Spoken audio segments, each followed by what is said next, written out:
There's no rush. I'll have another talk with him. It's all thanks to Lesser Lord Kusanali that I now enjoy good health.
Is this the place? Under this tree? Yep. I know it doesn't look like much, but this place is very meaningful to me. It's so full of memories. We used to always sit together under this tree and talk. Sometimes we would look up at the clouds in the sky or stop to feel the wind against our skin. We could sit there for hours at a time, never realizing how long it had been. I was actually adopted by the people of Vamar village. The forest rangers found me in the woods as a child. I was surrounded by such good people, and growing up in the village was so lively. Still, there were times when I couldn't help but feel incredibly alone. Alone? How should I put it? When something's bothering you, or when you have good news to share, you always want to talk about it with somebody. But for the longest time, I didn't know who I could talk to, or if I should say anything at all. Everyone has their own problems to deal with. Even if I might want to confide in others, I don't want to become a burden.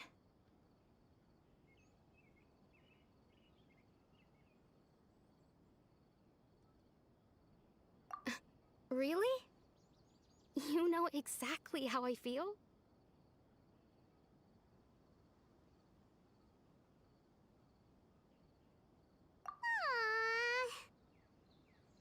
Wow, that sounds really nice. You're quite lucky.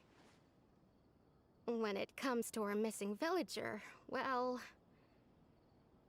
I guess you could say that to me. He felt like both a family member I could rely on and a friend who could really understand me. No matter what came my way, I knew I could always talk to him. He was so thoughtful and pure, and patient too. Whenever I talked to him, he would always seem so interested, as if the things I was describing were just as important to him as they were to me. Ever since he disappeared, there's been so much I wanted to tell him. No, none of those things matters now. I just really want to see him again. Wow, you two must have been really close. Did he ever tell you anything about himself? He mostly just talked about interesting things he saw around the village. He'd share a lot of his own wild ideas as well. Oh, right! I did ask him about his parents once. But all he said was, they're not here anymore.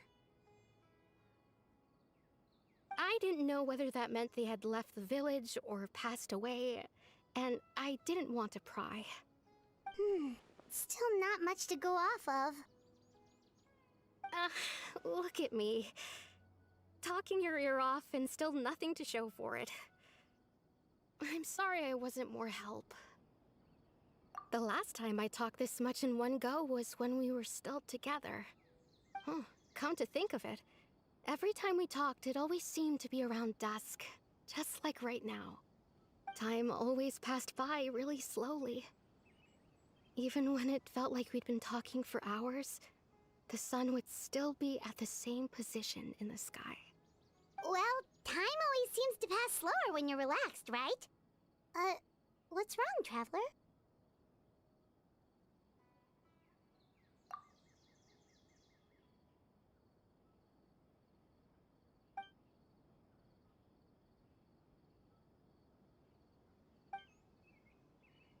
Tunnel plays, you think? Hey, look at those hilly trails over there. Doesn't it seem like they're acting a little strange?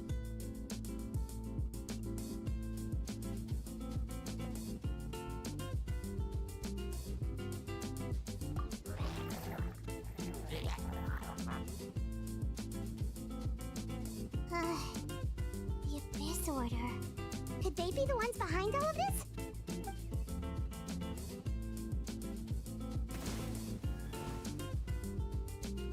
Uh-oh, we've been spotted! Quick, get ready to fight!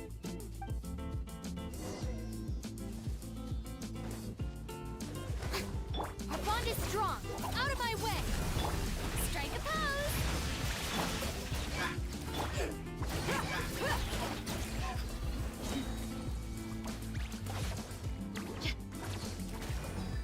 Look alive! Burst forth!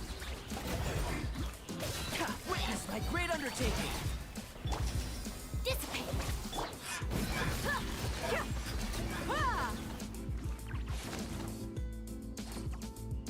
Thank you so much. I wasn't expecting monsters to show up. If you hadn't been here, I'm not sure what I would have done. It was no trouble.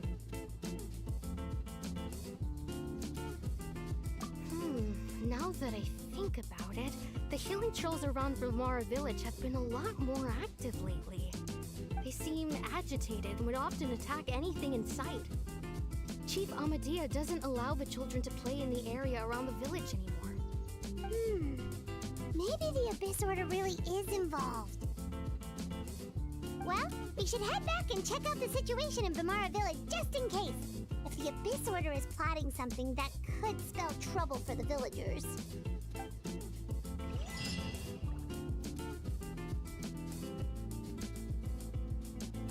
Wait a second. The person! It's Dainsleif!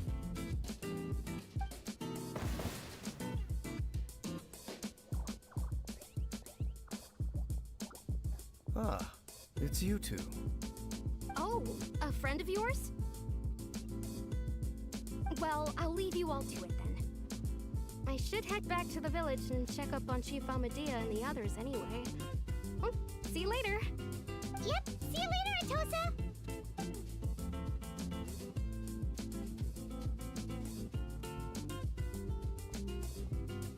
Why do you always have to pop up out of nowhere like that? Is it your life's mission to jump scare us or something? It's hardly personal, or intentional for that matter. As long as you and I are both in pursuit of the Abyss Order, we're bound to cross paths. Ah, so you're here to investigate the Abyss Order then. That would explain the monsters you were fighting just now. Naturally. Hold on. Are you not here for the same purpose? No matter. It may have taken you a while to catch on, but I'm sure you've also realized by now that there's something strange about this place. The Abyss Order is most certainly planning something in this area. Or worse, their plan could already be in motion. So you think the Abyss Order is behind the hilly trail activity in the area? As things stand, I highly doubt that is their primary motive. I would imagine the increased hilly trail activity is merely a byproduct of whatever it is they're really trying to accomplish. Still, the hilly trail activity is causing a lot of problems for the people here. We should stick around for a while and protect the village, don't you think? The best way to protect them is by figuring out what the Abyss Order is truly planning. That is how we prevent further tragedy. Positive life, sacrifice what it is to be and you shall have them. I never intended to hide anything from you. Don't worry. There should be ample time to talk.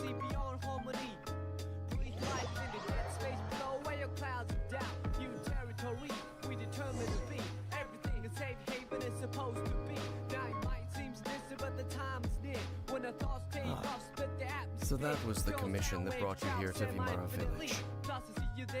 Someone who seems to only exist in people's memories. That is indeed quite intriguing. I would agree that it's unlikely you have a simple missing persons case on your hands. However, any possible connection to the Abyss Order is still unclear. It appears all we have by way of clues is increased hilichurl activity. And that is certainly not much to go off of.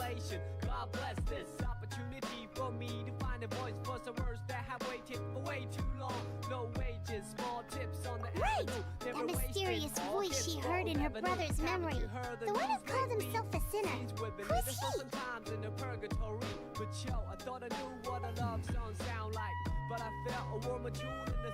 Traveler, let me ask you this. Do you believe your sibling to have betrayed you? Sometimes I do forget, oh, how much we could ease lives we lead if we learn to let go. The reins that we hold, return to our soul and the spirit that flows. So you see upon everyday face, there's a million. I sense hesitation in your words. After all, you still haven't figured out the whole truth of what happened. There's still hope for the two of you to reconcile. Irreparable damage has not yet been done. The sinner you wish to know about, his situation is different. He and his fellow sinners have long betrayed me, and long betrayed their nation. His name is Vedderfall, the Visionary. I'm loath to admit it, but he is also my kin, my older brother. Your brother? There were 5 of them, the 5 sinners of Kanria.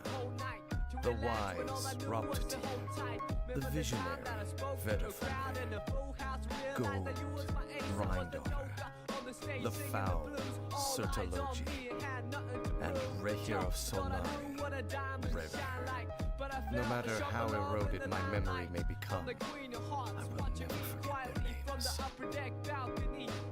One day, I shall have my vengeance. Wait, some of those names sound really familiar. Rhindaughter is the one who created Albedo. Sertologi is Skirk's master. And the one we just learned about, Dane's brother, Vedderfall. If he was the voice of the sinner, then the one who inspired Clothar to create the Abyss Order was him.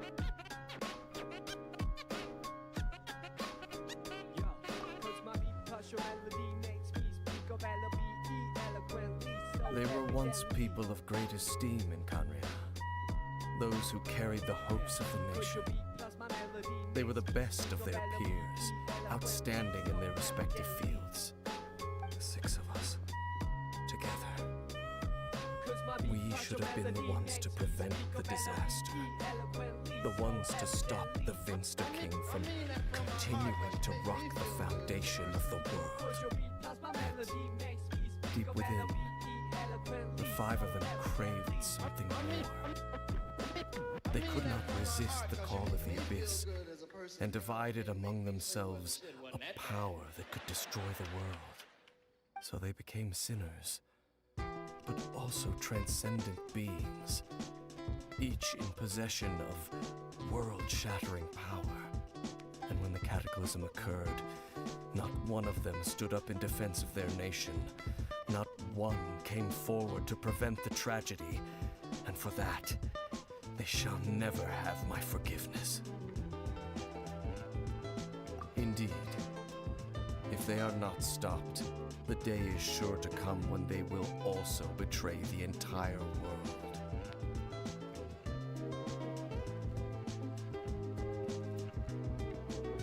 Of course, as I said, I never intended to hide anything from you. So, Dane, what have you been looking into all this time? I've continued to investigate the questions surrounding the Loom of Fate. It's been quite some time since the initial operation was launched. By retrieving the eye of the first field tiller, we were able to stop part of their plan from coming to fruition. Oh, Paimon remembers! Weren't they going to use it to corrupt Osile and make a god or something? Indeed. However, it's obvious that was just some sort of technical experiment. The eye was integral to their plan, yet somehow, despite failing to obtain it, they've skipped the experimental phase and found some other way to keep moving forward. There are many signs pointing to that effect. Then what should we do? It's not too late, is it? Our most pressing concern is to determine the purpose of the Loom of Fate. From there, we'll be able to deduce the Abyss Order's true objective. Based on the intel I've gathered so far, I suspect the Loom of Fate is related to the ley lines in some way. The ley lines? Traveler, you were able to observe your siblings' memories last time, yes? I believe that was due to the fact that the ley lines in that area were unstable. My recent investigation has shown that Abyss Order activity in a particular area is usually followed by a series of issues with the ley lines.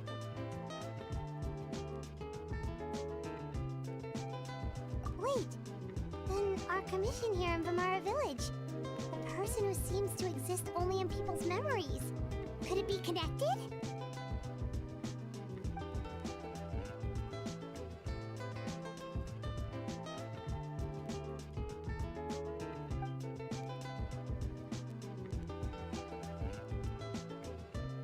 It's certainly possible. I'll join your investigation tomorrow.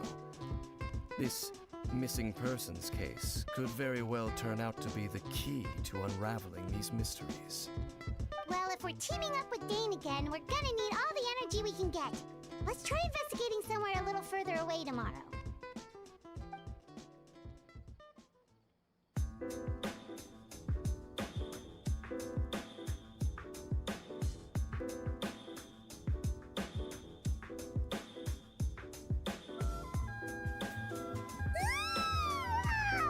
So tired. Paimon used way too much brain juice yesterday. It's all Dane's fault saying all that complicated stuff.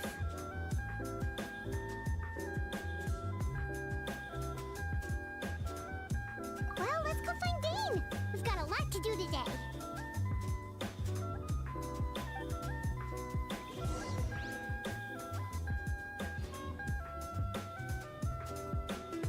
I've traveled through eternity, spending only seconds in pure consciousness. The tea is still burning my love. To me, the sweetest man in the world is a note Miles Davis breathed. Is a poem by Imamo. Is the song that some unknown brother gently sang outside my window. Dane? Hello, Dane? Why are you just zoning out over here?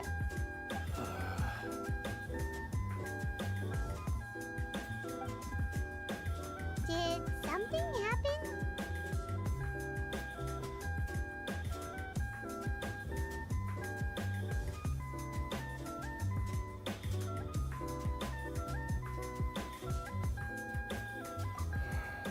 The missing person from your commission. Could you describe them to me? Oh, young guy? Early 20s? Seriously, Dane, what's going on? There appear to be certain memories in my mind that weren't there before. Memories of him. Maybe we just talked too much about him yesterday and you had a weird dream or something? No, it wasn't a dream. They're memories. Memories that suddenly appeared in my mind after I woke up. And I'm certain I've never met this person before.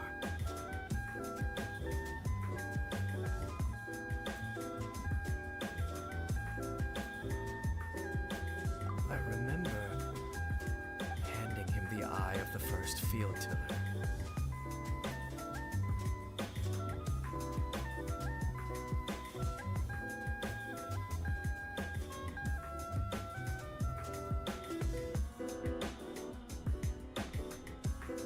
What? Okay, so this missing person definitely has something to do with the Abyss Order then. Indeed. And it appears he possesses the ability to implant memories into the minds of others.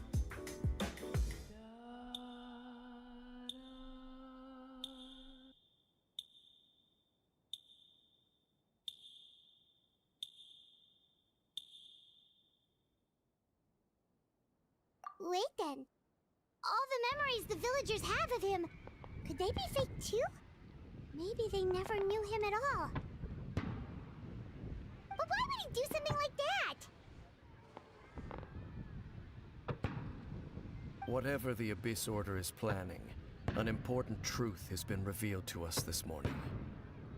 What sort of truth? That their goal is still to obtain the eye of the first field tiller. They haven't stopped searching for it. I am the only person who knows its location. Perhaps implanting that particular memory was an attempt to interfere with my mind in some way.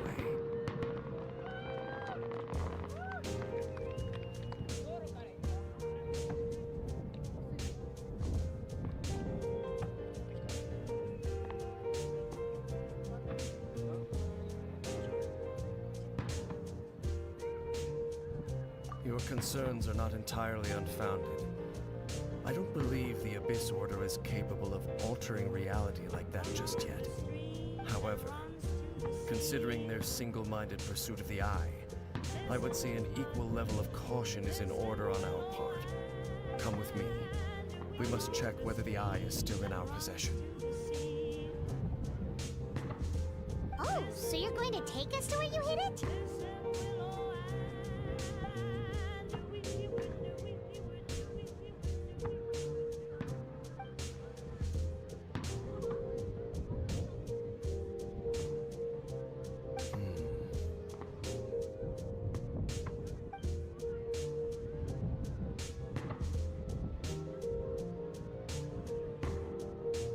Of course.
So you hid it way out here?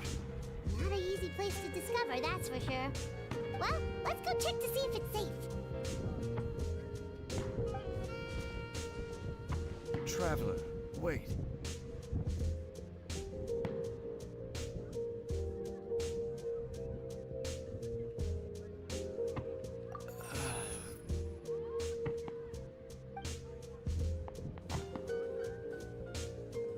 We've no time to lose. Let's head inside. Along the stream that runs to the sea. Hey, wait up! Listen, willow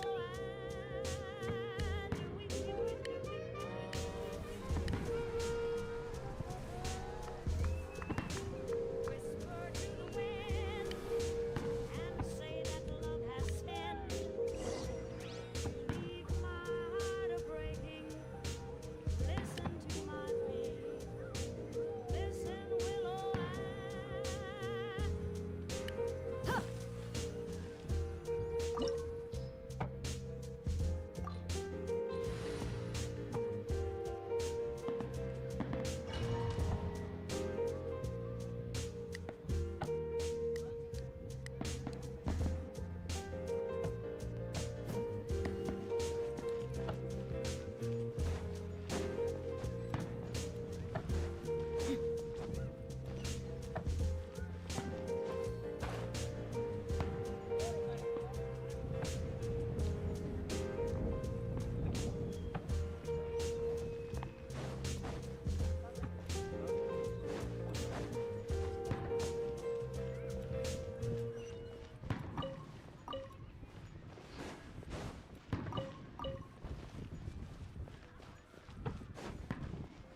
Dracula! Hi!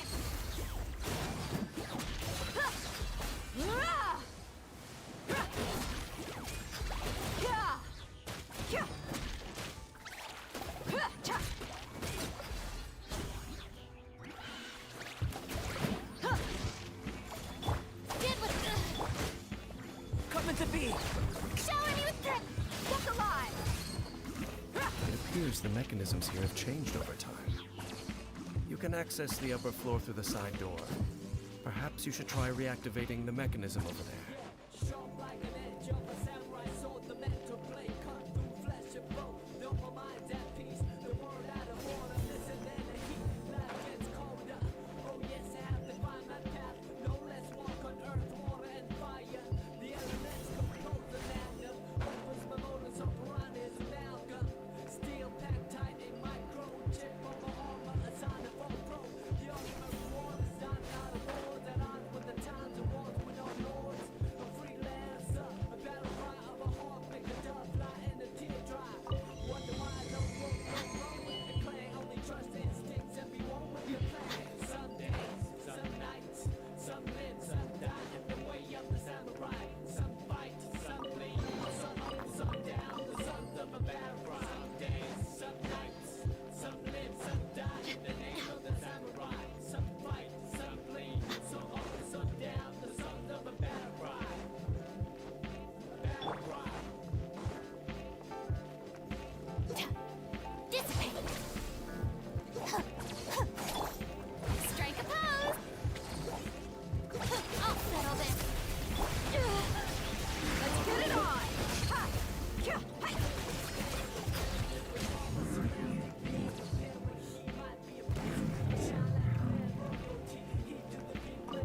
Loyalty, we witness it up all to hear this. See sickness in the ocean of wickedness. Set sail to the sunset, no second guessing. Fall each down with the spirit of Wild West. The rolling cold stands the tester. Time for the chosen ones to find the best. Noble mind that ever graced the face of hemisphere with the wind fly over.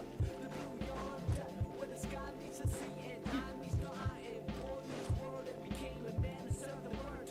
Make sure all the runes are pointing in the direction indicated by the light. That should unlock the mechanism.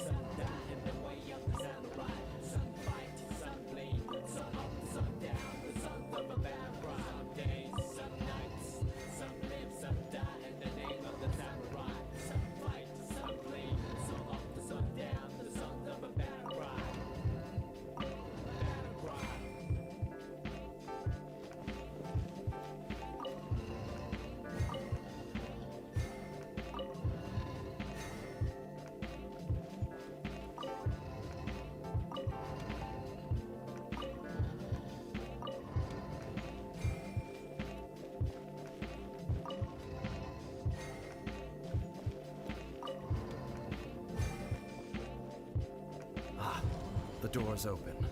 Let's go. Our destination is just up ahead.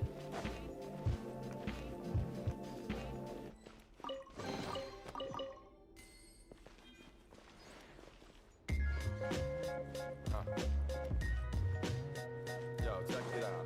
I want you to pay attention to this. You know what I'm saying? Listen up. Alright? Yo, you bust last over wide. Except mine impregnates the page, giving birth to thoughts and unify. Fuck little girls. I make love to women. My words uplift, yours are poisonous like venom. I'm an MC, you're a rapper. I'm as real as they come. While half the guys you idolize are just actors. Run from commitment, I remain loyal. You call women bitches. I call the queens cause they royal. You make rap songs, I make soul music. When God speaks the rhythm, when you go to it. Yo, I save my cash, yours you blow through it. I think your child special, you say it's so stupid. I'm pouring my heart out and everything written. You scared you look soft, heart remains hidden. And yo, I'm touching subjects, nerves, I stay hitting. But I ain't better than you, I just think different. Is the glass half full or half empty? It's based on your perspective, quite simply. We're the same and we're not, know what I'm saying? Listen, son, I ain't better than you, I just think different. Is the glass half full or half empty? It's based in your perspective, quite simply. We're the same and we're not, know what I'm saying? Listen, son, I ain't better than you, I just think different. My fam run things while you run your jewelry. Yo, my people pop lock, you tough guys pop tools. You rock gems, I drop gems, Xerox copying while I originate material to stimulate. Positive thought patterns when the chosen start gathering. We bar none. Yo, I got Looks like we can't go any further. Why you talk about it? I'm constantly in the mix while you walk around. You try, I do, but why should you Beyond do your that? guard, I get the job done. I You better sense make the presence of the excuses. abyss. I'm a gentleman, your behavior's abusive. Yo, I'm patient, you jumping the gun. False start, you caught up the dress code. I'll shop the ball. Suck out all hard, and you half-hearted. Yo, you suck the vandals, grab hard. Laugh, but we laugh Our hard. bond is strong. Live!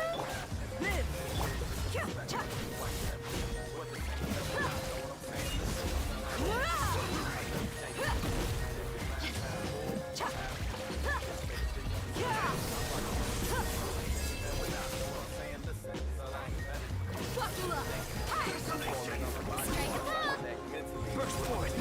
Stand with me.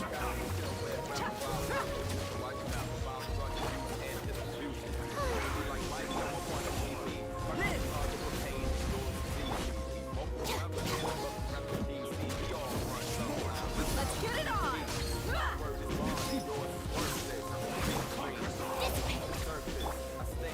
Oh, brilliant!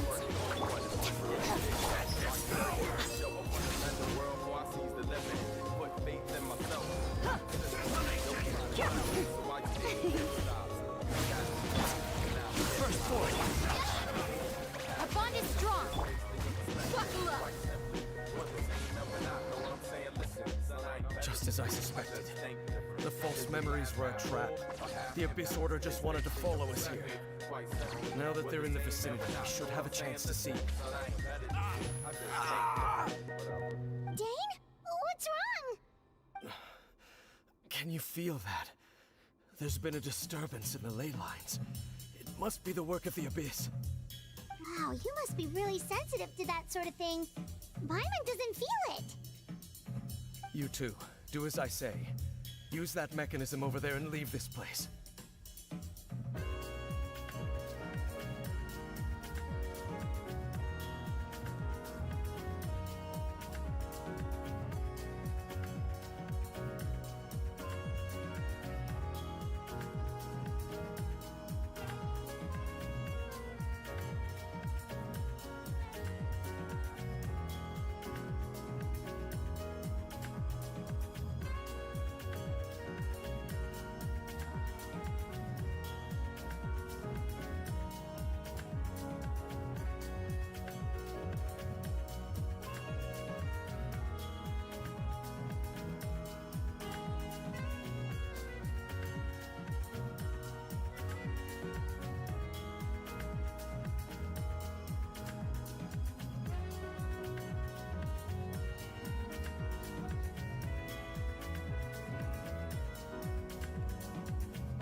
The Abyss Order is putting something in motion.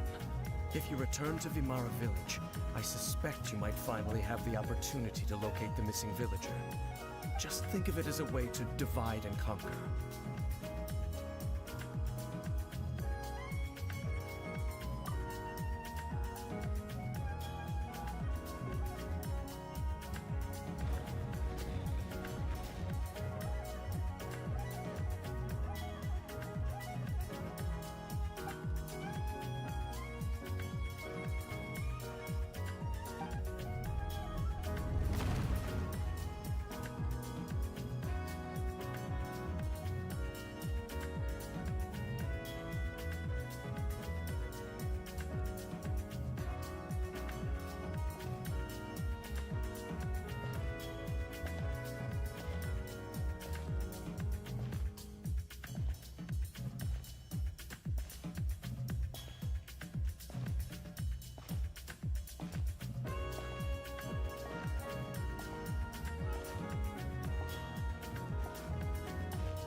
I knew going along with your trap would be the only way to meet with you face to face.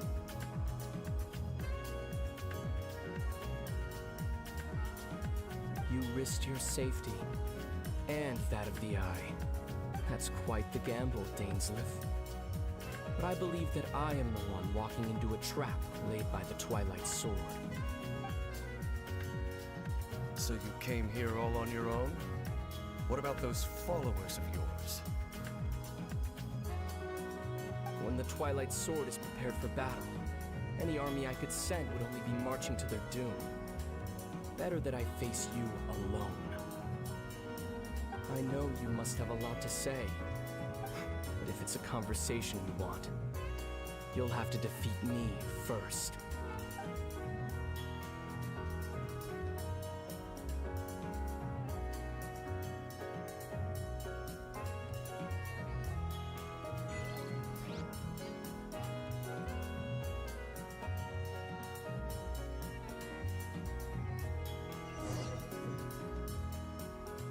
The Abyss Order's on the move.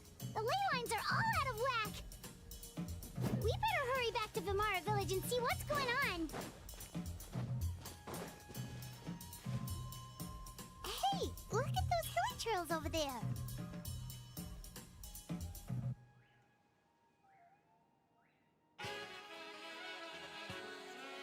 Weren't they acting super agitated just a little while ago? Why are they so calm all of a sudden?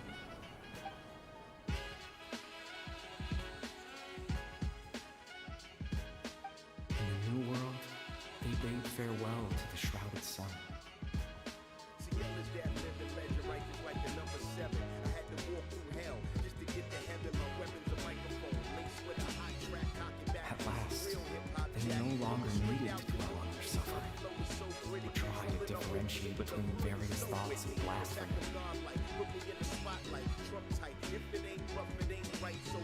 Such was the price they paid, and thus their souls became cleansed and pure.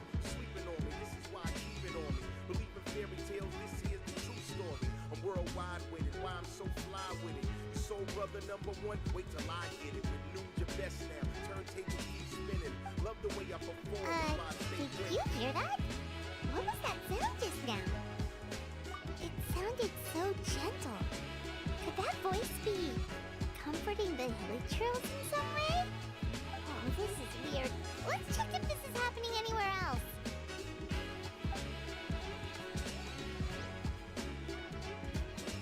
How I stay caked up despite the breakup. Fans miss my old group, but see me in the new coupe. Lacing up my new joints and measure my 5 points. Study in detail. This is all CL. Smooth. I'm so hard with it, daddy. So Looks nice like the with it, same baby. thing is happening over here too.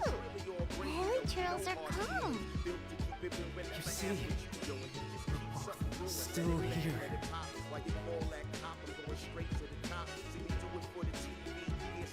We've reclaimed an endless amount of time to love. I'm living life so Face your good. Take my tears. game up, got my street You'll fam no out the longer hood. need to Let me hold back climb your up the sorrow. charts now. All black heart now. Ninja play the flute while your boy get loot up.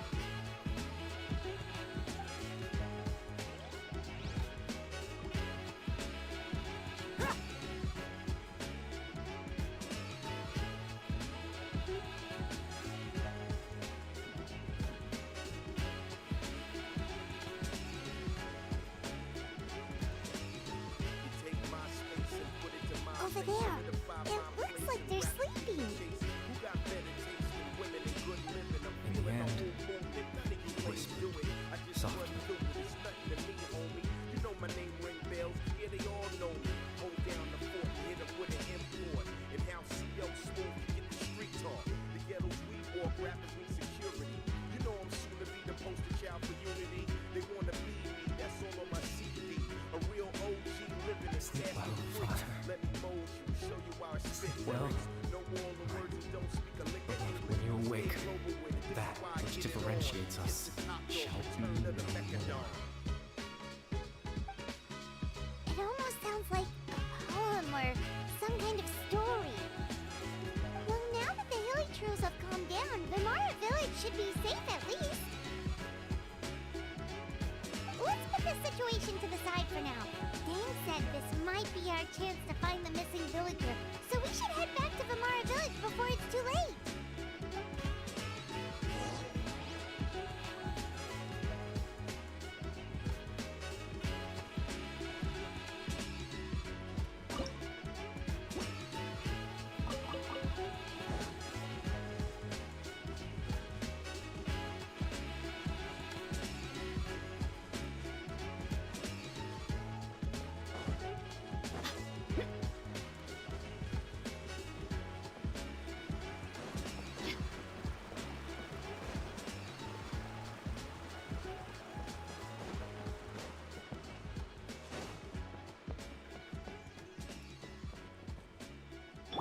Shower me with praise!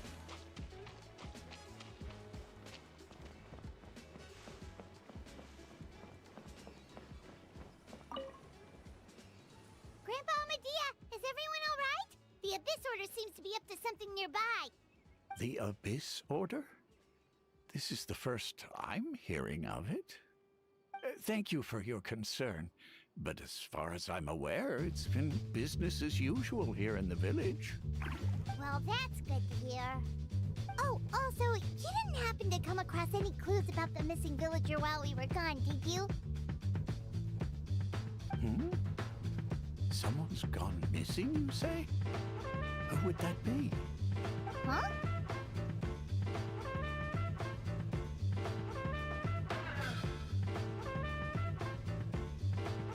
You know, the young guy from Vimara Village. The one you've been looking for all this time. You posted a commission with the Sumeru Adventurers Guild. That's kind of the whole reason we're here, actually. Your missing persons commission. Ah, I do apologize, you two. I hope I'm not worrying you too much. I'm sure it's just my age making me forgetful again. At least right now, I can't seem to recall whatever it is you're referring to. Perhaps you should try asking someone else. But how is that? All right. Thanks for your help, Grandpa Amadea. Which tunnel plays do you think it was to, if any at all? Something's definitely not right. We just talked to Grandpa Amadea about the missing villager. There's no way he could have forgotten all about him just like that. What do you think, Traveler? Could everyone's memories of the missing villager have been erased again?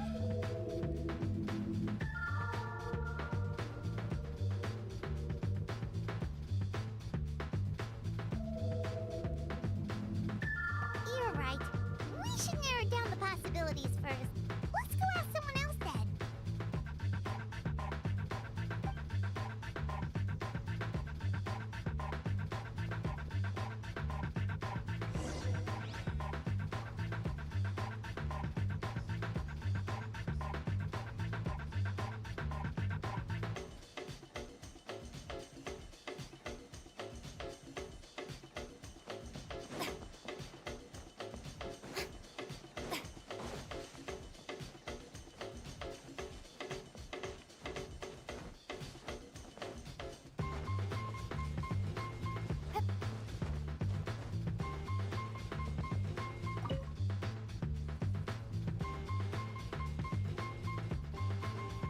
Someone's gone missing? Who? Just as expected. That guy you said a bunch of nice things about earlier? The one you always used to chat with. He's around 20 years old, and you said he was a kind, warm-hearted person? Oh, I know who you're talking about. Really? You remember? There aren't many young people who've earned that kind of praise from me. If you're certain that's what I said, then there's only one person who fits the bill. No doubt about it. But why'd you say he's gone missing?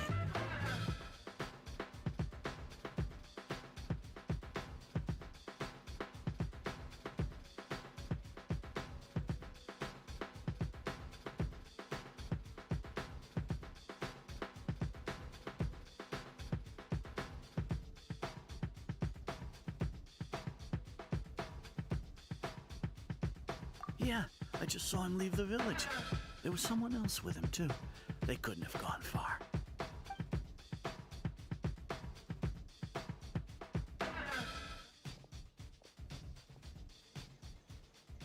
Strange. Bayram seems to remember him. And apparently he just saw him? Do you think maybe it's not that there's something wrong with people's memories, but that we've somehow returned to a time before he went missing?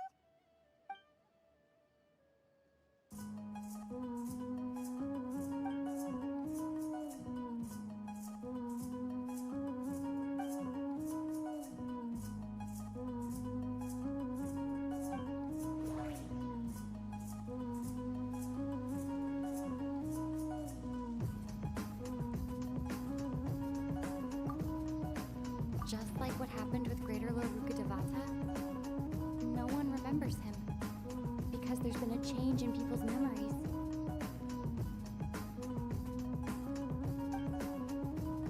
No, Baram still remembers him. He just forgot about the fact that this person went missing.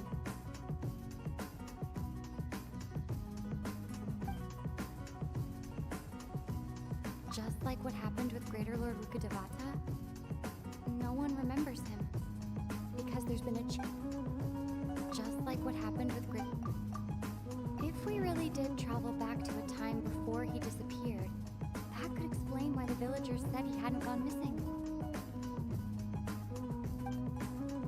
Time travel is extremely difficult to perform.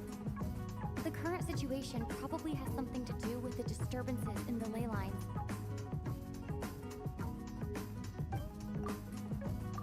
Person only exists in people's memories. Maybe we're in someone's memory right now.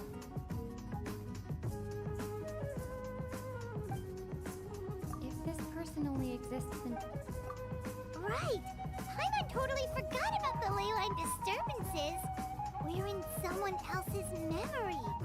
Just like how you entered your sibling's memory last time.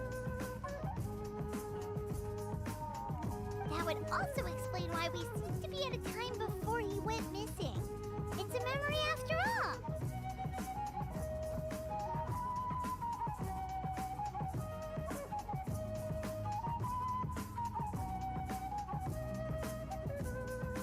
Right. If he's someone who only exists in people's memories, then we're finally on the same turf. But didn't Bayron just say that he saw him leave the village with someone? Where should we go look for him? Who knows how long this ley line disturbance is gonna last? We might not have that much time, and we don't even know whose memory this is. Good idea! That'll help us narrow things down. We pretty much figured out that the missing villager has the ability to... Right! That! Can we try to figure out more about him using what we know of his ability? Like, does it maybe leave a trace that would somehow give him away?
changed a bit. That must mean time isn't passing. That's the tell of the fake memories. The implanted memories are basically taking place outside of the regular 24 hours of the day.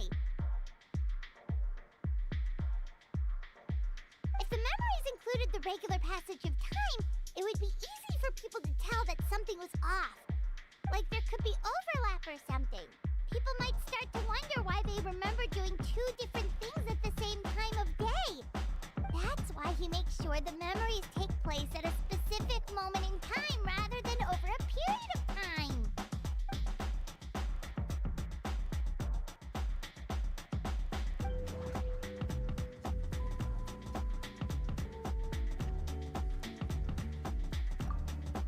We thought Chief Amadea forgot about the missing villager. But it turns out, the color of the sky coincides with the moment in time she described.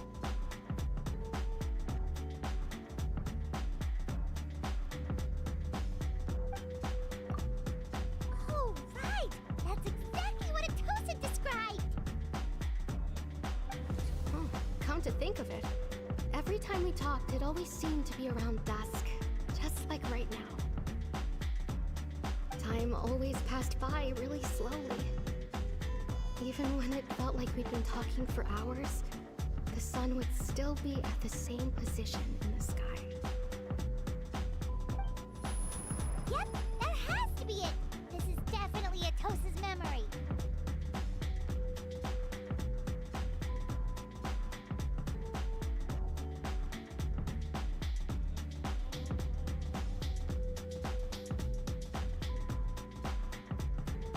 Yeah, that's where they'll be.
Being too popular can be such a hassle.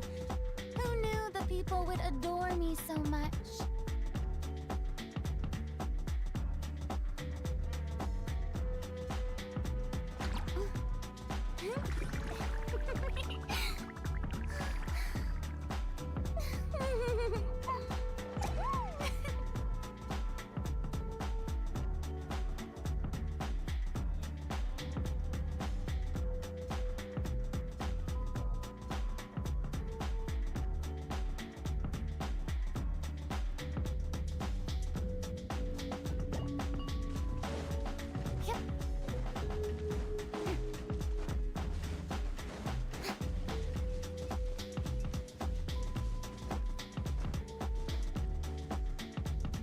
So, you see, Granny Jahiet was a mercenary when she was younger. She just talks like that out of habit. She's not trying to scare the children on purpose.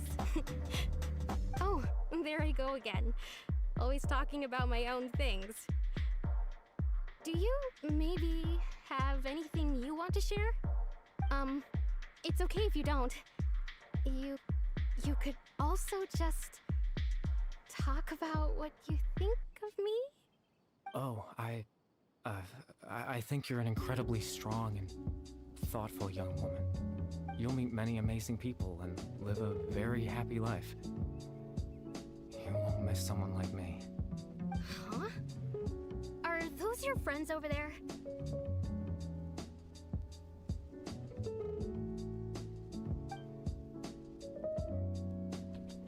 Yeah, 365 days in a day spent up in a screen of purple haze. version of Atosa hasn't met us yet. Friends? I guess you could say that. It must have taken them a lot of effort to find me. So, I should see what they need. I'm sorry, Atosa. We'll have to continue this conversation another time. Another time, huh? Yeah, okay. I'll head back to the village then.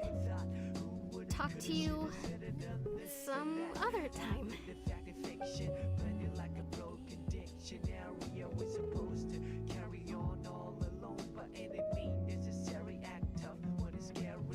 It's nice to see you, Traveler.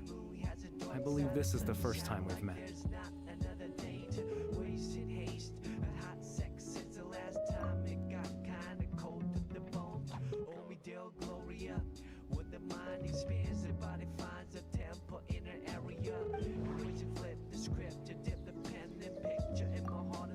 The founder of the Abyss Order. The man who broke the curse of immortality. It's a perfect circle. You see, a circle is a flawless shape. Born into abject sorrow, he shall now become the loom of fate. Dane's brother, one of the 5 sinners of Conria, the one who stole the power of the Abyss. No. The founder of the Abyss. Born into abject sorrow, he shall now... You're... Caribert Alberic. Oh. You know me? That's quite the surprise. I don't believe I've met you before. Oh, I see. It was the memory, wasn't it? Your sibling's memory. You saw the me from back then. This is Atosa's memory. I came here to say goodbye to her. But I suppose I'll just leave her a message instead. Come, let's find somewhere else to talk. It's a perfect circle. It's a perfect circle. Circle is a flawless. You say a circle is a flawless shape.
Under the deeper into uncertainty, the unknown has shown grace, but yet the third degree. Lessons from the truth moves closer, so can you pay the fee? From A to B, cascade bringing the hate to be. Voice of the last starfighter, I suppose you could call it the realm of my consciousness. I'm someone who no longer exists in the real world after all. As you well know. How you wanna be, but suddenly you're hunting me. Yes, the sky is falling, Chicken Little. Don't you love to be screaming out the obvious, but never saying help me? Just it's too much to nothing. handle I still have enough strength to play the part of a good host. I've always hoped that I'd get the chance to talk to you like this. And now, the time's finally arrived.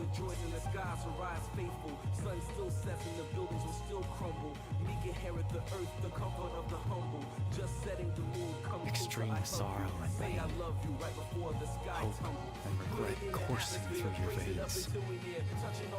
A degree of abyssal power defies comprehension. Father told me that once I possessed all those elements, I would become the loom of fate. But despite his intentions for me, I never truly became the loom of fate. I was merely used as a means for its construction. In truth, I died the moment I set everything in motion. The person you see before you now is nothing but a remnant of consciousness left over within the loom of fate.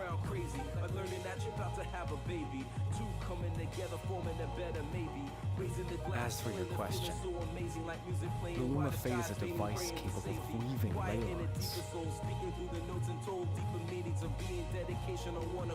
Let's begin. Measure of the moment till the world ends. Space between the breaths is eternity as the earth spins. Smile as a child do. Listening to mother's tunes. Weight is on my shoulders. In its primitive form, it can only be used to create and implant memories.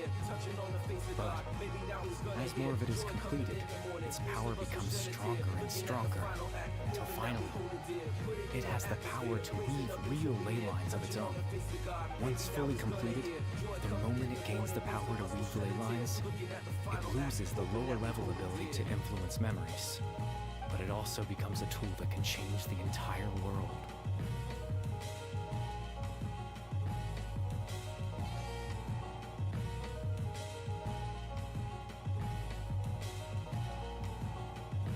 Yes, I have the ability to control the loom in its semi-completed form.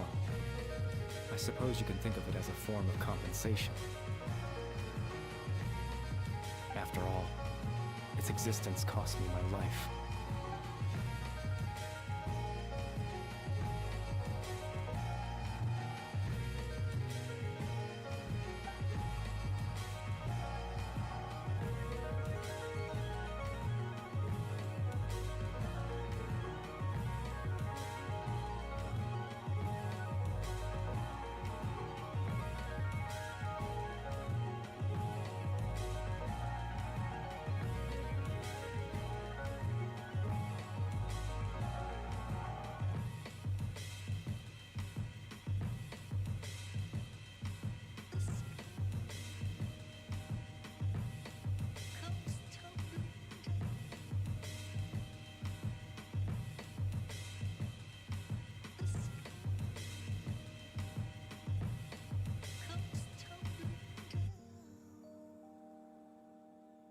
Ah, that. I was wrong to implant those memories. I'm sorry I caused so much trouble. Not only for everyone in the village, but for you as well.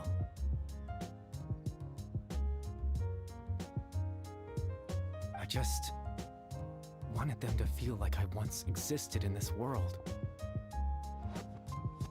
As if I had a chance at life.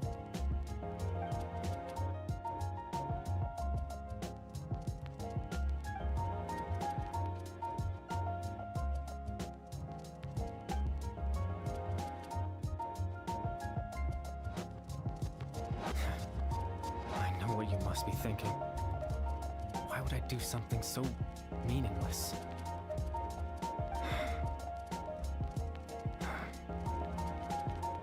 But I just couldn't accept it.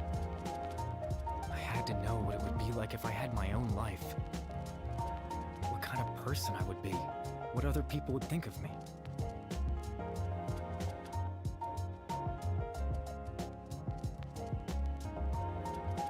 Chief Amadea, Aram, Granny Jahid, Atosa. What would it be like if I could live alongside them? No cataclysm, no curse. Just a quiet life in a peaceful village.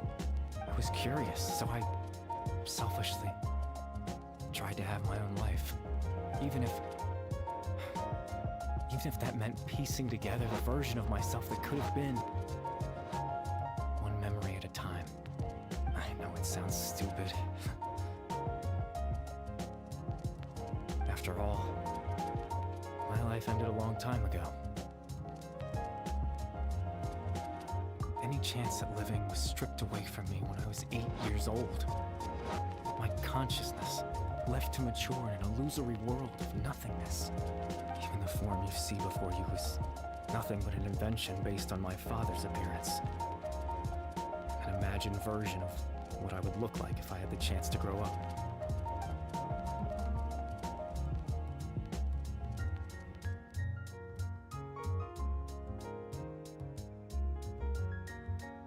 I know. But there's nothing I can do to make them find me. If I could exist in the real world, I would return without a second thought and surprise them with the suddenness of it all. But,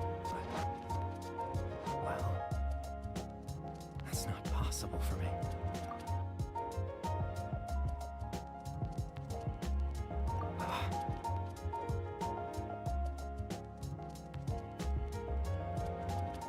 I know.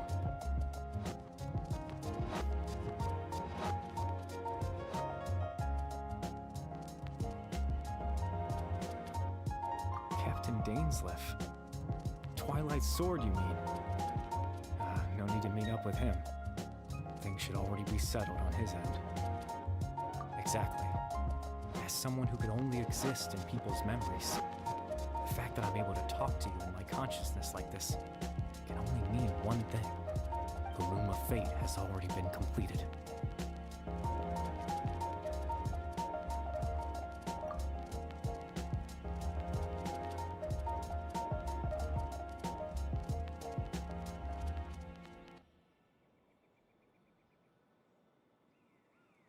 No need to worry about Captain Dainsleif. He's absolutely fine. The only reason he lost the eye was because I happened to guess exactly what he was planning.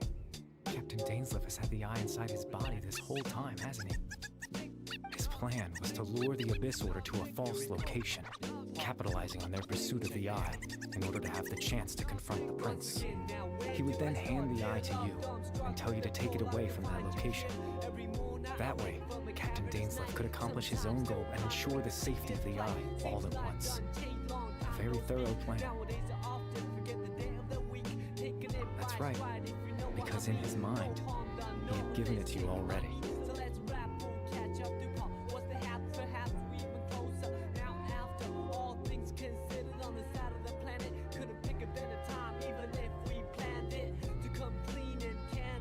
Before you two entered that false location.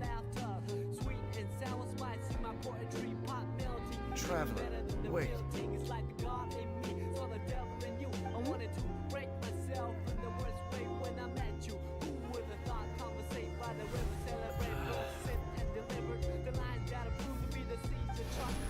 We've no time to lose. Let's head inside.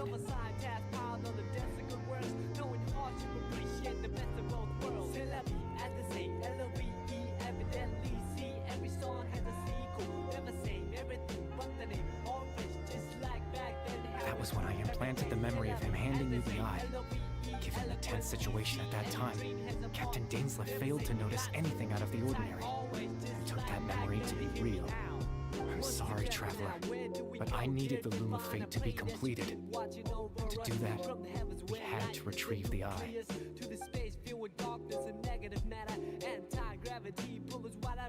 I promise I'm not trying to conceal anything from you, but I truly have no idea what the prince is planning. Teyvat's ley line system is deeply entrenched in the planet. Creating new ley lines can neither replace nor extend the ones that already exist. In the face of everything they could be planning, I fear I'm too insignificant to even get a glimpse of the bigger picture. In any case, I had my own use for the Loom of Fate, and my goal, at least, has been achieved. You remember my father, don't you? Clotar Alberik. I believe you saw him in your sibling's memory. After after he used the power of the Abyss to restore consciousness to my hilichurl form. I suffered from an indescribable level of mental anguish. To comfort me, my father told me a story. This was a fairy tale world where I had to take on the form of a little monster. That story managed to dispel my fears, even if just for a moment. My goal was simple: to use the Loom of Fate in its near-completed form, when its ability to create memories was at its strongest, to implant a specific memory into the minds of the hilichurls. In that memory, I would tell them a story, just like my father did for me. It was a story of fairy tales and love. But more than anything, it was the story of us.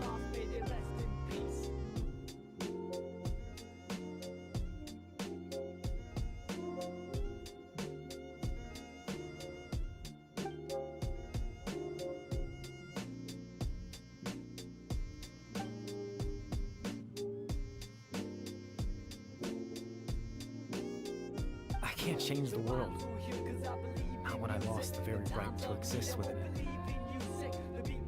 Implanting those memories, that was the most worthwhile thing I could offer.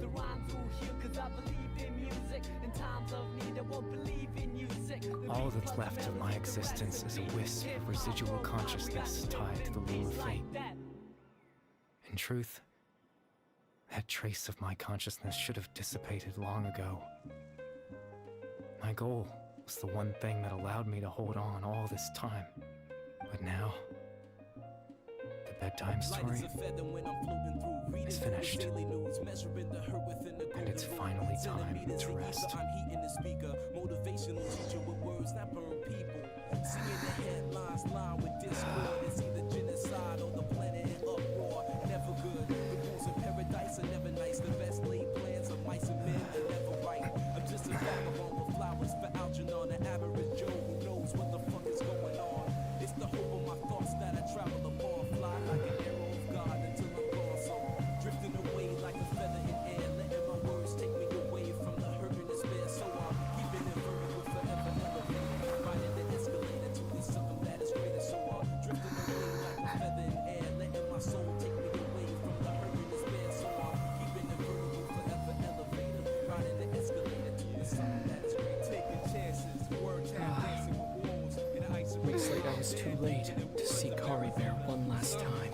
Life's ironic, ain't it trying to be Dali when I write the real life up painted vivid. I'm tag crazy insane. Watching propaganda 6 o'clock, news and insane. Coaches clash, all black folk and white trash. They rebel in the cyberspace that might crash dash. Till millennium, a million miles are running.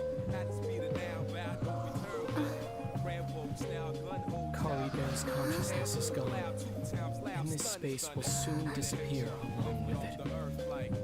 Neither of us belongs here. That's why we're not tangible. Were that not the case, I'd love to hug you too. Well, how about a conversation?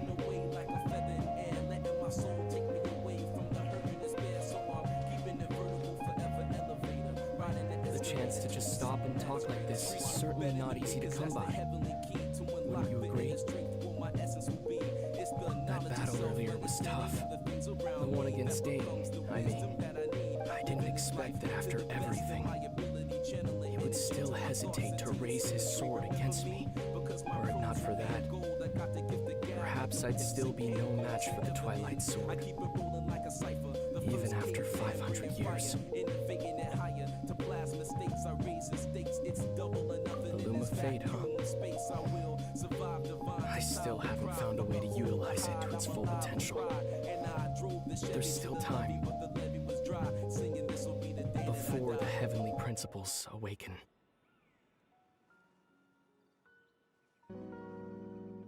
Yes, for 500 years now, ever since the cataclysm in Conria, there's been no sign of activity.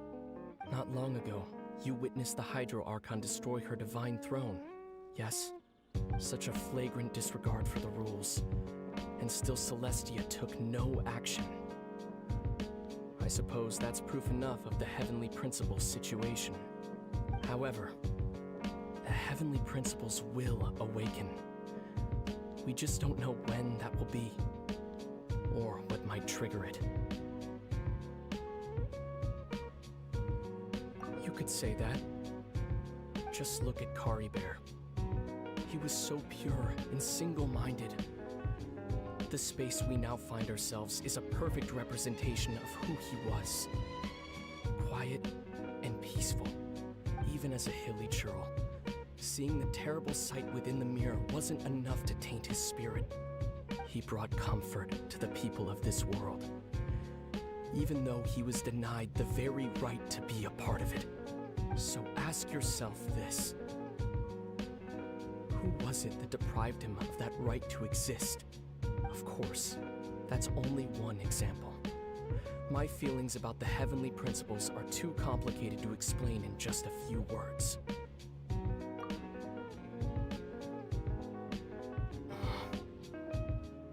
Lumine?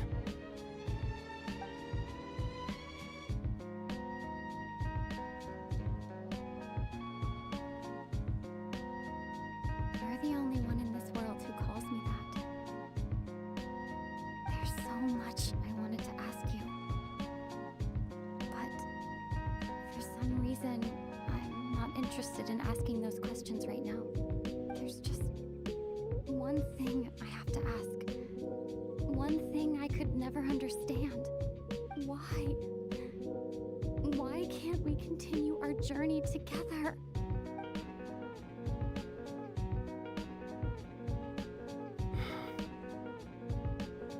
At the end of my journey, I arrived at a place known as the Sea of Flowers at the end. Do you remember? A long time ago, when we traveled between worlds together, you told me you wanted to find a place in the universe where that one flower was in full bloom. To have a place like that suddenly appear before me?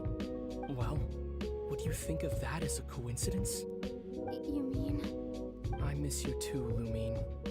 But as this war continues to rage, and as I continue to seek that final answer, I don't even know how to face myself sometimes. Let alone my own sister.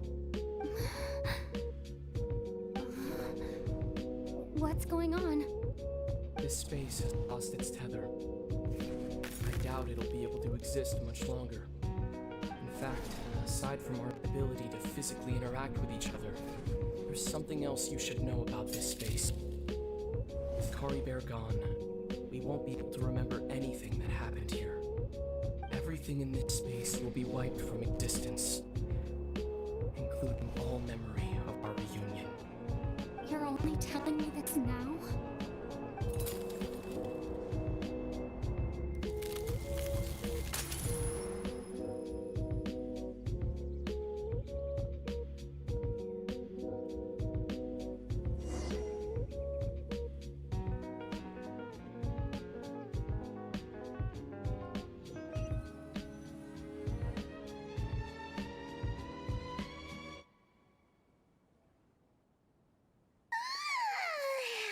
Still so sleepy. Paimon's head feels all fuzzy. Oh, Paimon woke up a little earlier than you. How are you So doing? Paimon will And fill you welcome in. to the The witch's villagers house. said that they saw us sleeping near the village yesterday. They couldn't wake us up no matter how hard they tried, so they decided to just bring us back here. Oh, and Dane came by just now. It looked like he was injured. He didn't say anything, though. Just made sure that you were all right and left. Kinda seemed like he had a lot on his mind, but that's Dane for ya. Let's think for a second. We were in that memory, and we saw that guy you called Kari Bear. He was the missing villager that we've been trying to find, right? And after that, Paimon doesn't remember what happened.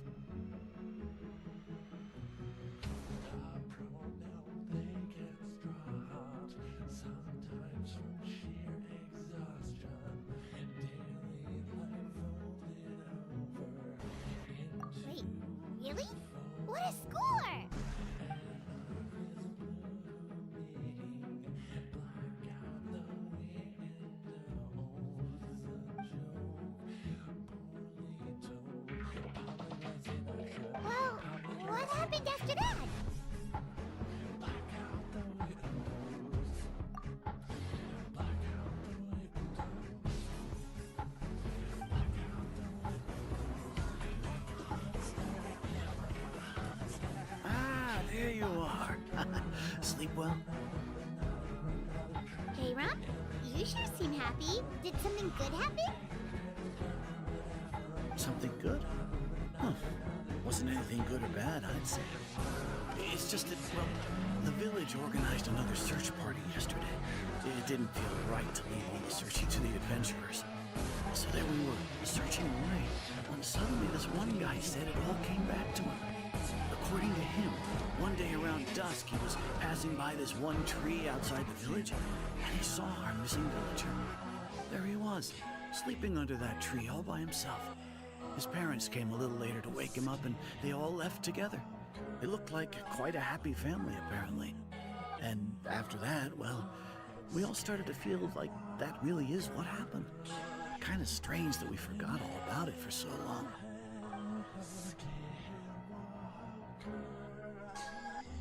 Oh, and we also remembered his name, Curry Bear. Now, that's not a name you hear every day. Would have been helpful if we remembered it sooner. Well, I hope he's happy wherever he is, and we're all relieved now that we know what happened. Seems like everyone thinks Curry Bear left the village. That's probably for the best. At least they have some sort of explanation now.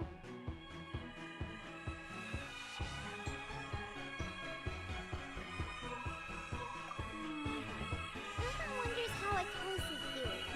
Maybe we should go check on her. If she hasn't remembered like everyone else, we can tell her what happened. Paimon didn't see her in the village just now, so she's probably at the tree. Come on, let's go talk to her.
Let's get it on!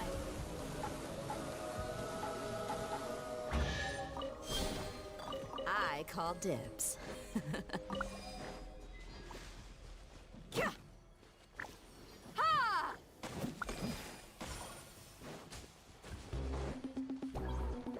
Ah!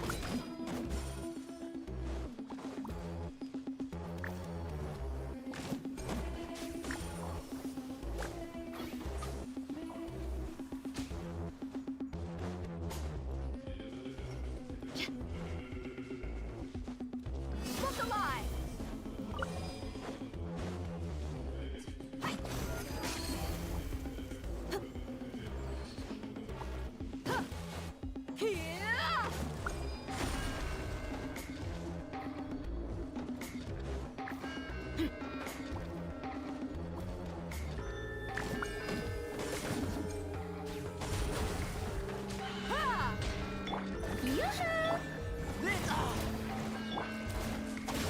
No! Let's get it on! Ha! Ha! Ha! Ah!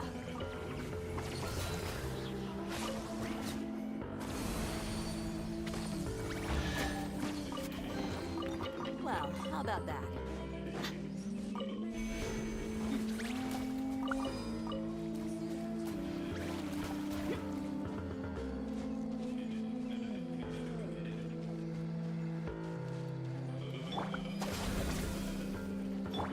Look alive! I call dibs.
fellow Happy to gambler. oblige.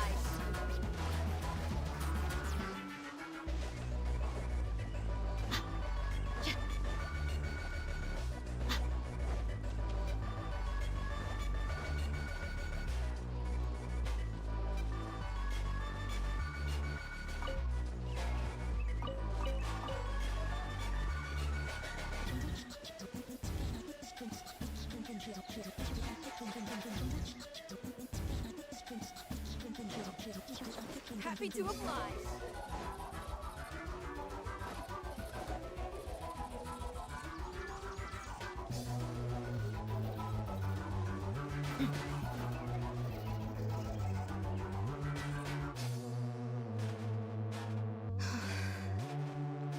Hey, Atosa, how's it going?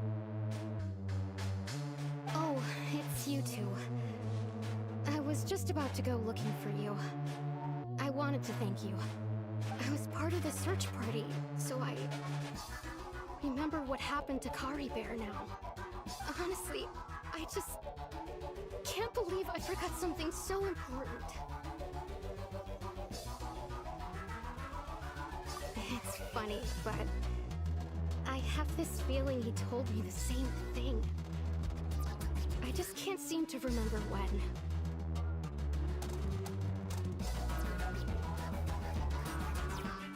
I guess it doesn't really matter anyway. Life is made up of a series of memories.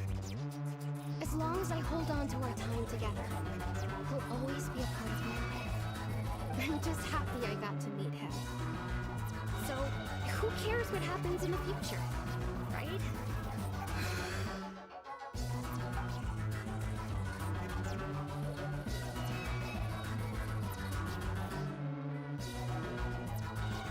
Okay, I'll admit, I'm just putting on a brave face. I was dumped, wasn't I? Otherwise, why would he just leave like that without saying goodbye?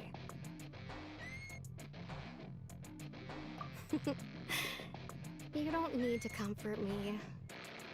I'll be okay. It's just like Kari Bear said. It's the things we overcome that make life more precious. And you know, if he has a heart, maybe he'll come back and see me one day. Anyway, thanks for all your hard work, you two. I promised I'd help Granny Tahiyat with something, so I should head back. Goodbye! Well, that should be it, right? Everyone's fine and go back to normal then. Oh, right! Weren't you about to tell Paimon what happened after your conversation with Kari Bear?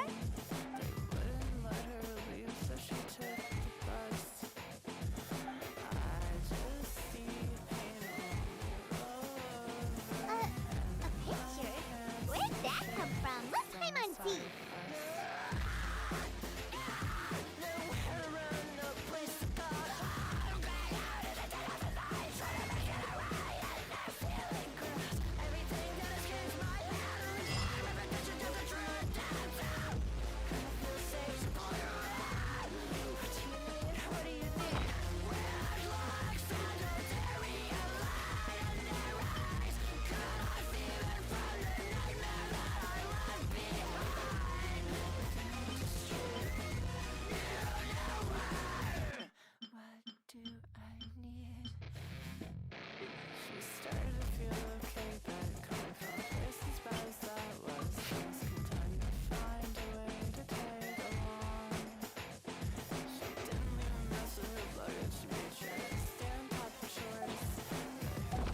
Desert's a tough adversary, but at least it doesn't hide anything.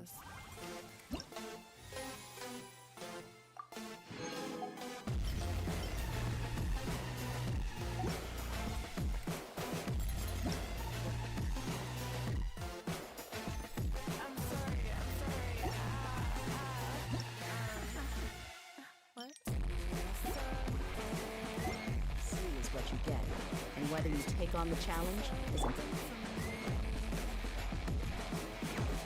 Stand with me! Look alive!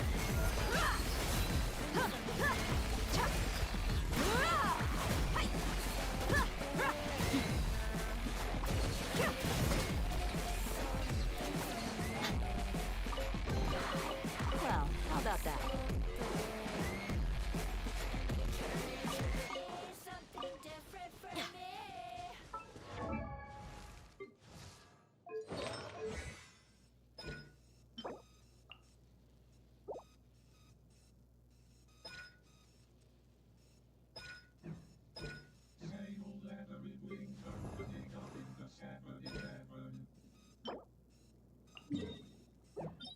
pretend you like it. Entertain me, take me away someplace I've never been before. Make money, money, money, money, money.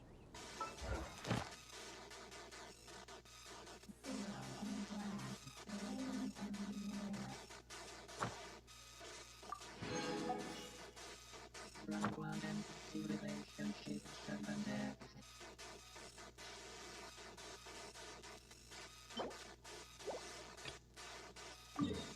only beating apart this monstrous people.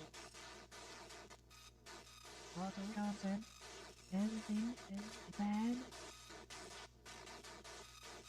Everything is bad.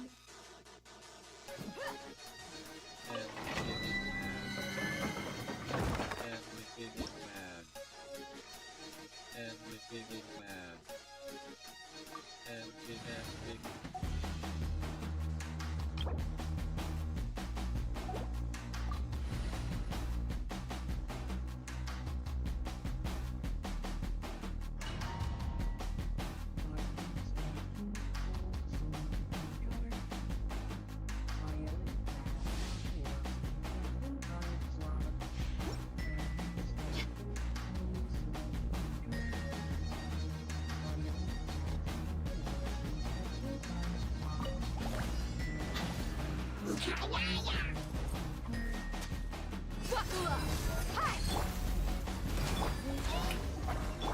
Feel this ancient power.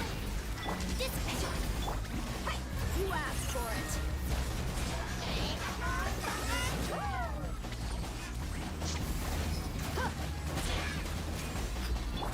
Time to shine.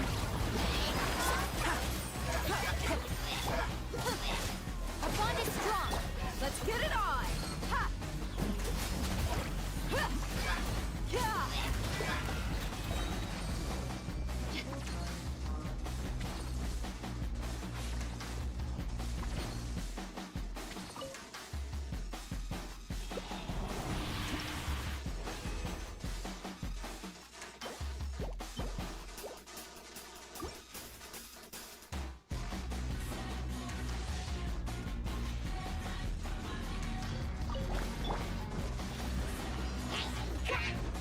Shower me with the... Get with me. I'll settle this. Buckle up. Gloves off.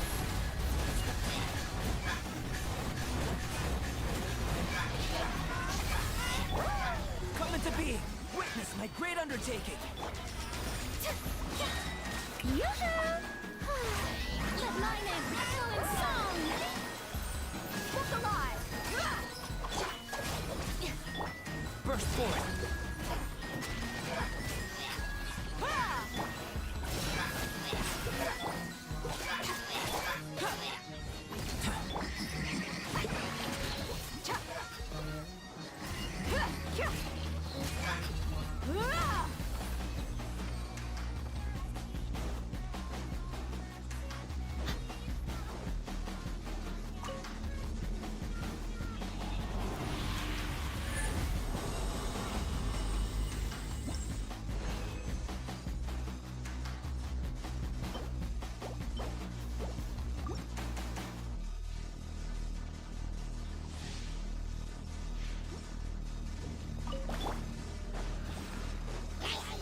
Shower me with the... Coming to be. Our bond is strong. Let's get it on. You asked for it.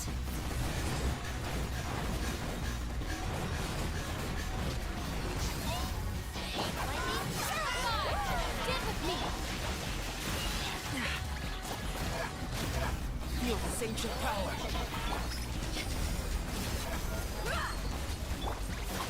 Strike a pose.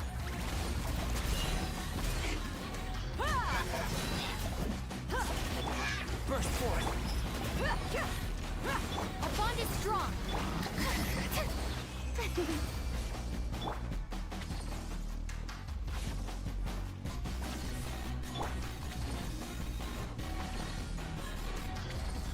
May I present...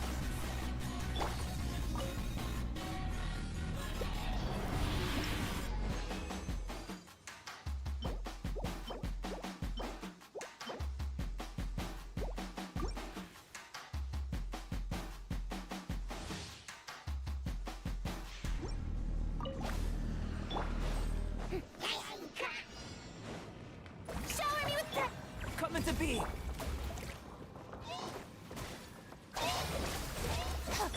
Look alive! Ha! You're dead meat!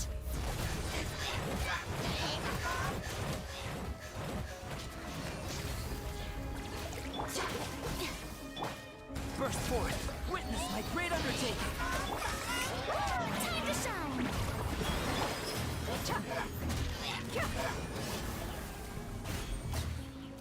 Let's get it on! This way! Ow! Yoo-hoo!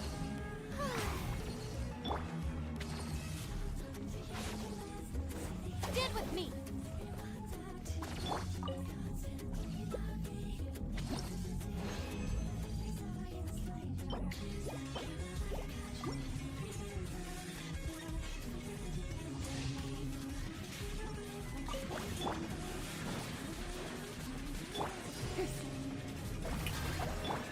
Live! This way! I'll settle this! Ha! You asked for it! Yeah! Burst forth! Our bond is strong!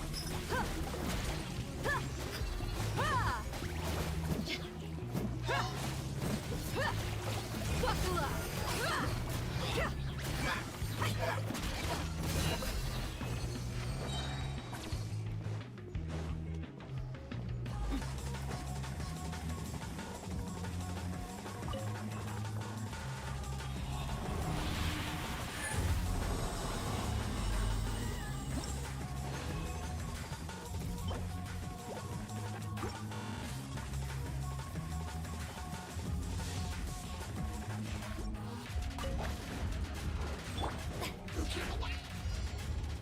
Shower me with that! Live! All right, it's my turn. Look alive! Ha! Feel this ancient power! Gloves off!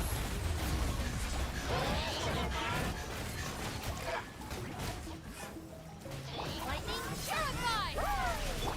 Burst forth! Yoo-hoo! Buckle up!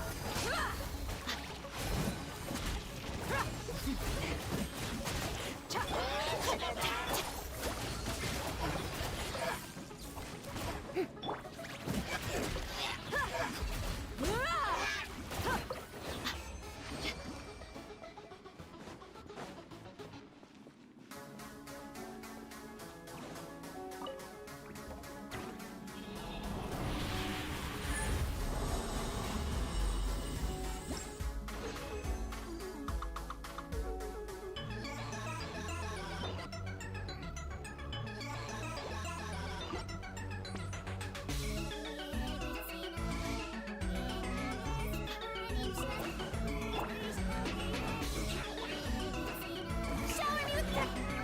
Come into being! Stand with me!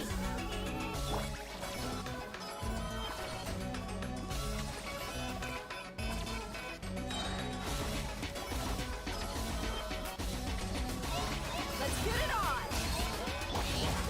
This Live! Witness my great undertaking!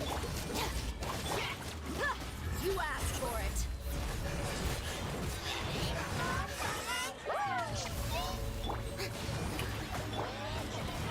Stand with me! Let the world come alive! Look alive! Ha!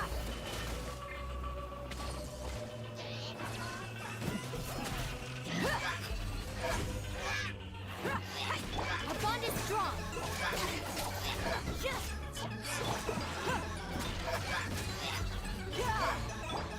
The show begins! Burst forth! Stand with me!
Thank you for Ad Astra.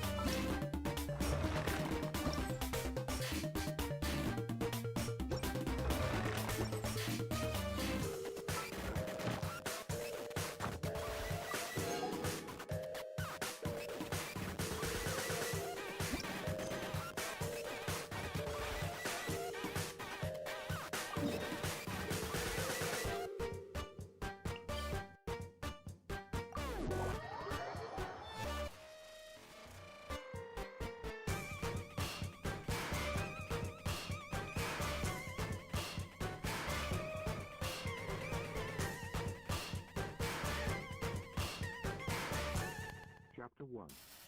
Beneath a long, squat, grey building of only 30 feet tall. Over the main entrance, the words, Central London Factory and Industry.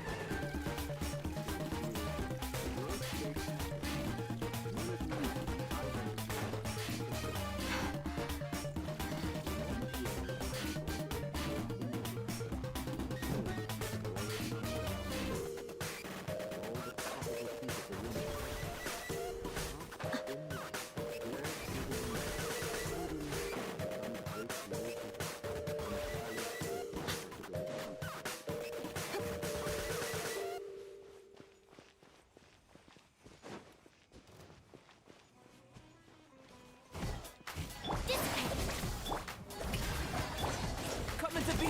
Buckle up! Feel this ancient power!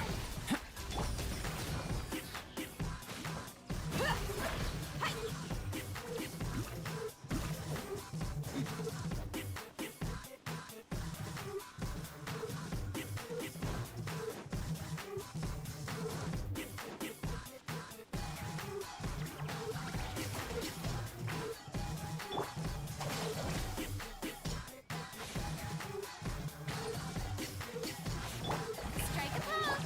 Let's get it on!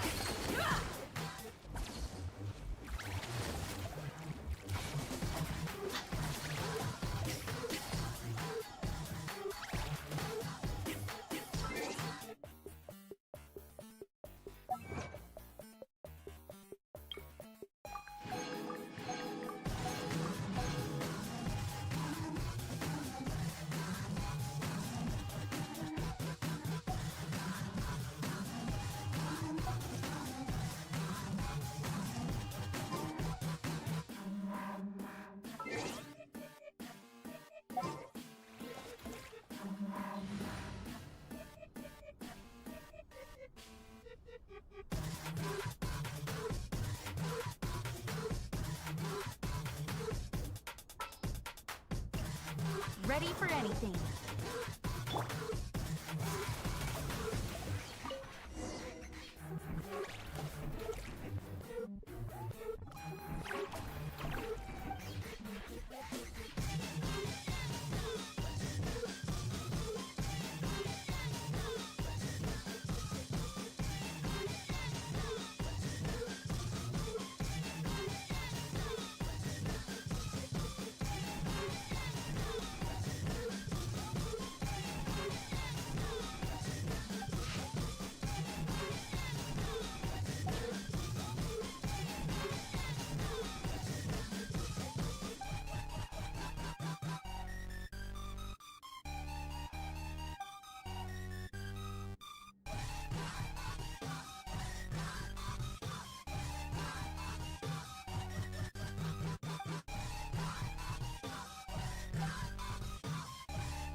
new job.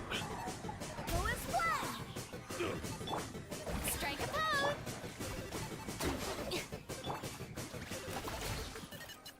Buckle up! Done.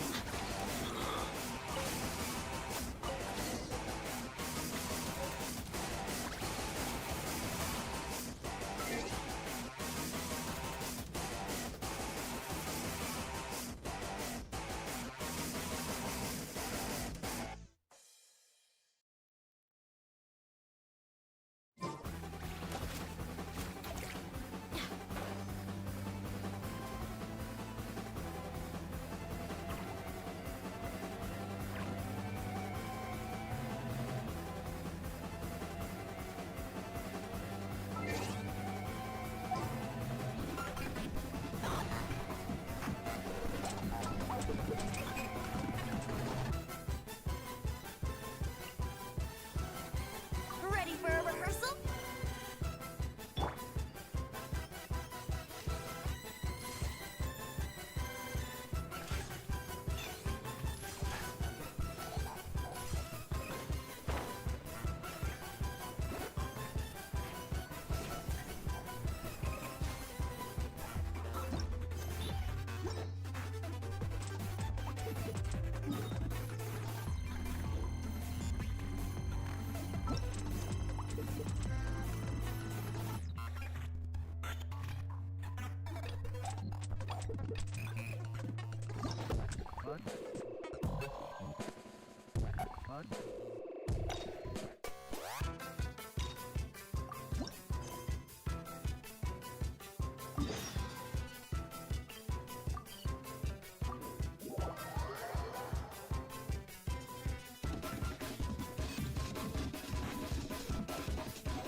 Hey, Traveler.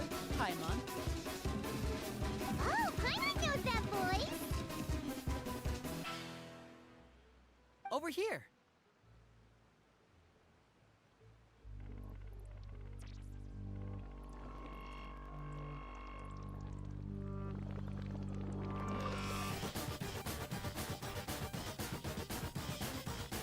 To borrow one of the more popular turns of phrase at the moment, this appears to be quite the fated reunion.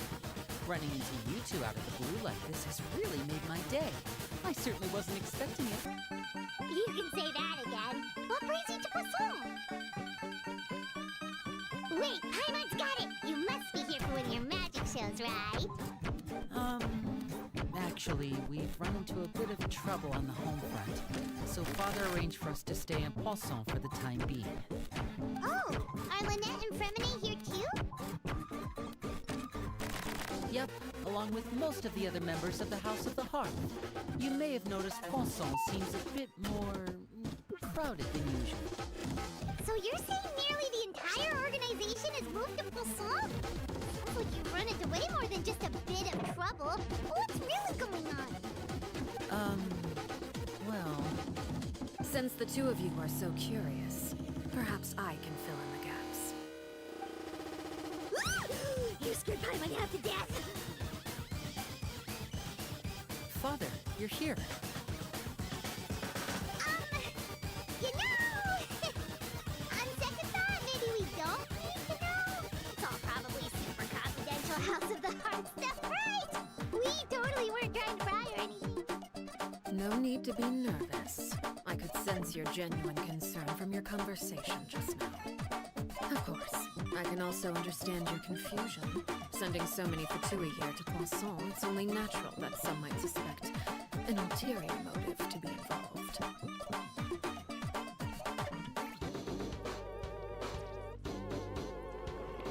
I understand. I'm well aware you've had your fair share of confrontations with the Fatui in the past, and I can't exactly guarantee that we'll remain on good terms in the future. As for right now, however, I would say we have little reason to be at odds, wouldn't you agree? The House of the Hearth could stand to be more open with those who have worked so closely with us in the past.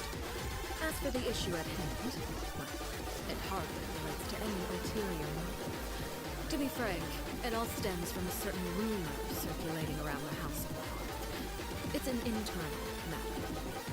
What sort of rumor? A rumor that a certain phantom child is hiding away in the House of the Hearth. A phantom child?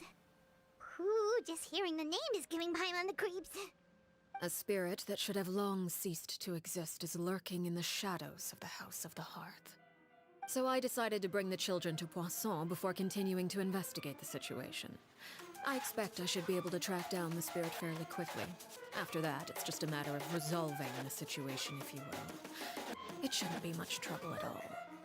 If you're curious, or if you still have some concerns, it might be advisable to stick around for a few days. I'm sure the children would be exceedingly pleased to welcome some visitors. Lenny, I'll leave you to entertain our guests. I have some matters to attend to. Of course, Father.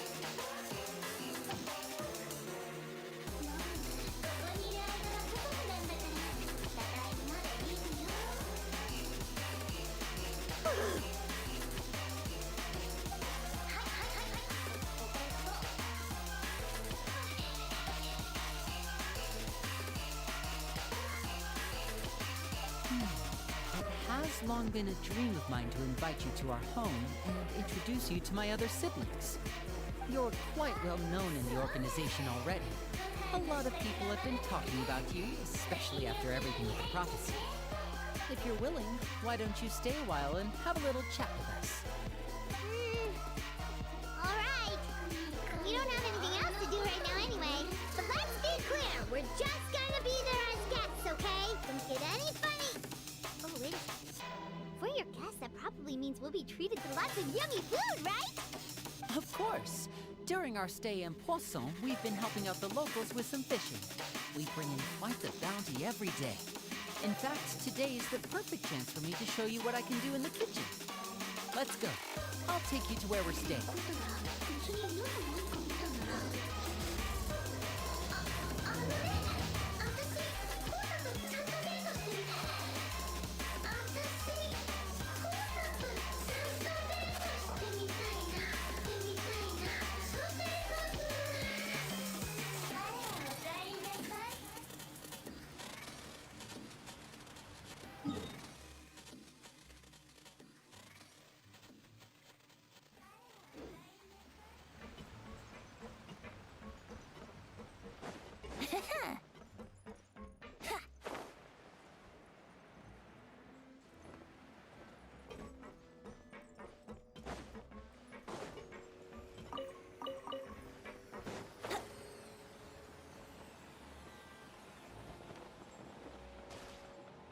We rented this house from one of the locals to use as a temporary base.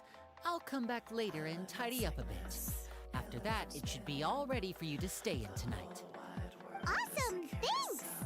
So, where are we off to now?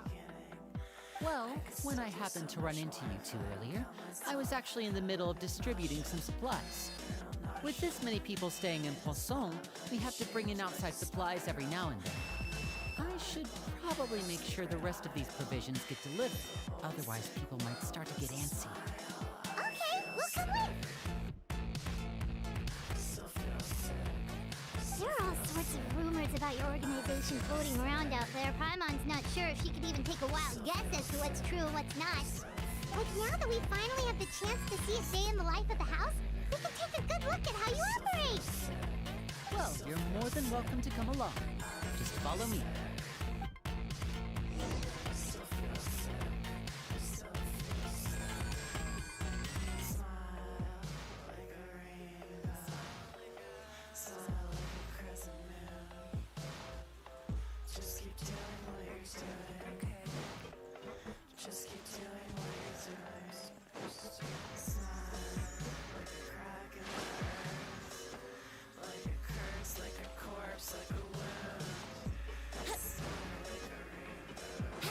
Would gliding be faster?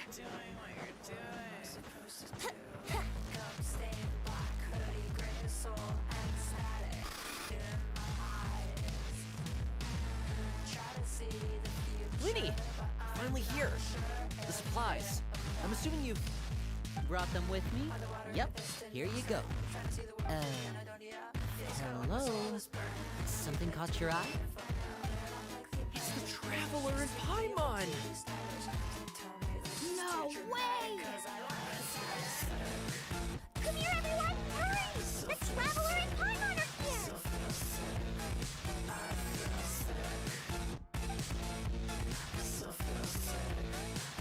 One at a time, please. Don't crowd around them all at once. We don't want to scare off our guests now, do we? Oh, it's alright! Gotta say, Paimon didn't realize we were this famous. Of course! Father and Winnie have told us so much about you. Father told us about how you helped Linny. According to her, you're a trustworthy friend. And as far as she's concerned, that's pretty much the highest compliment we've ever heard her give. As you can imagine, everyone's been very curious about you. I heard the Traveler is so strong that she can move a mountain with her bare hands.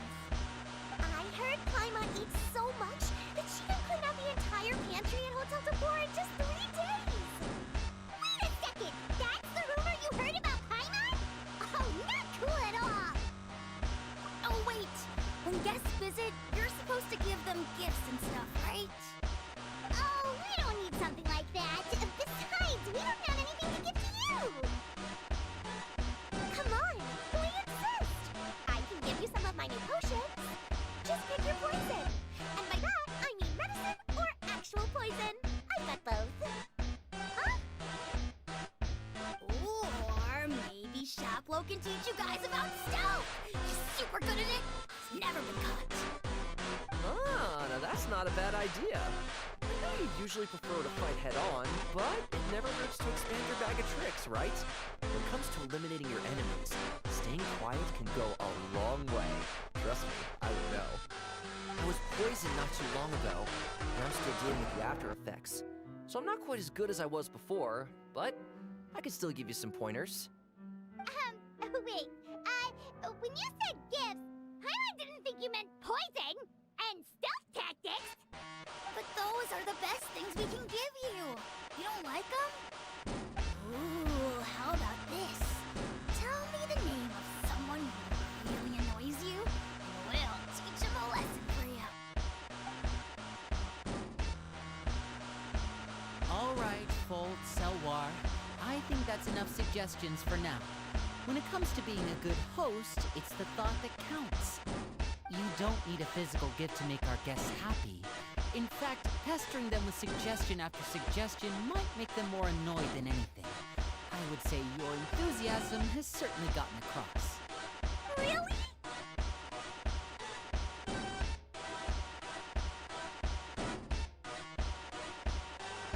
Awesome! It's been so long since we've had guests to play with. If there's anything you need, just let us know. Yeah, especially if it's poison or something. I got all sorts of potions for that. Well, we'll talk to you all later. We've still got supplies to distribute. All right, see you later.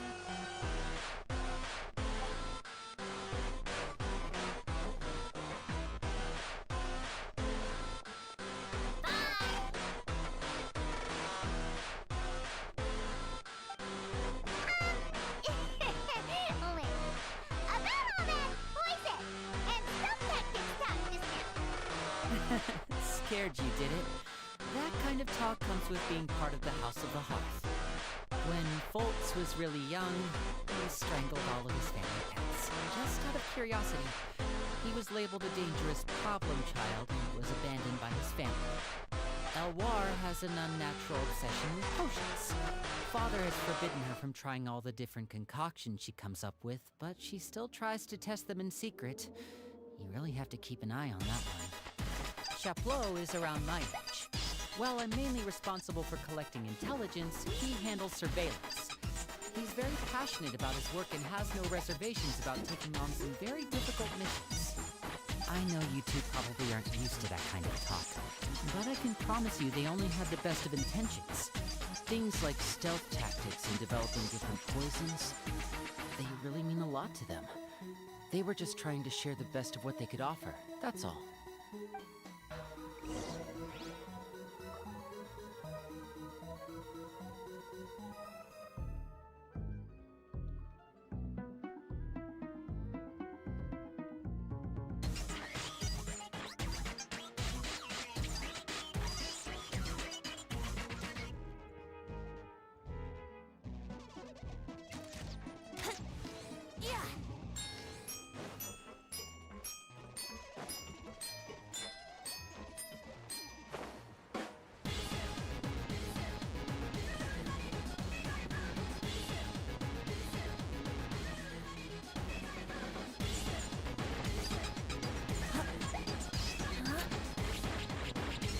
Let's play!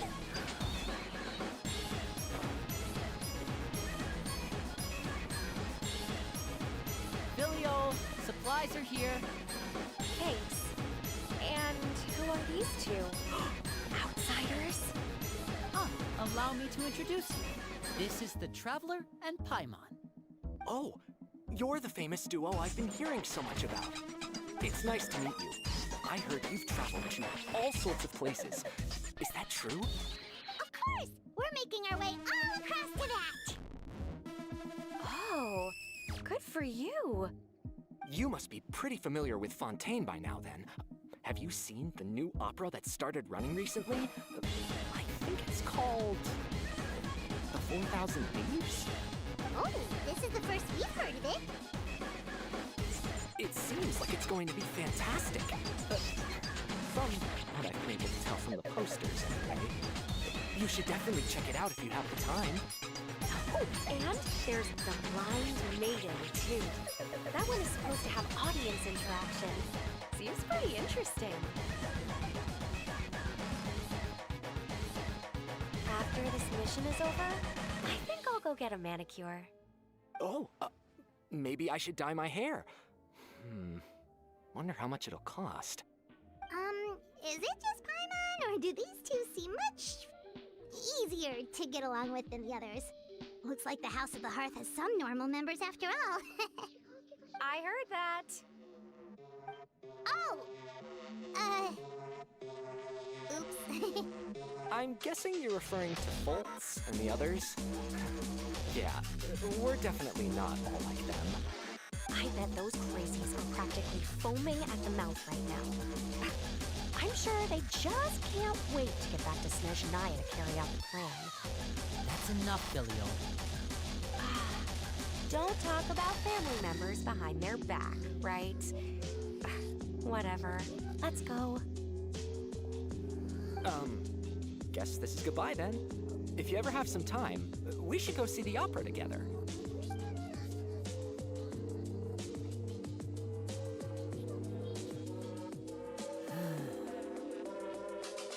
Well, that's it for the supplies. We should probably head back as well.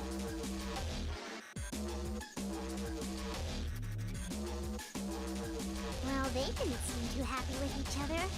Seems like there could be something more going on here.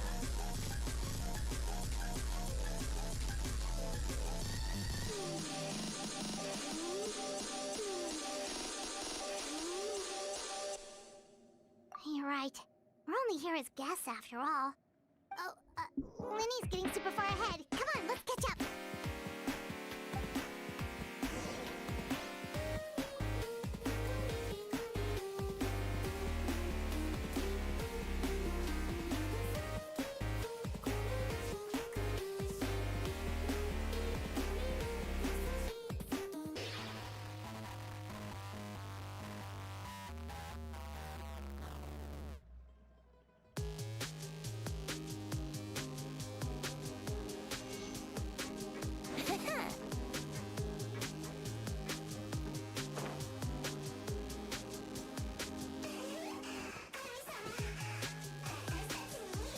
So, what do you think of the members you've met so far? Well, Father is always encouraging us to be strong-willed and independent. So if there's one thing we've got, it's people who aren't afraid to speak their mind. Well, I should probably get cooking. Wanna join? Of course! Then let's head out. Uh-huh. Fremine, what are you doing here? Well, Fremine! Nice to see you again! Oh, you too. I heard you're here as guests of House of the Hearth. Welcome.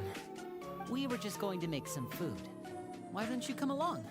I could use some help in the kitchen, and I seem to remember you mentioning you wanted to make seafood soup for the traveler in Paimon. Seafood soup? Oh, Paimon's drooling already. Were you looking for something just now, Fremine? Maybe I can help. It's nothing. I just wanted to see if there were any extra supplies. Yeah, we've got some left over. What do you need? Some food and water. And some clean cloth, if possible. No problem. Give me a second. Food, water. Wait a minute. What do you need all of those for? You're not on any missions as far as I'm aware, and you were just going to come meet with us. So what's this all about? I thought I'd grab an extra portion because I get hungry at night. Could be because I'm growing, you know? And...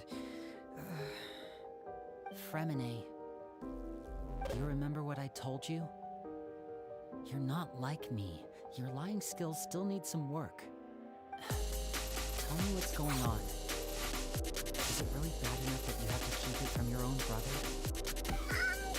Maybe it'll be better if we gave them some space.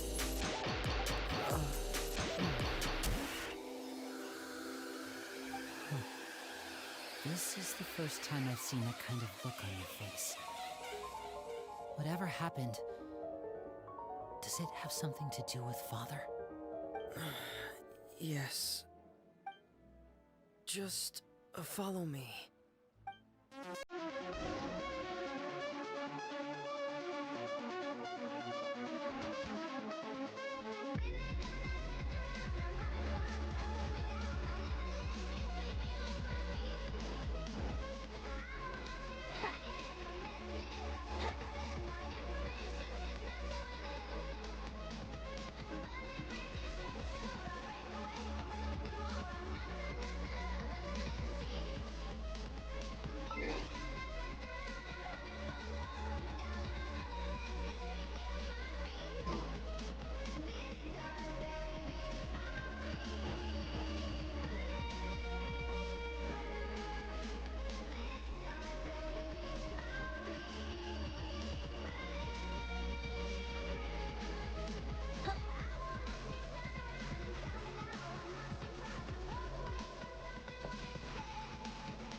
You're back!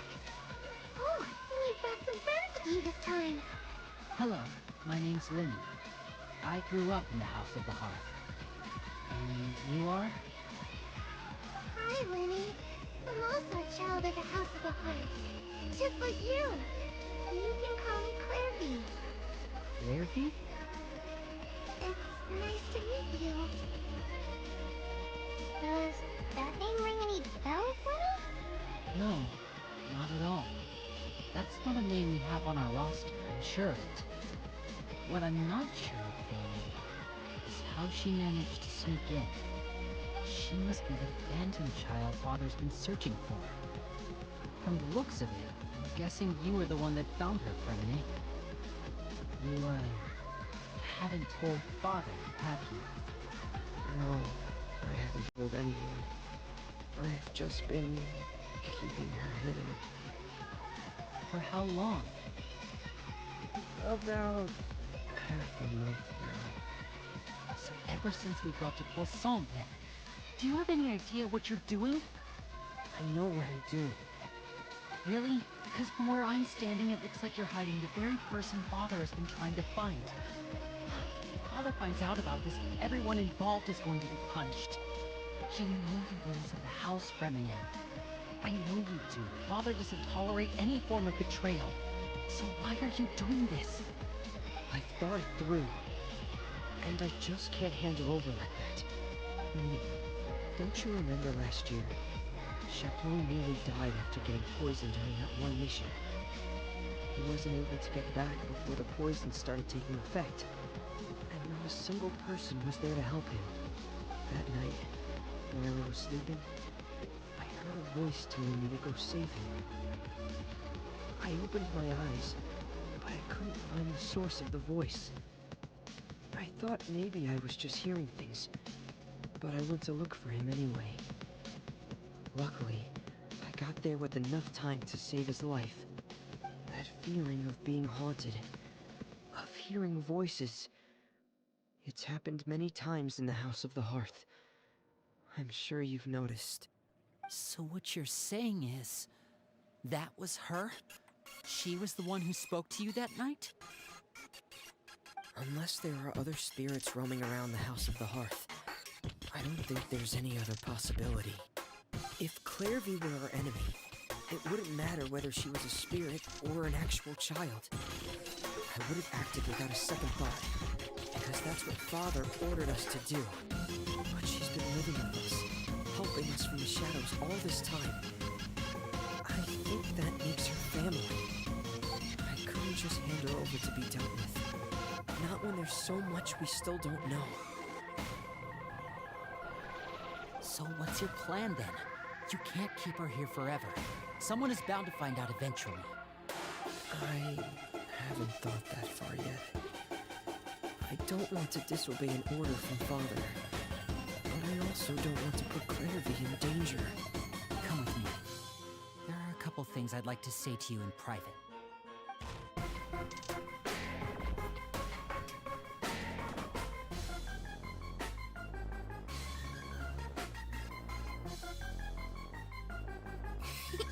Those two sure care a lot about each other.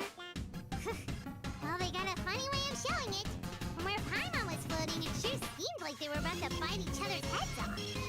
No way! They have a really deep bond. I could tell right away, because I also have a friend like that. I just don't know how long that kind of bond can last.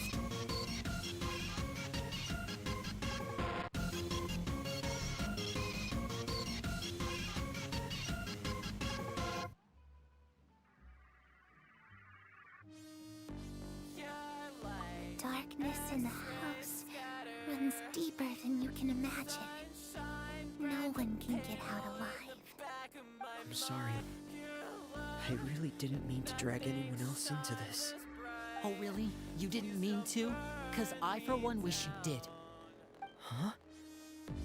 What do you mean? You know, when we were younger, you didn't call me Linny. You called me brother, just like Lynette.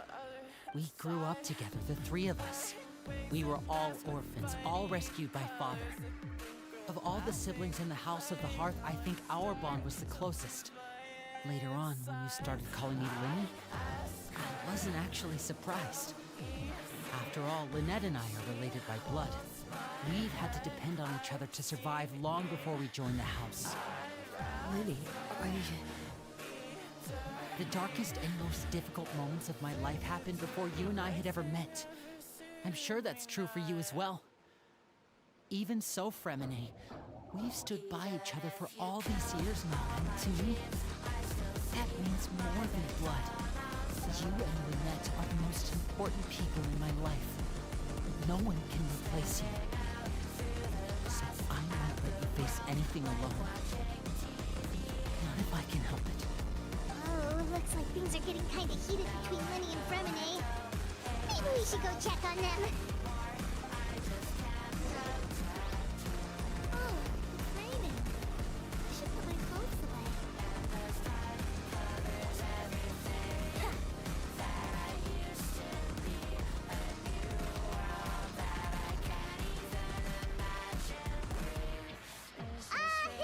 Hey, you two!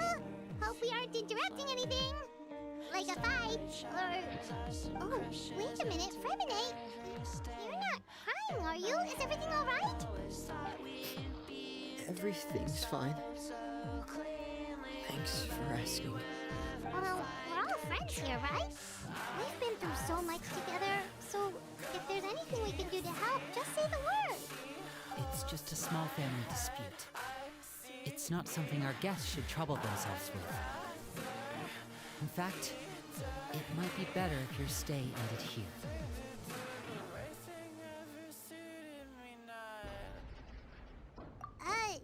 What are you getting at, Travis? traveler. When guests are around, families are often on their best behavior. And disputes are less likely to escalate. That's what you're trying to say, isn't it?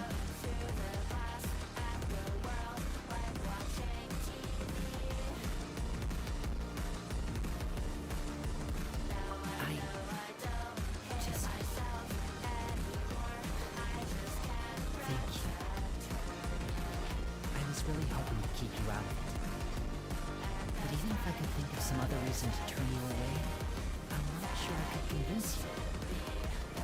I know things could turn dangerous, so I promise you this. From now on, I'll protect you like my life depends on it. Me too. Well, back to the matter at hand then.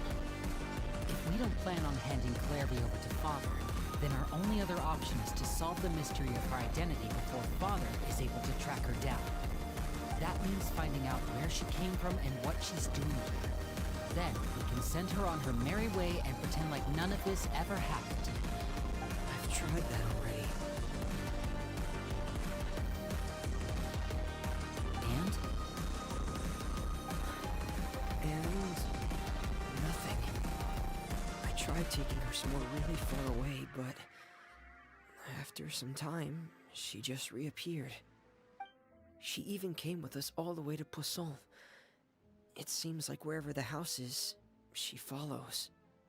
I don't know much about spirits. Do you two have any ideas? Let's see here. Paimon remembers hearing something like, if you fulfill a spirit's last wish before they die, they'll let go of whatever's keeping them here and return to the ley lines. Oh, it's just that Paimon doesn't really remember where she heard that, so it's not guaranteed to work or anything. Well, sounds like it's worth a shot. Guess that means we should go ask her about her wish. First, Fremini, I need you to promise me something. What is it? I need you to promise me that this will stay between the two of us. We are the masterminds behind this whole thing. No one else gets involved. Can you do that for me? Of course. I promise. All right. Then let's seal the promise just like when we were kids. Fist bump on 3. Ready? 1, 2, 3. I swear.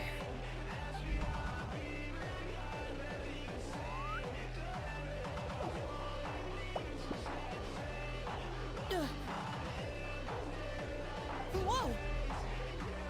Lynette!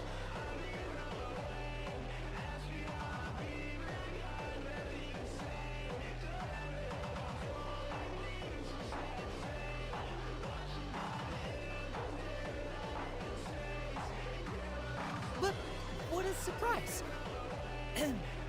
What brings you here, dear sister? And, when exactly did you get here?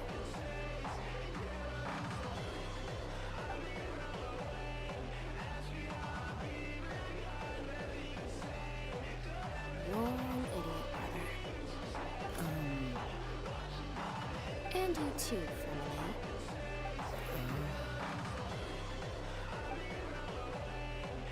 You 3, Traveler. And you 4, Paimon. Wait, what did we do?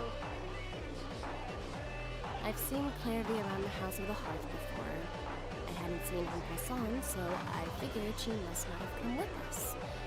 But it turns out, you were just hiding her. I heard you talking about your plan. Rather than steering clear of the situation, I'd rather fully join in.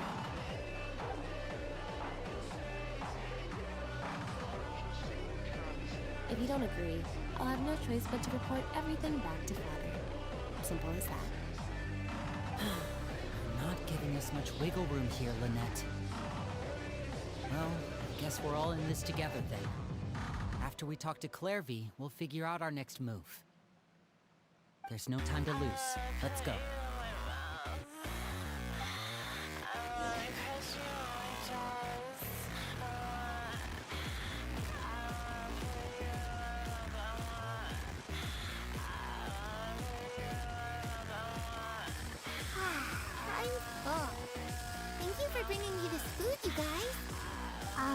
She said she's full, but the food doesn't look like it's eaten yet.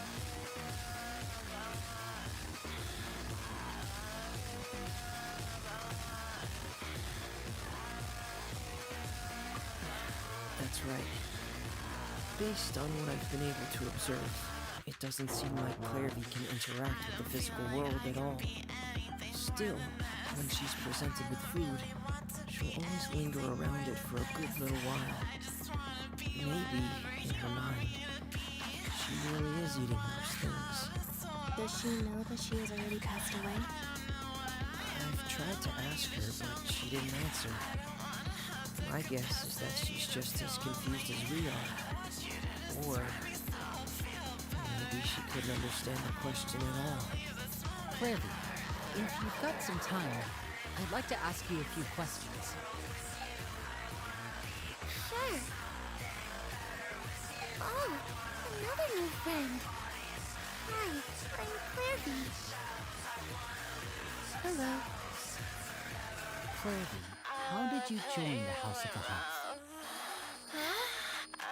Isn't it the same for everybody? The name brings you here and then you can't leave.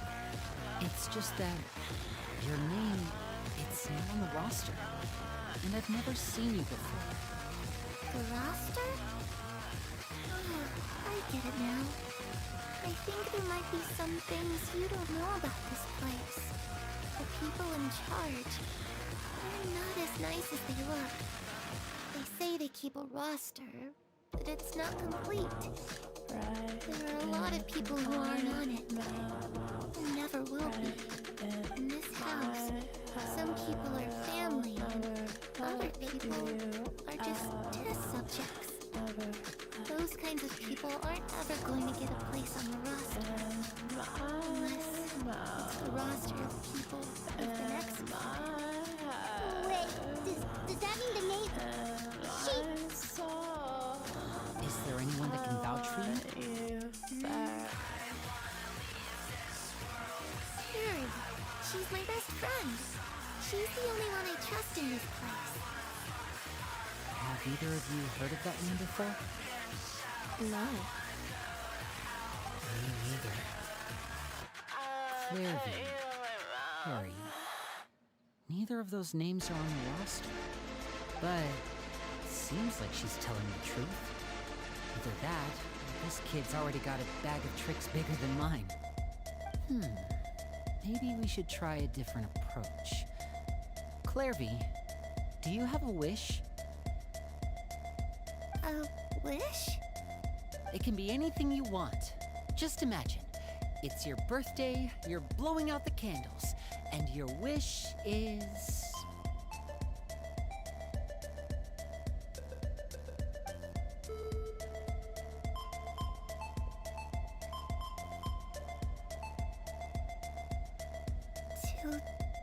To go outside, where the sun can find me.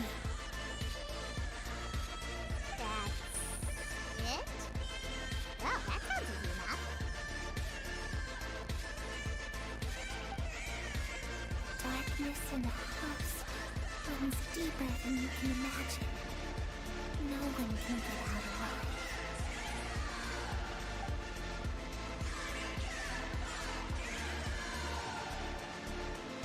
Okay, time to divide and conquer. Listen up, I've got a plan. I'll try and find a way to use basic illusory magic to take Clairvy outside and bring her somewhere with sunlight. Lynette, try and find the list of executions that Clairvy was talking about, and see if her name is on it. Fremine, you stay in Poisson. We can't be the only ones who've had run-ins with Clairvy. I need you to collect intel on everything she's said and done. Understood. I'll try my best. What about us? What should we do? I really appreciate your willingness to help, but this is a family matter. I don't want to drag you in too deep. It's too risky. Let me think. Since Father considers you to be guests, maybe you could stick by her side for a little while. You don't need to do anything except keep up some nice, casual conversation. Ah, Paimon gets it.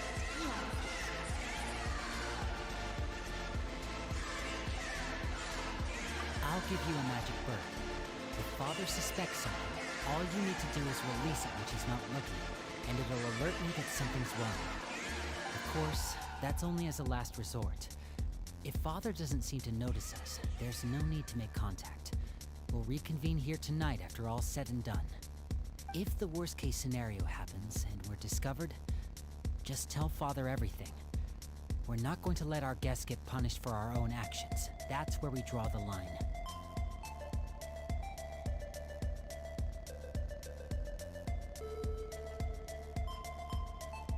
You too.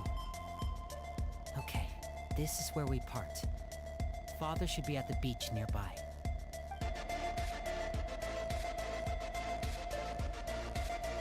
I really hope this goes well. No, it has to go well. That's the only way this can get resolved.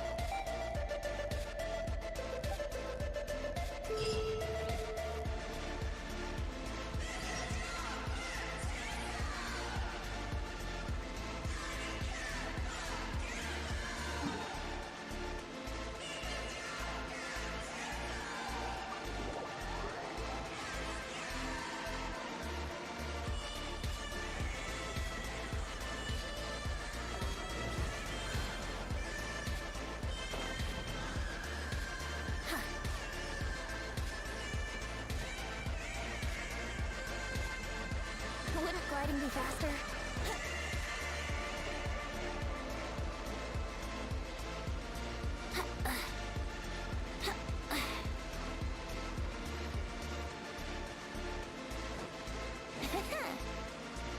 Wouldn't gliding be faster?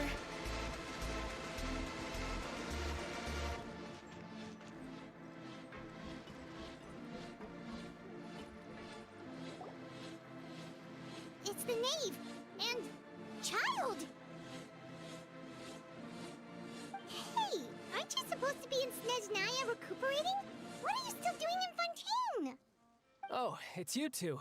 I didn't expect to run into you here. I was unconscious for quite a while after the fight in the Primordial Sea. After I woke up, I realized I was being taken back to Snezhnaya, and well, I couldn't have that now, could I? Not when I've still got unfinished business here in Fontaine. So, I mustered up all my strength and made the journey back on my own. What sort of unfinished business are we talking here? It has to do with Skirk, my master. I really wanted to meet up with her, but by the time I got back, she'd already left. I still have so many questions for her. Without any other leads, all I could do was ask the knave to help me track her down. She must have left behind some traces from her time in Fontaine. Oh, okay, so have you found any clues? Unfortunately, no. While the House of the Hearth is adept at collecting all manner of intelligence, certain existences can still manage to escape our purview. Basically, unless Master feels there's a need to meet with me, she's not going to be found. But that problem has an easy fix. I just need to become stronger, and then... Paimon thinks you should focus on getting better first. The worst of it is over. It's all thanks to that one kid from the House of the Hearth. Elwar, I think her name was. She gave me a bunch of random potions to drink. They didn't go down easy, let me tell you. Pain and chills all over. But they really did help speed up my recovery. And that's good, because it looks like I really do have to head back this time. The old man's been putting the pressure on me. He sent someone to tell me I'm needed for some sort of project. Project Stuja? Yeah, that's the one. I heard Regrader's involved too. I'm not looking forward to having to listen to all his monologuing, that's for sure. Hey, maybe you could think of a way for me to stay in Fontaine for a little longer. Helping Linny and the others brush up on their fighting skills would be far more interesting. If you and I could spar, that would be even better. I've been waiting for a chance to see you go all out. And what a sweet little daydream that is. But I also have a role to play in all this. I'll be leaving Fontaine shortly as well. Besides, considering how little they see fit to step outside the homeland, being called on to return to Snezhnaya by such illustrious dignitaries, what a great honor. Wouldn't you agree? One I could do without, I'd say.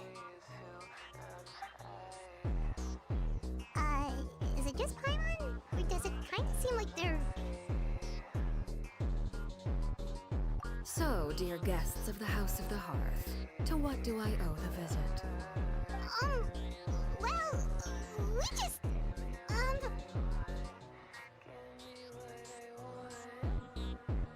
Right! We're super close to Linny and the others, but we still don't know much about you! Is that so? Introductions have already been made, have they not? Oh, well, you see? There's only so much you can learn about someone from a short introduction. At least tell us something a little extra, like... Why do you call yourself father? Huh, good question. I'd also like to know. The fact that you have to ask tells me our intelligence work has been quite successful. Telling you the answer to that question would only serve to undermine that success. And we can't have that, now can we? Spoken like a true diplomat. That was some expert sidestepping right there. Well, if there's nothing else, I think I'll take my leave. I still have a small matter to resolve at home. Wait, don't go!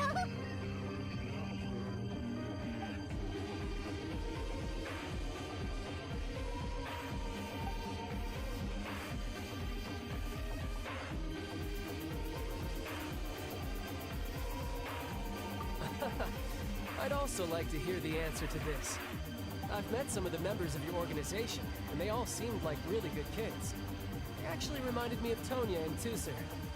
Which, by the way, if you ever betray them, I'm just letting you know, I won't let you off easy. And why would I betray them? Well, you've already betrayed the House of the Hearth once, haven't you? At least, that's what I heard.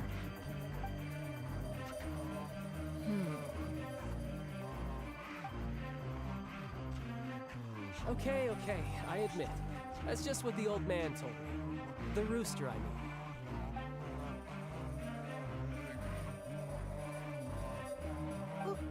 Wait, did you really do something bad to those kids? Never mind what I've done. I'm more curious as to what the mighty rooster had to say. Care to enlighten me? Ah, well, nothing much. Just some stuff about you taking out many other members of the House of the Hearth, and even going so far to attack your own family. I see. Oh, based on your reaction, I'm guessing it's all a bunch of lies. Hardly. I don't appreciate his particular turns of phrase, but I suppose he didn't say anything untrue. Although, it would be more accurate to say that there is a certain level of prejudice involved, but I don't intend to clear that up just yet. Prejudice has a funny way of concealing the real truth behind certain things, an attribute that I find to be quite advantageous. Call yourself a Fontanian, for example, and people will assume all sorts of things, when the real truth is that this is simply the land where I was raised. Huh? You're not actually from Fontaine? But then why did you try to help out with the prophecy and everything?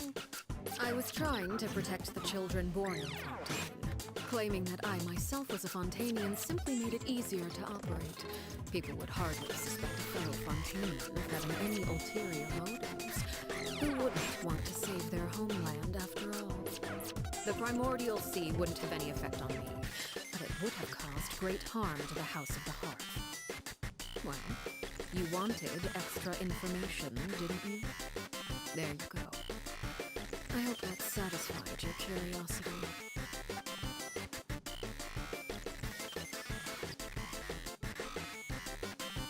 So, you stayed in Fontaine for the kids. I guess I was wrong to believe you'd betray them. Apologies. Looks like I was holding on to some prejudices myself. Good. Like I said, I like it when others have misconceptions of me. Actually, while I was recuperating at the House of the Hearth, there was something else that really caught my attention. I heard that members always resolve disputes and arguments with a friendly spar, and the loser has to back down. Seems pretty cool if you ask me. Would also give them plenty of opportunities to hone their skills. Well, that's only a recent development. In the past, such spars weren't nearly so friendly. The losing party would lose everything, including their life. They were that high stakes? At least that's not a thing anymore. Well, the current atmosphere's not half bad. I'm a bit jealous, actually. You've got so many family members around you, and you even get to live with them. Having a lot of family around means dealing with a considerable amount of bickering and scheming.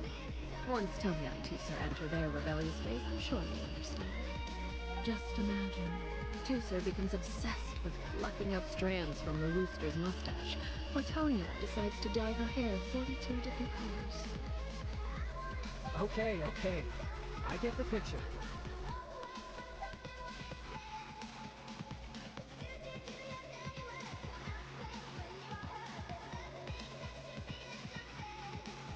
Well, would you look at the time? I should probably get going. Traveler, Paimon, not sure where our paths will cross next. The next time we run into each other, we should definitely try and find some time to spar. Again, maybe this is a conversation we can have when you look less like you're gonna kill it. Alright. Well, thanks for everything, No thanks necessary. You also played a part in obtaining roses. I would say we can call ourselves even. I like the sound of that. Well, I'm off. See you all some other time. We should probably get going too. Do you want to head back with them? Oh, you want me to leave so soon? Oh, whatever you see. I'm rather enjoying the evening breeze. If you don't mind, I think I'll stick around for a bit. I have some things to think about. Apologies for not attending to you like a proper host. Please forgive this slight. I do hope you'll have a pleasant stay. We managed to keep her distracted until nightfall. Good thing Child was there to keep the conversation going. You don't think she suspected anything, do you? Oh, I wonder if Liddy ran into any issues. Let's hurry back and see how everything went. Oh? You decided to stay a little longer. Let's take in the ocean view together, then.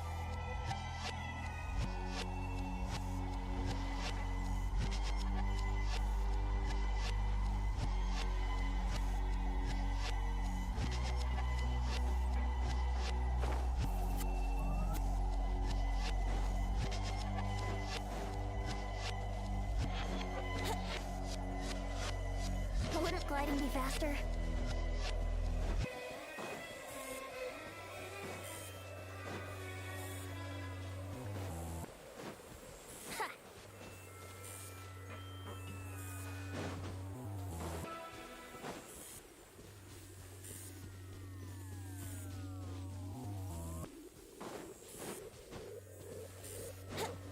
Wouldn't gliding...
takeoff.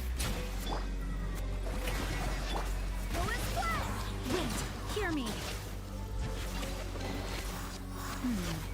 Things are going a little too smoothly today.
Lenny, how did everything go? Well, long story short, we ran into a small issue. Clairvy can't go into the sunlight.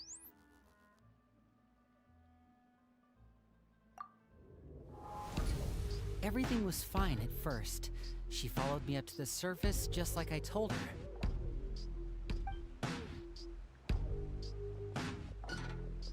But as I led her out of the shadows and into the sunlight, she vanished. I turned around and there she was, standing at the edge of the shadows, silently watching me.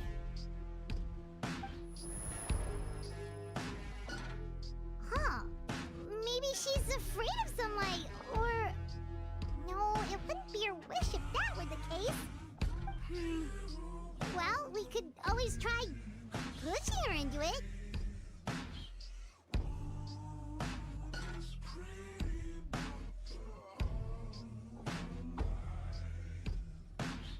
Oh, true. I've pretty much tried it all already. Nothing worked. Eventually, the sun went down, so all I could do was bring her back here. How did it go with you, Lynette? Good. I've got the list. It's right here. Really? Well, what are we waiting for? Let's take a look!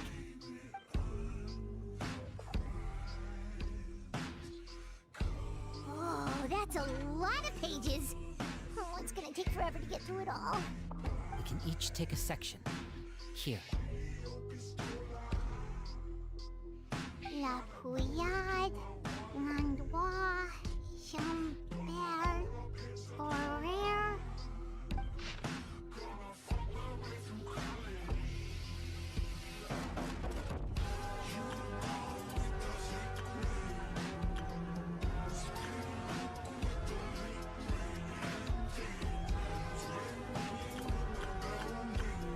Oh, yikes. That horaire guy has a huge scar on his face. He's kinda giving Paimon the creeps. I've met him before. The scar is from an injury he received during the mission. I still remember him joking with me about it. He said any future lover would take one look at him and then lose all interest. Did he say anything else? Well, I asked if there was someone he was interested in. He said no, and that's where our conversation ended. It was only later that I learned he really did have someone he liked. He risked everything to escape so he could be with her, but it didn't work. One day, Father asked to see him, and, well, I never saw him again after that. Wait, so that means the knave, she... It may seem cruel, but it's just one of the rules of the house. Betrayal is not to be taken lightly. We know too many secrets to come and go as we please. So, if you do try to leave, pay with your life.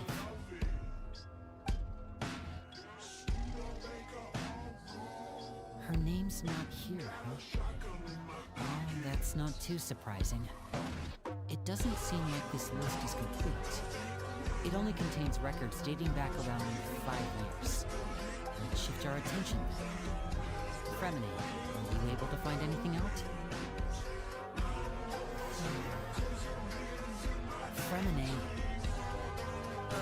Sorry. I was thinking about something. I managed to talk to quite a few people, but I couldn't help but notice that the atmosphere in the house was a little strange. Strange? Yeah, I know there have been arguments in the past, times when people haven't gotten along. Chaplot and Filio are a good example of that. Oh, those are two of the people that we met while delivering supplies. I can see how they might not get along. They had very different vibes, and their, interests seem to be pretty different as well. That's to be expected, actually. Father brought us all here, shared her knowledge with us, taught us how to fight. That's one thing we all share. But that's also where the similarities end. Not all of us feel the same desire to stay here. As members of the House of the Hearth, we're also considered part of the Fatui. And to a lot of people, that's an identity they never asked for. Certain members get older and realize they want something else for themselves. But considering the rules of the House, most people would never say that out loud. People like Chaplot and Foltz are loyal to Father and her vision. They're proud to be part of the Fatui. Filiol and Nantoy, on the other hand, well, they aren't quite as enthusiastic. These kinds of conflicts have always been there. It's not like Father is in the dark about any of this. Well, that's true. But it just feels like things have gotten worse lately. Filiol and the others, it seemed like they were meeting in secret to talk about something. I can't say for sure, but I think they've met Clairvy. You think she's been inciting them to act out? No, not exactly. But I wouldn't be surprised if she said something to them about it. The darkness in the house, and how deep it runs. She's told me about it before. Experiments being run on children. People being used as pawns on the battlefield without so much as the strength to survive. And they just believed all that? Without any evidence? Clairvy's words probably gave them the excuse they were looking for. Whether they actually believe them to be true is secondary. This is all because of Project Stuja, isn't it? Whoa, hold on a second. What's this Project Stuja all about, huh? This is the second time it's come up now. Sorry, but I'm not sure of the details either. I only know what Father has told us, which is that it's something the Rooster and Regrader have been working on together. Apparently, it has to do with the Fatui's strategic plan for the future. Because the House of the Hearth was so successful in obtaining the Gnosis, we now have the honor of playing a key role in Project Stuja. Wait, but isn't that a good thing? Key role is just another way of saying dangerous one. To us, the whole thing is an inconvenience. Father thinks so too, but she's in no position to refuse. The plan isn't exactly unreasonable, and they've been funneling the house a lot of funding. It's just that we'll lose a lot of members in the process. Participating in the plan, it's an honor in name only. What they're really trying to do is subdue us. The existence of an intelligence organization outside their control makes them feel uneasy.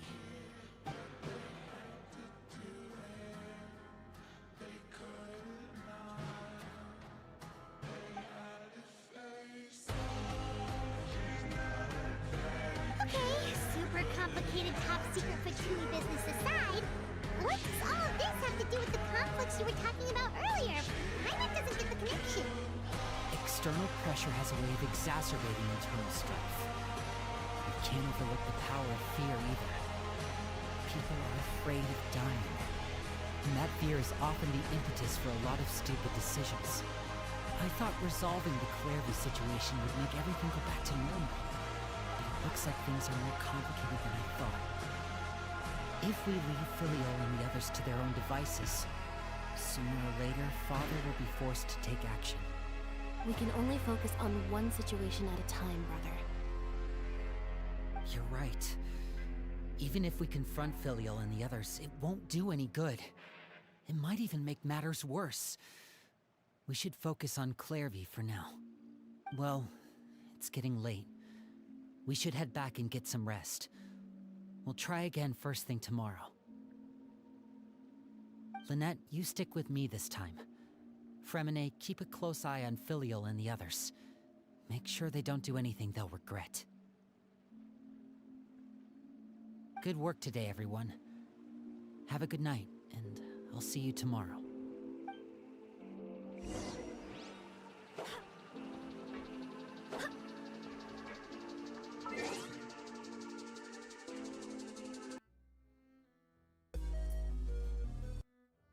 I'm stuck.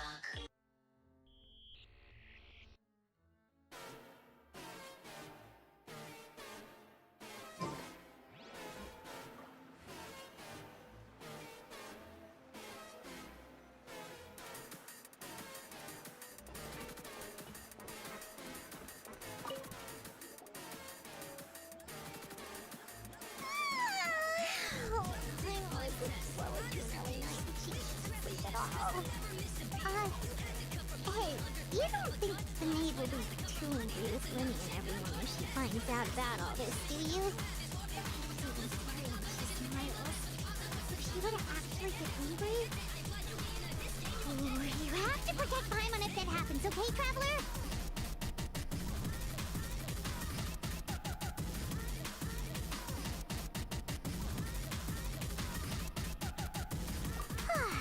Trust is effort, Traveler. Look over there. Let's catch up with her before anyone sees.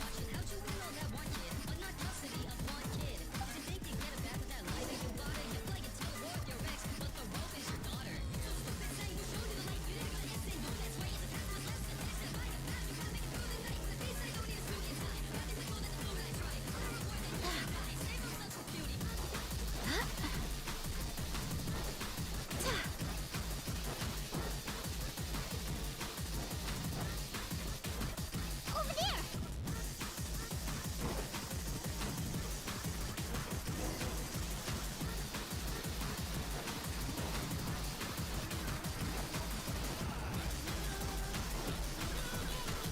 Oh, where is she going? Oh, someone sees her where it goes.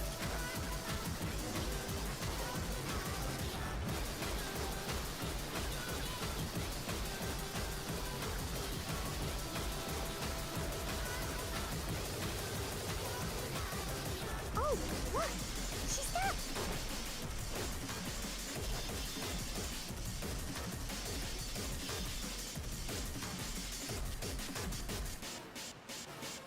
Clairvy!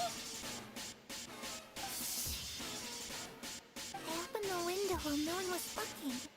Look how pretty the outside is.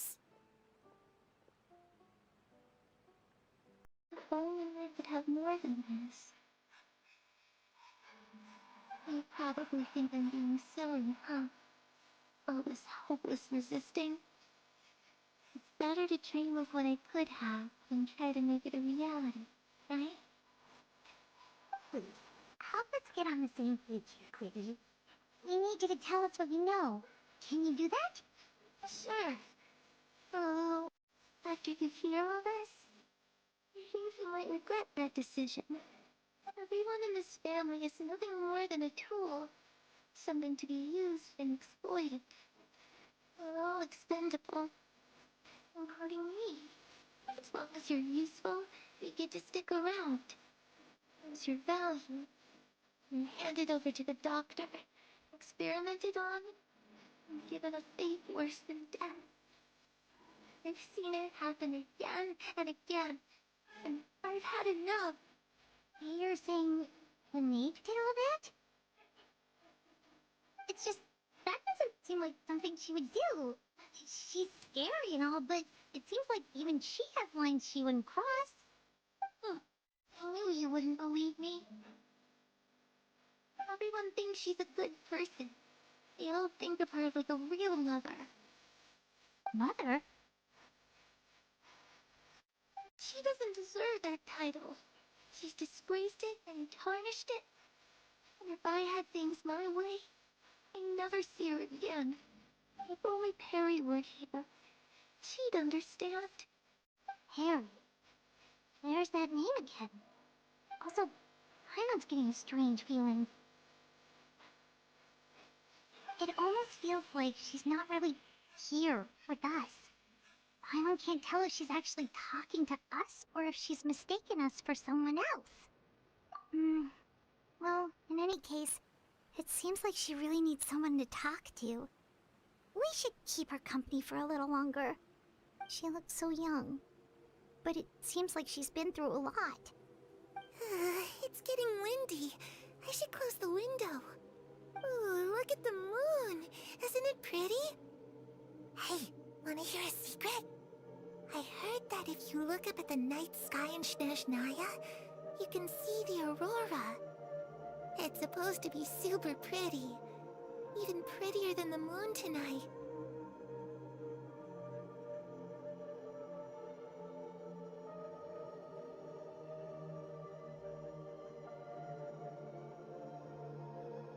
Perry and I promised each other that once we're older, we're gonna go see it together.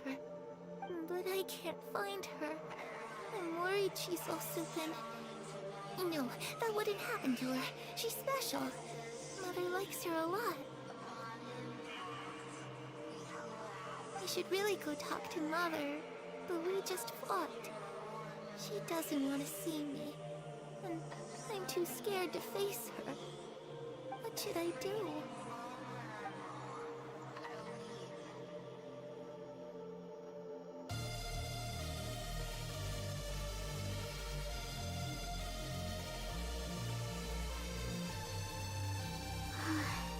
Emma really doesn't understand what's going on with her. Well, let's head back. We've got an early morning tomorrow.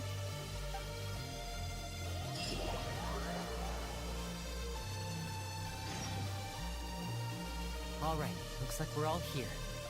Let's go ahead with the plan.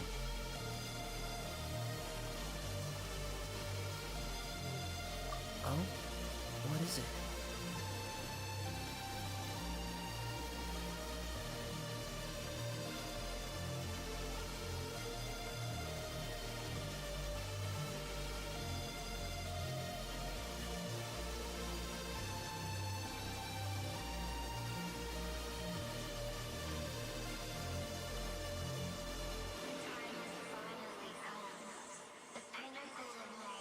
What makes you ask that?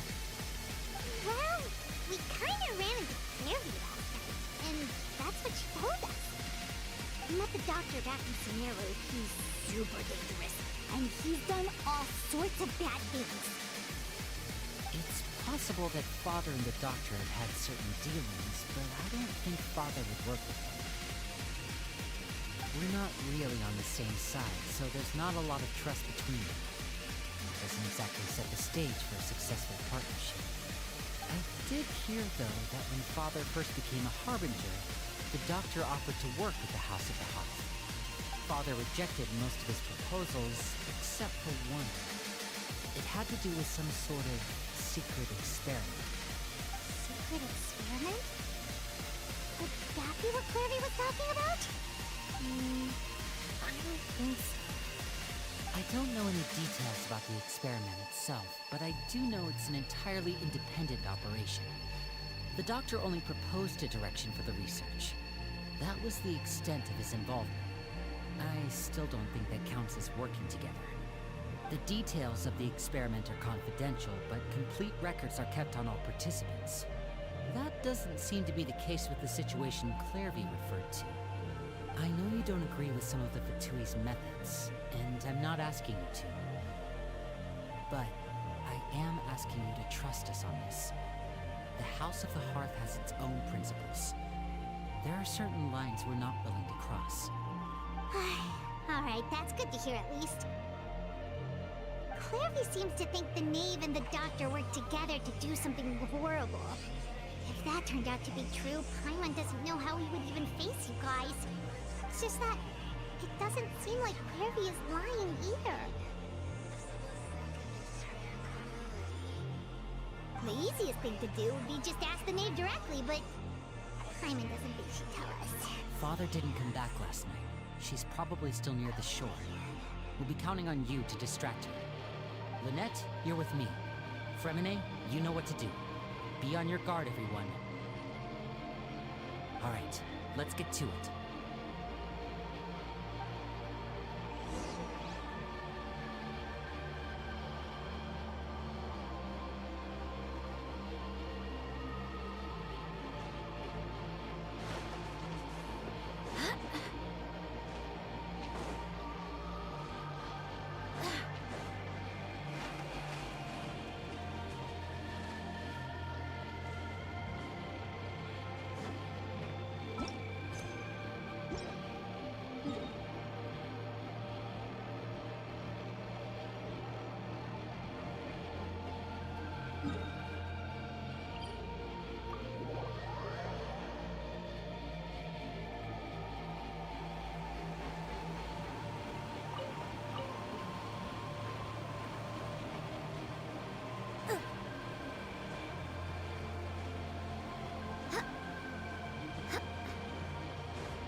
Ah, it's you two again. I must say, you look a bit pale. Did you have trouble sleeping last night? A little. Perhaps if you had less on your mind, you'd be able to absolve yourself of such troubles. So what are you planning to do now? Catch up on some sleep? Or should I give you some time to rack your brain for a topic to discuss before I ask any questions? Although I must profess to being curious. Without child here, how do you plan on distracting me?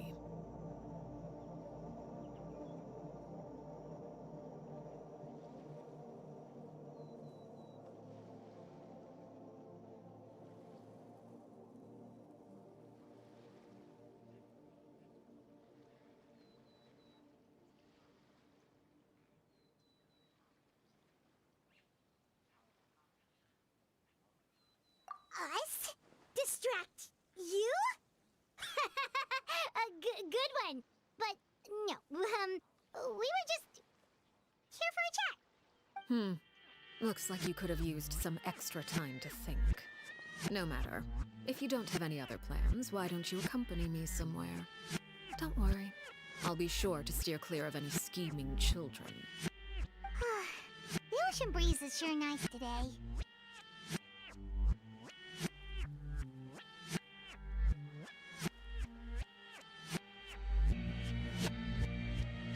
Children always think they can hide things from the grown-ups.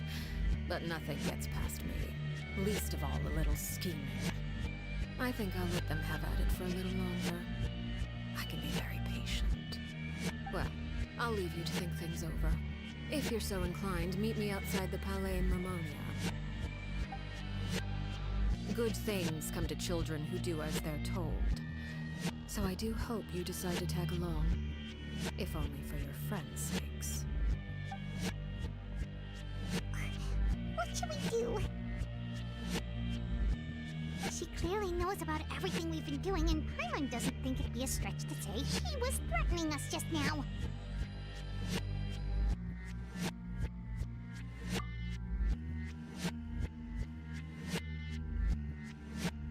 Oh, good idea. Hopefully he sees it in time. Well, we should probably head to the Palais Marmonia. Paimon doesn't want to find out what happens if we don't show up. Based on what the knave was saying just now, it sure didn't seem like it'd be anything good.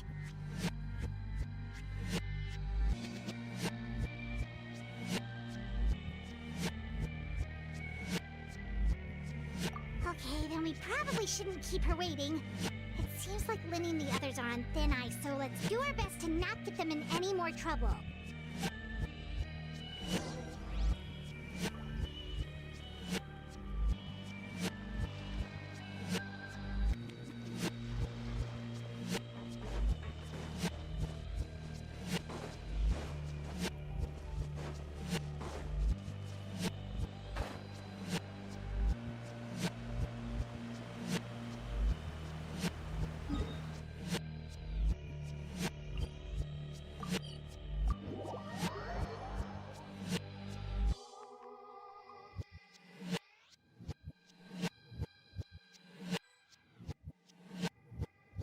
Seeing as we still have some time before my meeting, we might as well enjoy some pleasant conversation while we wait. I'm glad to see you get along with my children. Being surrounded by good companions is necessary for a child's development. You're not planning on doing anything to them, are you? I assume you're referring to Linny, Lynette, and Fremine. Although, there's that situation with Filial and Nentoy as well.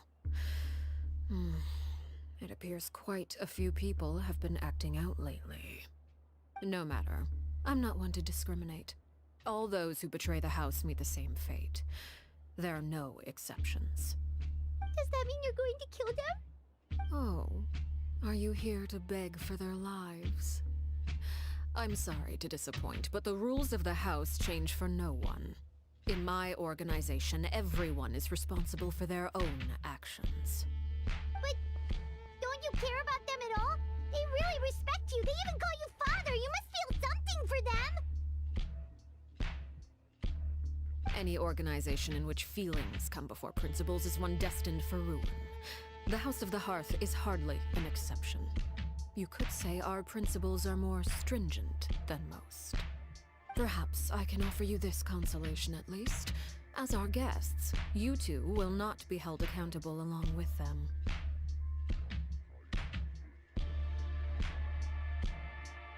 I would imagine Linny, Lynette, and Fremine will be able to keep their lives. As for Filial, Nentoy, and the others, I'm afraid there's little I can do. They can try to escape, but once you know our secrets, there's no getting out alive. But that's awful. Ah, you seem concerned. Out of consideration for my guests, I suppose I could turn a blind eye for a little longer. If Linny and the others manage to dispose of Clairvy in the meantime, all evidence of their wrongdoing will be lost. In that case, I could hardly punish them for something I couldn't prove.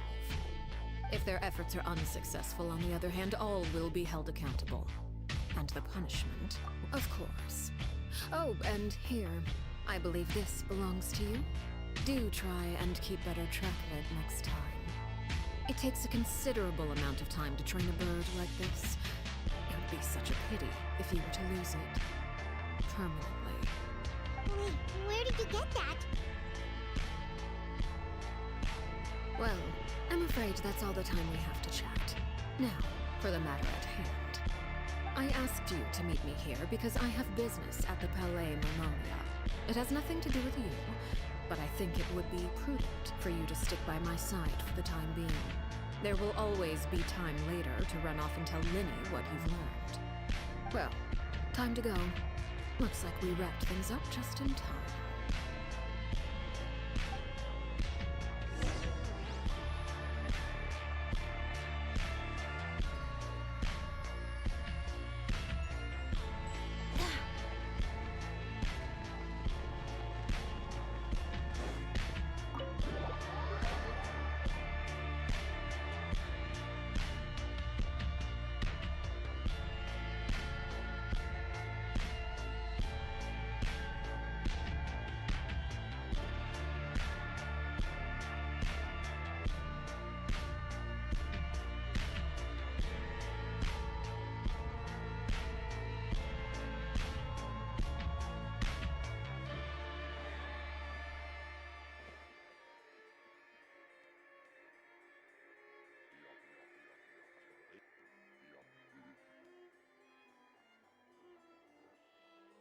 do hope the Knights of Favonius are all working hard.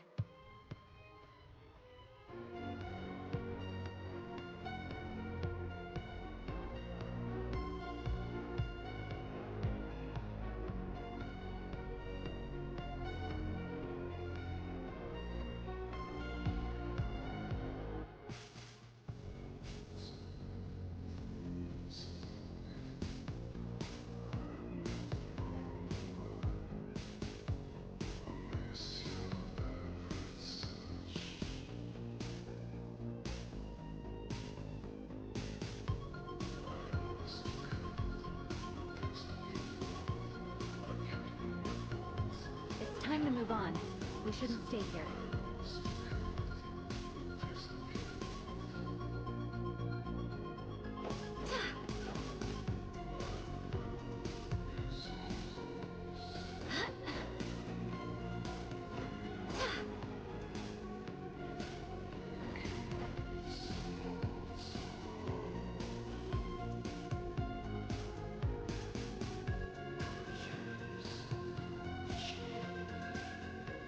It's been a while, Monsieur Neverland.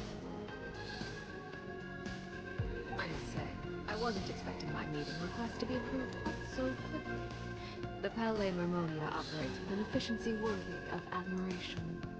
It is only right that an esteemed diplomat such as yourself should be afforded the proper level of respect.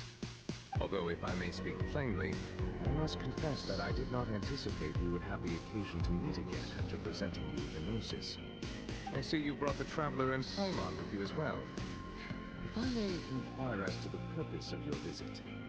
I'll be departing Fontaine shortly. There is, however, an outstanding matter that I would like to see resolved before I go.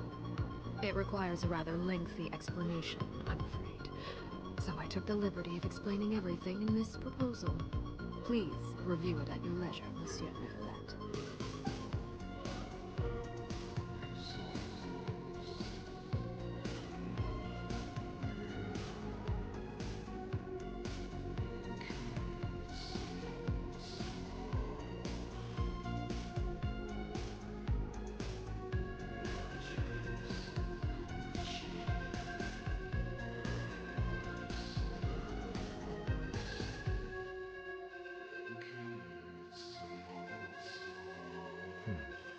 I understand your request. However, at the risk of causing offense, I must admit that I fail to see why you would wish for such a thing. I heard you have a certain fondness for water tasting, Monsieur Neverland. So allow me to use water as an analogy. A family is like a large body of water with countless rivers flowing in and out. As someone who watches over this system, I would hope that each river that flows from the source will eventually reach the ocean. Of course, objectively speaking, I know this is impossible. Most of the rivers will dry up along the way, disappearing into the ground and leaving nothing but a barren riverbed behind. Not all rivers are destined to reach the ocean, but I would not see their existence rendered meaningless. I believe the water that flows within them is simply meant for a different destination, like a field in need of irrigation. Or perhaps the glass of a certain water-tasting enthusiast. Did you get any of that, Traveler?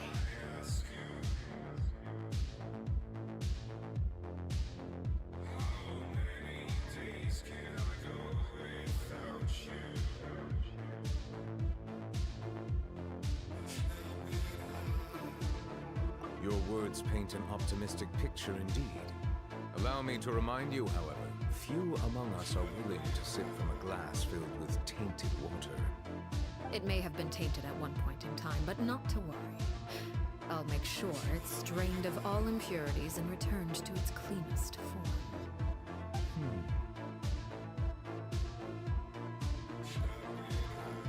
I seem to recall there being a transactional aspect to your proposal. Perhaps you could expound on that? If you accept my proposal, Monsieur Neverlet, I will gradually withdraw my forces from Fontaine. And, unless absolutely necessary, I will no longer carry out any special missions within Fontaine. I presume I can take your words to mean that, in the future, cases similar to the Tartuffe assassination will cease to cross my desk? Tartuffe? Ah, that thief who embezzled funds from all those charities, you mean? My deepest condolences to his family, but without any evidence, I cannot imagine how the House of the Hearth might have been involved in his passing. Of course, if you accept my proposal, Monsieur Neuvillette, I'm sure certain measures could be taken to reduce the frequency of such troubles. You choose your words carefully indeed. In that case, I am inclined to accept your proposal. My thanks for your generosity, Monsieur Neuvillette. Well, with that settled, we should be going now. I took the liberty of bringing along 2 bottles of spring water from Snezhnaya for you to enjoy.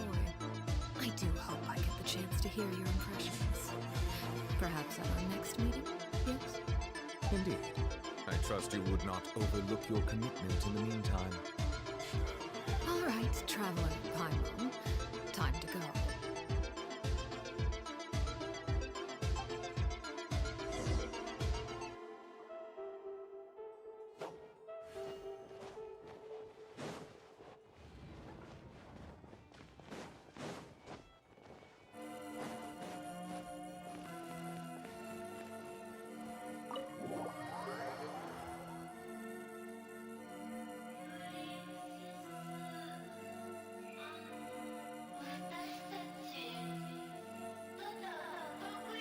So, what exactly were you talking about back there? Paimon only heard you mention some rivers, a large body of water, and then some kind of irrigation scheme. You really want to know? I would imagine there might be more pressing concerns at the moment. Paimon really hopes everything's going okay.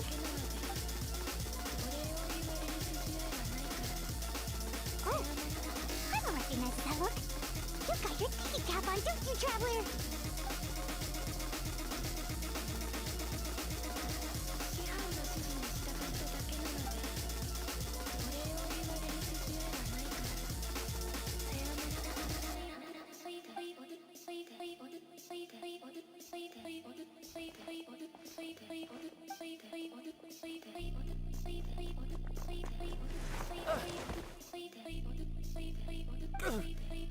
Oh, shoot. Are you alright? Oh, jeez. I'm so sorry.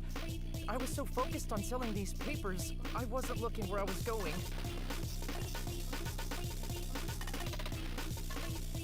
Well, let me make it up to you at least. Here, take this paper. On the house.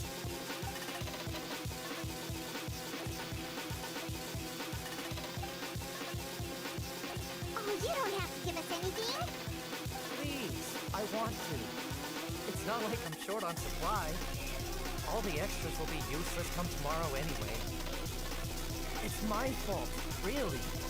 I was just trying to bring home some extra mora for the family, but I bit off more than I can chew. I haven't had many takers today, so I'm still swimming in papers. What's going on here? Nothing much. I just ran into your friend here on accident. I should probably get going, actually, so... Hold on. Of course, I'm happy to compensate you with mora, it's just... I don't have any on me at the moment. I'll take 3 papers. Here, your payment. Oh, thank you for your patronage. May the Archons bless you with good fortune. If only I had the chance to run into such generous customers every day. I should probably just take on a smaller inventory though, right? I'm getting married soon, so sometimes it's hard to not get ahead of myself. Anyway, I should head out. Goodbye! Well, now that my affairs are settled, we should take the boat back to Poisson.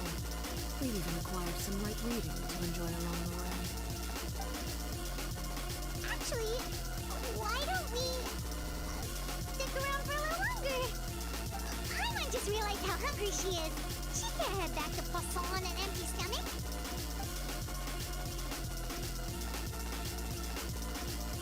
It appears appears you two are under the impression that delaying our return will somehow alter the situation in your favor.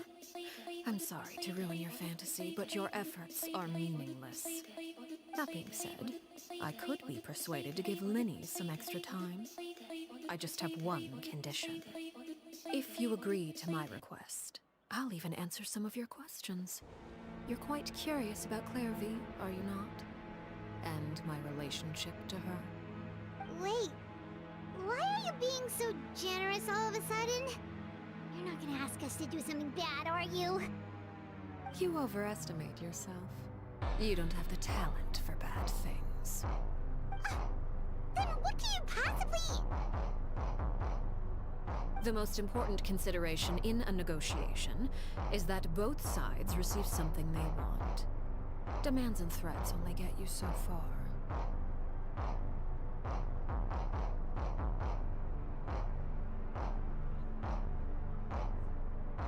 Wonderful.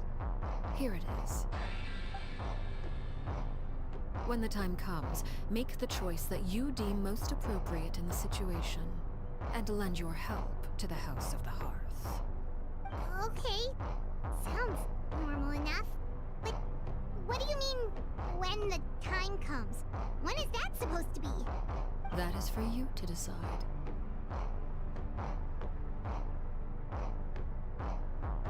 Then we have a deal. Follow me.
What is this place?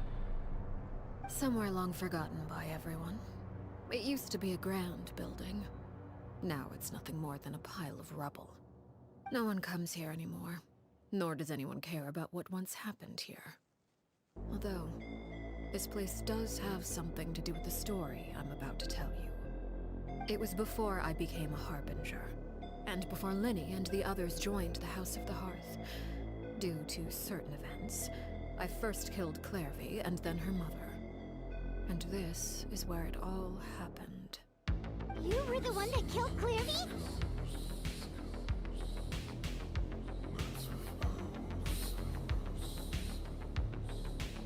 Patience now. Allow me to explain Clairvy's side of the story first. I'll start from the beginning. Clairvy was 6 years old when she was brought by her mother, Crucibina, to live in the House of the Hearth. From the outside, it seemed like a fairy tale. A thriving family made up of kind adults and friendly children. Crucibina was the knave at that time, and the House of the Hearth was under her control. She was Clairvy's mother by blood, but she was also the mother to all the children in the house. Clairvy was happy here, for a time. But she quickly realized that being part of this family wasn't a fairy tale at all. It was a kind of purgatory. Purgatory? Exactly. The House of the Hearth takes in war orphans from all over Teyvat. But as for how to raise them, that depends entirely on the person in charge. Crucibina came up with a novel idea. She would teach the children to fight. force them to duel each other, and then crown as the king of the house the child who proved themselves most worthy of inheriting her title. It's difficult to estimate the number of children who died or were maimed in the process. There's little I can say about the ones who died. The ones that emerged with permanent injuries, on the other hand, well, they still served a purpose. They would be handed over to the doctor to be experimented on, or sent away on dangerous missions. Nothing more than tools to be used and then discarded. So those were the experiments Clairvy was talking about. But what actually happened to her? You said that Clairvy was Crucibina's daughter, so if Clairvy tried to convince her to stop what she was doing, Crucibina probably would have listened, right? Despite being Clairvy's mother, Crucibina cared little for her daughter. She forced Clairvy to join the House of the Hearth only as a means to demonstrate her own impartiality as a mother, to prove that she treated all her children equally. Clairvy did try to convince her mother to change her ways, but it was to no avail. After her efforts failed, the only other option was to rise up and try to fight back. Unfortunately, the other children had already been thoroughly indoctrinated into the illusion of happiness Crucibina had created. Of course, there was one exception. Someone Clairvy's age who knew the truth about the House of the Hearth. Her name was Peruere.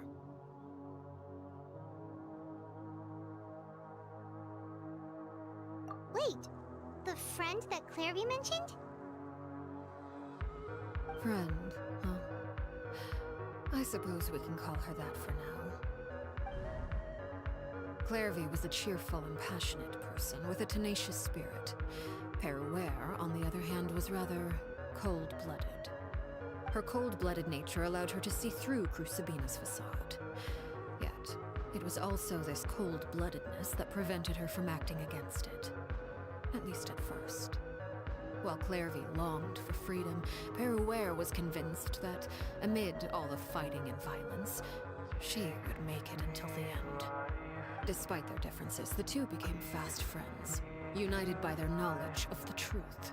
Clairvy told Peruere that she hoped to create a real family, where no one would be killed or sacrificed. There may have been a certain naivete to her ideas, but Clairvy proved her determination many times over. She tried countless times to run away, ask for help, or expose the truth. But her efforts only earned her beating after beating. The only thing that kept her going was her strength of will. Even with her body racked with pain, she would still stand on her tiptoes and open the window at night. She and Peruere would look out at the moon together, a fierce longing for freedom shining in her eyes. But one day that light simply vanished. What happened? Her hopelessness resulted from a culmination of things. 10 years had passed. 10 years worth of failure after failure. She and Peruere weren't children anymore, but finding any chance to escape still seemed as hopeless as ever. It was during this time that Peruere suggested a new plan. If escaping was out of the question, why not take down the very person sitting on top of this throne of lies? Mother herself. Clairvy rejected that proposal. She claimed that, as a famous harbinger, Crucibina possessed an unimaginable amount of power. Trying to kill her would have an incredibly low chance of success. Clairvy never gave another reason, but Peruere could see it written all over her face.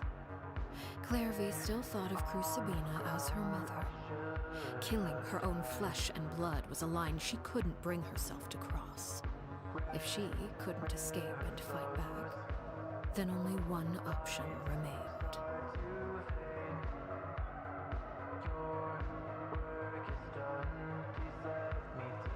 Precisely. Death was the only way that she felt she could be free. It happened during a duel.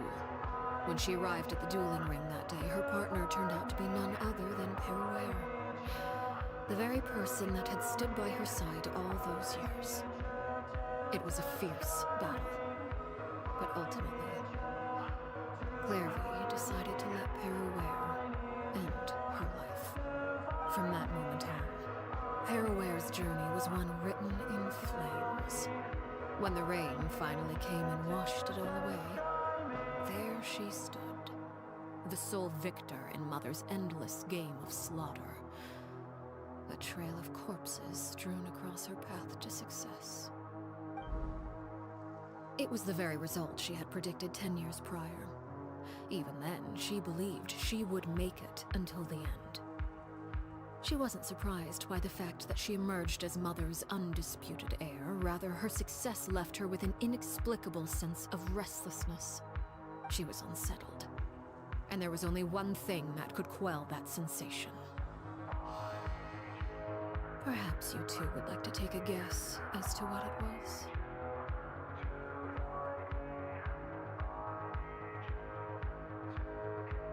Crucibina, you mean? But... Correct. This is the place where Peruware killed her best friend. A mere year later, this is also the place where she fought tooth and nail to kill the mother they shared. The moment she acted, any conception of what was right or wrong ceased to matter. It's one of the principles of the house. Only those who survive get to write the rules. Peruware won the battle, and became a harbinger herself. After which Her Majesty, the Tsaritsa, bestowed upon her a new name. Arlecchino. So the Perry Clairvy was talking about... It was you all along. You're Peruware. Arlecchino is just a name you got later. I left that name behind long ago. I must say, hearing it now does bring back memories. After I defeated Crucibina, the moniker of Mother died with her.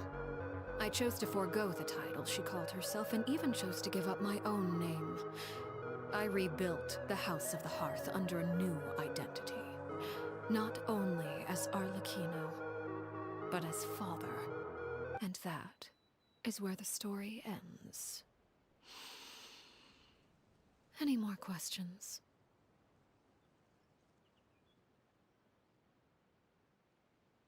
Yeah. Based on what you just told us, Clairvy wasn't a little kid when she was killed. So the Clairvy we met... Was she really a spirit at all? I suppose you could call her an illusion born of flame. Her existence is like ashes to a fire. Something left over in the wake of blaze and ruin. You see, a certain power runs through my veins. It's not unlike a curse.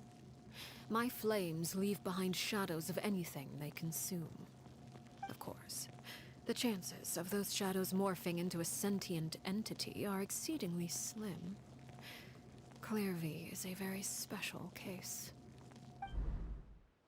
Clairvy died when she was 16 years old, but what emerged from the flames was her 6-year-old self.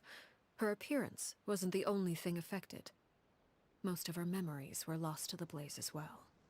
Memory is a mysterious thing indeed. Losing a portion of your memories will alter your sense of self. Lose 10 years' worth, however, and it would be like living in the past. Like returning to a version of yourself that never grew up. No wonder Paimon got such a weird feeling when we were talking to her. Perhaps I should put it this way. Clairvy is someone trapped in time. It may seem like she exists with us in the present, but she truly lives in the confines of her own past. So if all of that is true, then you must have known about Clairvy for a long time. Indeed. She's a rather volatile and unstable entity. Sometimes she would look after the children. She's even saved some of their lives. But other times, she would hide from me and become obsessed with revealing the truth about the house to anyone who will listen. Shadows don't have the capacity to learn or grow. Any new information they encounter is quickly forgotten over time. Your attempts to expose Clairvy to sunlight. They failed, yes? The reason is actually quite simple. In Clairvy's mind, the house is impossible to escape, and it is this very perception that traps her there. But no matter. All I have to do is kill her again, and all will be resolved. I don't anticipate so much as a single speck of ash will be left behind this time. Wait! Paimon can understand why you might want her gone, but isn't there another way? So what if she's trapped in her 6-year-old self? She's still your friend! At least talk to her first! It's too late for that. She broke the rules, and now she must be punished. That goes for Filial and Nantoy as well. She's had quite the effect on them. I hope you understand. The difference between Crucibina and myself lies in our formulation of the rules, not our policy for enforcing them. Upholding the rules without question is a trait we both share, because that is how a household should be run. Is this really what you want to do? Whatever could you mean? Don't you want to say a proper goodbye at least? Whether as a killer or as a father, there are two things that must be avoided at all costs: anger and sorrow. Anger makes you impulsive. Sorrow causes you to waver. Well, it appears it's about time to proceed. Before we arrived, I told some of my well-behaved children to bring our troublemakers here by nightfall. I do believe I've kept my end of the deal. I gave your friends quite a bit more time. As for what happens now, we'll just have to wait and see.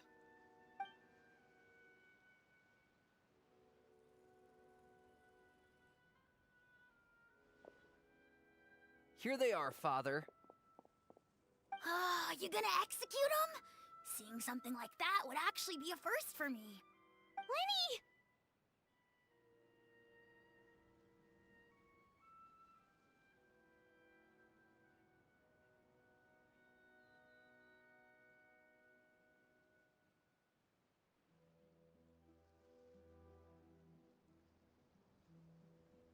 I'm sorry. I heard about how you helped buy us more time. But I still failed. I couldn't find a way to fulfill her wish. Huh? Are you... Perry? Indeed, it's been a while, Clairvy. Perry! Shh, stay right there. I'm sorry to postpone our reunion, but first I believe certain scores need settling.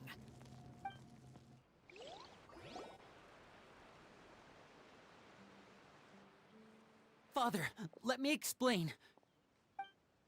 Out of my way. Father! You chose to conceal a threat to the house. And for that, you must be punished. Overall, however, I suppose your wrongdoing is hardly the most egregious of the bunch, so I'll deal with your punishments later. As for right now, the more pressing concerns are the traitors among us. By traitors? Do you mean us? Father, let me explain. We didn't mean to... Fultz, why don't you share what you heard? Yes, Father.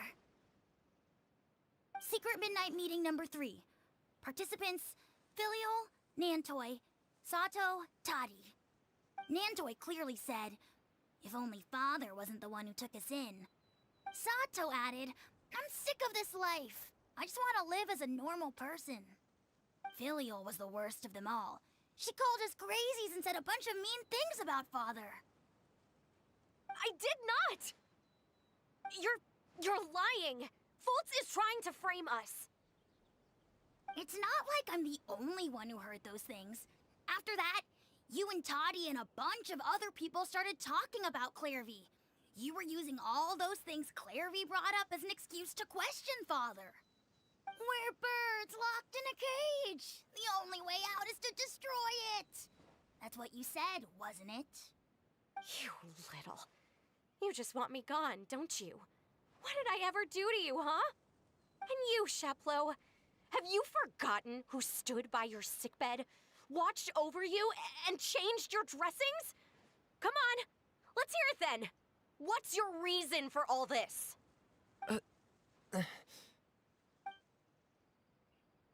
You're wrong, Filial. We don't want you to die. You're our family. Liar. You wouldn't be doing this if that were the case. So why? Why have you backed us into a corner? We all live in the House of the Hearth. You know the type of work we do, Filial.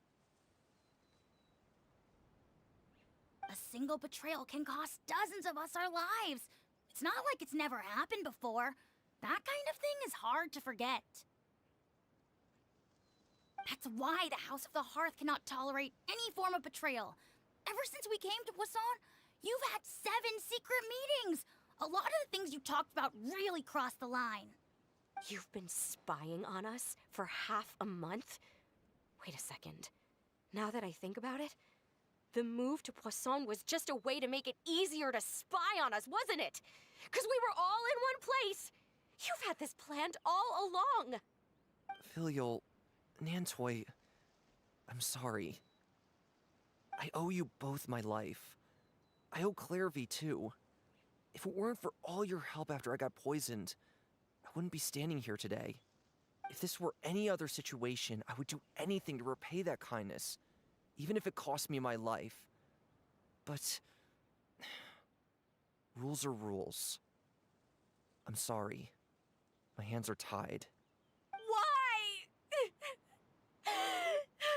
Why? That's enough, Filial. We made a mistake, and we should own up to it. We broke the rules, plain and simple. And now we have to face the consequences. I'm sorry, Sheplo. Foltz. I'm sorry, Father. We accept our punishment. Chapleau, according to the rules of the House of the Hearth, how should these traitors be punished? All those who betray the house pay with their lives. And so it shall be.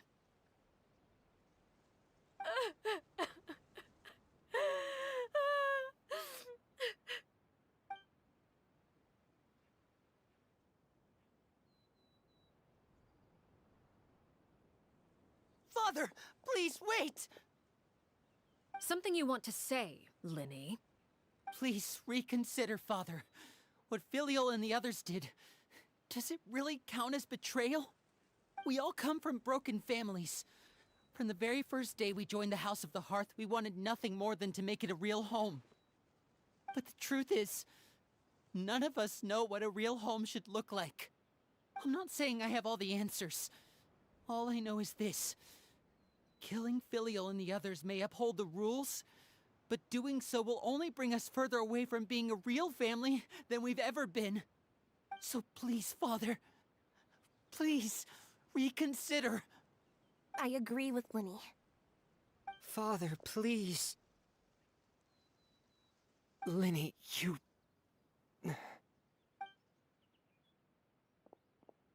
I also agree with Linny.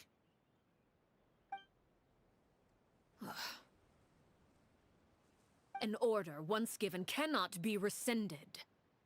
However, given the extent of your determination, I suppose we shall have to go about this a different way. Draw your weapons and face me. Our weapons? Father, are you referring to a duel? Precisely. The rules of the house will not be altered. Traitors must be punished. However, resolving disputes with a duel is also one of our rules, one that also applies to me. Demonstrate a sufficient showing of strength, and I shall offer a concession. Wait, beat Father in a duel? Impossible. Father is way too strong, even for Lenny.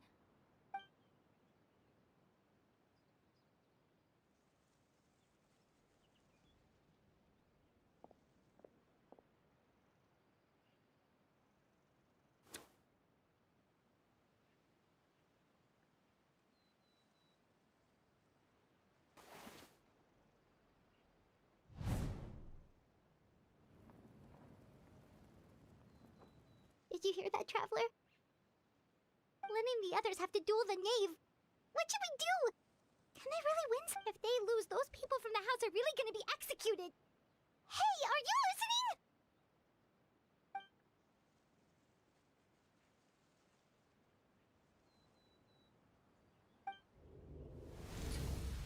Don't you want to say a proper goodbye at least? Anger makes you impulsive. Sorrow causes you to waver.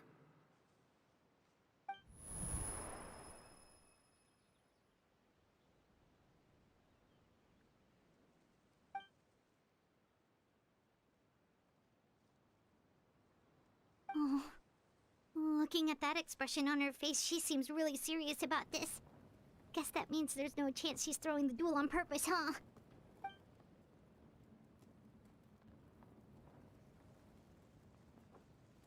When guests are around, families are often on their best behavior. And any disputes are less likely to escalate. When the time comes, make the choice that you deem most appropriate in the situation, and lend your help to the House of the Hearth. What's wrong, Traveler? Hey, where are you going? Traveler?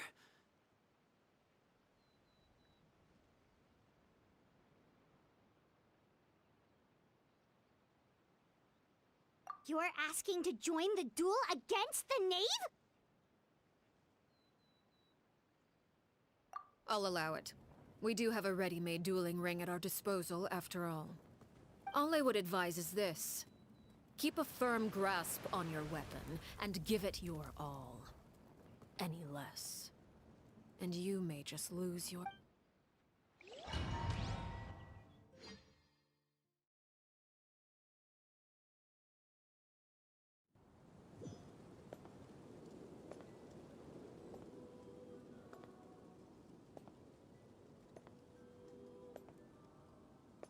Closer now.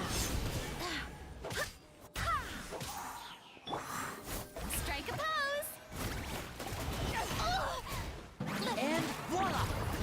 With these rising flames! Look alive!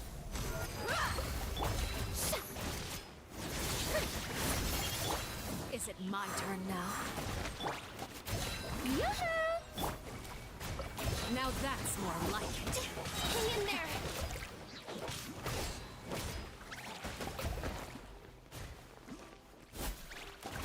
With the fall Think of you can get away? destruction shall rise. Have a taste of purgatory. Look out!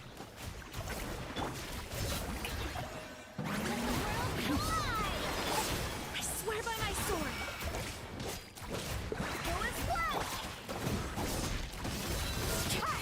You're dead meat! And voila! Not bad. You've proven to be a worthy opponent after all. The countdown has begun. Buckle up! Like a fly Let's play. tangled in a web.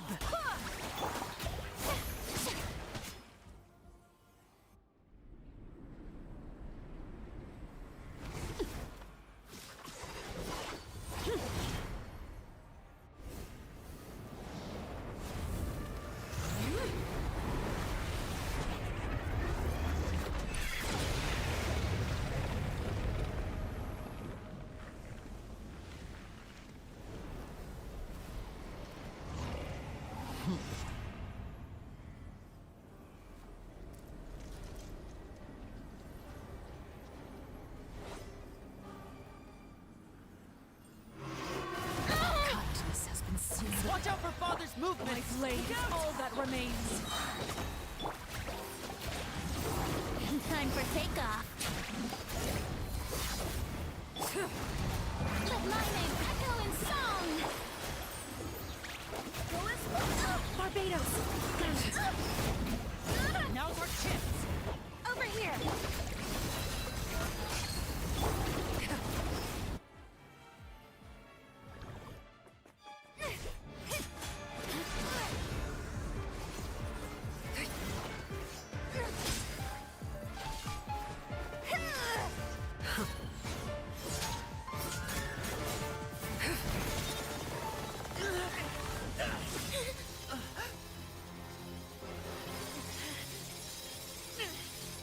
You should know better than to crowd in one place.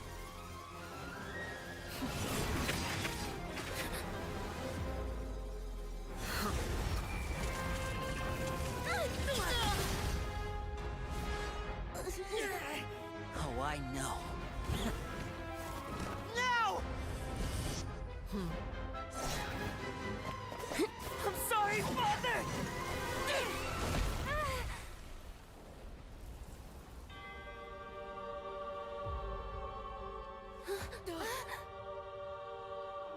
Sorry for what? This pitiful excuse for an attack.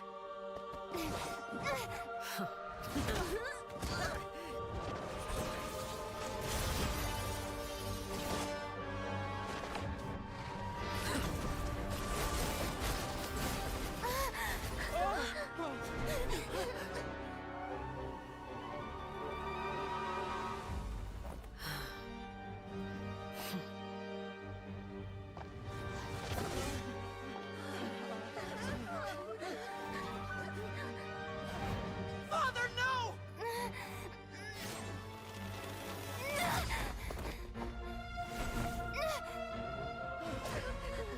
Made it out, did you? You're stronger than I expected.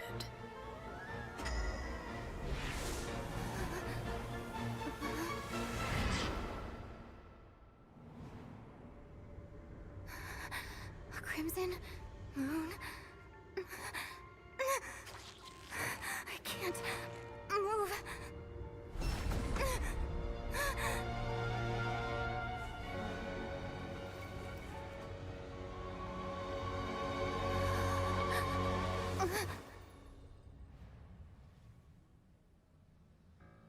Still, not strong enough to beat me.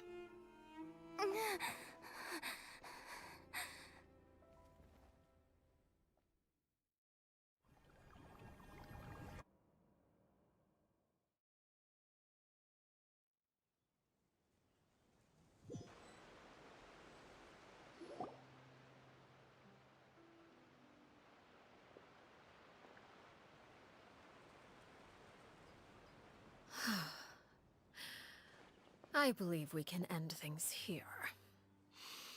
It's not often that we get to enjoy the company of guests, after all. We wouldn't want things to get too out of hand. Brother, are you all right? Linny. Given that I am the victor of this duel, as agreed, the punishment stands. No! I never thought things would end like this. However, everyone involved in the duel demonstrated a remarkable level of strength and determination. In light of this, I'm prepared to change the method of execution. Elwar, the bottled flames I gave you for safekeeping. Do you still have them? Yes? I wasn't sure what they were for, but I've kept them super safe. I didn't lose a single one. Wonderful. Then, in just a moment, I'll have you administer them. Bottled flames? Indeed. They're the product of a secret experiment. Under certain special circumstances, flames can be extracted from my person and preserved. Once ingested, searing pain will spread across every inch of your body.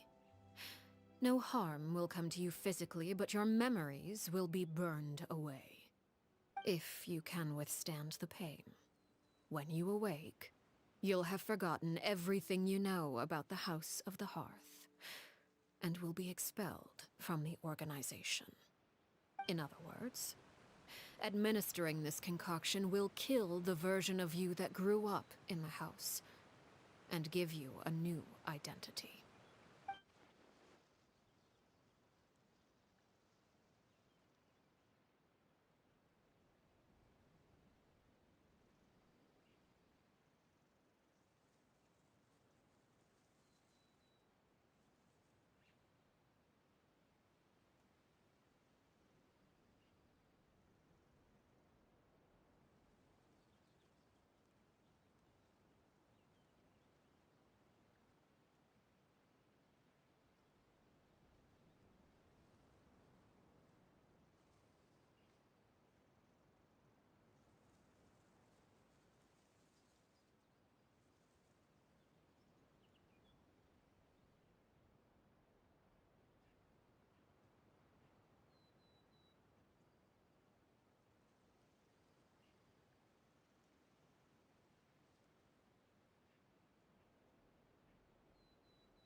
Memory is a mysterious thing indeed. Losing a portion of your memories will alter your sense of self.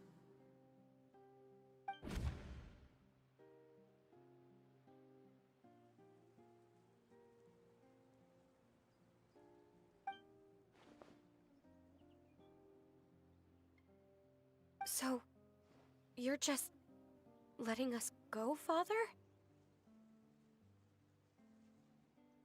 You misunderstand. Memories are extremely important. Once consumed by flame, the version of you standing before me will die, and our secrets will die with you. So no, I don't intend to just let you go, because the person who survives will be nothing but a stranger. Even so, I won't have to live in fear anymore. I'm sorry, Father. I'm sorry I let you down. But I really... Don't cry, Filial. You haven't left the house yet, so there are still rules to be followed, yes? Remember what I taught you. Anger makes you impulsive, sorrow causes you to waver. Don't let yourself be controlled by your emotions. Of course. I'll remember. Dry your tears, and go pursue the life you really want. Yes, Father. Chaplot, Fultz, Elwar. Take them back to Poisson. And bring Linny and the others as well. I prepared 3 extra vials of bottled flames. As for whether to take them, the choice is yours. Goodbye, children. The next time we meet, I will no longer be your father. Thank you for all you've done for the house. I hope you have bright futures ahead of you.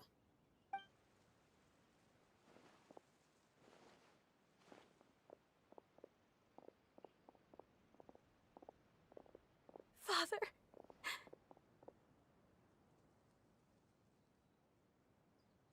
Let's go.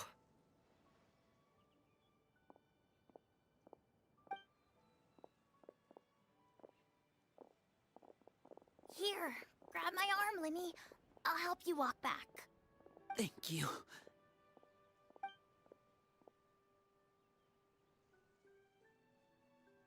Clairvy.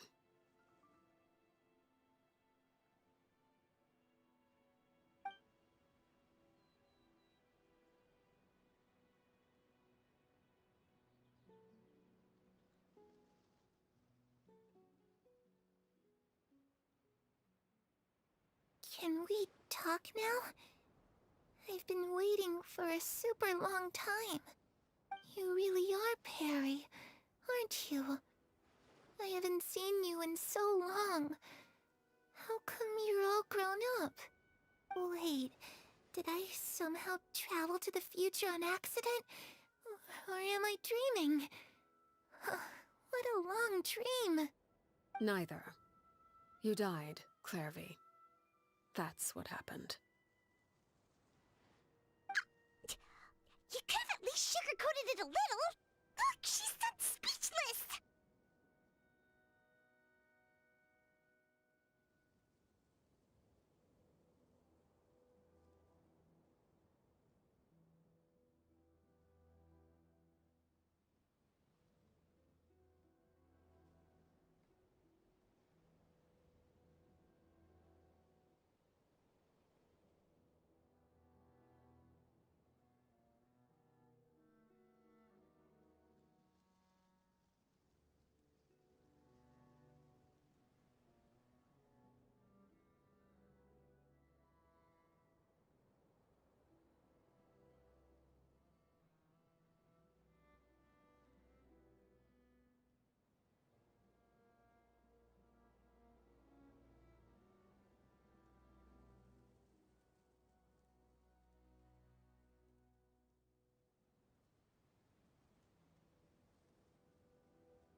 Oh. Okay then. Huh? That's it? You accepted it just like that? Yep. If that's what Perry says happened, then I believe her. Perry wouldn't lie to me. Plus, I don't really need to know why I'm like this. I'm more curious about what happens in the future.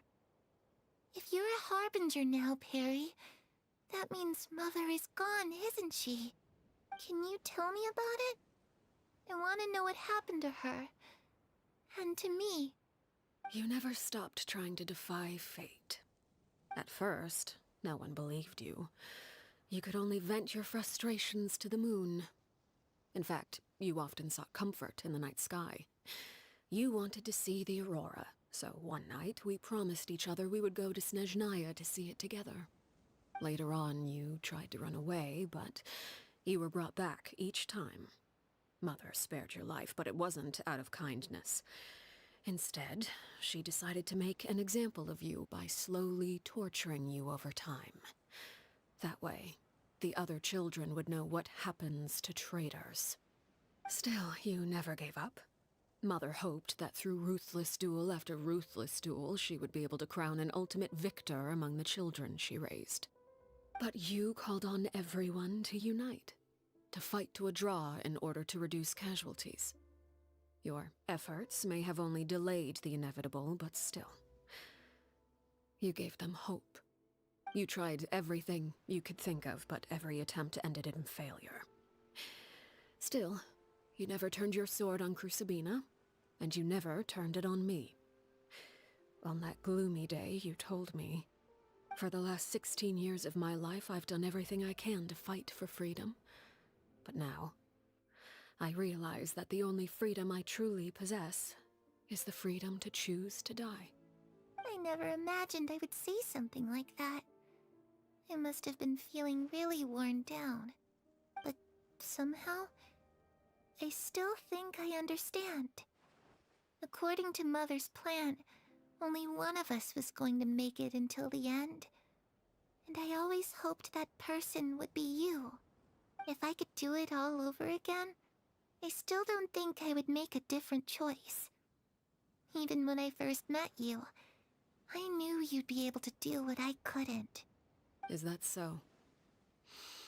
Even now, I'm not sure I truly understand what kind of freedom you were trying to pursue.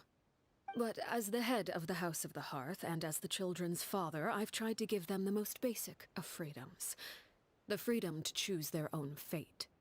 It's something I discussed with the Eudex of Fontaine. The children who want to leave the house will have their memories wiped clean of all secrets pertaining to the organization.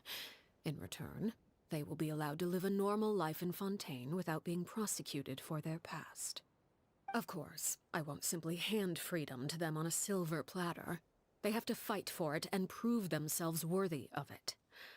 Only freedom that is earned has true value. That's more than enough. That's exactly the kind of life I was fighting for.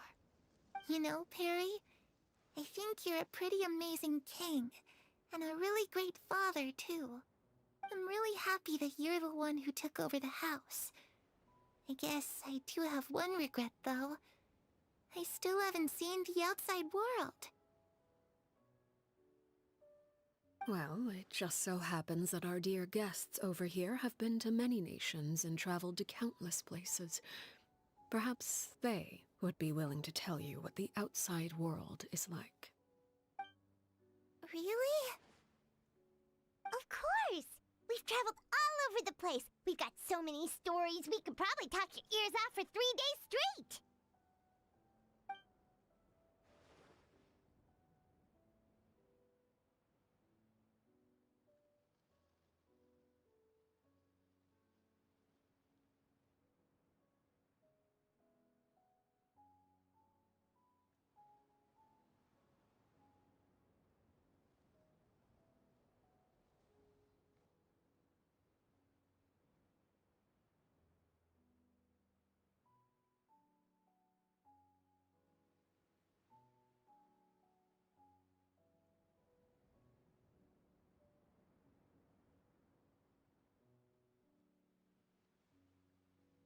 I was always too afraid to skip Mother's fighting lessons.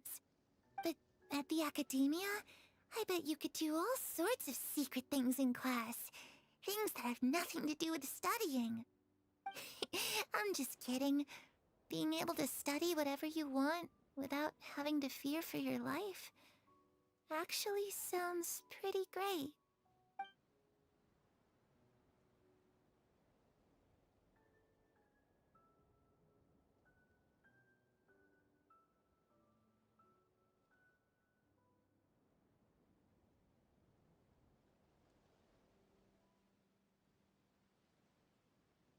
Those yokai you mentioned, what do they look like? I once saw a drawing of this one guy with horns on his head and a super scary face. Are there any yokai like that? Oh, sounds like you're talking about an Oni. Yep, we've met one, and let Paimon tell you, they're not nearly as scary as they look.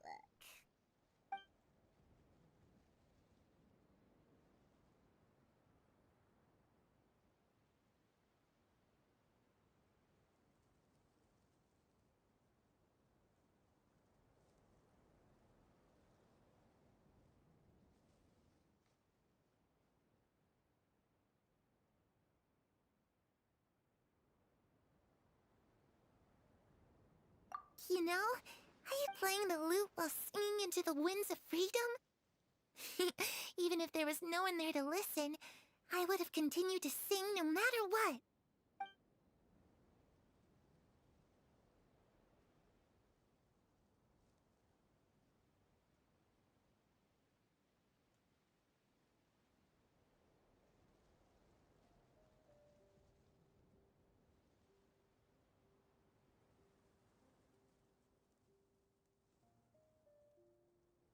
Ah, that's where Mora comes from. I never knew that before. If I had some Mora, I would buy 3 new dresses. One for me, one for Perry, and one for Mother. It's just too bad Perry doesn't like wearing dresses. And Mother, she probably wouldn't accept something like that either. I guess I'd just have to keep them all for me then. I could wear a different one every day.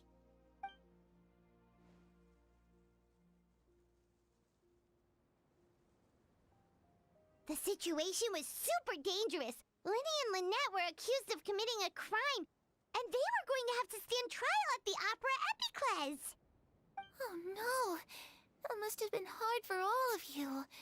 What happened next? Don't worry, we were able to turn the situation around super quickly, all thanks to Detective Paimon, of course. How'd you do that? Come on, tell me. Okay. So it was like this. After the failed magic show, we rushed to the scene and...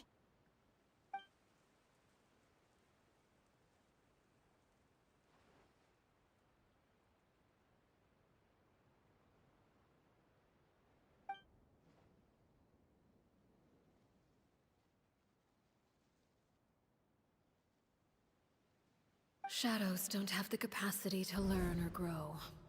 Any new information they encounter is quickly forgotten over time.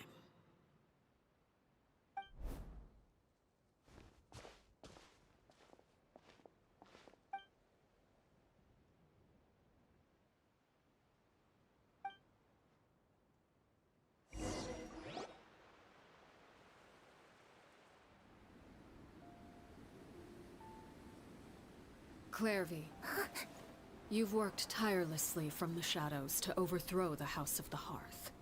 Now, by my authority as the Knave, I shall announce how this matter ends. You are hereby expelled from the House of the Hearth. You are no longer tied to this place, nor are you bound by its rules. You're saying that I can finally leave? I get to experience the outside world as well? Oh, I almost forgot. There's no getting older for me. Still, seeing who you grew up to be makes me really happy, Parallare. Take care of yourself. Goodbye. May we meet again someday.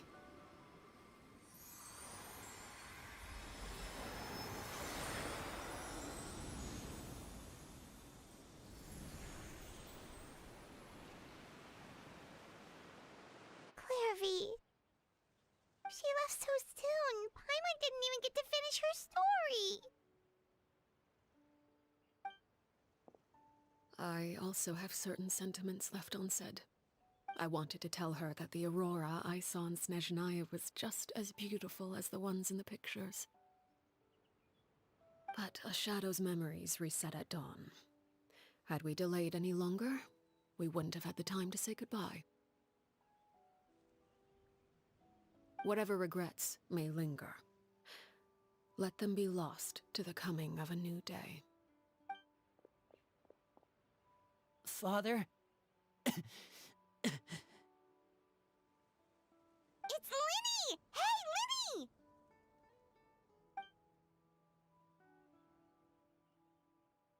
What is he doing back here? Let's go check it out.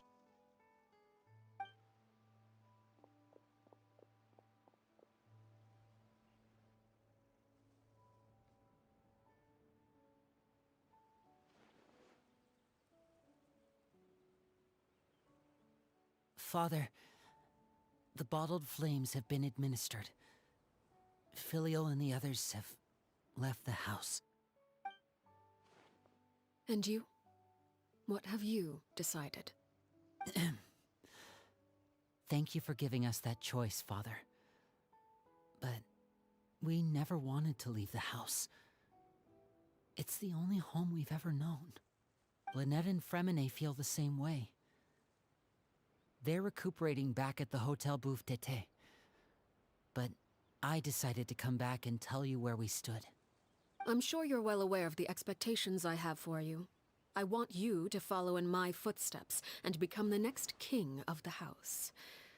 Yet you seem to have different ideas. I must admit, I'm rather surprised by your decision to stay. There's nothing wrong with choosing to live a quiet life. Leading this organization is a heavy responsibility, one not so easily carried by someone forced onto the throne. I just never understood what you saw in me. What made you believe I was deserving of that throne? You're brave, talented, and, most importantly, you cherish your family. You would do anything to protect them, even if it costs you your life.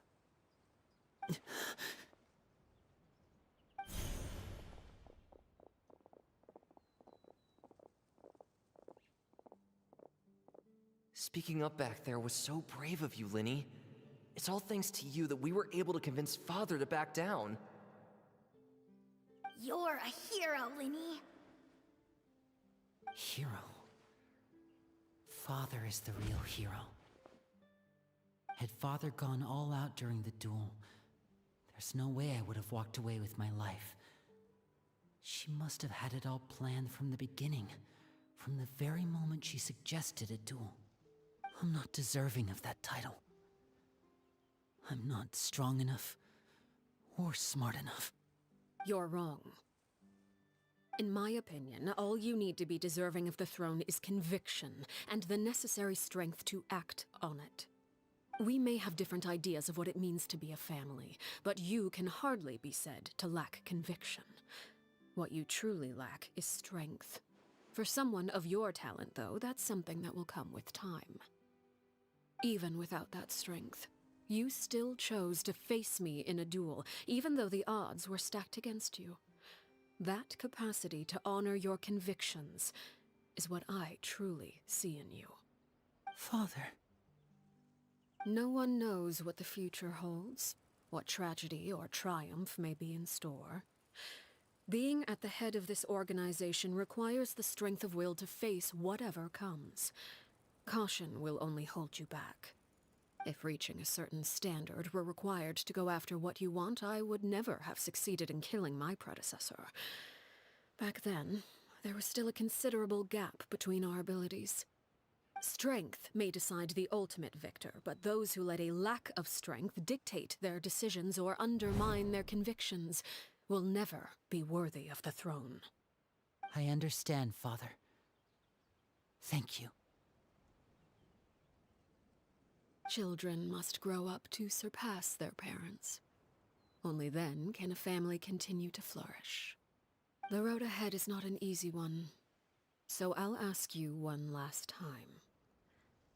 Are you certain you want to stay?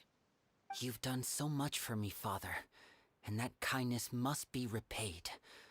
Plus, with Project Stuja at hand, there are many dangers ahead, and I, for one, don't intend to back down.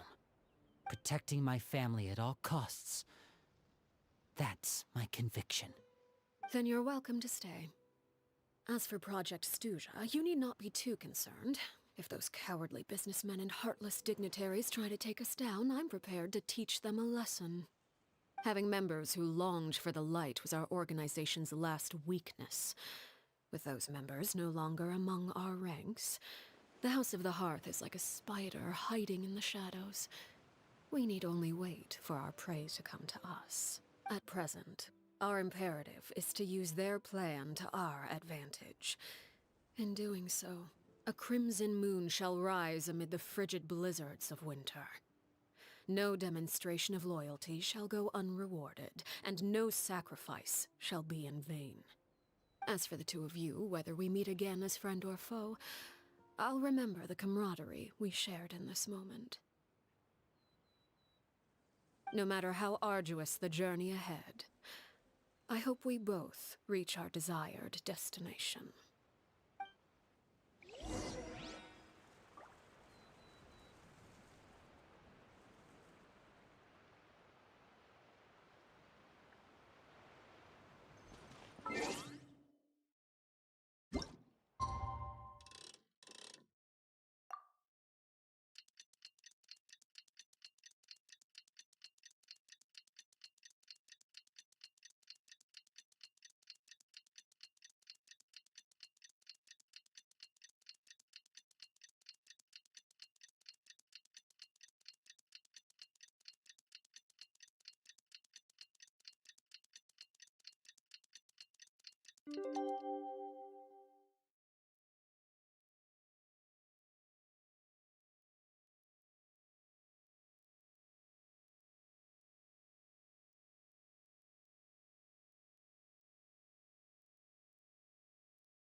Didn't Linny say that Lynette and Fremine were recovering at the hotel?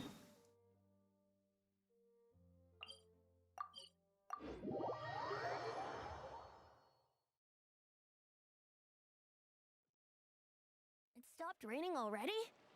A shame. I wanted to play some more.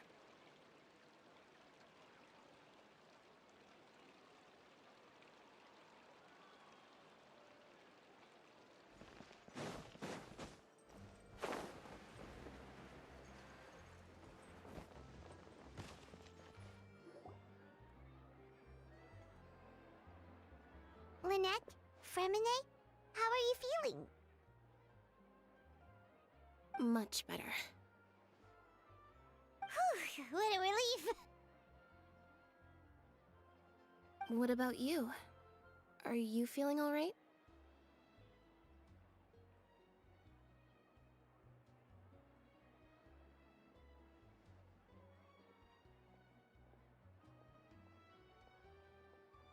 I knew you'd come out unscathed.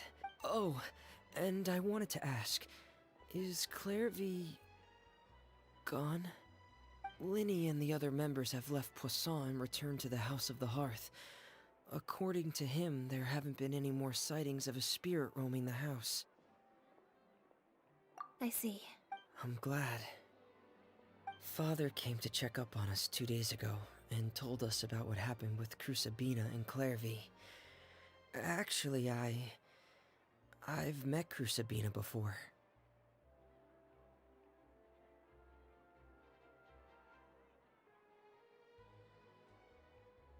Wait, what? You've met the former knave? Crucibina died a year after Clairvy. It was during the year between their deaths that I joined the House of the Hearth. Crucibina had an extremely cruel and radical way of doing things. While she was alive, the atmosphere in the house was suffocating. When I joined, though, the experiment she valued so much had already come to an end, and all the people involved, dead and injured alike, were gone. Crucibina never talked about the past with us newcomers. A couple of months after I joined, Father killed Crucibina and burned all her files. With that, the names of all the people subjected to her experiments, Clairvy included, were lost to the flames, along with the painful memories they represented. Father took in Lenny and me a couple months after that, but she never mentioned anything about Crucibina or Clairvy. It really seems like something she was planning to keep to herself. The last time you talked to her, did she mention why she kept it a secret for so long? She said she didn't want us to be affected by the darkness of the past. The foundation of a family should be free of any corrupting influence. Whatever happened in the past, it has nothing to do with who we are now. And that's what Father told us in the end. But I still thanked her for everything. It was only after hearing about what Crucibina did that I finally realized how insignificant our lives could have been. The members of the house meant nothing to her. To say that she valued them in any way, even just as a tool, would probably be giving her too much credit. If Father hadn't taken over the House of the Hearth, I probably would have already...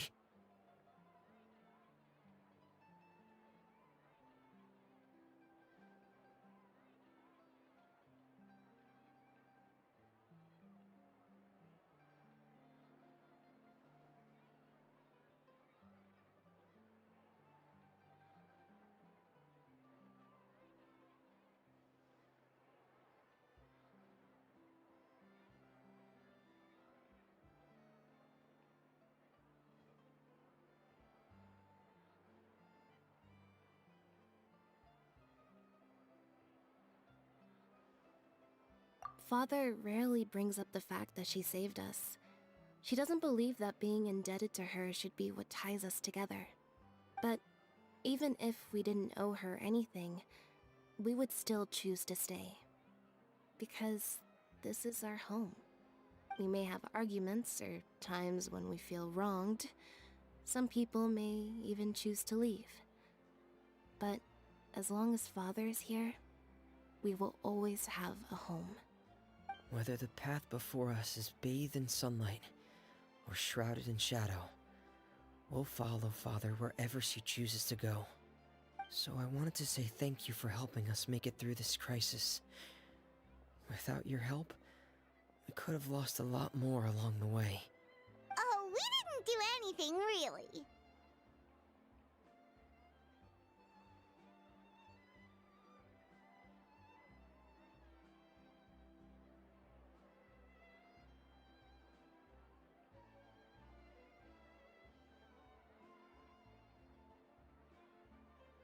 Of course.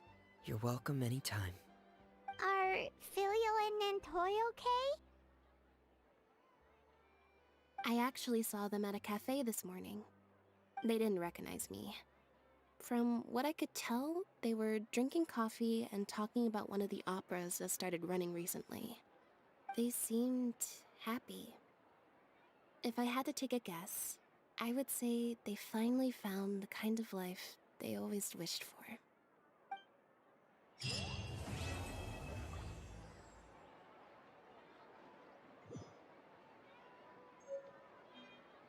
fruit, sweeter than syrup. I'm not guessing.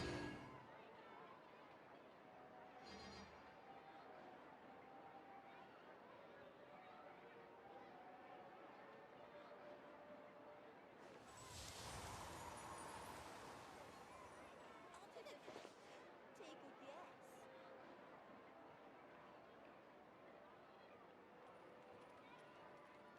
Fresh fruit, sweeter than syrup. No way! I'm not guessing. Sure, I'll play you another tune, but it'll cost you an apple. Take a guess. Fresh fruit, sweeter than syrup. There's no point worrying about the future. No way! I'm not guessing.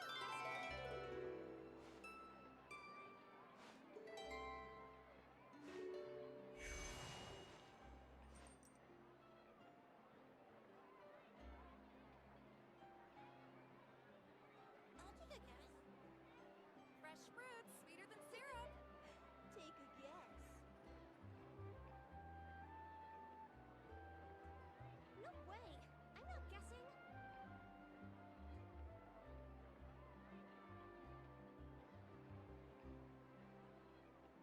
Come on, traveler, let's go! The world is full of lost ballads just waiting to be rediscovered. I'll take a guess.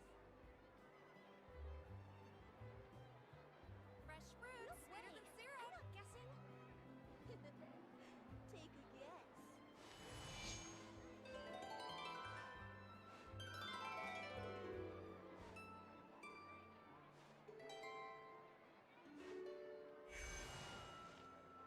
I'll take a guess.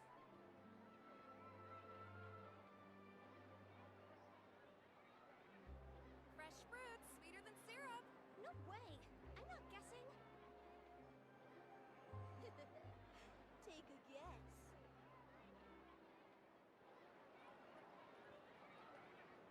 Sure, I'll play you another tune, but it'll cost you an apple.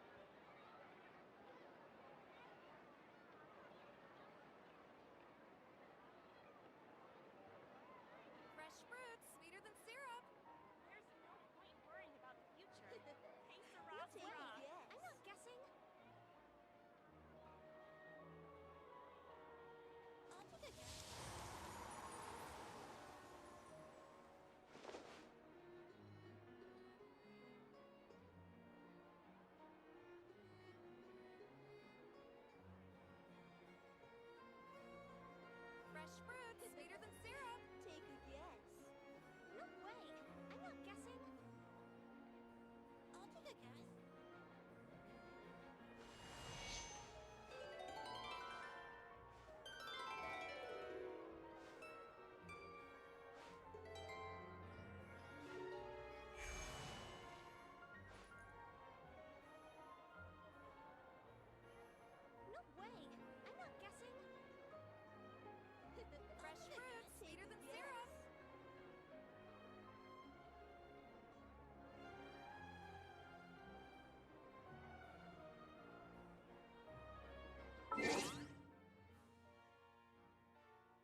gliding be faster?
Huh?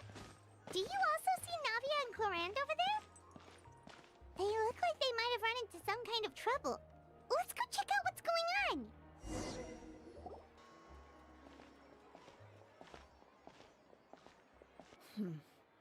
Still no dice? Not at all. And I've asked pretty much everyone in the court of Fontaine already. Lynette's ears drooped as soon as she heard that we'd have to be out and about for days on end. And Fremine... What about Chiori and Charlotte? I feel like both of them would be more than up to it. I've asked them already, but they're both pretty busy right now. I just gave the members of the Spina a few days off, too, so I don't want to bother them either. This is getting pretty difficult. Navia, Clorand, what's up? Oh my. Well, if it isn't my dear partners. How are you all doing? Huh. Navia? Huh? Oh, you mean... Yep, this is our chance.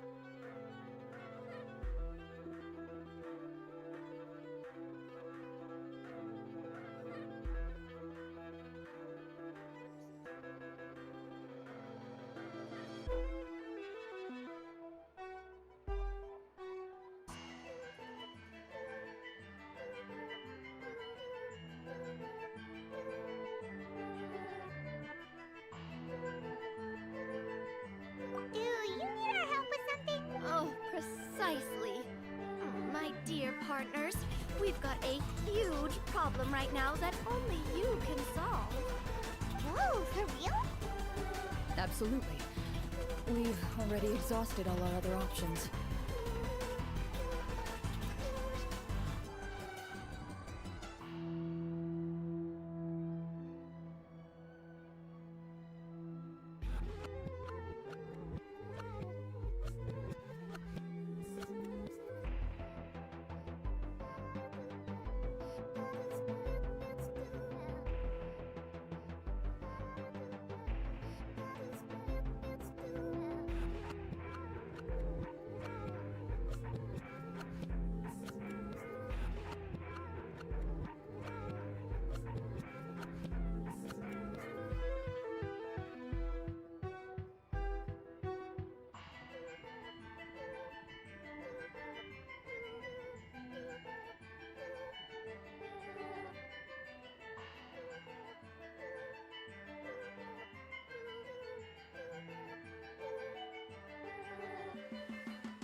Traveler, Paimon, would you join us and play Marechaussee Hunter Judgment Day?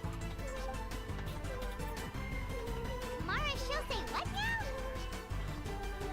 It's a new game script by the Tabletop Troupe, a local roleplay adventure club. Ever heard of the Tabletop Troupe? They put out games that allow you to participate in a story and roleplay characters with your friends. Oh, I've loved their stuff ever since I was a kid. That sounds super interesting. Clorand and I are both veteran members of the club. Recently, someone came up with a new script and was looking for people to help playtest it for them. And when they asked, of course, I couldn't refuse. I mean, come on. A brand new script? Nobody has ever played it before. Mm-hmm. Generally speaking, scripts at that level of development have a lot of issues. But I think this one is pretty solid. The author obviously put a lot of work into the story, and the world building is also quite credible. Whoa, whoa, whoa. I know I was the one that handed you the script, but some of us haven't read it yet. No spoilers, please. Anyway, the script calls for a team of 4. Ah, yes. We're missing one final player right now.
Well, that solves our problem. You have our thanks. Woohoo! I'll go grab the script manager from the club right away. The script manager? Didn't you just say that you gave Clorem the script? The club introduced a completely new kind of gameplay for the script. In this iteration, the Game Master's version of the script is incomplete. The script manager provides the next part of the script only after players have completed the current list of objectives. On top of that, in order to increase player immersion, the club has created some of the story's sets and scenes in real life. We'll only know where we should go once the script manager reveals the starting location. You're right. Whoever wrote this script really did put in a lot of work. And it's got a real healthy amount of suspense, right? I mean, even the GM doesn't know how the story will end. I look forward to experiencing it with you all. Why don't you go meet up with the others first? They should all be waiting at Chioria Boutique. I'll come over with the script manager as soon as I find them. Sounds good. Remember to always watch where you're going, and don't rush. Ah, you say that like I'm 6 years old or something. Let me think. What kind of character should I play this time?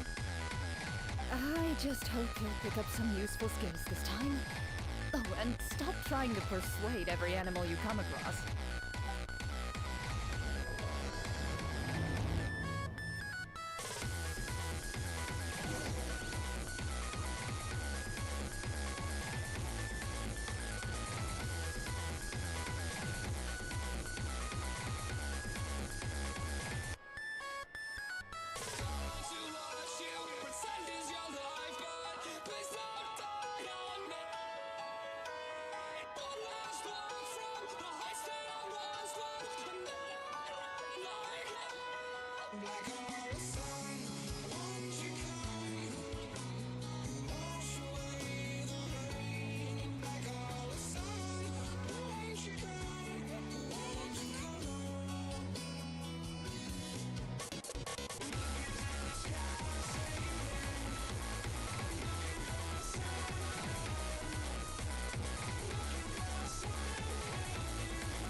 Sorry to keep you waiting.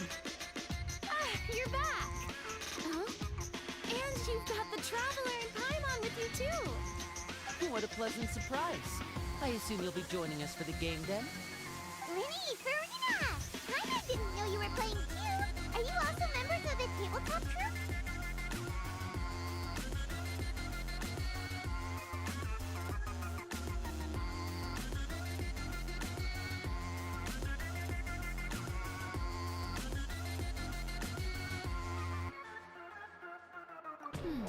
I'm more of a casual member, if anything.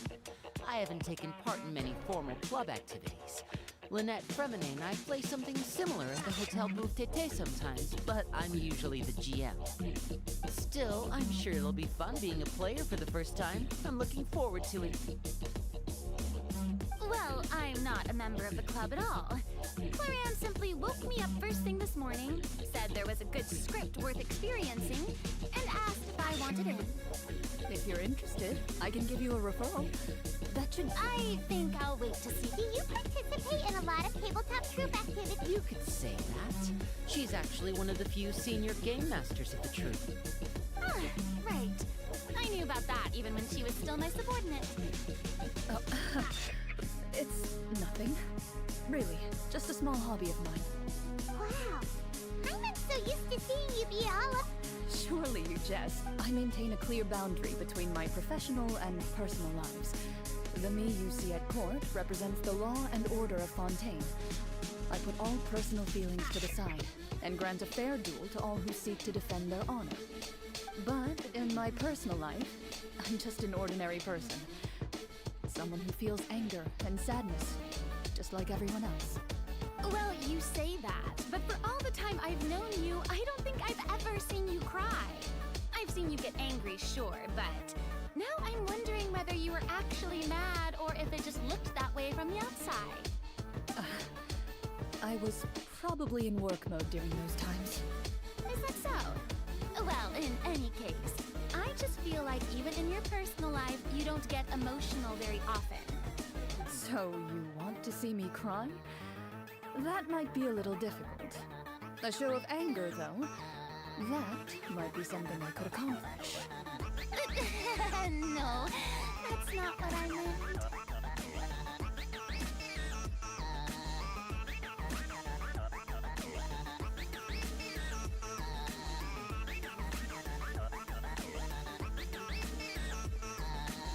I'm back! Here, allow me to introduce you to the script manager, Mr. Florian. Pleasure to meet you all. Hello. Wait, are you a champion duelist too, Mr. Florian? Oh, no. This is just the costume provided by the club. I occasionally play a few of the roles in my scripts. That sounds like a lot of work. It's nothing. It's the least we can do to give the players a more immersive experience. Anyway, allow me to give you a brief introduction of the script. This script was adapted from the real history of the Marushose Hunters. You all will play the role of hunters from a bygone era and resolve a series of events unfolding in the capital. I'm not super familiar with the history of the Marushose Hunters. Is that a problem? Oh, no problem at all. I can give you a brief rundown. So, basically, Marushose Hunters were people who dedicate themselves to hunting monsters and protecting the city by using a special swordsmanship technique passed down over generations. Their story can be traced back to the ancient Remurian dynasty, as well as the first hunter, Cassiodor. But I'll leave the finer details for you to seek out and discover later. Mm-hmm. And I'll provide additional commentary as the story progresses. In that case, brave hunters, are you ready to set out on an unknown adventure? Whoa, just one sentence and it's like we're in the story already! Aha, I see many a determined gaze before me. Very well, head over to this location and begin your heroic journey. So, as we follow the story, it leads us to specific scenes? Ooh, sounds pretty innovative. What does the message in the envelope say? It's the exact location of the scene, as well as the formal permission to use the venue. Seems like they have everything prepared. Please check all your belongings, everyone, and make sure you haven't forgotten anything. Once you're ready, please follow me to the designated location. Sounds good. Hunter Squad, move out!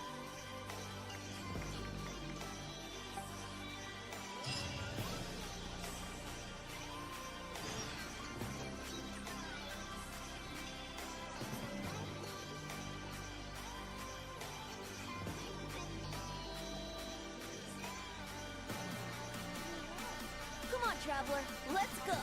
The world is full of lost ballads just waiting to be rediscovered.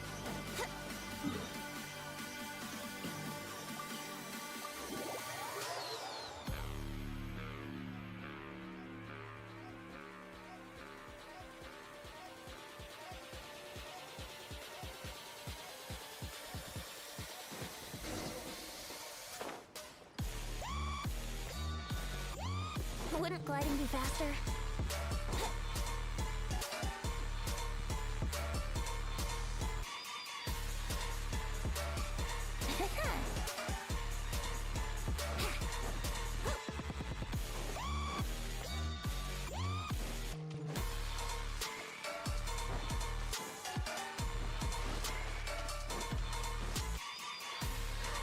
Wouldn't gliding be faster?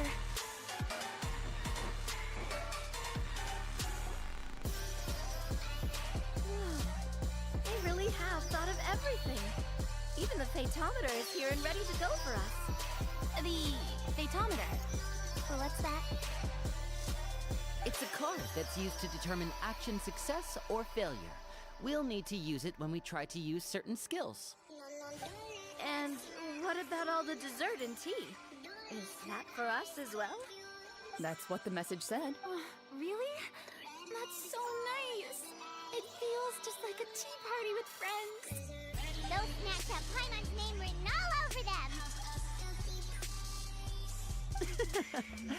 I think you might be more of a snack hunter than a Marachose hunter, Paimon.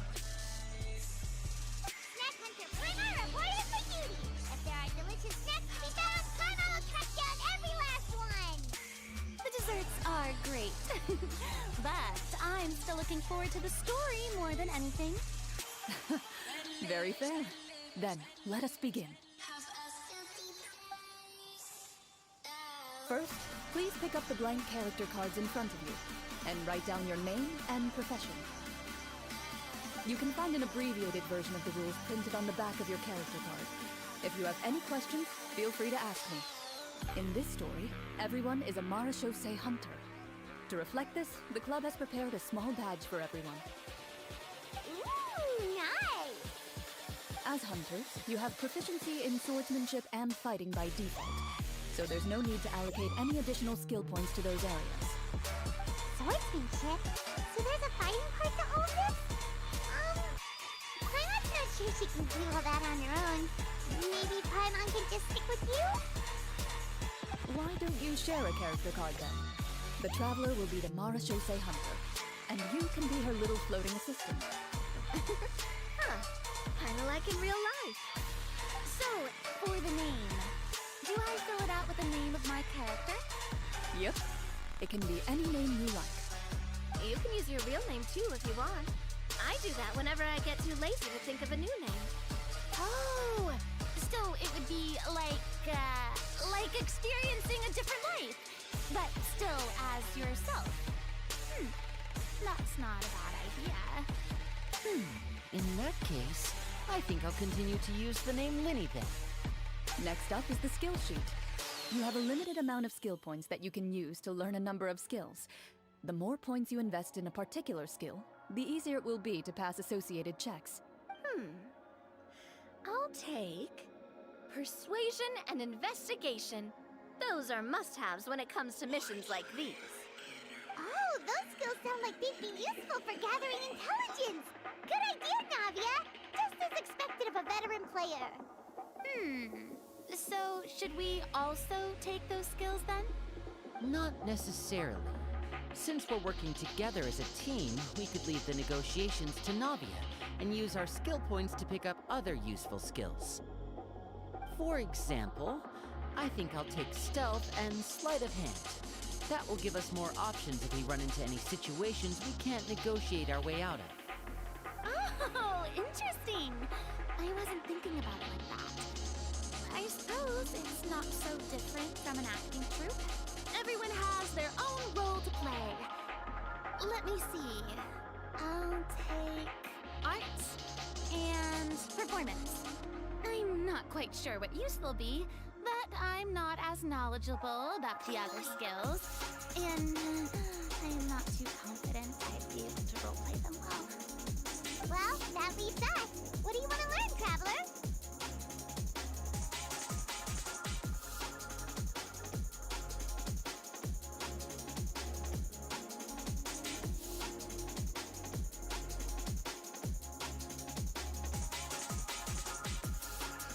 Oh, something that'll help you get a read on other people's thoughts. Sounds useful. Ooh, so you want to help people when they're injured.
like you each have enough points to choose one final skill.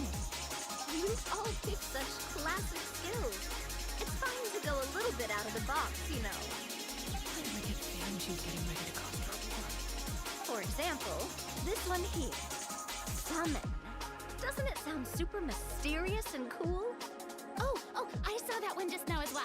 The description says, this skill can be used under certain circumstances to summon characters or creatures that fit the script's world-building rules. The script's world-building rules, huh? But how are we supposed to know what a Marashose hunter can summon? Oh, that's not for us to worry about, my friend. Just learn the skills that interest you, and the GM will take care of the rest. Alright, you've convinced Paimon. Let's learn summon then. Paimon can't wait to see what kind of thing shows up. Well, now that everyone's more or less finished creating their characters, we can begin. Since 2 of our players are doing this for the first time, though, let me ask. Would you like to play on easy mode or authentic mode? What's the difference between the two? Well, in role-playing games, the story sometimes changes based on the decisions of the players and the results of the Fatometer. For example, if you fail a check, that means you cannot use the target skill in that scenario. A critical failure may even result in further negative consequences. If you choose to play in authentic mode, every time you elect to use a skill, you'll need to use the Fatometer to see whether you succeed or fail, and face any consequences that may follow. If you choose easy mode instead, every check will be successful by default, and you won't have to worry about luck playing a factor.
Given that I'd like to focus on the story, I suppose I should pick easy mode.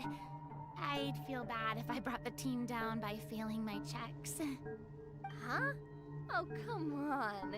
Don't worry about that. RNG is the lifeblood of role-playing games. I'm going with authentic mode for sure. Never knowing what you might have to overcome. Ugh, doesn't that sound exciting? I'd rather be mentally prepared for what might happen. All right, then I'll mark down Farina for easy mode. All her checks will be successful by default.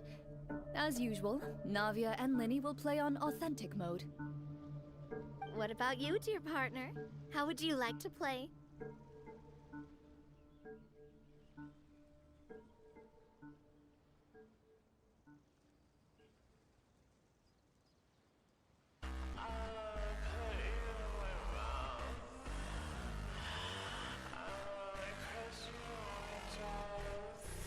Are you sure? Trust me, you'll see the beauty of RNG. Honestly, I don't think Clorand would make things too difficult for us no matter what the Fatometer says. Isn't that right, Clorand? No promises. That wasn't super reassuring. Well, anyway, enough talk. Let's get started. I want to experience at least a good chunk of the story tonight. Speaking of the story, why is the beginning scene on a beach? Well, that's because... a long time ago, back when human civilization was still in its infancy, powerful demons and evil sorcerers ruled over the land. They created a host of monsters and sent them to slaughter all humans in existence. Soon, a group of human rebels banded together. With their swords raised, they swore to brave the darkness, and in doing so, subdue each and every monster that sought their destruction. They became known as the Marachose Hunters.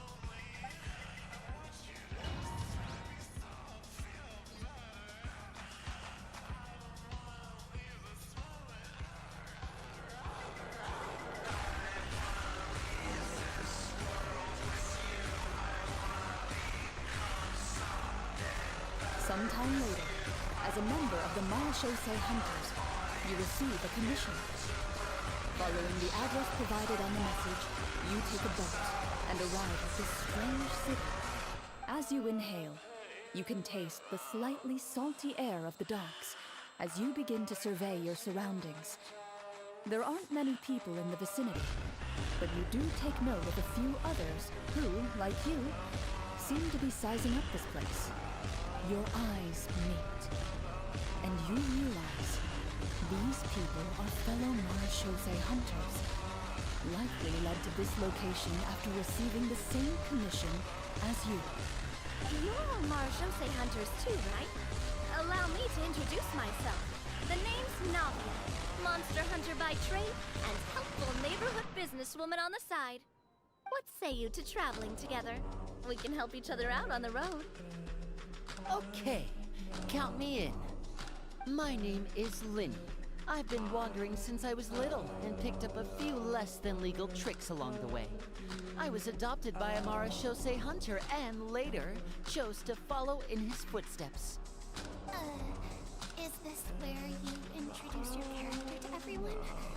It sounds like they've done this dozens of times.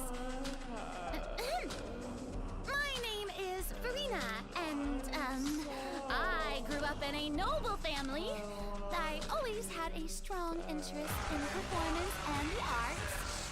Even though I'm a Marachose hunter, what I really want is to be a performing artiste. Hey, that's really cool. Do it, Farina. That's exactly how it's done. Paimon is Paimon, a good friend and companion to this Marachose hunter right here. I've been studying medicine ever since I was a child. I want to do my part to eradicate these monsters and use what I've learned to heal others. Oh, welcome, welcome. When we face the monsters, I'll make sure to charge in front to give everyone some cover. You can take care of the healing at the back.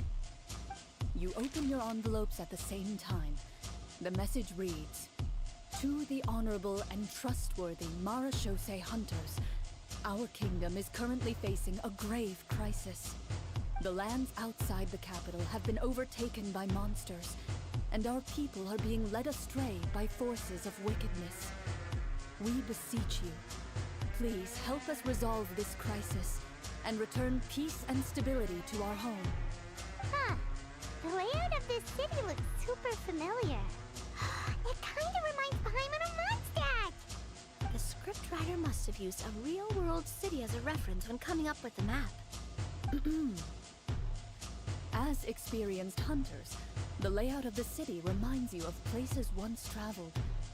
You recall the sight of tree-lined streets and the gentle tranquility of days gone by.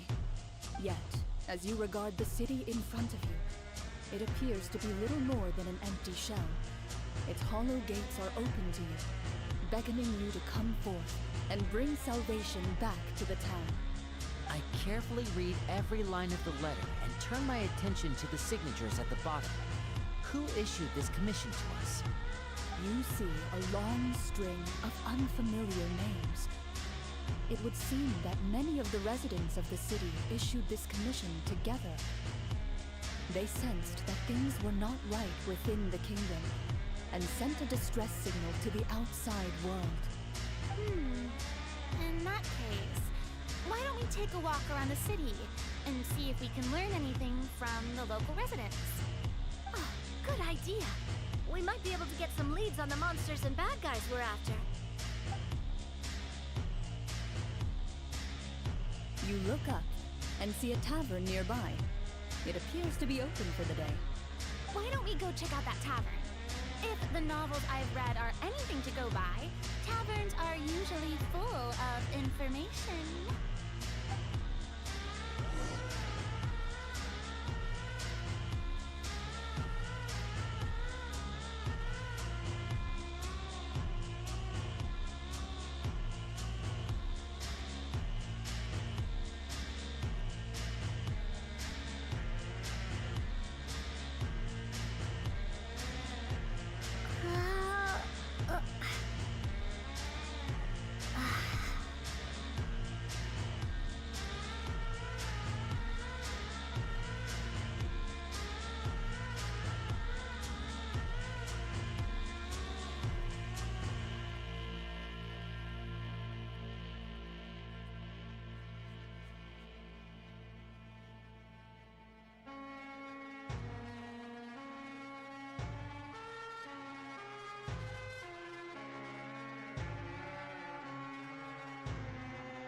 As you approach the tavern, you find a plainly dressed woman standing nearby.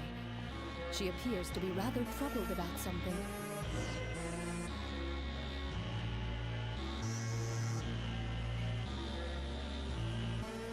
Greetings, friend. Lovely weather we're having today, don't you think? Oh, hello. I suppose you're right. The weather today is quite lovely. If only those monsters out there would stop causing trouble. It seems like every character in the script has a certain amount of useful information to offer. If we keep asking questions, we might be able to get some good leads. Oh, come now. Don't be sad. Life is all about optimism. Oh, that reminds me. What did you have for breakfast this morning? Huh? I don't think that's the kind of question we're supposed to ask. Nothing turns a frown upside down like good food. How about some macarons? I could make you some. You didn't even take cooking as one of your skill proficiencies. That's not necessary, miss. Excuse me for saying this, but you don't really look like a chef. Besides, I'm not really a fan of sweets. So you're someone who barely smiles and doesn't like sweets. You're really starting to remind me of this one friend of mine. Hey! Did she just... me? Gloria must have broke character for a second. This isn't getting us anywhere. Traveler, maybe you can think of something.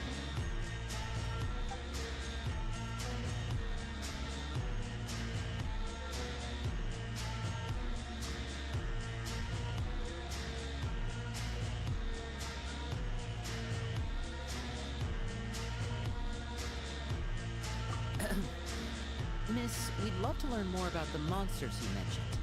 If you're willing to open up to us, we might just be able to help resolve the troubles you're facing.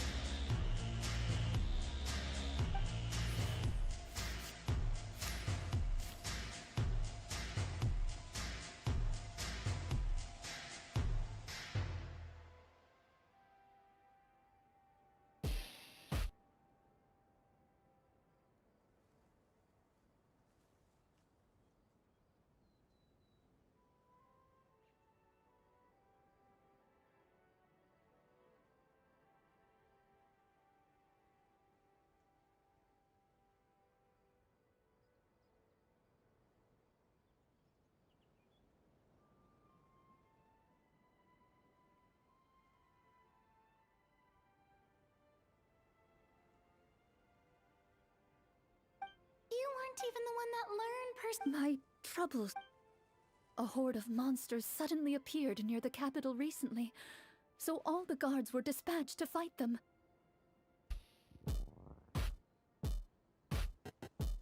Do you remember when those monsters appeared?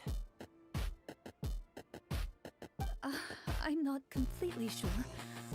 All I know is that my husband was dispatched to fight them 3 days ago. Do you know where he was sent? It all happened so fast. When we said our goodbyes, he couldn't even tell me where they were sending him. You have our thanks, friend. We'll find and defeat those monsters as soon as possible. We sincerely hope your husband will be able to return to your side soon. Thank you. Don't worry. We'll find him. Just try to remain optimistic and wait for good news. We don't always get to choose what happens to us. But we do get to choose the little things like what we eat and how we respond to the things life throws our way. I hope that one day, you too will recognize the power of something as small and inconsequential as a delicious dessert. I'll do my best. You bid farewell to the woman, and continue your journey further into the city.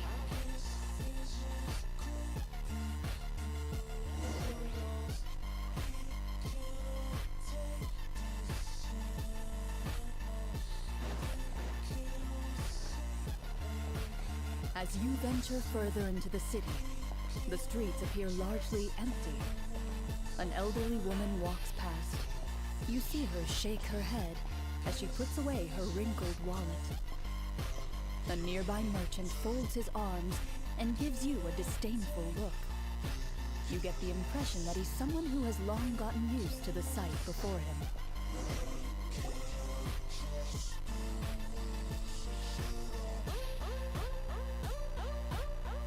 Although he doesn't seem very friendly, merchants are usually a good source of information, right? Pardon me, sir. I'd like to ask a question if I may. That depends. How much are you willing to pay? How about this much? What do you take me for? Some lowly beggar? You can't even buy half an onion with that amount. Surely an onion can't be that expensive, right? What do you know? War's nearly upon us. Everything costs several times what it did before. If you're not gonna buy anything, then scram. Oh, what a nasty guy. Maybe we shouldn't even bother talking to him.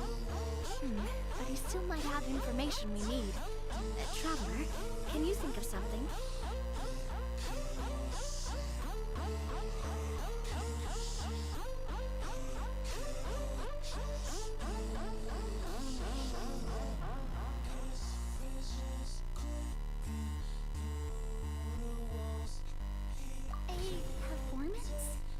I've never played a role-playing game like this before. But, by the harbor's grace, a lone boat lies in rest. Let the moon give chase, for here begins our quest. In the dark of shadow, our heroes seek to find where creatures born of evil weave their grand design. Blocked the road does stand, such is our hunter's plight. Yet with sword and courage in hand, they march forth to pierce the night.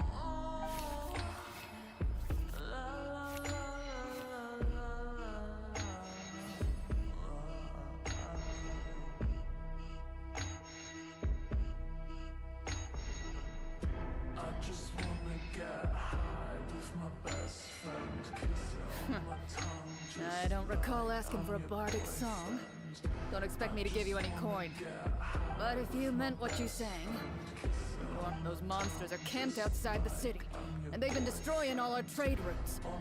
We have limited reserves within the city, so if this continues, we're all gonna be in big trouble. Wait, you're saying no one has put a plan in place to distribute supplies or maintain order? We could all starve, and those nobles in the palace wouldn't even break a sweat. Who knows? Maybe they've been in cahoots with the monsters all along. That is concerning. Yeah, all right, I think I've said more than enough. Be on your way now. Got it. Thank you, sir. Don't mind him, Farina. He just doesn't have enough taste to appreciate your art. No. I was just thinking about how those nobles must be so cold-hearted. It's like they don't care about their people at all.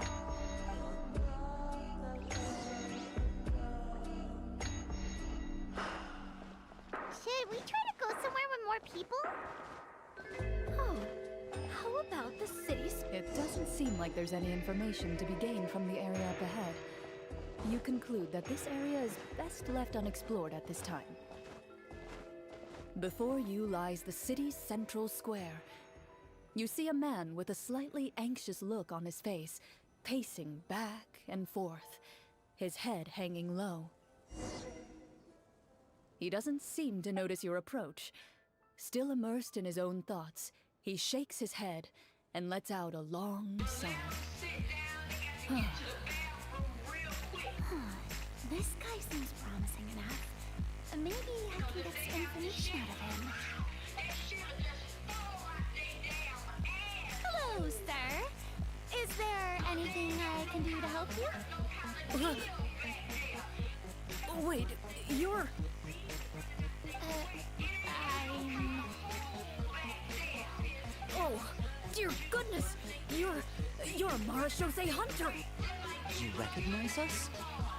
Ah, are you one of the people who wrote the commission letter? Yes, yes! Oh, I didn't expect you to actually come! Oh, what great news! The city is saved! What happened here?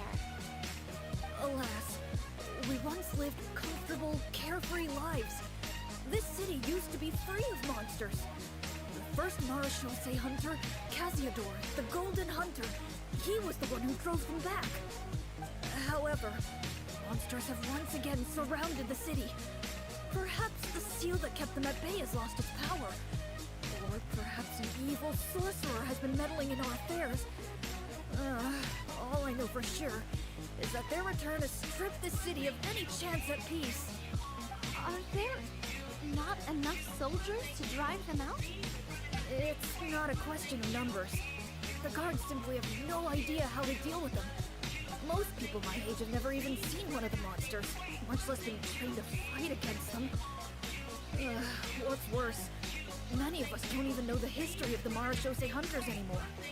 When I was a child, though, my grandfather would tell me stories about how the Marashose hunters drove back the monsters.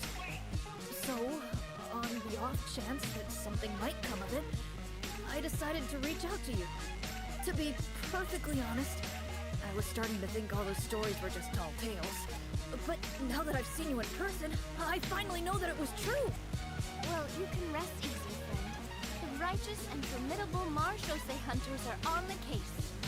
The man is touched by your determination and resolve. His eyes begin to well with tears of relief.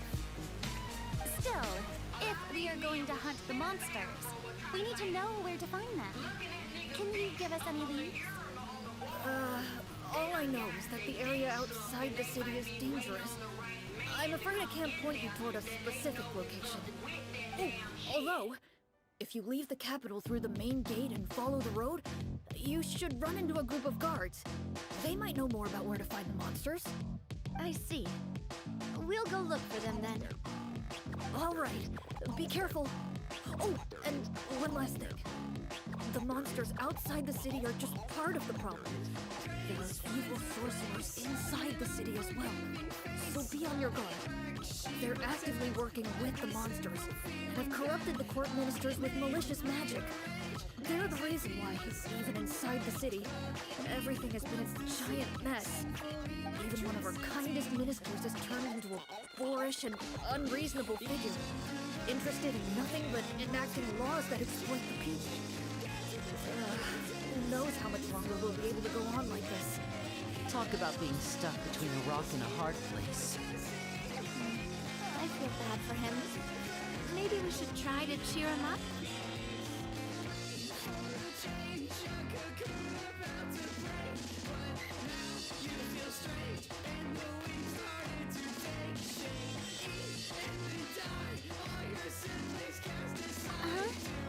Like, now?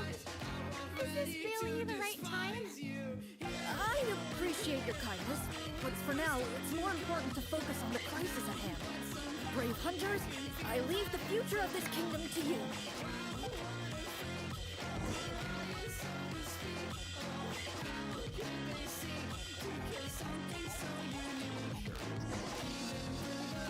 If I understood correctly, there are currently 2 problems in the kingdom that need solving, right? Exactly. We need to defeat the monsters outside the city and take down the evil sorcerer stirring up trouble from within. But which problem should we tackle first? Well, this seems like a good moment for a break. Take some time and discuss what you want to do. Let me know when you've made your decision. I really didn't expect the people in the city to keep us at arm's length like that. I totally thought the hunters would be treated like heroes. Well, Claret said the script took cues from the real history of Fontaine, right? Maybe the real-life Marashose hunters were also treated like that. I wouldn't say it's a perfect representation of history, but there are definitely some similarities. Would you like to hear more about it? Sure. As long as it doesn't spoil anything in the script. You've brought up bits and pieces of the hunter's history before, but it was all in passing. Paimon wants to know too! The hunters were super powerful, right? Were they all from a special line of supernatural beings or something? Kinda like the yokai in Inazuma? No. All Marashose hunters were ordinary mortal fighters. The only thing that set them apart were the special sword techniques passed down over the centuries. Huh? So you mean anyone could become a Marashose hunter? In theory, yes. All you would need to do is survive the rigorous training and master the swordsmanship techniques required to fight the monsters. Still, most people dropped out at the early stages, and others called it quits the minute they saw a monster in person. To become a hunter, you must be strong in both body and mind. What kind of monsters did the hunters fight against? Oh, and the evil sorcerers the script mentions. Did they exist in real life too? The land of Fontaine once played host to an ancient dynasty known as Remuria. After that dynasty fell, monsters began to appear, intent on obstructing humans from establishing a new social order. One of the ancient sorcerers of Remuria used his power to assemble a formidable army of golems. He sought to use that force to establish himself as king. Now wait a second. Don't tell me that guy was the inspiration for the evil sorcerer in the script. We still haven't found any in-game information on him yet.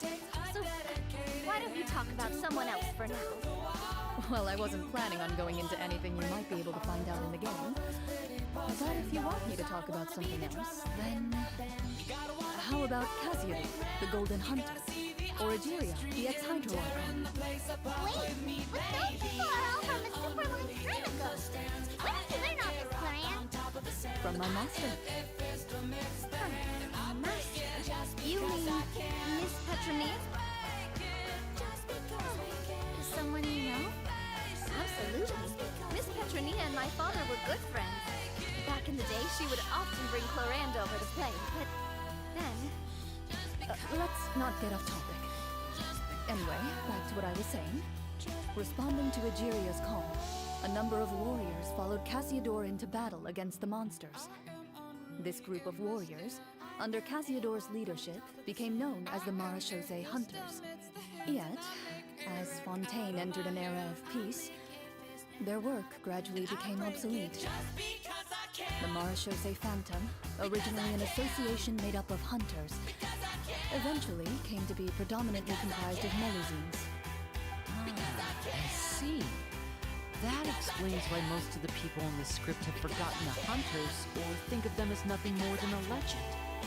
Is that really a bad thing, though? It can get tough always being the one shouldering everyone's expectations. Depends on who you ask, I suppose. If the name of the organization no longer commands respect, investigative work is bound to suffer. Speaking of investigations, which problem should we tackle first? Monsters or evil sorcerer? I vote monsters. That's the main duty of the hunters, right? We can come back to the sorcerer later. Well said, Miss Farina. Plus, if the sorcerers really are the masterminds behind this whole thing, defeating the monsters could give us some clues on their intentions as well. What about you, partner? What do you think?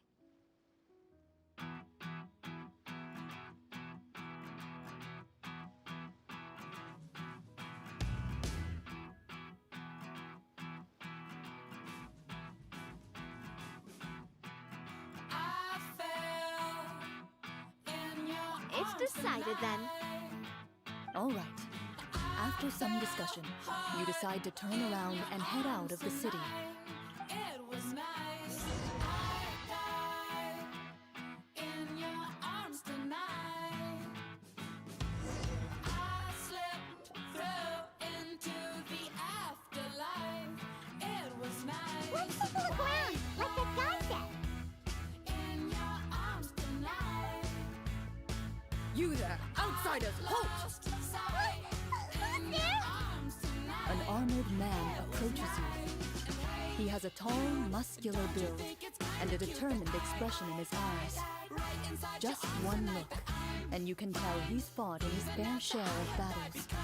Although he's trying his best to conceal his current state, his uneven gait and the sweat dripping down his forehead make it obvious that he's been wounded and is in serious pain.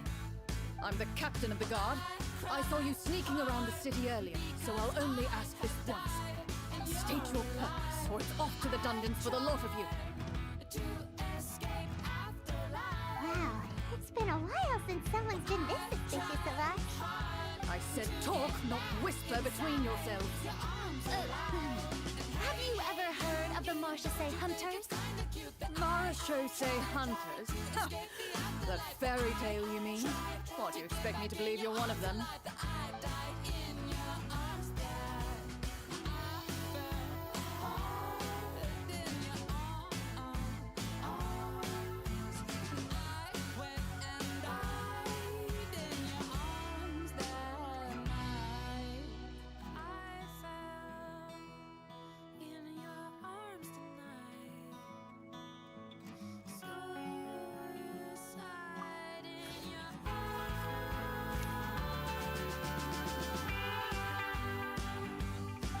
While everyone is talking, you begin to carefully observe the captain's mannerisms. Every so often, you see him glance toward a particular direction, with a pained expression on his face, as if an invisible thread is tying him to an unknown place. As you follow his gaze, you vaguely recall that the location he seems fixated on is known for its difficult terrain. Any battle that breaks out in a place like that is likely to be prolonged and devastating. Wait, is that where the monsters are? Outside the forest, in the area with the difficult terrain? The captain is taken aback by your sudden question. Still, his shock only lends credence to your theory. You're looking to fight the monsters? Well, we're Marchese Hunters after all. You could say that's basically our job. He shakes his head and continues to regard you with skepticism. In the end, he decides to inform you of the locations where the monsters have appeared. Those monsters aren't easy to deal with, but if you insist on going, I won't stop you either. I just hope all the guards will be able to come back to their families alive. I wish you the best of luck.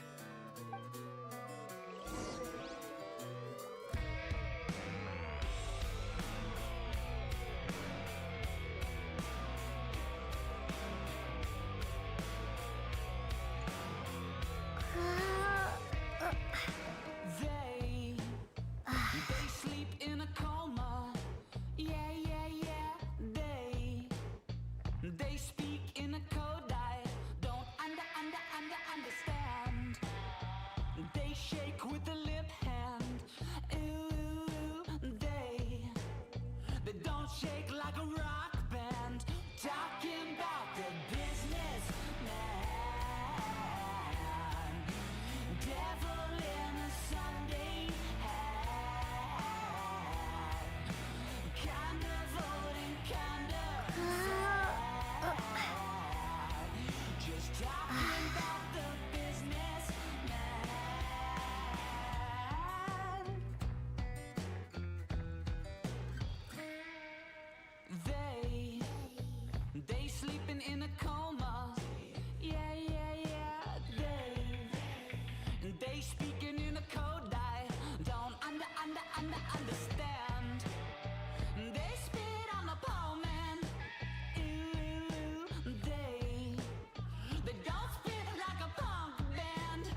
folding my clothes, and I feel useless.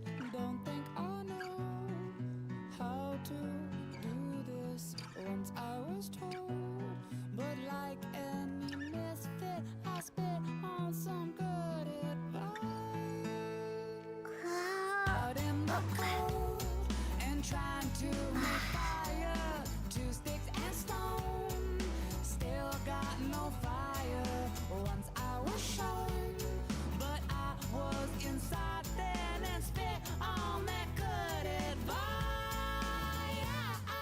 Wisdom, wisdom, where can I get some wisdom, wisdom? On the payroll and digging up ditches, dollar is low, so are my wages. Once I was told just how to get rich, but I spit on that good advice. Wisdom, wisdom, where can I get some wisdom, wisdom?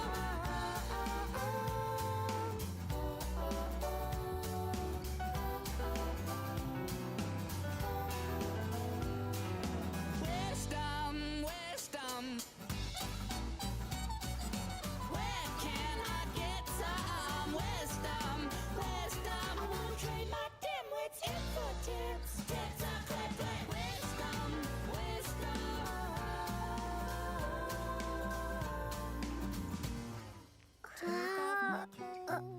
And I feel useless. Don't think I know how to do this. Once I was told, but I like to fidget and miss out on good advice.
Based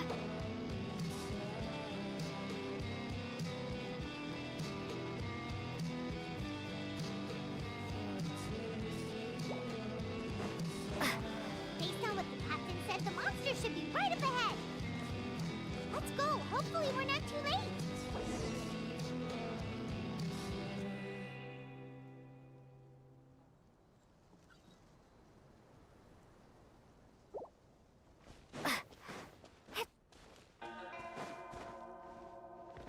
As you approach the battlefield, you see numerous people lying by the side of the road. They appear to be dressed like guards. Their faces are filled with desperation and terror. Some are screaming and cursing in vain, as if still trying to banish the monstrosities they saw from their minds.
A few of the wounded look up at you in shock and disbelief. Quick, leave this place. Turn around and don't look back, they yell.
Uh, uh.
she mentioned, right?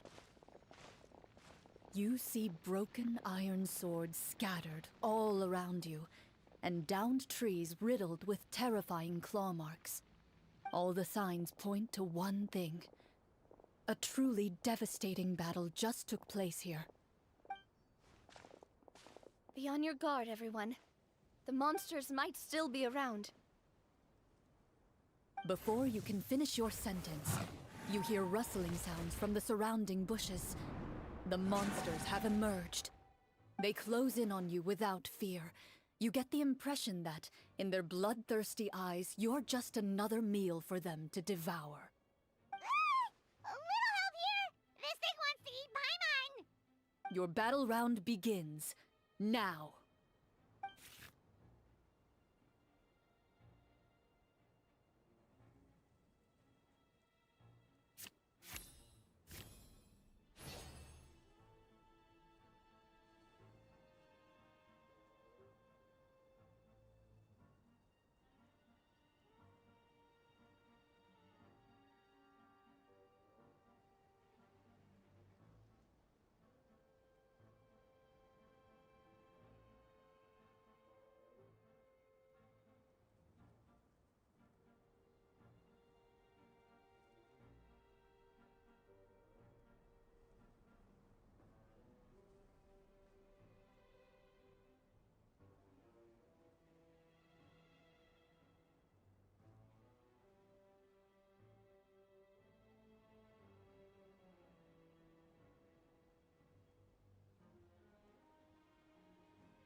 The next battle round begins now. Now disappear! Let's get this show on the road!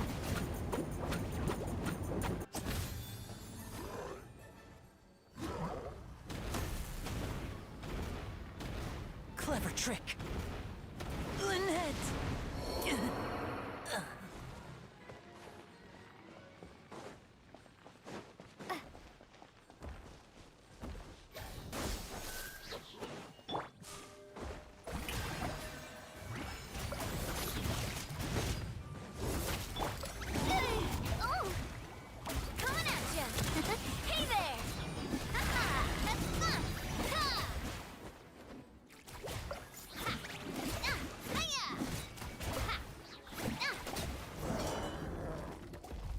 The monsters let out a terrifying roar of anger and resentment before dissipating into thin air.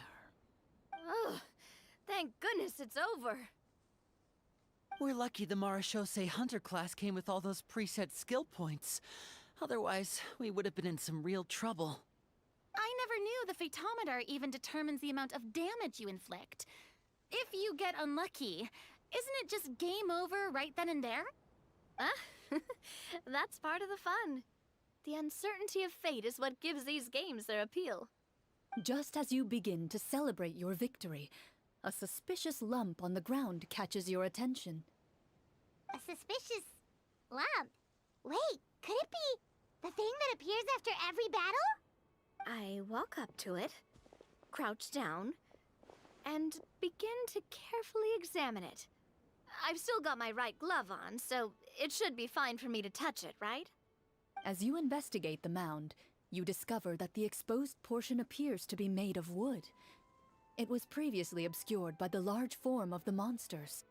With the monsters gone, the small protrusion now awaits your discovery, poking out of the ground like a shy flower bud. Whoa, it's a treasure chest!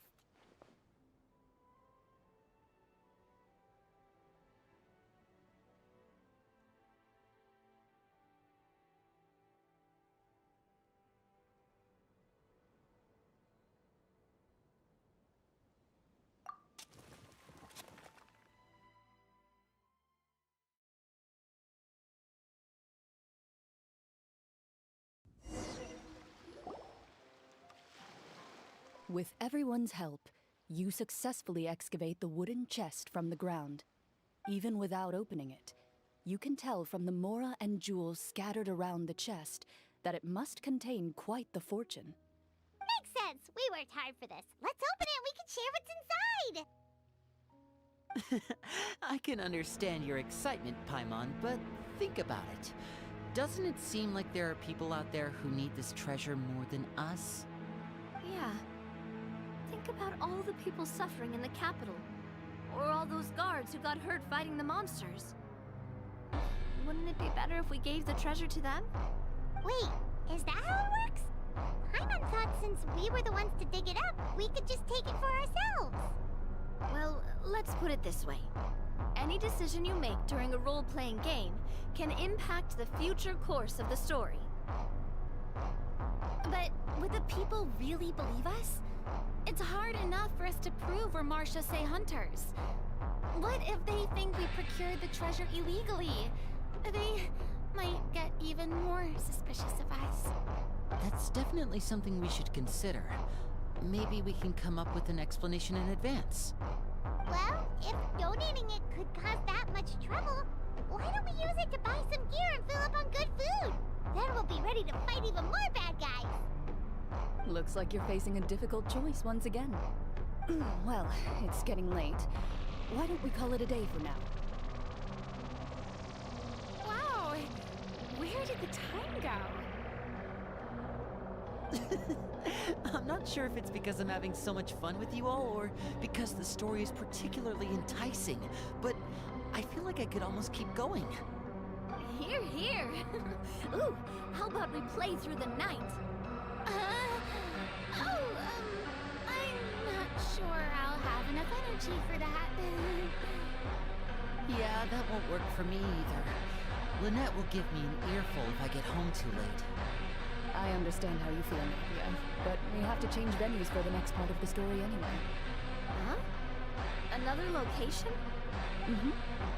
There's a special note for the GM at the end of this section that says to proceed to an indoor set for the next part of the script. Whoa! You really pulled out all the stops for this new script. Well, even if we end the game for the day, we can still stay a little longer and hear Cloran finish her story, right? Paimon wants to hear more about the history of the Hunters. Something tells me you just want to finish the free desserts before we break for the day. That's just a coincidence, okay? Besides, to Paimon, not finishing free food feels even worse than having to buy her own. And anyway, Paimon really does want to hear more about Cloran's master. Well...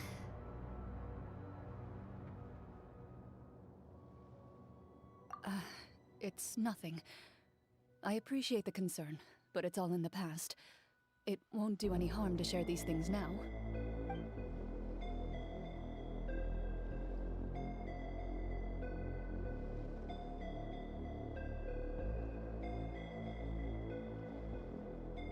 My earliest memories are of living with Master. According to her, she saved me from certain people of ill repute. My birth parents had left me behind some time before that. What a heavy beginning for a life story. Master was a fascinating individual. If inexperienced in the ways of raising children, my first ever toy was a short sword. Although I suppose it wasn't so much a toy as something Master removed from her waist and handed to a noisy child in need of distraction. Oh, wait, so she handed an actual sword to a child? Isn't that dangerous? Did you hurt yourself? Of course I did. I cut my palm and bled quite a lot. But Master was not concerned. She just stood there and casually lectured me about it. See, that's what you get for not holding the sword properly, she told me. She then crouched down next to me and said, "Give me your hand. I'll teach you to bandage this wound." After that... Excuse me for asking this, Cloran, but how old were you exactly when all this happened? Probably around, 3, give or take. 3? Isn't that when most kids are still struggling to hold a fork? As I said, Master was rather inexperienced in the ways of raising children. She believed trial and error was the best way to teach a child what they're capable of. I'm not so sure this is a question of experience. I didn't see anything wrong with her ways at the time. And anyway, children don't get to choose how they're raised. Oh, she did bring me back a pet from Liyue once. It was a Geovishap hatchling. A Geovishap hatchling? For a pet? That seems even more dangerous! What she said was this. Make sure to get along, you two.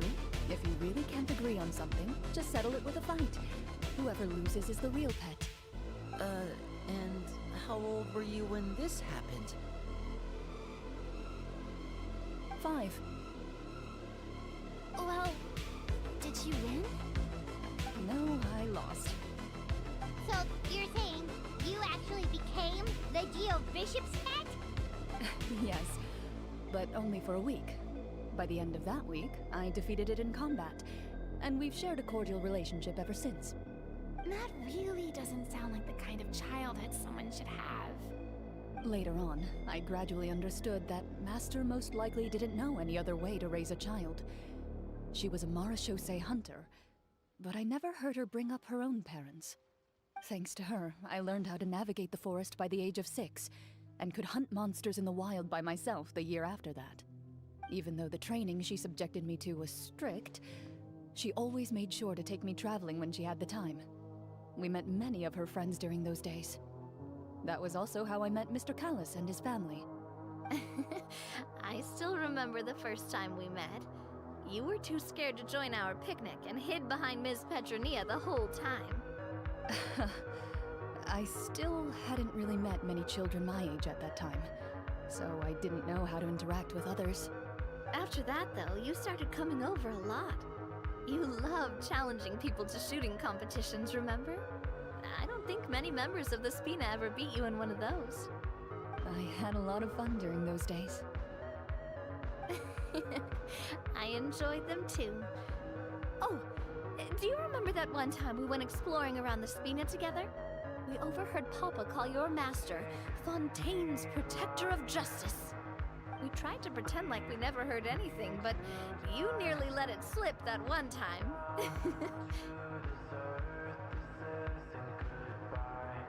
Protector of Justice?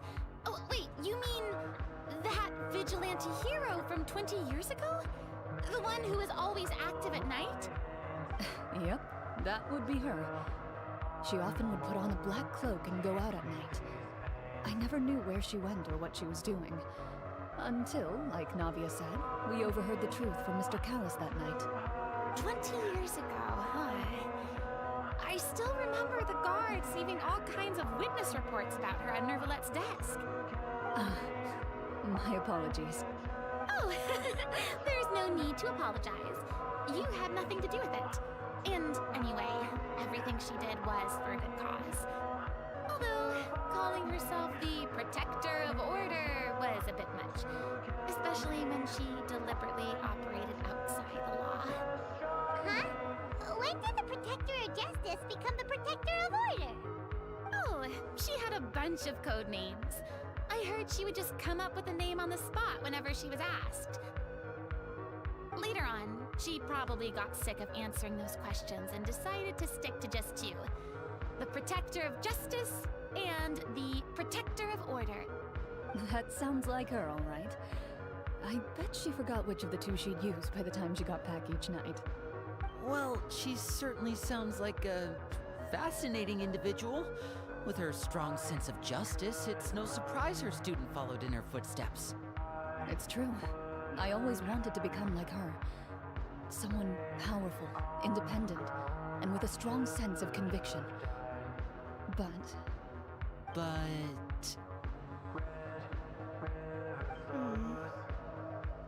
She suddenly disappeared the night I turned 10 years old. Disappeared? What happened? I have no idea. She didn't even leave a note. I was never able to find out where she went. That night, I was celebrating my birthday at Navia's house. But Master never came to pick me up. When I returned home on my own, it was to an empty house. When she still didn't appear after a few days, I went to Mr. Callus's house to ask about her whereabouts. But he only shook his head. Papa probably didn't know either. I know he sent a few people to investigate the matter in secret, but they never found any credible leads.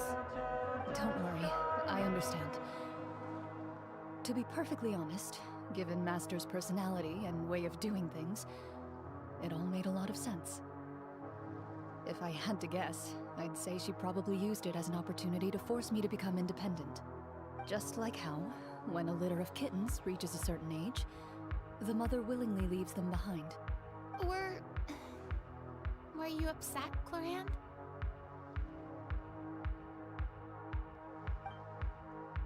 I was at first, but not anymore. I don't believe Master would suddenly disappear for no reason. There must have been something she just had to do. Well, despite everything, you still managed to follow in her footsteps and become the greatest champion duelist in all of Fontaine. You're practically a living symbol of law and justice. I suspect my position would be far too by the books for her. Master always did whatever she pleased. But you're right. I suppose I do take after her in some ways.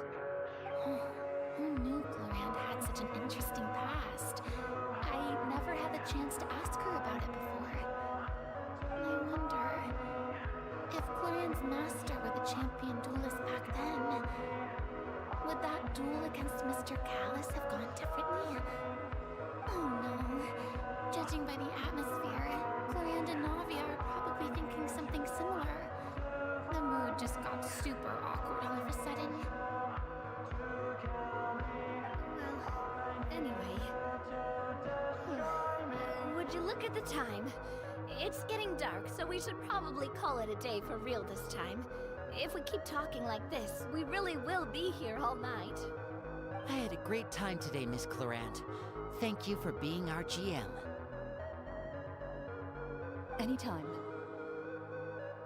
The script was good, but I've got to say, your childhood stories were even better. Hey, you should tell us more about that fight against the Geo-Bishop sometime. Maybe your master was onto something. You could be right. What does she mean, onto something? I certainly don't know any 5-year-olds who want to fight a bishop in their spare time. Guess I'll head back as well. I need to save my energy if I want to continue enjoying the story tomorrow. You're that excited to hear about my fight with the bishop? I was talking about the script.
used to the desert life, but still, I hope that one day they'll be able to find an oasis of their own and leave the sandstorms behind for a better life.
at least it doesn't hide anything.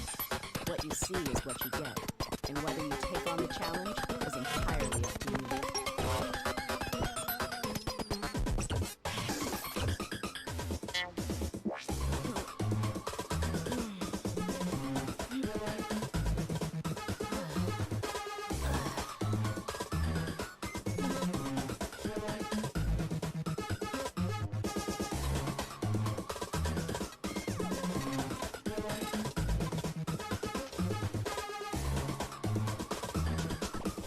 We mercs have one simple rule. Whoever pays the most is your new boss.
Looks like everyone's here.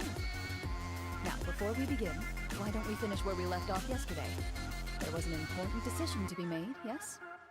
I'll pour everyone a cup of tea. Is that really the most important part, though, Clarion? Paimon's more concerned about our current surroundings. Heavy walls, cold railings, dim lights. This is obviously supposed to be a prison. I admire the work put into the set. Still, it's obvious the scriptwriter has never paid a visit to the fortress of Meripede. So the set is going to be a part of the script? Unfortunately, that is something I can neither confirm nor deny. Anyone think Clarion's smile is starting to look kinda scary? Well, whatever happens, we'll just have to push on. But first, we should really figure out what to do with this treasure. If we're worried about arousing suspicion because of our identity, why don't we give ourselves a different name, just like Florant's master did? Yeah, it might be better to keep a low profile.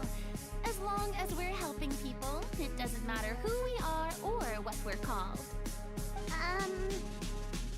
Staring at me won't get you anywhere. Or did you want some more tea? Oh, Paimon's good. Thanks. Why aren't you saying anything, Navia?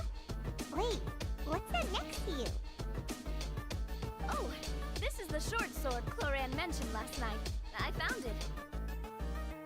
Huh. I'm surprised you managed to track it down after all this time. Well, I made sure to take good care of it, considering the circumstances in which you gave it to me.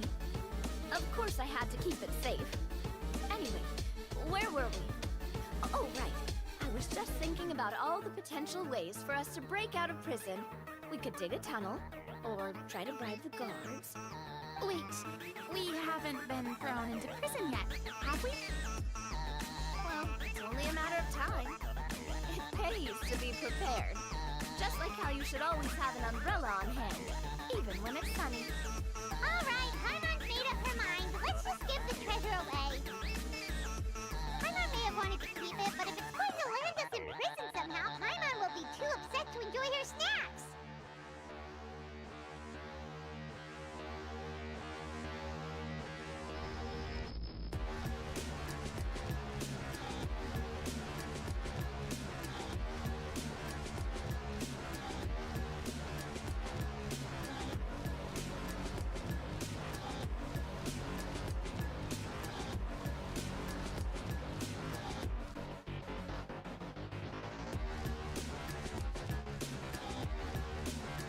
So, you've reached an agreement? All right then, we can continue with the story. Oh, and we'll collect all the scattered pieces of treasure on the ground as well. All right. You collect the treasure and make your way back to the capital with your bag of loot in hand.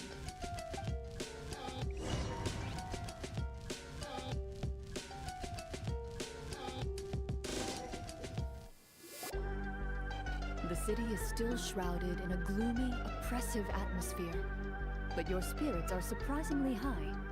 In places where sunlight struggles to reach, you generously share your wealth with the children, the elderly, and the poor in urgent need of help. Thank you, kind soul. The elderly woman's look of gratitude follows you as you walk away, her eyes never leaving your back until you move entirely out of sight. However, there's still quite a bit of Mora remaining. It appears you haven't made much progress. She's probably trying to tell us to speed this up.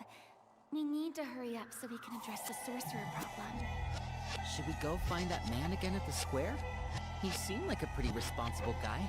I'm sure he knows the people here far better than us. Oh, good idea! Just as you start to make way to the square, intent on finding the man again, there's a voice.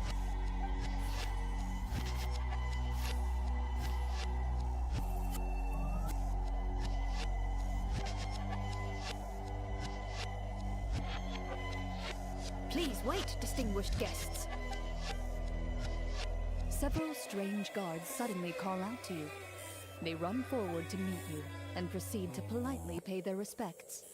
Greetings, gentlemen. Are we being invited for afternoon tea? Surely you jest, my lady. That would not be our place. It is His Excellency the King who requests to meet with you. Please come with us.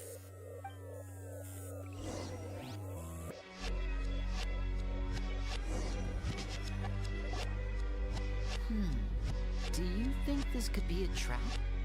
Well, we have to investigate the court at some point, right? Meeting the king himself would be a fantastic opportunity to do that. I say we go for it. If something happens, we'll just turn the whole place upside down. That sounds a little intense. After a quick discussion, you nod to the guards and agree to follow. They lead you all the way to the audience hall of the palace. Gilded tables line both sides of the hall. The space itself is adorned with all manner of expensive antiques, glass shelves, and silver candlesticks. The items appear quite ordinary in size and dimension, yet their presence somehow makes the emptiness of the hall feel even more surreal and ominous. Wow, it's so luxurious! The elderly king, clad in a magnificent robe, sits upon the deep crimson throne before you. He wears above his head a majestic crown, with a gemstone the size of a bird's egg set right at the very front. As you observe it, you see a complex pattern of light reflect off its surface. They're here, Your Majesty. A man dressed in dark clothes, likely a minister, shields his mouth with his hands and bends down to whisper a few words to the king. After a moment, he lowers his hands and stands back up. His gaze shifts to fixate on your group, but he does not move from his place at the king's side. The king does not appear entirely aware of his surroundings. The man by his side, though. We should keep a close eye on him. The king remains still and says nothing. The minister is the one who speaks. Esteemed guests, allow me to thank you for coming to our faraway kingdom. Unfortunately, His Majesty the King finds himself quite exhausted from work. So please allow me, his Prime Minister, to welcome you in his stead. I've heard tell that your group, the Marechaussee Hunters, used your exceptional ability with the sword to repel the monsters near the capital. Such a great deed deserves to be rewarded. However, seeing that I was not fortunate enough to observe such a feat with my own eyes, you'll forgive me for seeking to verify the truth by speaking to you myself. Well, we've got nothing to hide. You brought us here to talk, right? So we'll just explain what happened.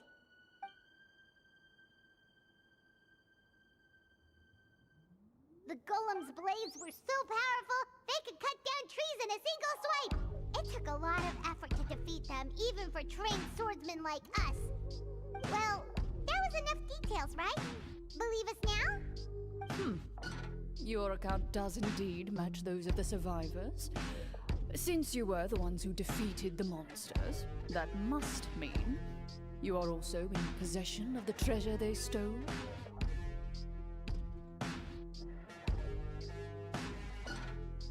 Well, we did take the treasure, but... How did he know about the treasure? Then I must ask that you return it at once. It belongs to the kingdom. Wait, but didn't you just say that our great deed deserved a reward? Shouldn't the treasure be considered a part of that? Yes, that was indeed what I said. But you seem to have forgotten a very important distinction. Only that which is freely given by the king can be considered a reward. Taking the rightful wealth of a kingdom without said permission, on the other hand, is a crime.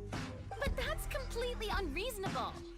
Yeah, that makes no sense! If it weren't for us, the treasure would still be buried underground somewhere! Maybe so, yet the fact remains.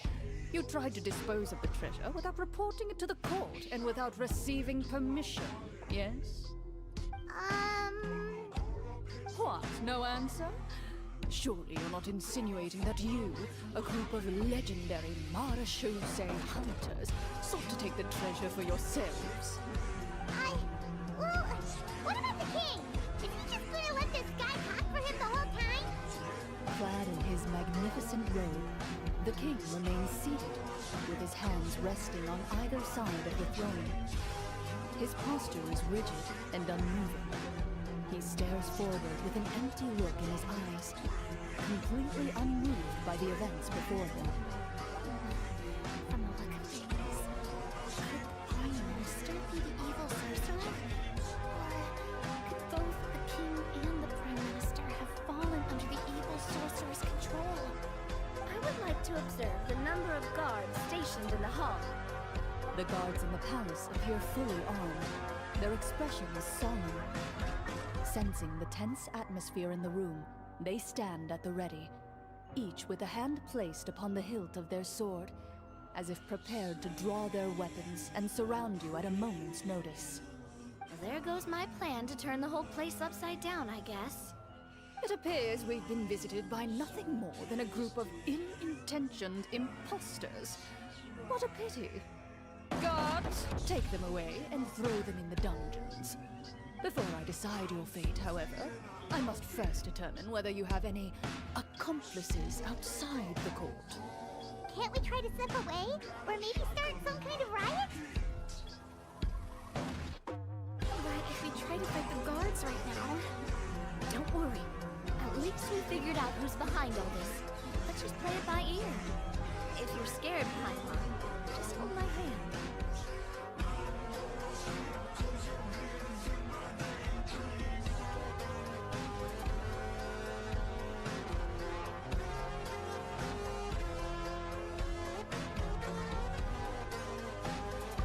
Thanks, you guys. You allow yourself to be led away by guards surrounding you on both sides. It's only when you begin to feel drops of water falling from the dungeon ceiling and smell the stench of death and decay all around you that you finally realize you've stepped into a completely different world. Stay here, and don't try anything fun. The guards lock the cell door and leave without looking back. Wait, sir! Your voice echoes through the dark hall, but the only response you receive is the sound of water dripping from the ceiling. No! What should we do now? Carve out a new path of fate with our own two hands, of course. I draw my weapon.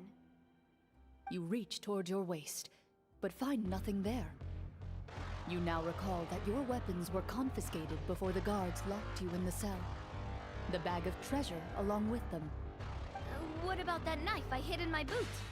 When did you hide it in there? When I was thinking about digging a tunnel. Rejected. You failed to inform the GM of this course of action. Moreover, the guards would have conducted a thorough search before throwing you in prison. And the keys to the cell aren't anywhere to be seen? Correct. You don't even feel a lock hole on the cell door. Oh, well, there goes all our plans. Indeed. Huh? Why are you the one saying indeed? Because that statement holds true for me as well. This is where the script ends. What? Terrible ending! Generally speaking, this should be the point where the scriptwriter gives the players some kind of hint, or gives the GM some kind of code for how to move forward. I mean, maybe they just really wanted us to be immersed in the feeling of being in prison? Like, they'll only show us the way out once we've grown truly and utterly desperate? That is a possibility. Only there were desserts and tea in real prison. Oh wait, guess that's kind of how the Fortress of Meripede works if you're lucky. Oh, before I forget, Navia, the short sword you had with you earlier. I took a closer look, and the craftsmanship doesn't appear to resemble anything from this era. If I remember correctly, that style was last in vogue several hundred years ago. Wait, Cloran said that sword used to belong to her master, right? Does that mean her master has been alive that long? I doubt it. The way she went about things often made her seem childish more than anything. I'd say the sword was most likely an heirloom passed down over time. Hang on. A precious heirloom passed down to you by your master. And you gave it to me just like that? You weren't worried I might lose it? Master left many things to me when she disappeared. There was the sword, an old key, and a good amount of junk she probably just didn't want to take with her. I gave you the sword back then, because I didn't want our friendship to end. Wait, when did this happen exactly? After the duel. Between Mr. Callus and myself. Before that, Clorinde would have meals with us and even stay over at the Spina some days. She was on great terms with Papa as well. After the duel, though, there was a period of time where we simply didn't know how to face each other. She entrusted the sword to me, and never came back. We were both sad, and conflicted, and totally overthinking everything as a result. Whenever I looked at the sword, I couldn't help but wonder if Miss Petronille had never introduced us to each other at that picnic. Maybe part of the sadness I was feeling could have been avoided. Back then, it felt like I hadn't just lost a father, but a close friend as well. No one can change the past. The most important thing is that you two found your way back to each other and can enjoy things like this together. Yep, you're right. I'm sorry, you two. I didn't mean to bring up any sad memories. Think nothing of it. No one here is at fault.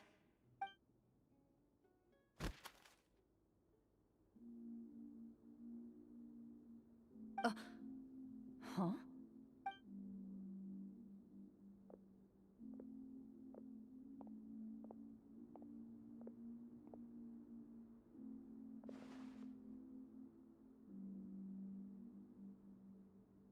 Oh, looks like the next part of our script is here. Perfect timing.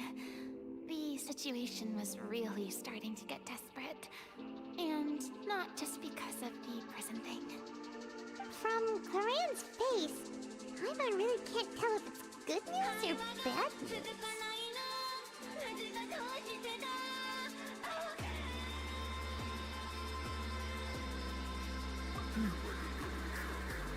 Water continues to drip from the ceiling. In this lightless dungeon, you lack a reliable way to tell how much time has passed. Eventually, you get used to the unpleasant odor of straw, mold, and rust, and find yourselves alternating between fits of drowsiness and despair. Suddenly, you hear footsteps outside the door. Heads up, everyone. Someone's coming. Gather close, everyone. Keep your voice down.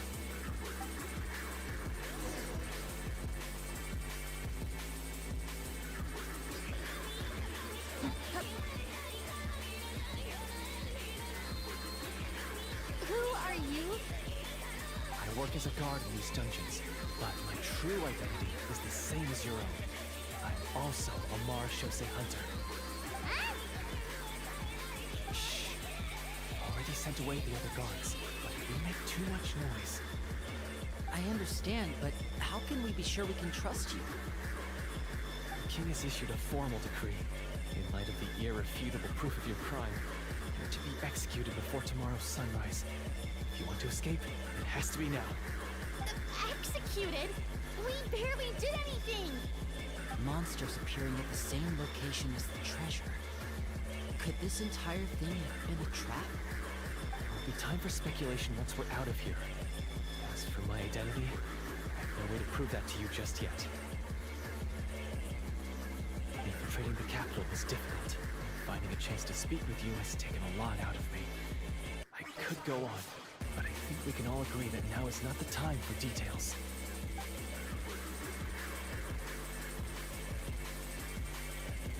Have you seen our weapons anywhere, sir? Don't worry, I brought them with me. Just behind the door.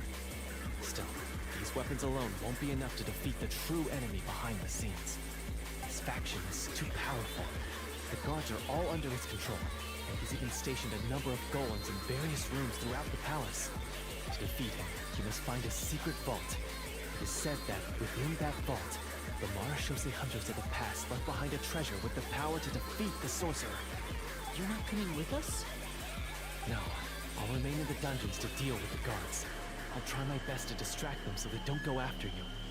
As long as my identity is not revealed, I'll be able to aid you when the final battle comes. In that case, please stay safe. Thank you for your concern. I will do my utmost. As for the location of the vault, here, this map should lead you there.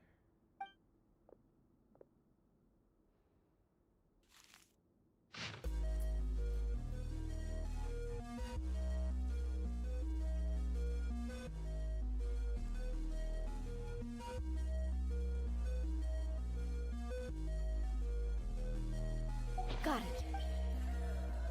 All right, once I open the door, remember to stick close and refrain from making any noise. I'll lead you out of here as quickly as possible. You now have the chance to restore the honor and legacy of the Marashose hunters. So please, get out there and reclaim what's ours. And be sure to exercise caution. With the help of the guard, you successfully escape the dungeons. Your sense of despair and anxiety both seem to fade as you continue your...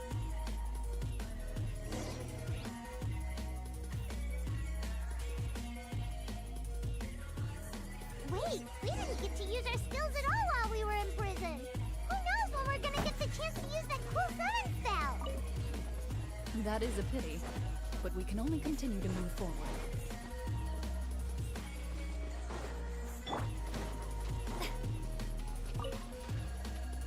Strike a pose! Hup.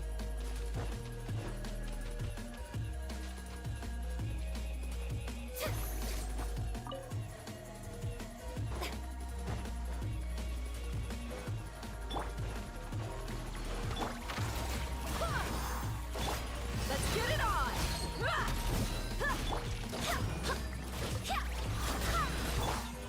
Shower me with this! Going splat!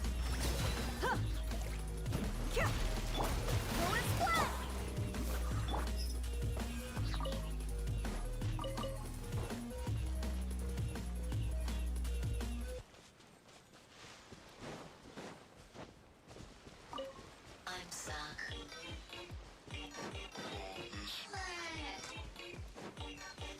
I'm stuck. This should be the place marked on the map. This bit of rock certainly looks suspicious. Well, I'd say an investigation's in order then. Plus, if all else fails, we can just blow it up. Wow, you really meant that! Before you lies a serene stretch of open water, its surface shimmering a brilliant shade of sapphire blue. Well, guess this means it's time for a swim!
What's the matter? It's nothing. As you step into the cave, you find yourself in an eerily quiet space. Before you lies a narrow passageway that appears to trail off endlessly into the distance.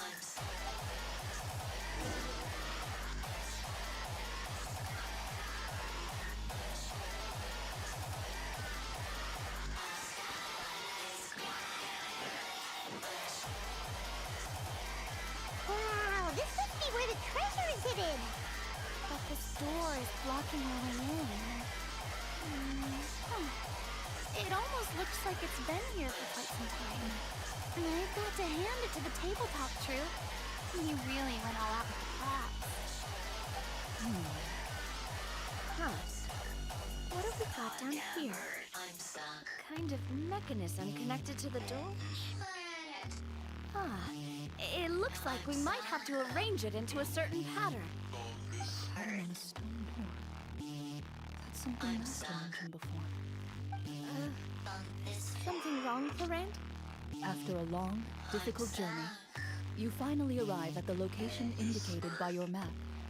It appears to be an ancient site of some sort, where treasure likely awaits. Your surroundings are exceedingly quiet and serene, as if the secret that slumbers here has never once been disturbed. If you listen closely, you can almost convince yourself you can hear the sound of its calm, gentle breathing. That description makes Paimon feel kind of bad for disturbing this place. We're doing this for the sake of the people, to free them from the evil sorcerer. I say it's time for this treasure to once again see the light of day. Linny's right. We need to keep going.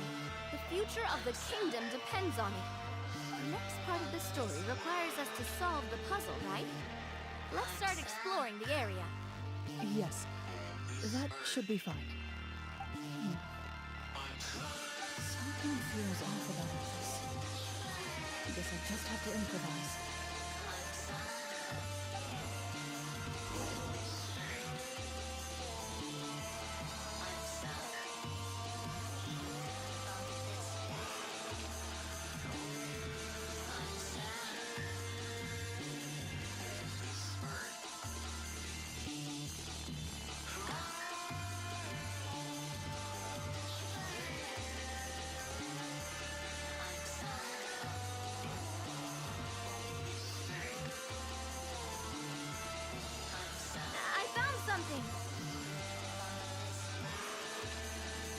Found something here, too.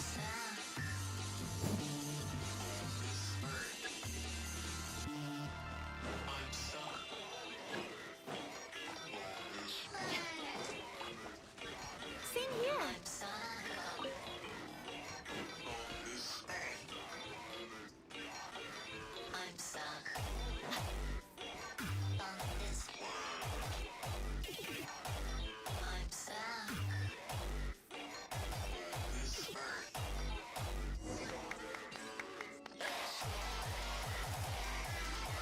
The desert's a tough adversary, but at least it doesn't hide anything.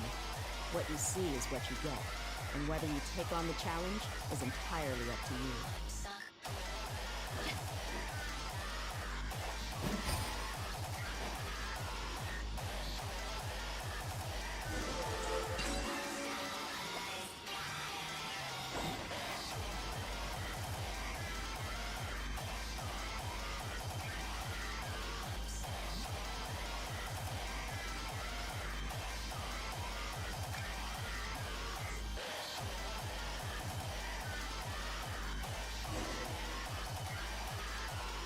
It worked! Something just appeared. Some kind of new mechanism, maybe? By solving the puzzles, you prove yourselves worthy of inheriting the secrets of the past. At the end of each puzzle, you're rewarded with... a key.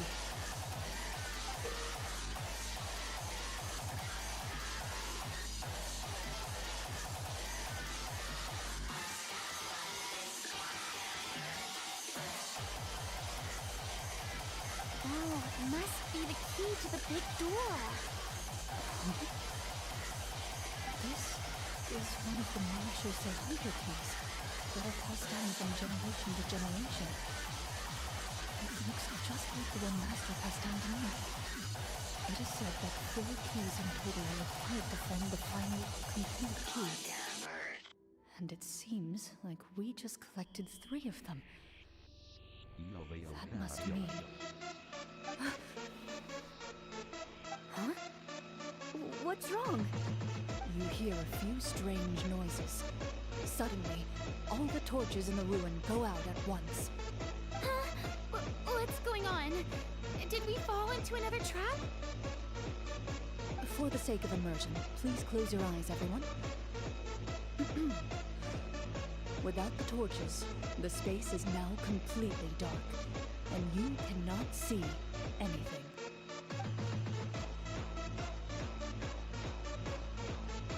But Paimon can still see a little bit over here.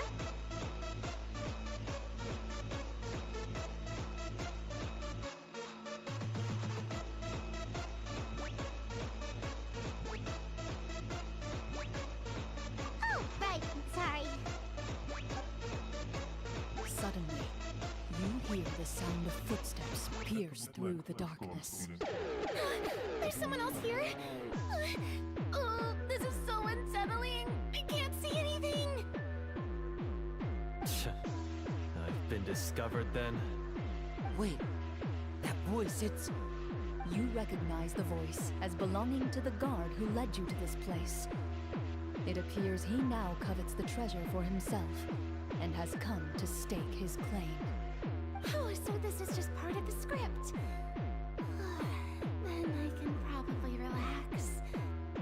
Well, if we can't see anything, that means we can't fight to the fullest of our abilities.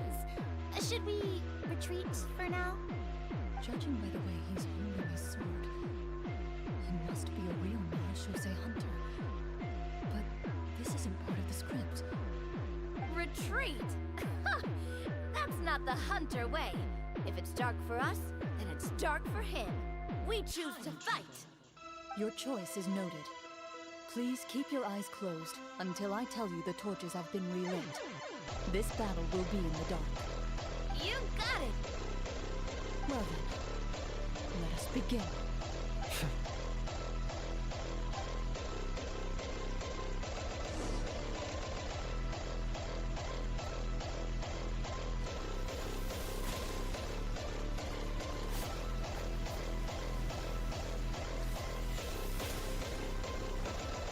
Into the shadows. I'd like to try to hit him with my sword. Your strike is successful. Is he still standing?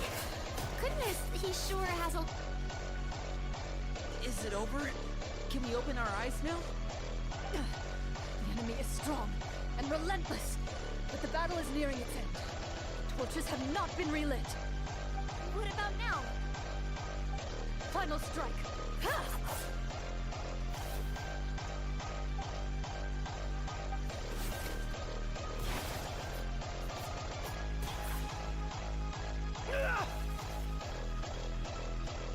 Well, did we get him?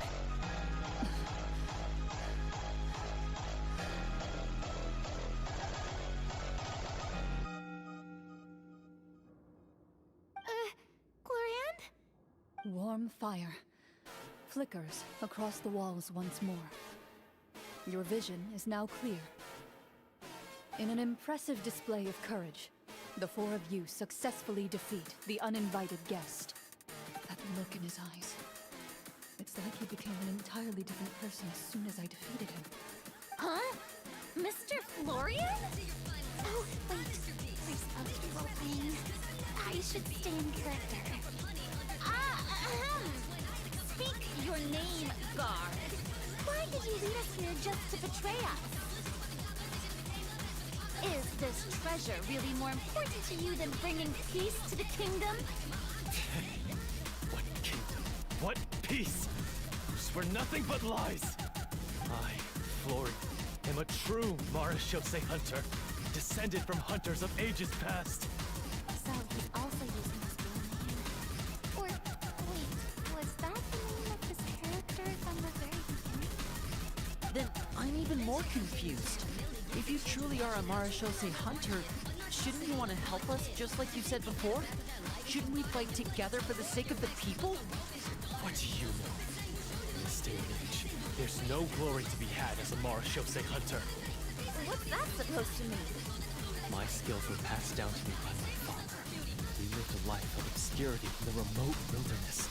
Still, he devoted everything he had to being a Marashose hunter. What did he get in return? A life of poverty, pain, a world that forgot all about him. When he died, not a single person came to mourn his passing. The Marashose hunters were the ones who saved this city, were heroes. They deserved more recognition and respect than this. Is he talking about how no one in the capital seems to remember the hunters and their legacy? I didn't expect the script to contain this level of social criticism. So that's why you want to take the treasure for yourself? You feel like you're owed fame and wealth? If you already knew where the treasure was located, why didn't you just come down here and take it? Because I still needed the final key. Only a true Marashose hunter is capable of passing through this final door. As someone who sought to hurt others for his own gain, Florian lost that right long ago. Okay, but what is this treasure anyway? We've got all the keys, right? So can we just go in and take a look? You're sure you want to go in? We've been talking about it for so long, of course we want to see what's inside. And we've already defeated Florian, right? So he won't try to take it from us anymore. Pesky brutes. What you say? Then let's open the door together.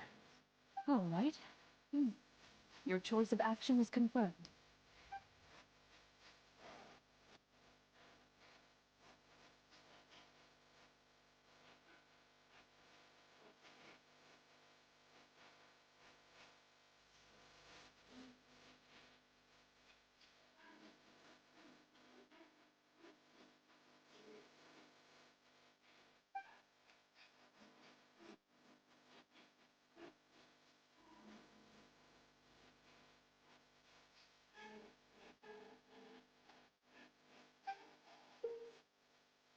Before you, the door to the treasure, sealed and undisturbed for more than 100 years, finally swings open.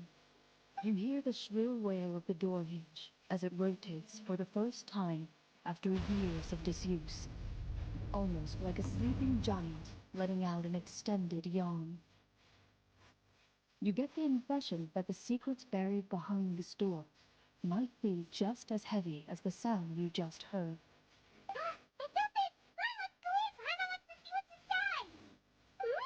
Me too.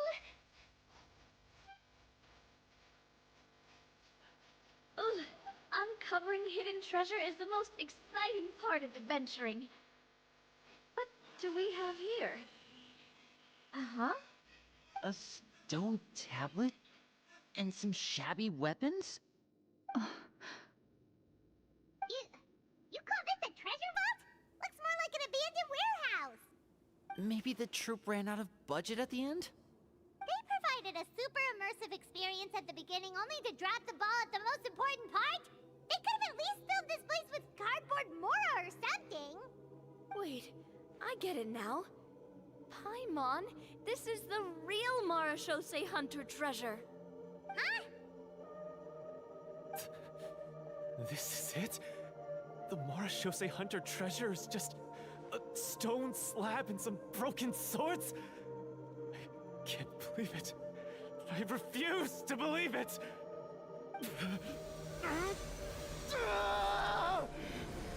Whoa, are you okay? The Marashose hunter before you appears to suffer a serious mental breakdown. He needs to leave the room for a moment to collect himself. One of you seems to understand the significance of the treasure already. If the rest of you wish to follow suit, you may remain here in the meantime and explore your surroundings.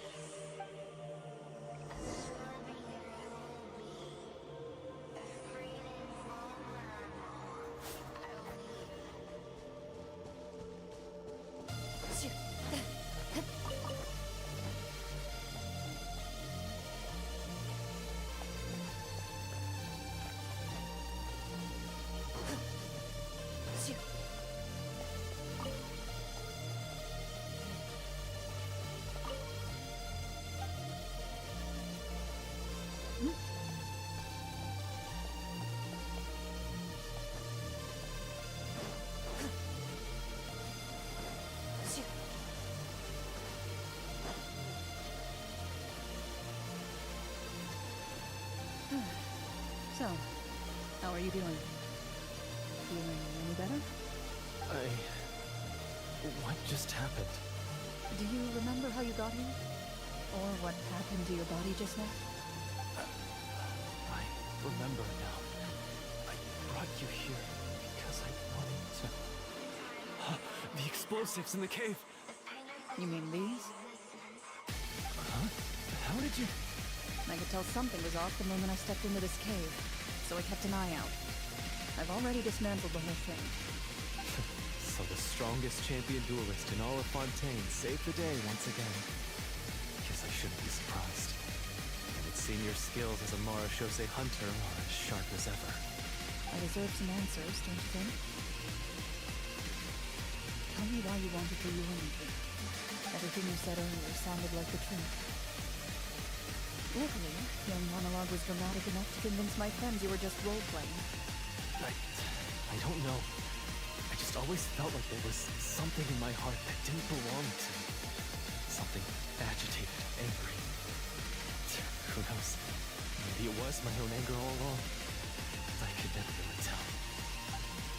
The feelings about my father and the other Marashose hunters are real. It just wasn't fair. I was angry, bitter that no one remembered them or praised their accomplishments. I don't know when it started, but at some point, my anger came to completely consume me. At that point, I remembered the legend my father used to tell me. The one about the treasure. But if the treasure was all you cared about, why plant all those explosives? Wouldn't they just destroy the treasure and bury you along with it? I can't remember. My head is a mess. It felt like there was this voice telling me to eliminate the hunters, but now it's gone. From your description, I suspect you were dealing with a Devorator. Devorator? Oh, your master, your father, I mean, never talked about it? It was a kind of monster that was active several centuries ago. No, I've heard of it. I'm just not sure why you suddenly... Wait, it can't be. The seal! The seal? My family has served as Marashose hunters for many generations. But the title and swordsmanship weren't the only things passed down over our line. There was a seal as well.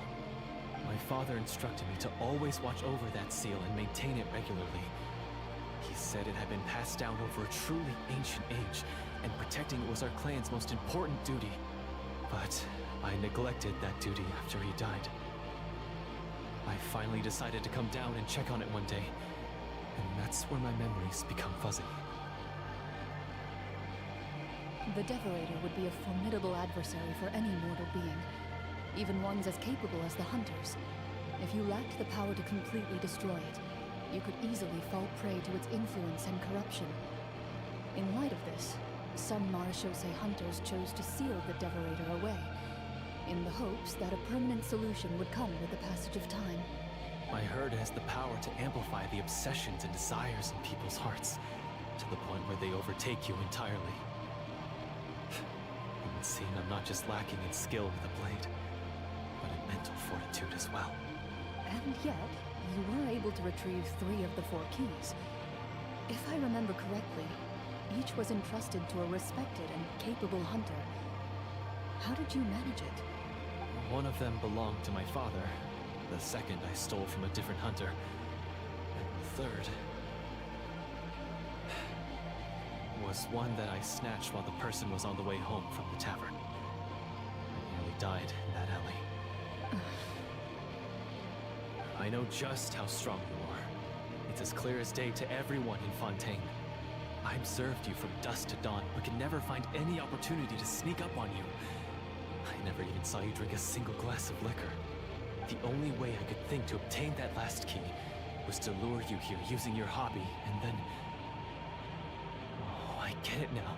That monster, it wanted to bury you here alongside the treasure. I won't comment on anything else, but the script was good. Well, I did pour my heart and soul into it. The stories my father used to tell me about the glory of the heroic Marashose hunters and how they came to be forgotten. It's more than just a story. Huh? You're proud to be a hunter.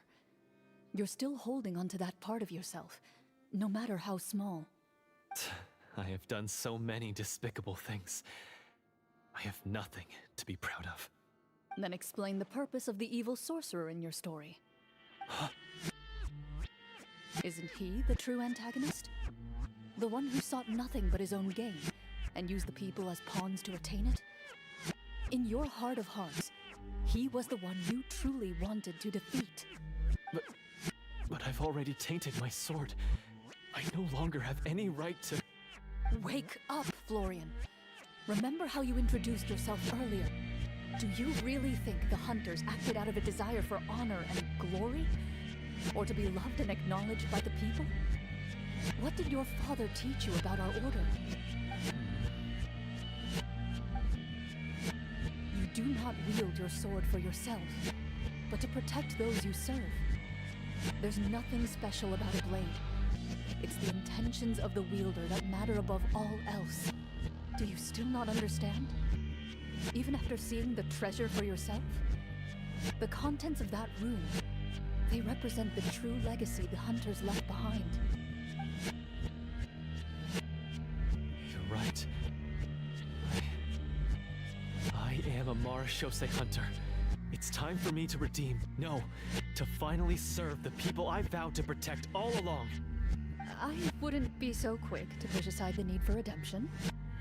I know. That's a charge I won't bother to defend myself against.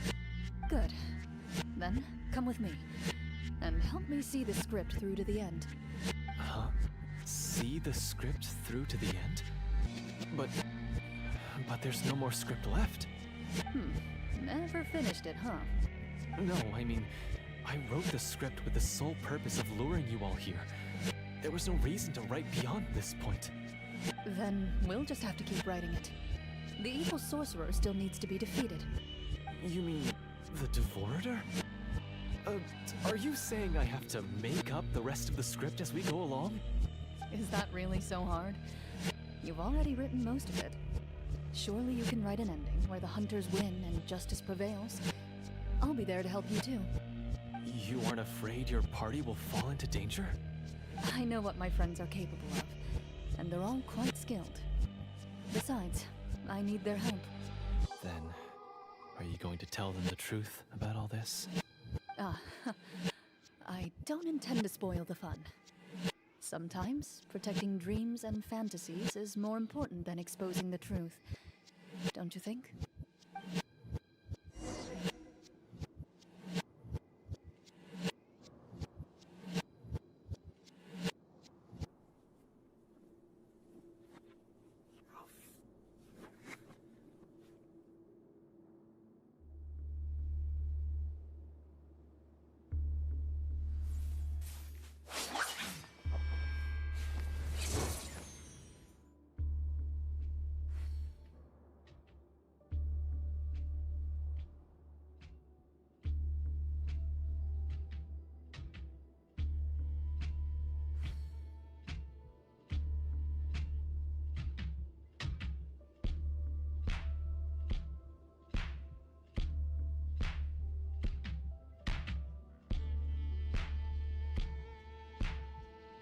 A duel is a battle of wills, and the sword an extension of the duelist's spirit.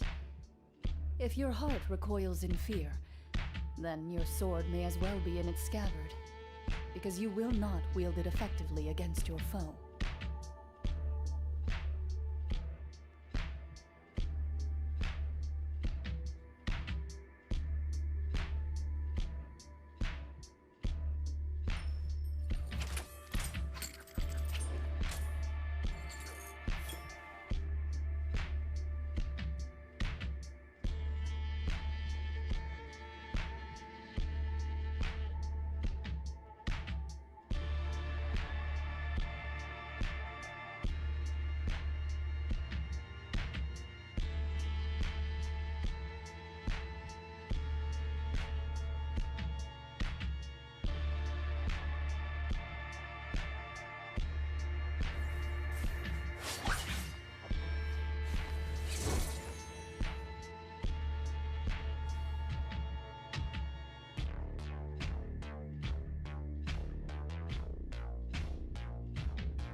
I've faced many opponents in my duels.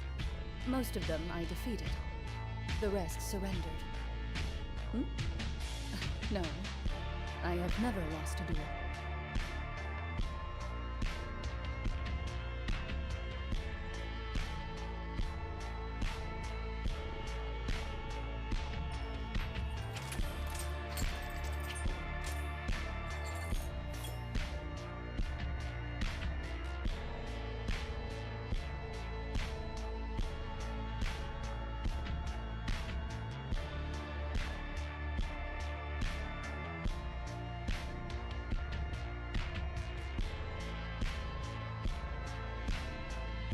In my role as champion duelist, my opinions do not matter. For when I draw my blade, I am but an instrument of Fontaine's law.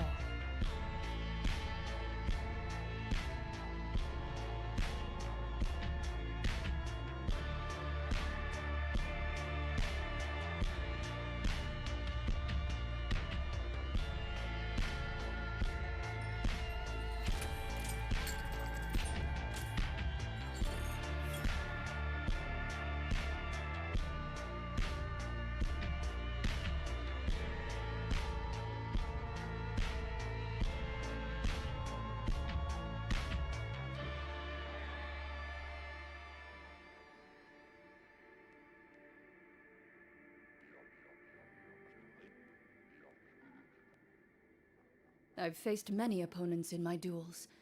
Most of them I defeated. The rest surrendered. Hmm? No, I have never lost a duel.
A duel is a battle of wills, and the sword an extension of the duelist's spirit. If your heart recoils in fear, then your sword may as well be in its scabbard, because you will not wield it effectively against your foe.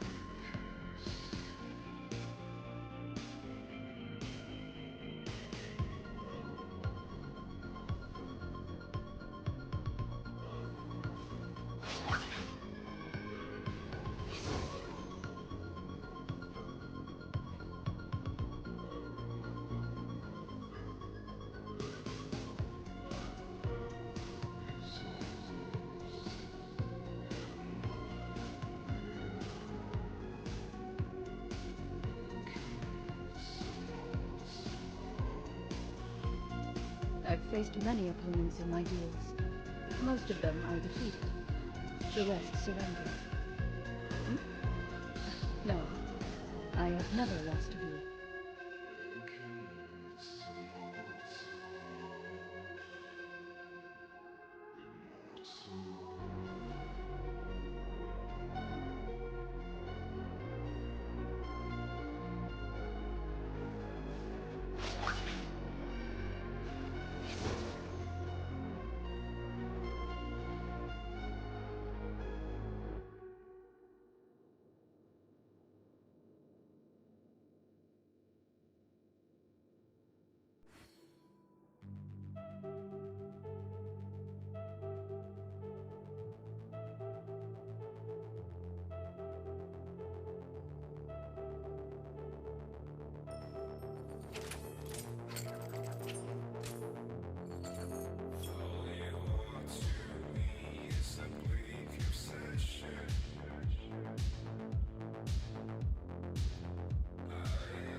They're back! That took a while.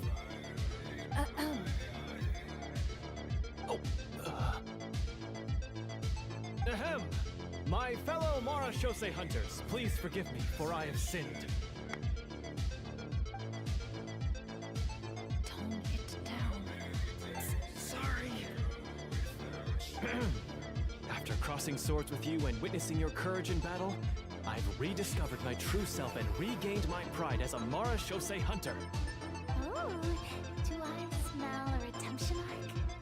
I confess, I was brainwashed by the evil sorcerer. He asked me to lure you here so he could bury you in this cave. That little... Wait, you're saying all of that wasn't you, but the evil sorcerer? That's right. He's adept at manipulating the hearts and minds of the people. I fell under his influence because I did not possess a strong enough sense of will. Huh.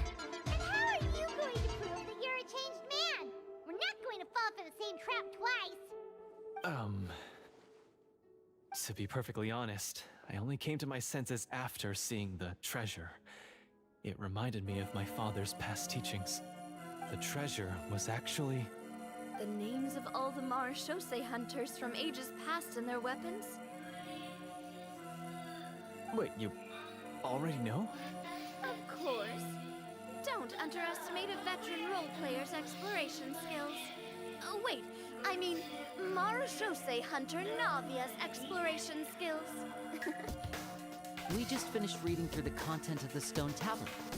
That tablet recorded the lives of some fascinating people. For example, this Mara Shosei hunter called Est. She inherited the responsibilities of the Golden Hunter and passed judgment on many people. But in private, she had a very easygoing personality. Her favorite pastime was singing and dancing with her friends, and she was said to have a beautiful voice. So, she was just like you. Oh, you really think so? Well, when you put it that way, I suppose I also have a few things in common with this Walter. Working as an executioner, he supposedly used a countless number of tricks to confound his enemies in battle. Oh, if only I could have seen the feats of magic he pulled off back then. Their lives were all so exciting. You could write so many cool books about their accomplishments. How could they have all been forgotten? Because they chose to be. To hunt monsters that only appear in the shadows, you must also operate in the dark. To be a Mara Shosei hunter is to willingly give up on wealth and fame. And this stone tablet must have been left behind by their companions. That's right. Few Mara Shosei hunters ever revealed their identity to the public. They always protected the city from the shadows. The only time they spoke of their accomplishments would be at night, when they gathered with their fellow hunters in front of the bonfire to share stories of the monsters slain by their hand.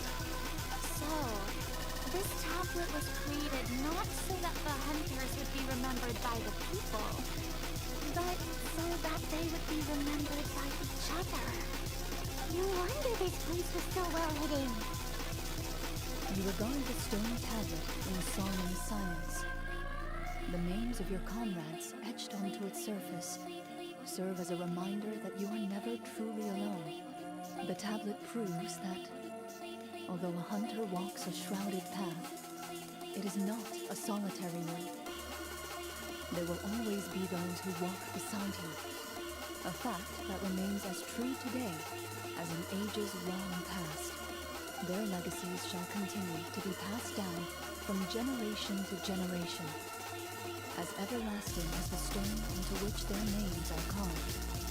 Father, you once told me that I should seek out the treasure if I ever became lost. So this is what you want me to find.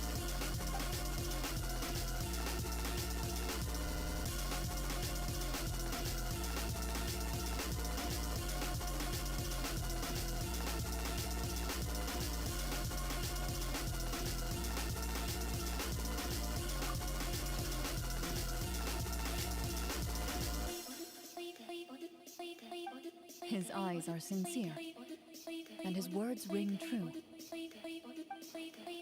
I implore you, everyone, please give me a chance to make up for all I've done. Allow me to fight alongside you and defeat the evil sorcerer that threatens the peace and prosperity of everyone in this kingdom. Well, I say we let you join. Sounds good to me too. Everyone makes mistakes. What matters is what you do to make up for them.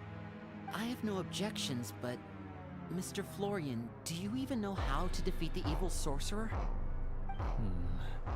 When he took over my mind, I gained some insight into his thoughts.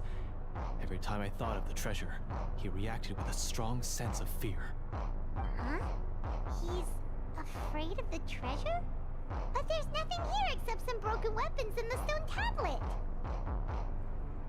What if the secret's hidden inside these weapons? GM, permission to investigate.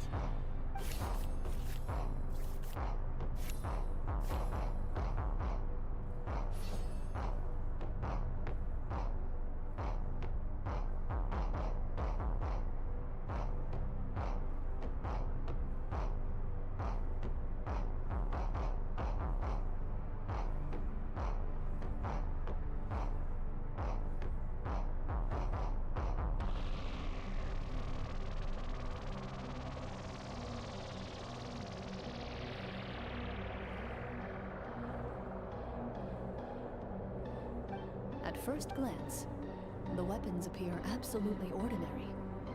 But as you observe them, you notice a faint energy emanating from within. These blades have slain countless monsters. Though it's been a long time since they were used in battle, their edges remain sharp, as if they're simply waiting for the next worthy hunter to carry on their legacy. So basically, take these with us, right? I'll take this weapon, since it used to belong to Est. Maybe it'll find comfort in being held by someone who appreciates the arts. Good idea. I'll take Mr. Walter's bow then, from one archer magician to another.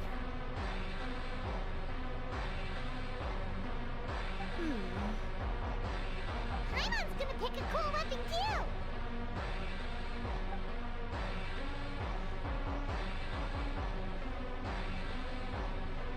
As you grip your weapons, you can almost feel the will of past hunters coursing through your being. It's a feeling of courage, determination, a silent vow passed down from generation to generation that says, eradicate the monsters, no matter the cost.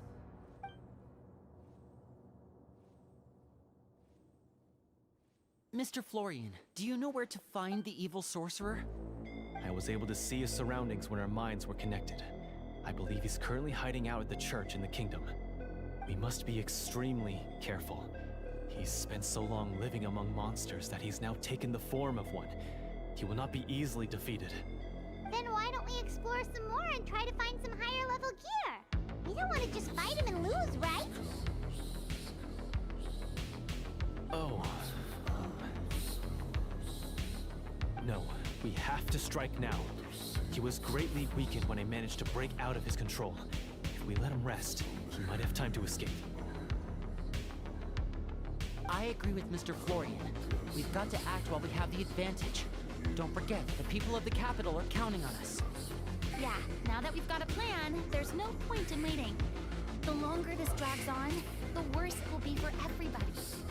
Yes, that's what's called...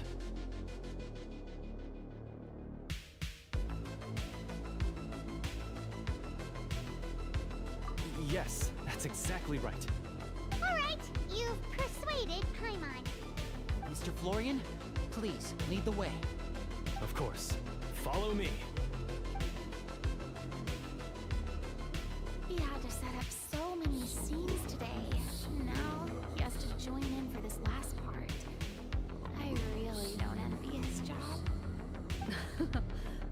Finally, you decide to slay the evil sorcerer and bring peace back to the kingdom once and for all. As you walk away, you feel the gaze of the stone tablet at your back, as if all the hunters of the past are wishing you success in the battle ahead and awaiting your triumphant return.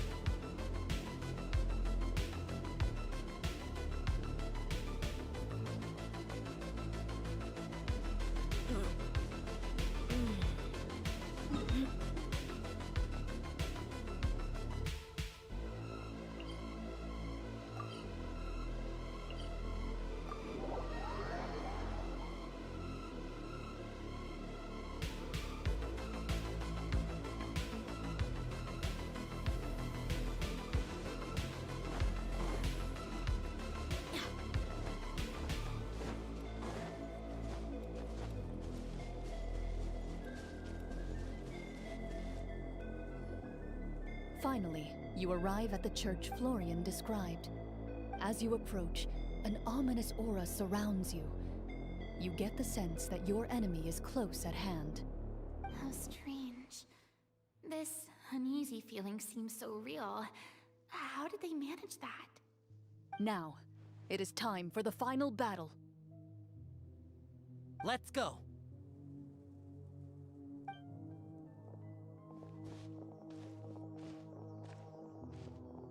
Florian, wait. What's wrong? I think you should wait outside. You've already been corrupted by the Devorator once. It could easily re-enter your mind and take control of your body. I don't think it's a good idea for you to be this close. If it corrupts you again, it's possible you might take on a new form entirely. That's exactly why I have to go. Why I should be at the very front. You mean... Yes. I intend to lure it into my body. That's too risky. If things get out of hand, I might have to kill you. Do you understand how dangerous this is? I understand, but if I do this, you'll have a clear and visible target. The Devorator will have a hard time passing up a chance to enter a body it knows how to control.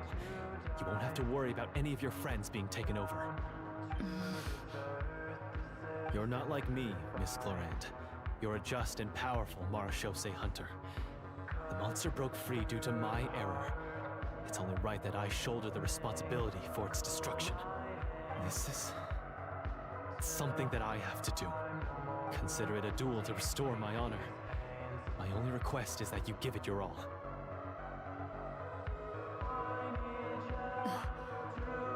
I understand. Then, as a champion duelist, I hereby accept your request for a duel, and extend to you my most sincere regards. Thank you. The battle is now upon us. Let the Devorator once again tremble under the blade of the Marechaussee hunters.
Is not invincible. You hold the treasure, the power to defeat it, in your own two hands. The treasure? You mean... the names. It's the Marechaussee hunters' names. How are we supposed to... You forget, Paimon? There's still one skill we saved until the very end. Hunters fight not for fame, but to aid the people whenever they are summoned. Walter the Marechaussee Hunter, master of 1,000 tricks, executioner of the Phantom Hunters, I call for aid! Est, the Marechaussee Hunter, inheritor of Cassiodor's will, judge of the Shadow Hunters. Answer my call!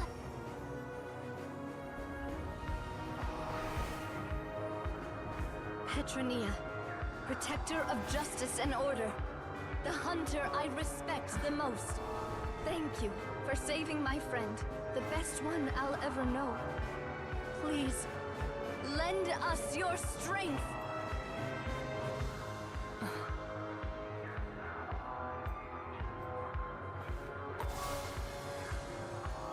We have come to answer your summons.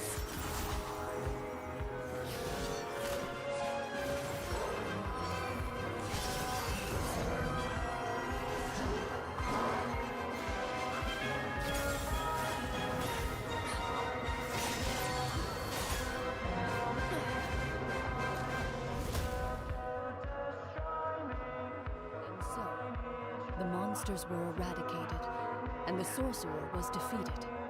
Peace soon returned to the capital. Those in the court, manipulated by the sorcerer, also recognized the errors of their ways.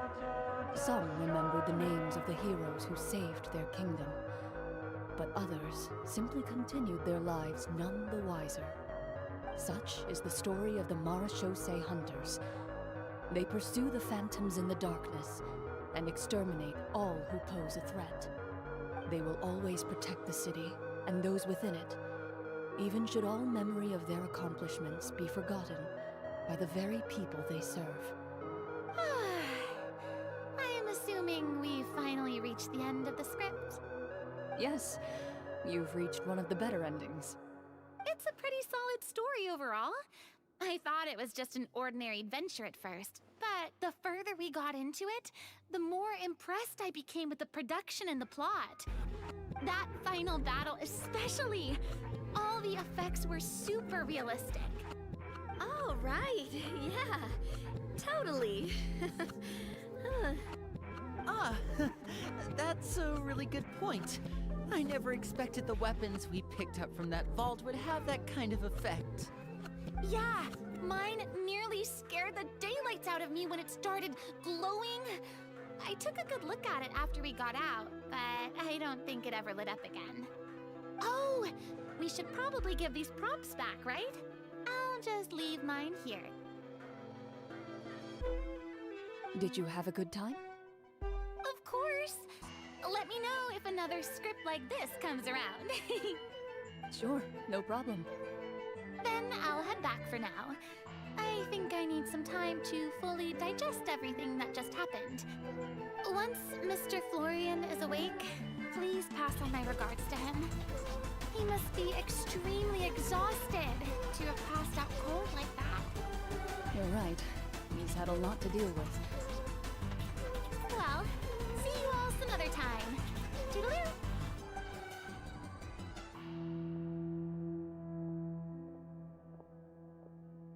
Okay, so, can I ask now? I think it should be fine, yeah.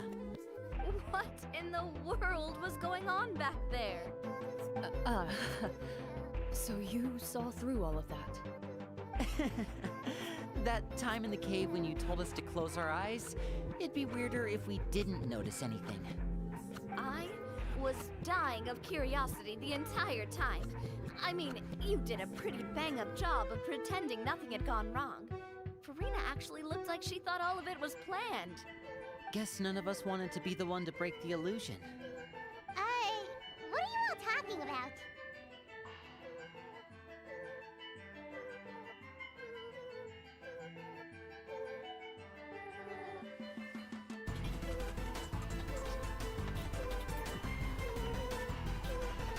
Oh, wait.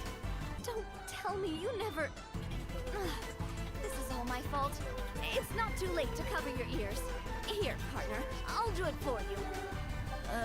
Bit late for that, don't you think? You're saying everything that happened back there wasn't actually part of the script? It's probably more accurate to say this was never a real scripted story to begin with. What? So loud. My head. Hey, you! Get up right now and explain yourself! No shaking, please! Oh, my head.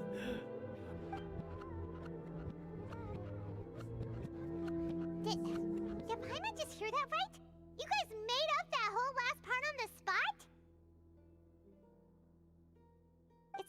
nice to lie to people, but Paimon's gotta admit, that was a really good story, Florian.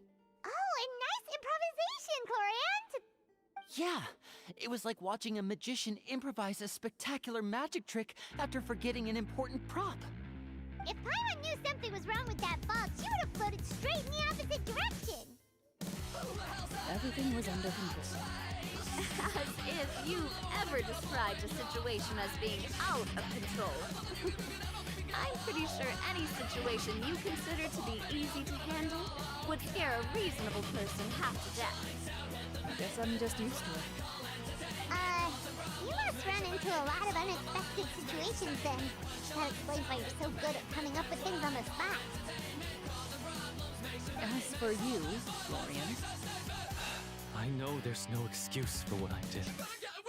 I turned myself into the guards at once, confess my crimes, and accept any punishment that comes my way. I would say you've already suffered more than enough. But what? You may have been blinded by fame and fortune in the beginning, but your actions during the final battle have proven you to be a true Marachose hunter. You'll be far more used to the city above ground than below. Your job as a hunter is more important. What? Of course, you'll still need to take the keys and pay a personal visit to the 2 hunters you wronged. Prepare to accept any terms they give you as well. Yes, of course. As far as I'm concerned, though, your showing in the duel was enough to prove your honor. Then I'll do exactly as you said. I'll go return those 2 keys right now. Thank you so much, everyone. I'll do my best to prove myself worthy of the second chance you've given me. I swear this on my name and honor as a Marachose hunter. Until we meet again, everyone.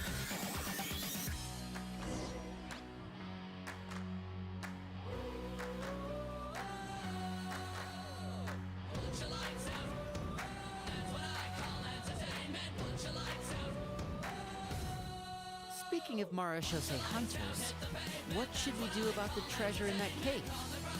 Leave it be. Are you sure? We could show it to people, make it so that the hunters are remembered. Don't you want that? No. Every name on that tablet made the same choice. All hunters know what the path entails. I am no exception. My identity as a Marachose hunter is not something I need people to remember. I wish only to be recognized as a champion duelist. Nothing more. That's certainly very different from the path of a magician. Still, I admire your decision. Wait, I just remembered something. If there were no special effects involved, why did our weapons begin to glow during the battle? That's because the Marachose hunters of ages past would often imbue their weapons with special enchantments to suppress the monsters.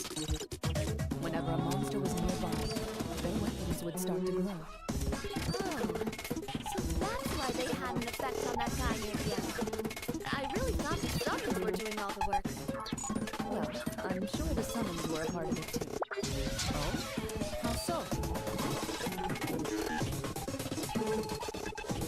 This particular Reverator probably hailed from the same era as the hunters we saw in the room. The names you recited all belonged to the bravest hunters. Countless monsters fell to their blades. That's likely why the Deverator visibly reacted when you said them out loud. So the names held the power all along.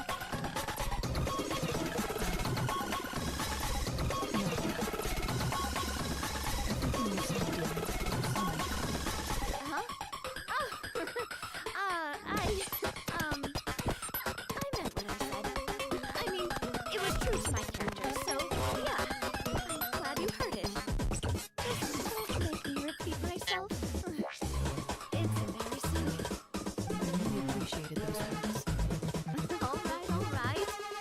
Don't get all sentimental on me. Anyway, let's not talk about that anymore. I'm going to go on ahead. Don't fall too far behind then.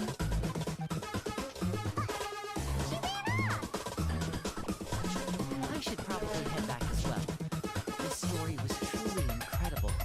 I might have to spend the whole night telling my siblings all about it.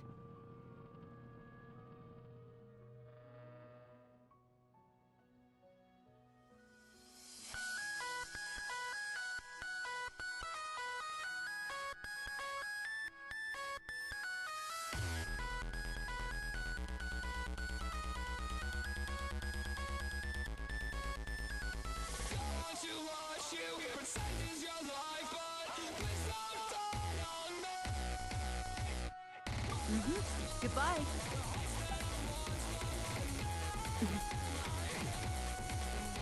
Traveler, should your name and deeds be forgotten, what do you think the significance of your journey will be?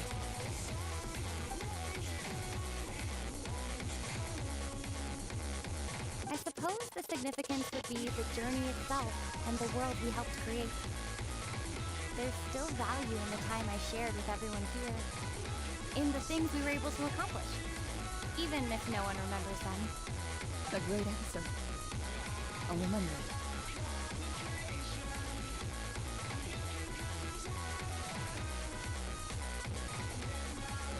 Me? The Marechaussee Hunter says nothing in response to that question. Perhaps her answer lies in her silence.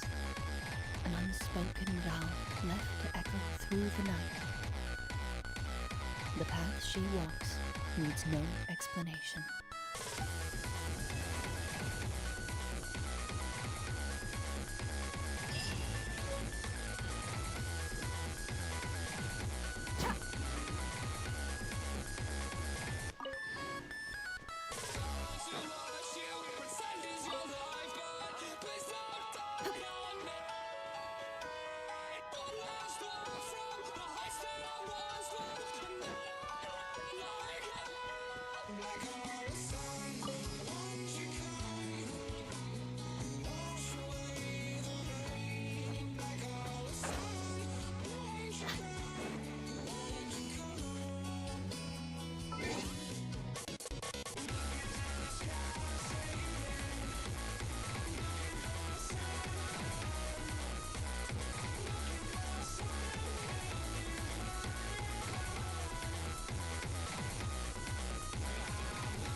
This chef looks popular today.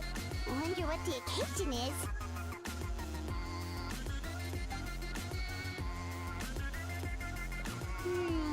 Butterfly Dew Cosmetics now on sale. Huh, looks like it. Oh, Seedween's here too. Hey there, Seedween! Hello there, Traveler and Paimon. I hope you're keeping yourselves fit and healthy. You bet we are. So anyway, what are you doing here, Seedween? The Duke insists I take regular vacations in the Court of Fontaine. This one just so happened to coincide with a promotion for a new skincare product, so I came over to take a look. I like to keep up with the latest industry developments when I can, to help me with my magazine articles. Wait, you write? For a magazine? Which one? It's called Beautés en Fleur, and it's run by the Fontaine Beauty Association. I've done lots of articles about skincare for them, using the pen name Maritime Flower. Oh, wow! You're a Maritime Flower? If Paimon's not mistaken, you're one of the leading figures in the Fontaine Beauty Association!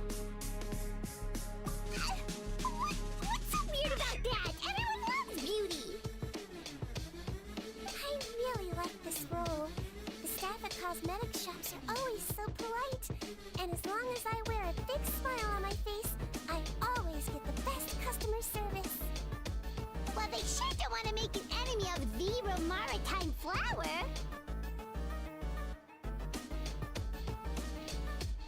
Obviously, it's because of Seedwing's love for beauty. Still a leader of the Beauty Association? That's incredible. The truth is, I study this field because I cherish my own appearance. It has nothing to do with being beautiful or not. Oh, the words of a master beautician defy comprehension! Oh, wait, you're saying that natural beauty is the highest form of beauty, right? Not really. Actually, Melusine aesthetics are very different from human ones. We don't view humans based on their appearance. If I had to describe our approach, I'd say it's based on cuteness. Oh! Really? Yep. Still, I really value my current appearance, and in the process of taking care of it, I've ended up learning quite a lot about skincare and stuff. It turns out, my knowledge and experience is pretty popular with beauty product lovers. It came as a big surprise to me, though. Oh, Paimon gets it now. But speaking of your appearance, how come you look human anyway? Are you like only half Melusine?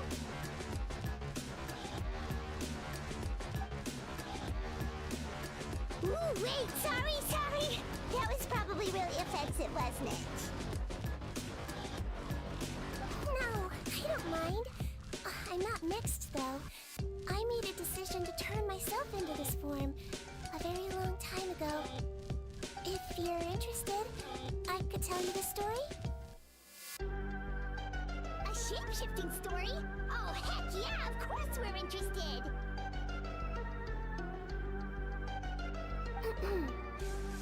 Once upon a time...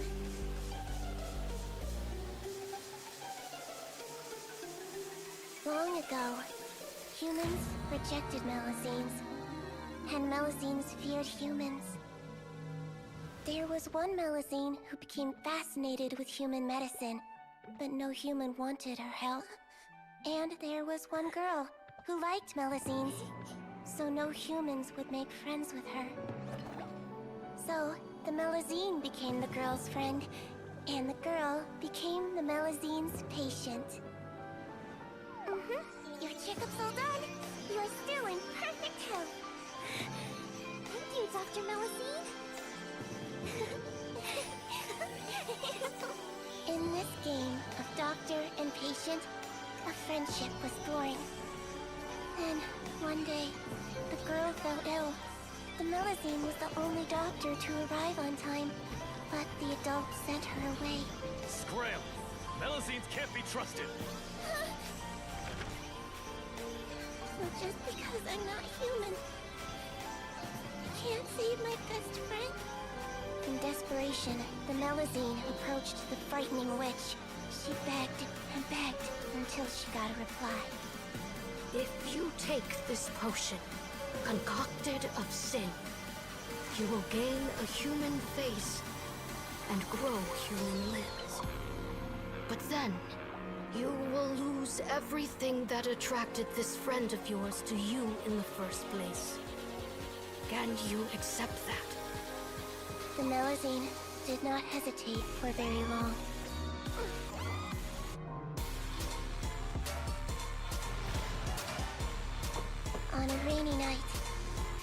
little doctor knocked on the girl's door. The doctor wore a hood and raincoat, maybe to protect her from the rain, but maybe also to hide a secret. The little doctor held the girl's hand and treated her illness, just as she had so many times before.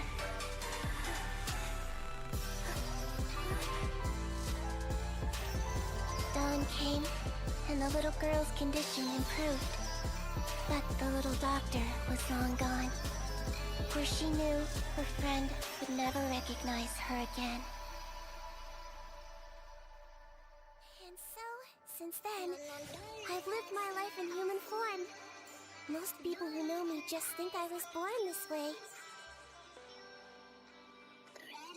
Ooh, a witch?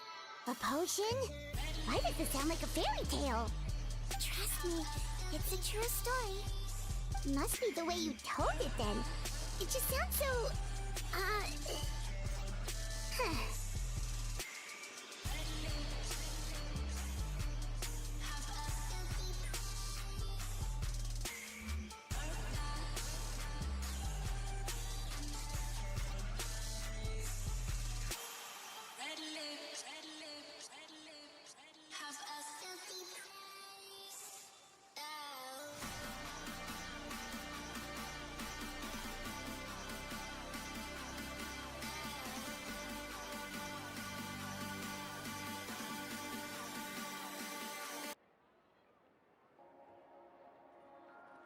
Yeah, not every Melazine would take human form to save their human friend.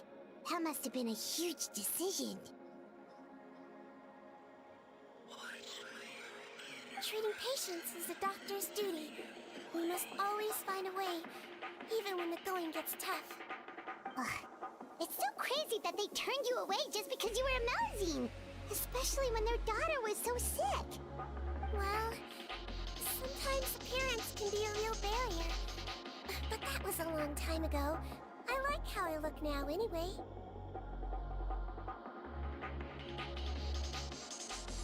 I run too! You're super cute this way. Attention customers! Thank you all for waiting.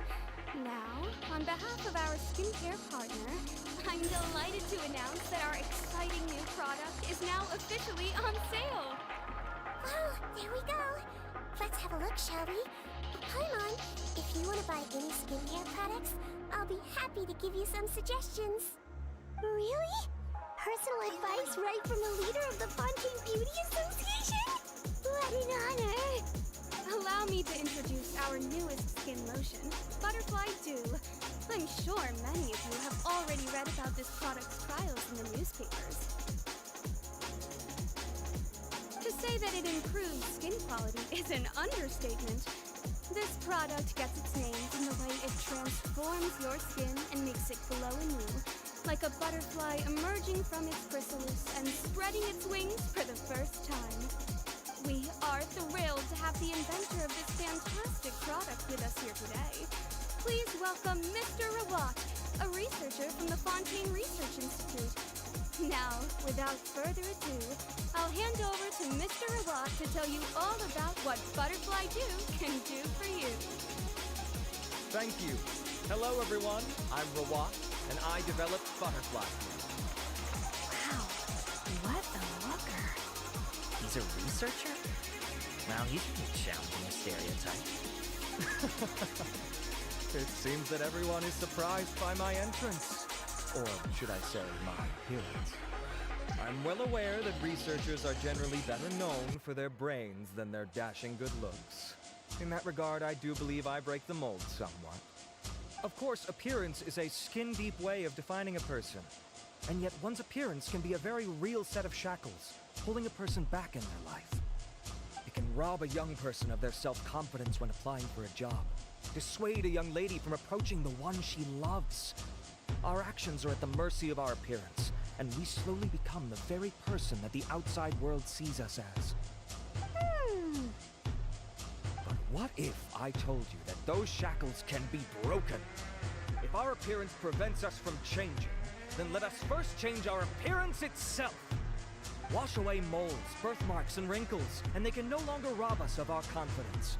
Replace them with luster and radiance, and we shall never again hang our heads in shame.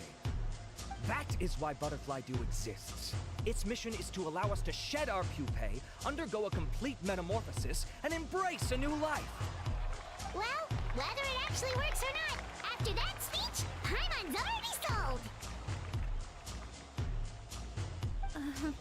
Mr. Rawat, could I ask if you've used this product yourself? Of course, I tried it many times while I was testing it. You can consider me a product ambassador. Wow, then it's sure to work! Still, I don't expect to convince you just by blowing my own trumpet. So, could I get a volunteer from the audience to try it out? Oh, Paimon volunteers!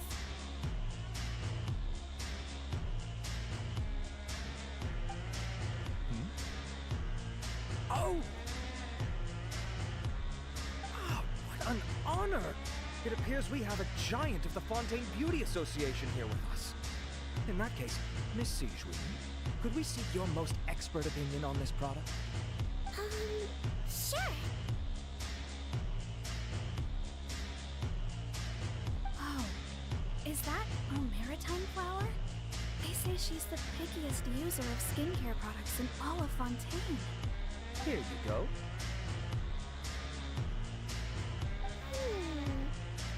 Well, it's very kind to the skin, and the absorption rate is high. Even for Fontaine, this is a first-rate product. Wow, now that's high praise!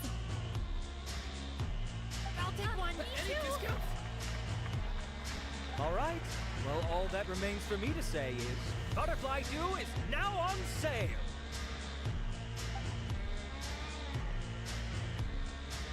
Think we should buy a bottle too?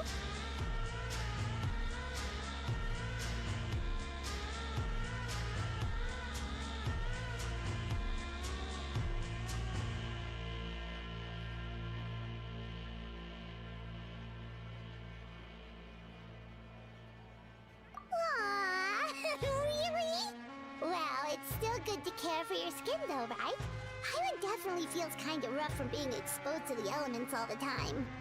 And if you're worried about whether it's the right product for you, well, luckily for us, Seedream's here, so we can get an expert consultation.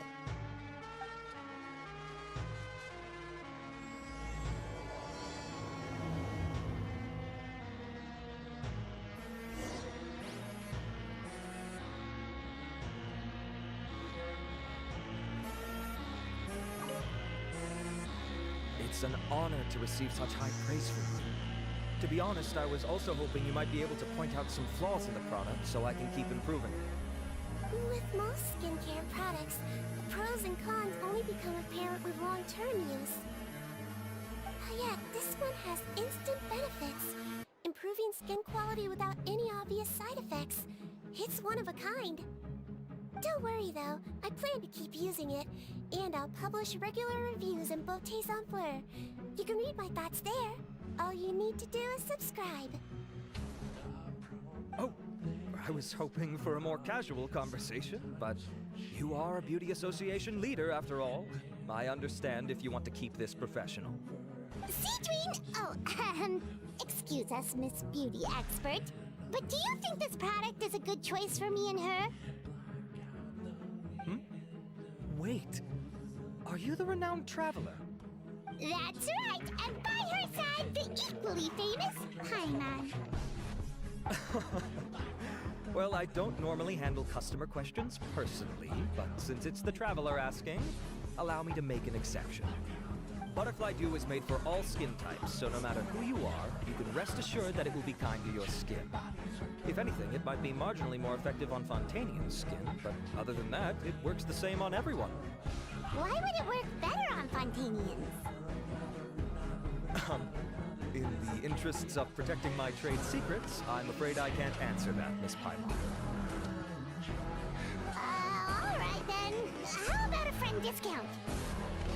Save yourself the trouble. I'd be greatly honored to have both of you use my product. Here, take 2 bottles for free. Yay!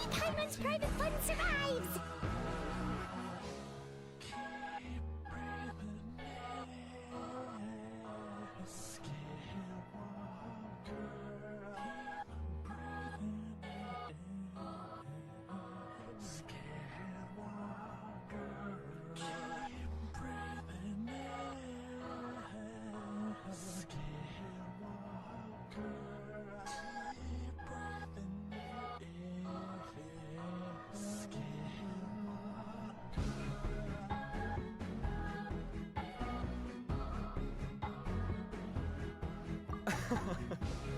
I can see why you might think that, but please don't misunderstand.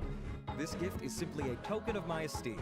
There's no business motivation behind it. To me, finding new customers for Butterfly Dew is about meeting kindred spirits, fellow admirers of physical beauty.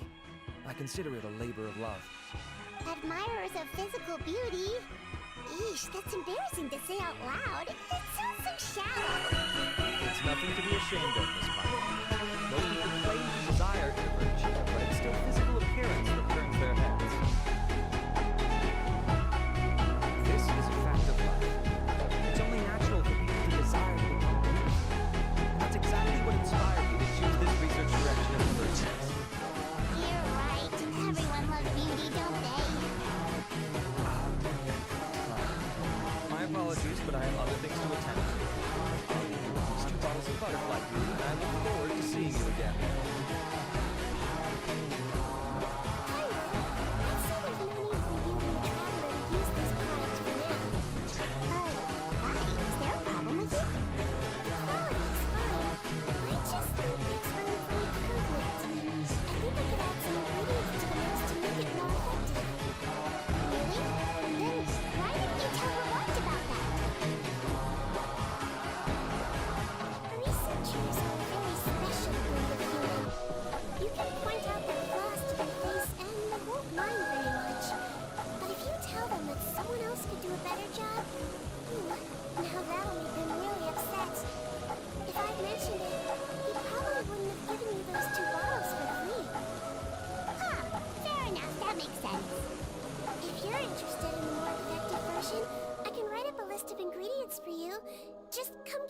You've gathered them. When you say more effective, you mean it'll make Paimon even prettier? Ooh, how can we say no? As for me, it's probably time I got back to the Fortress of Maripede. I mustn't leave the infirmary unattended for too long. Alright, see you there then!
ingredients for C3 should be nearby.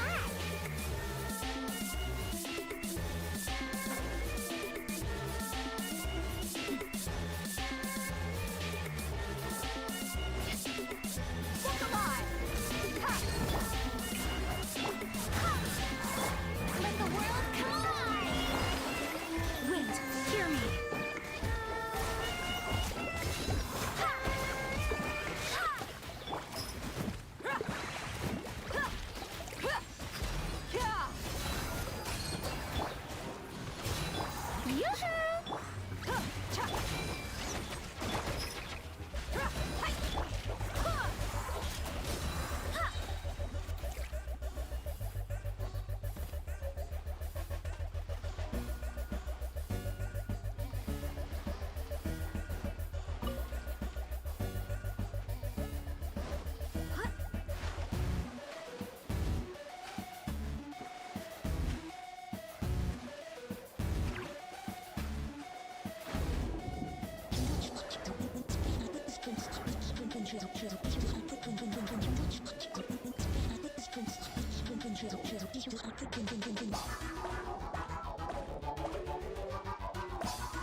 Things are going a little too smoothly today.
Splendid!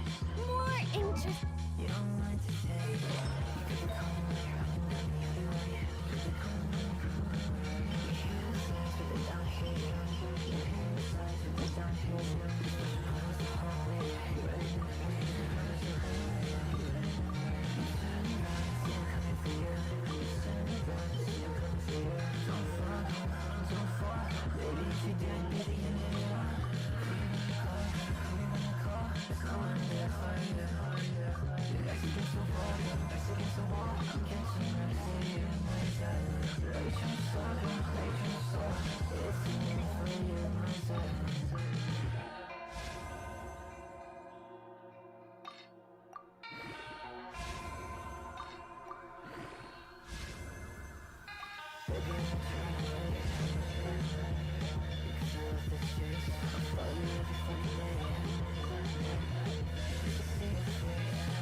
too popular can be such a hassle. Who knew the people would adore me so much?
Tea parties are a must for the well-mannered.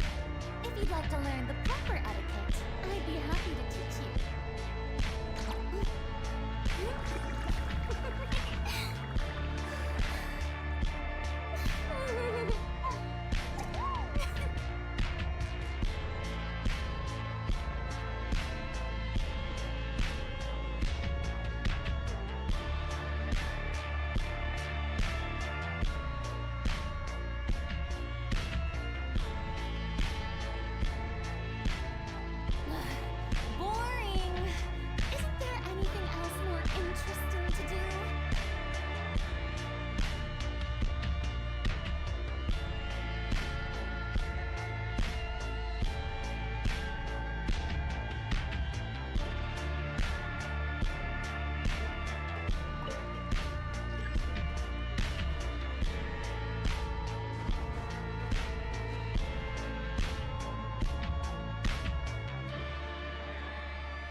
my own eyes last night. Another me! He looked exactly like me. Got it? Okay. I've written down everything you told me. Now, I have a few tests to run. Take a deep breath, and don't worry. It's nothing to be nervous about. First, which finger am I holding up? Your index finger, but I'm telling you, my mental state is fine. I'm not crazy. Very good. Now, on to the next. Hey there! Your Grace, it's been a while, huh? Ah, it's you two. Indeed it has. I would offer you some tea, but I'm afraid the timing is unfortunate. Duty calls. No worries. Actually, we were looking for Seedream. Do you, know what all of this is about? This inmate came running to the guards in a panic, claiming to have seen his exact doppelganger. A doppelganger? Doesn't that just mean someone else kinda looks like him? That's what I thought when the report first reached my desk. But we've inspected our records. No one even vaguely resembles him. Considering how certain he is of what he saw, we can only surmise that he's having some mental issues. So I brought him for a medical evaluation. Alright, very good. Take a sip of water and rest for a bit. Evaluation complete. I couldn't find any symptoms pointing to a physical condition. I see.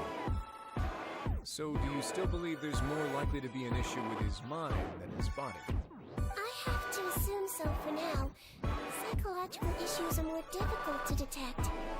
At this stage, we can at least confirm that he is in command of his cognitive faculties. The rumor mill will go crazy if word of this gets out. Guards, take him to the ward for a period of observation. The Marechaussee Phantom has requested my cooperation in the case, otherwise I deal with this myself. Sorry for the trouble, head nurse. I'll have to leave this to you. No problem, Your Grace. I'll add him to my observation list. By the way, we have a couple of guests here who've made the trip just to see you. I imagine it must be important. You probably won't need to add them to your observation list, though.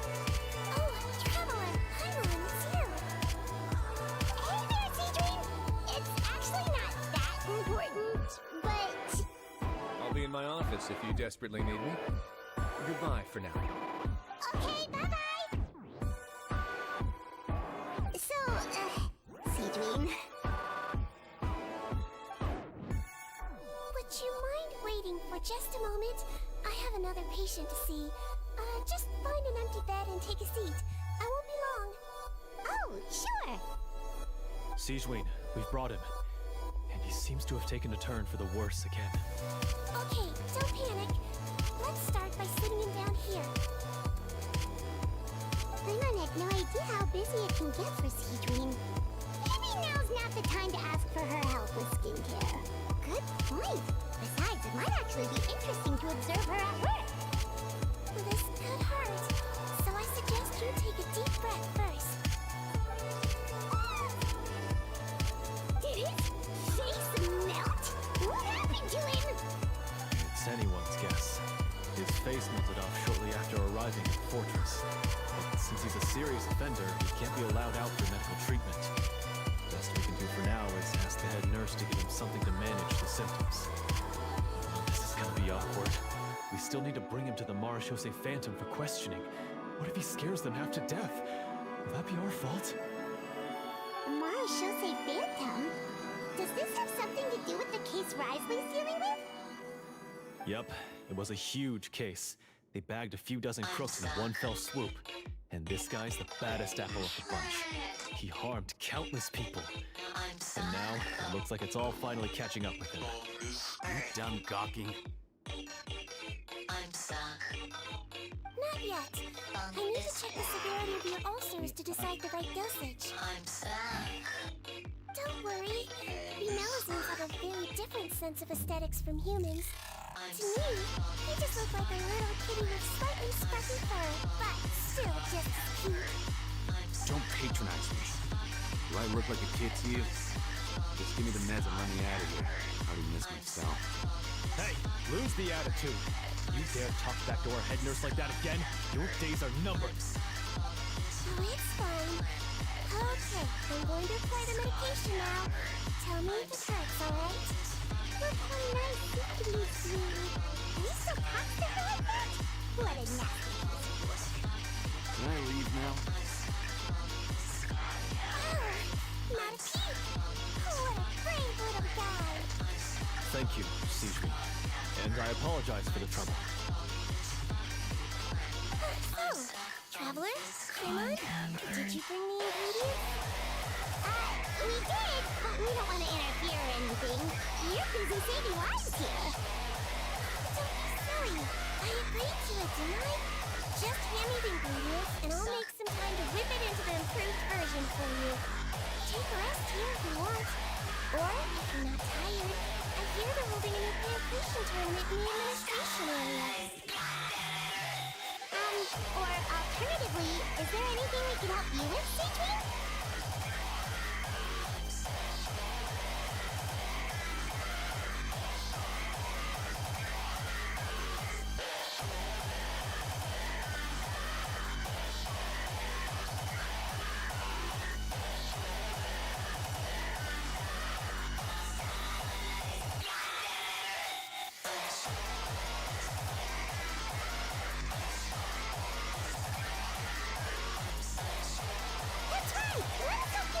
The least we could do.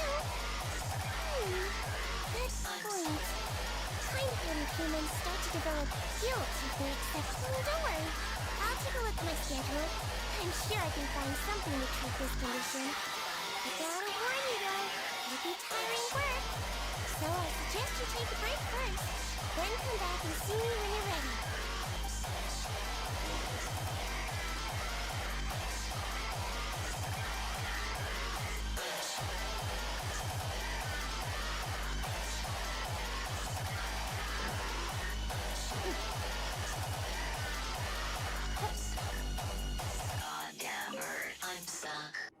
We're ready, Citrin. What's our first mission? I found the perfect job for the Traveler. First, I'd like you to lie down in this bed. I'm stuck on this What for? I need you to pretend to be sick. Right? Is it that difficult? I thought you did a pretty good job last time. Oh, so you knew. I sure did. She was way more interesting than the usual malingering inmates. Oh, you played along very well, Paimon. I observed you two for quite a while after that. Well, this is awkward. But why do you need us to do it again now? No time to explain. The next patient will be here any second. Please just do as I say. You can, pretend like you've got a nasty headache. And throw in some dry heaving for good measure. Okay. I'm stuck.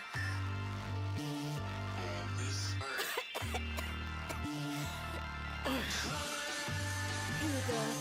It's me. I'm only here because my mom won't stop pestering me about it.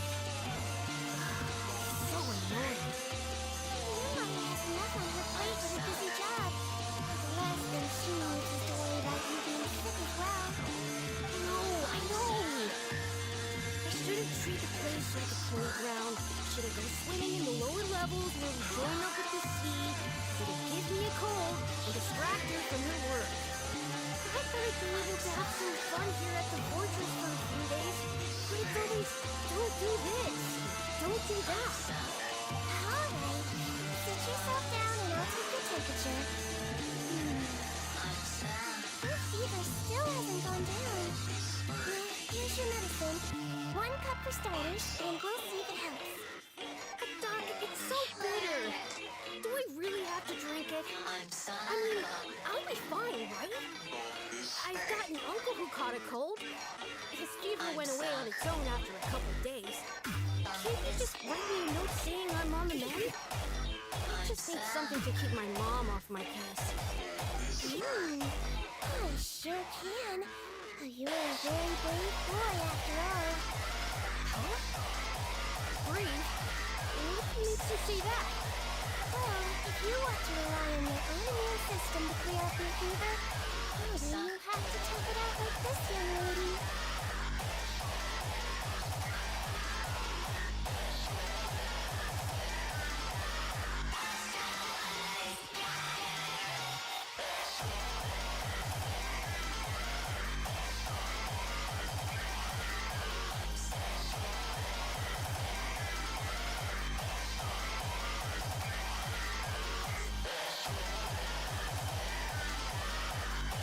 Hang in there, traveler! Are you gonna puke? I'm gonna get you a paper bag! Huh? As long as you're tough enough to get through the nausea and dizziness caused by the high fever, you'll be light as rain after just a few days rest. And if I'm not tough enough? Hey! Hey! Wake up! Wake up! Put it this way. At least you'll never have to see the doctor again, right? I think maybe I'll take that medicine after all, if that's okay. Oh, of course. Here, it's still warm. So bitter. All done. Good job, you two. That kid really doesn't know what's good for him. His mother's a guard here. She's been working back to back shifts lately. But unfortunately, his father's away on business trip right now. She had no choice but to bring his son here for the time being. He was quite happy at first. He seemed to think that the purchase of millipede would be all fun and games. So you made him put on that act just to scare a kid into taking his medicine? That's a pretty sneaky trick. Seems like there's a whole side to thinking we never knew about. It's a technique I learned from my teacher. Oh, you had a teacher? Was she a millipede doctor too? She was human. She passed away a long time ago.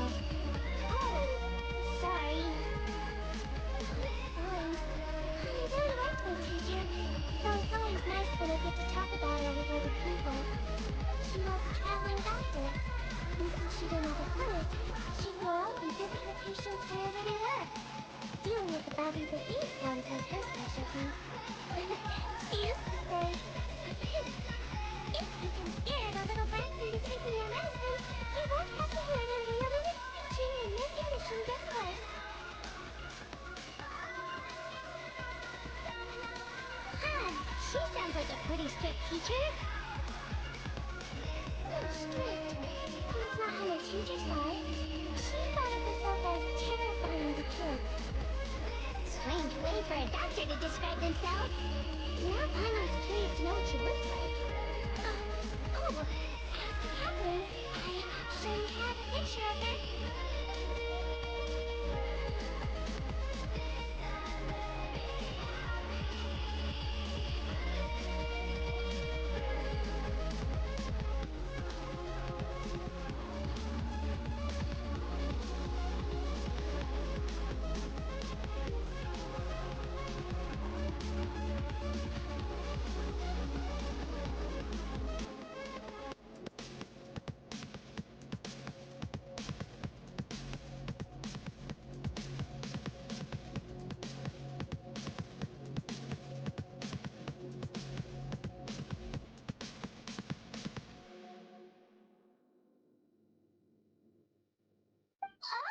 Oh, wow, yeah, okay, that'll terrify the kids.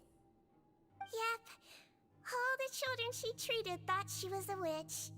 Why does it almost sound like you're envious of her? Oh, because I am. If she was here, all the children would take their medicine without any need for tricks. A doctor who looks like a witch. True, they wouldn't dare try anything funny with her around. Oh, me, on the other hand, it's hopeless. Children aren't afraid of me at all. That's actually a good thing, you know? Oh, my next patient should be arriving now. Would you mind lending me a hand again? Sure thing! On to the next mission!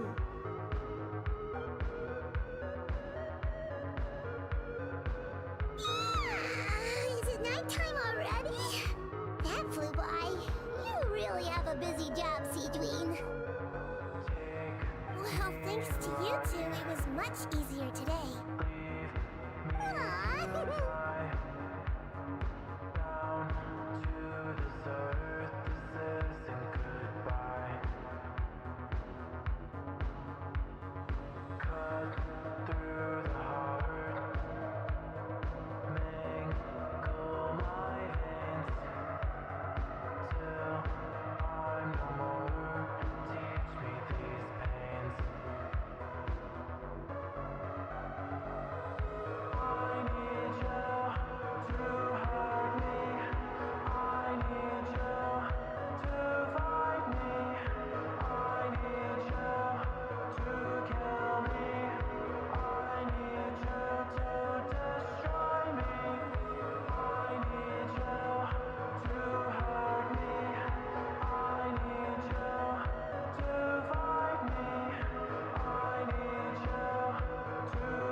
Should we get some rest? It's getting pretty late.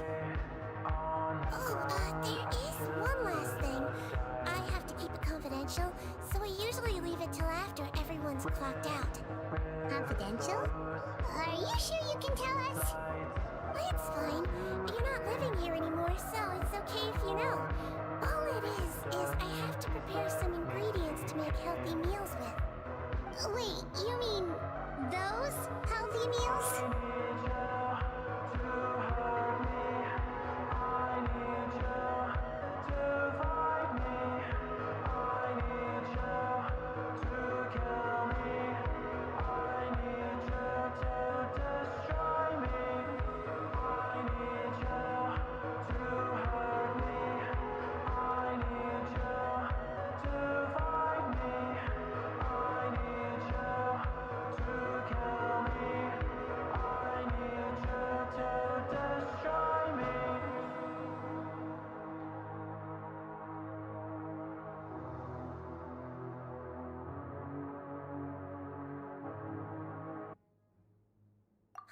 My patients refuse to eat any healthy meals I prepare in front of them, so I have to prep the ingredients in secret, then let the chef at the Coupon cafeteria handle the rest. Considering even the chef's version makes people uneasy, it really makes you wonder what's in it. You want to find out? I can teach you how to make it. That way, if you ever suffer from exhaustion on your future travels, you can prepare a healthy meal for yourself. It's really good for you, you know. Sure? Guess we can help out one more time.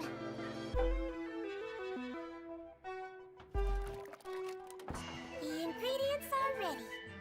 Now, put them on the table and add them in the order I tell you.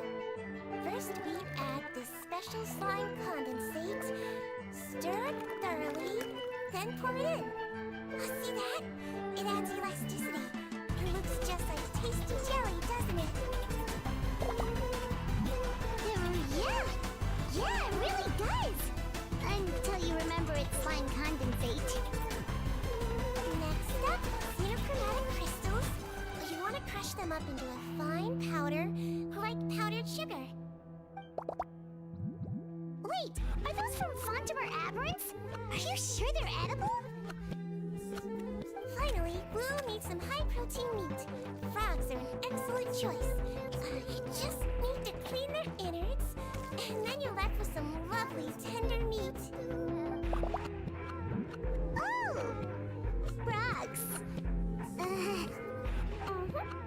And we're done. All that's left now is to pack them into lunch boxes and hand them to Walsey. Yesterday in the production zone, I noticed an inmate who's been working for 2 days straight. That means it's a healthy meal for him tomorrow. Siegewin really does have the inmate's best interests at heart.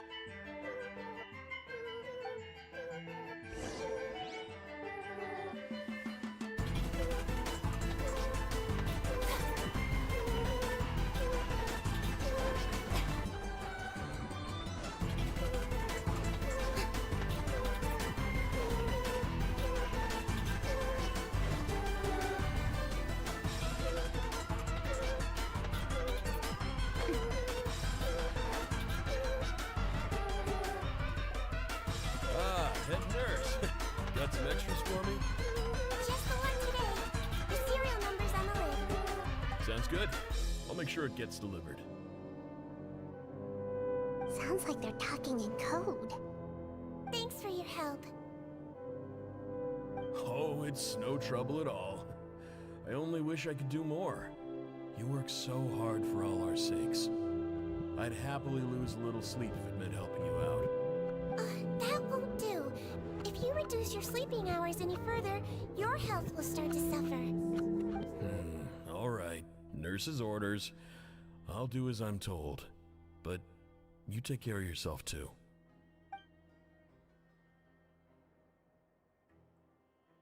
Well, I'm done with work for today.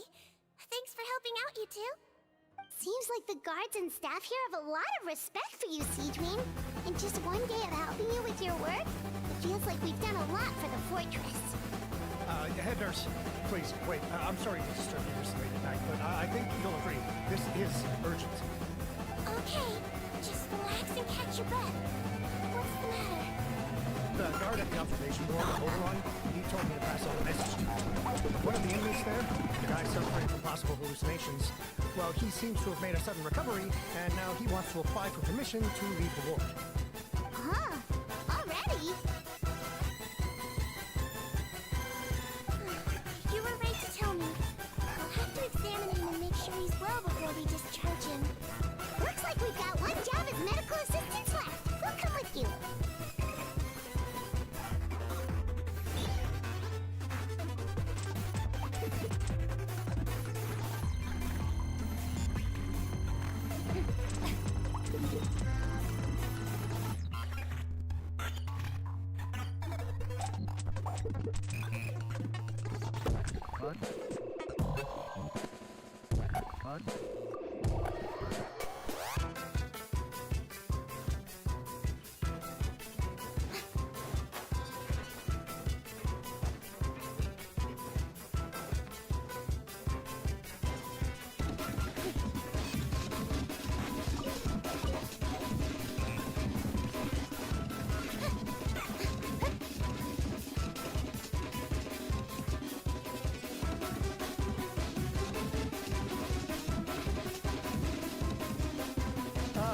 Head nurse, you're finally here. I'm so sorry for all the trouble I've caused, but I believe I've now made a full recovery. After giving it some thought, I'm sure that I was probably just seeing things. It's stress-related, I imagine.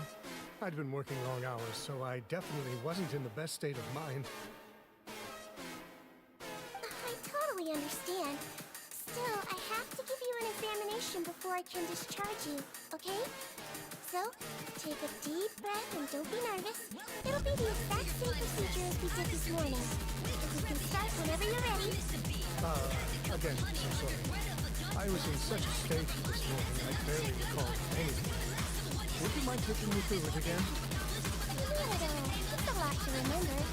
First up, we have a little pocket. Just concentrate and you'll be fine. To start with, which finger am I holding up? Your pinky.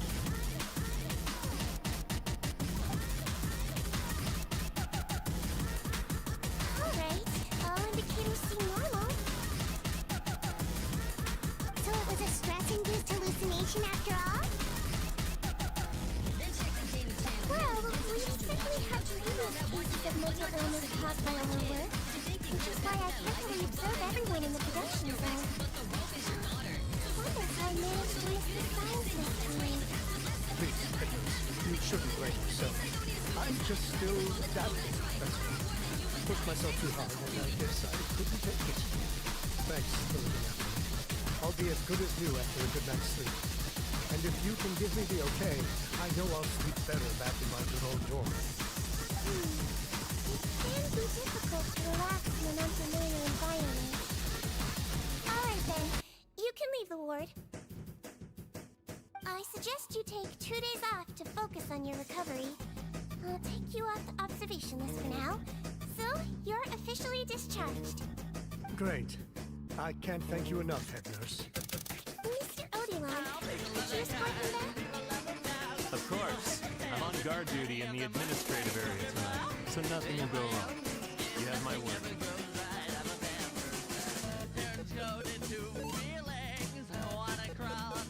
Guess you're finally done for the day now, huh?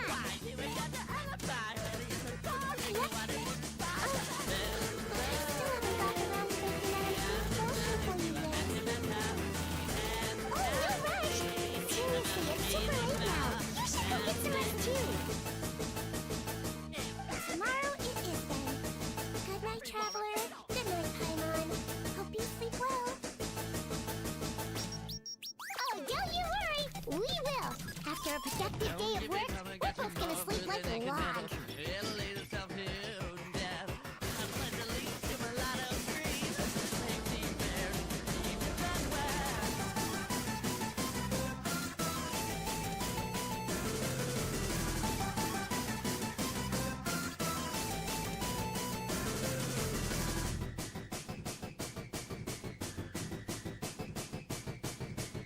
Yeah, sleep tight, Seedream. See you tomorrow.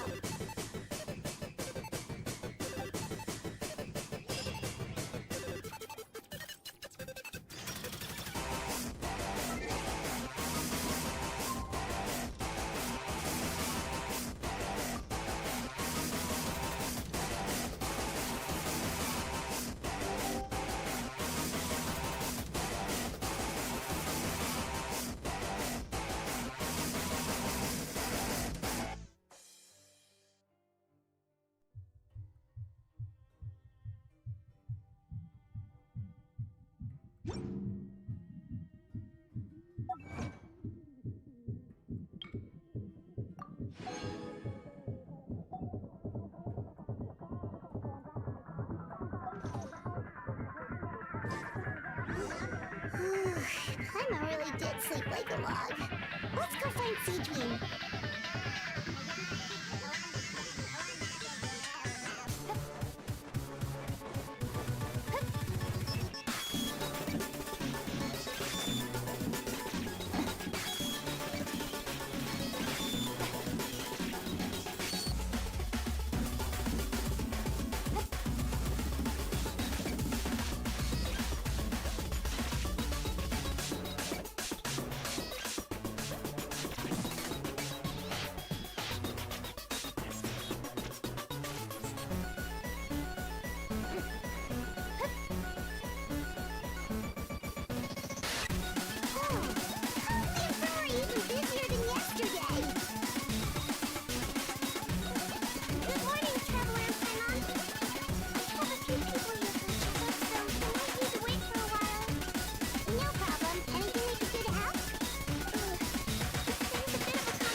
Believe me, I'm telling the truth.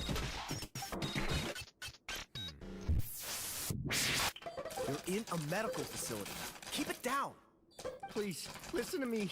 I'm not Gaston. I'm Uy. You're a horrible liar, you know that? Get all your mugshots with arrest warrants. It's clear as day that you're Gascon. You mean because of the way I look? I don't know what happened. I just woke up like this. Then you guys dragged me in here for an interrogation. I brought you here to figure out what's going on.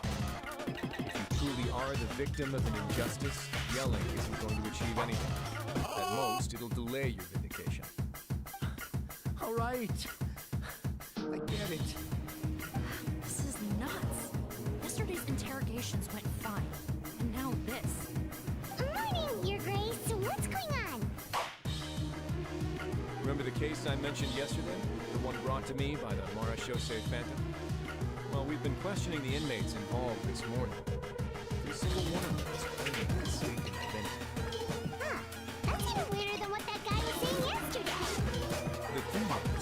none of them have been able to provide any evidence whatsoever to support their claims. Questioning them further is no use. Now we've brought them to the infirmary. And we thought yesterday was as busy as it got for Siegewing. We've compiled their statements. Have a look. Perhaps there's something we missed.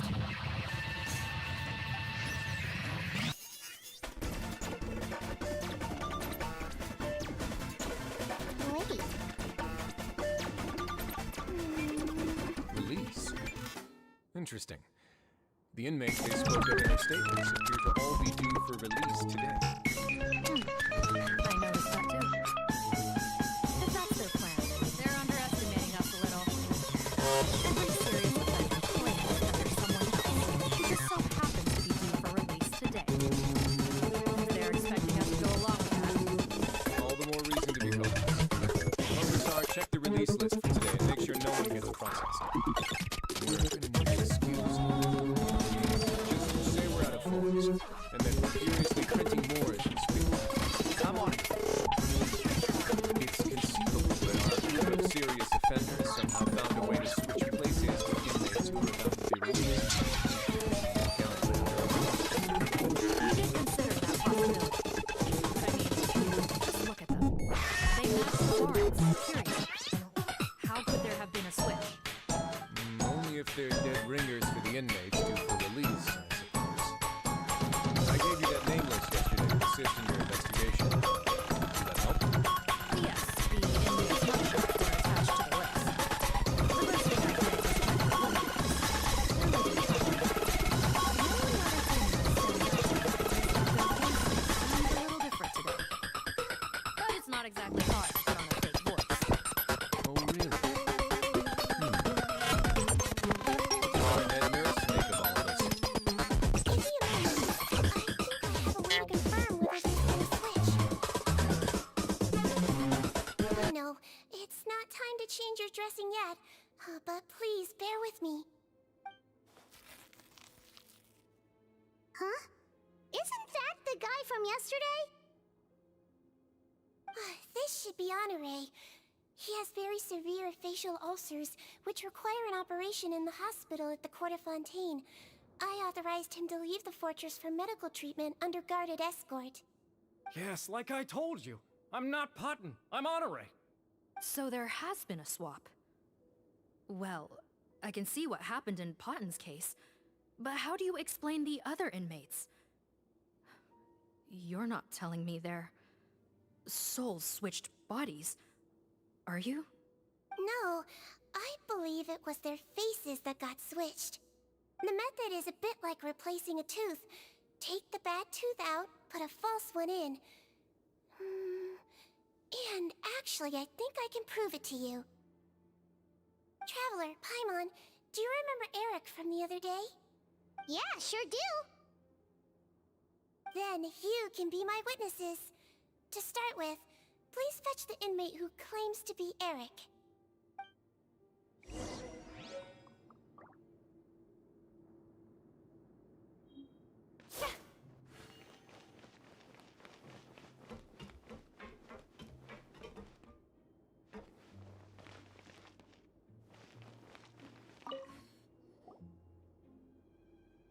So, you're Eric?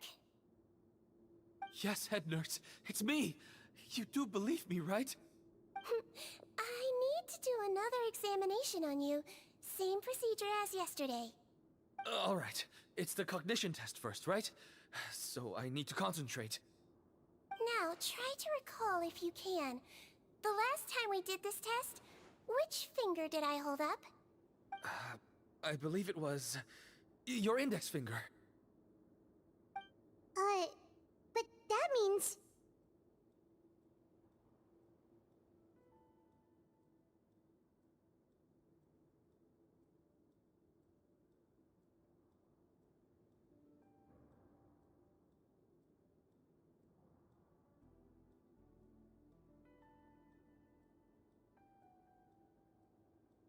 Huh? So, basically, last night, the Eric who said he saw another him suddenly recovered and applied to leave the observation ward. Siegewing did another test before letting him leave, but that time, she held up her pinky finger. Huh? I don't know about any tests last night. There was nothing to do in the observation ward, so I went straight to bed. Then I somehow woke up in a high-security cell. Well, in that case, there is a reasonable explanation for the strange events of the past 2 days. So, what exactly happened?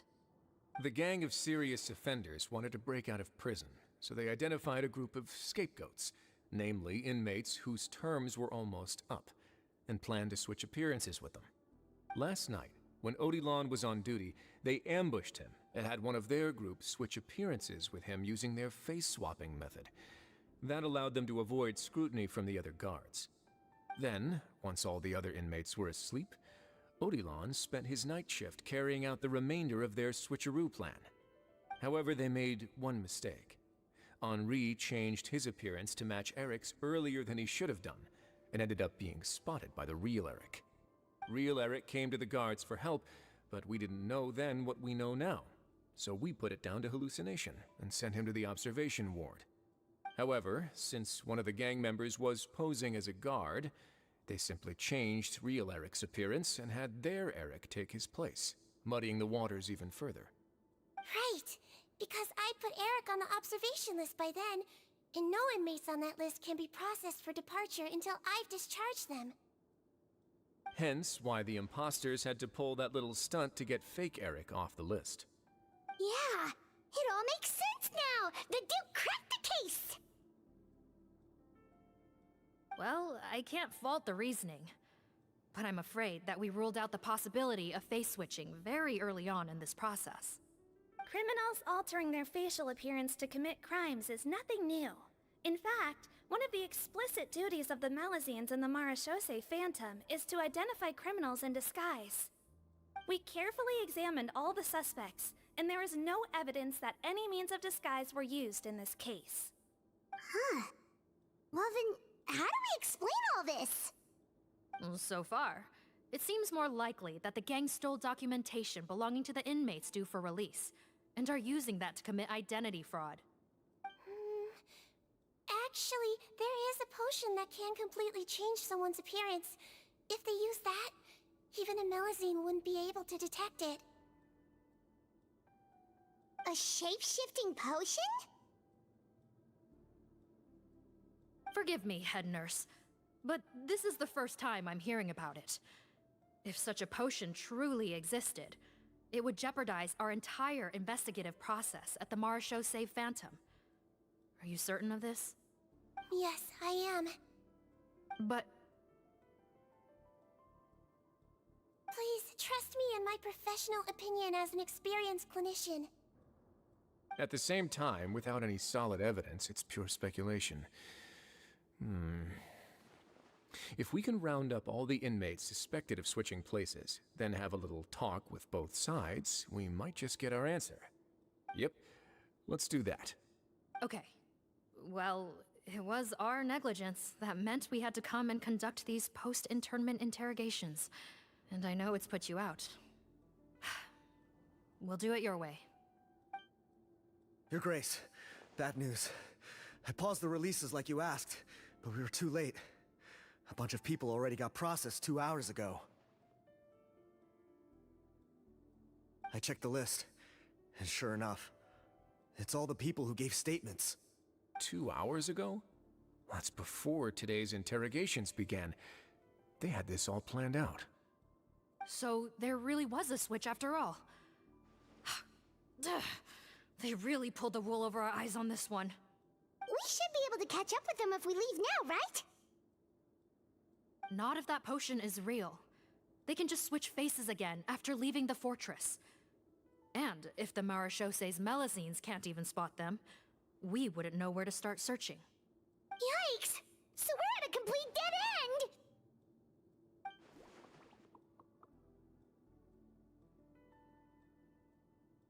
Well, technically there is one more lead we could follow up on. We were only able to arrest this gang thanks to the help of a researcher from the Fontaine Research Institute. I believe his name is Rawat. Oh?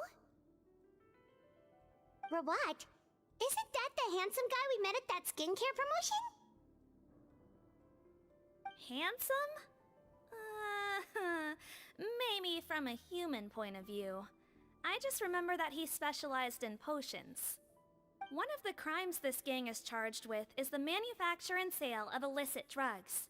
According to Mr. Rawat, they appear to have stolen technology he developed through his research and used it in their operation.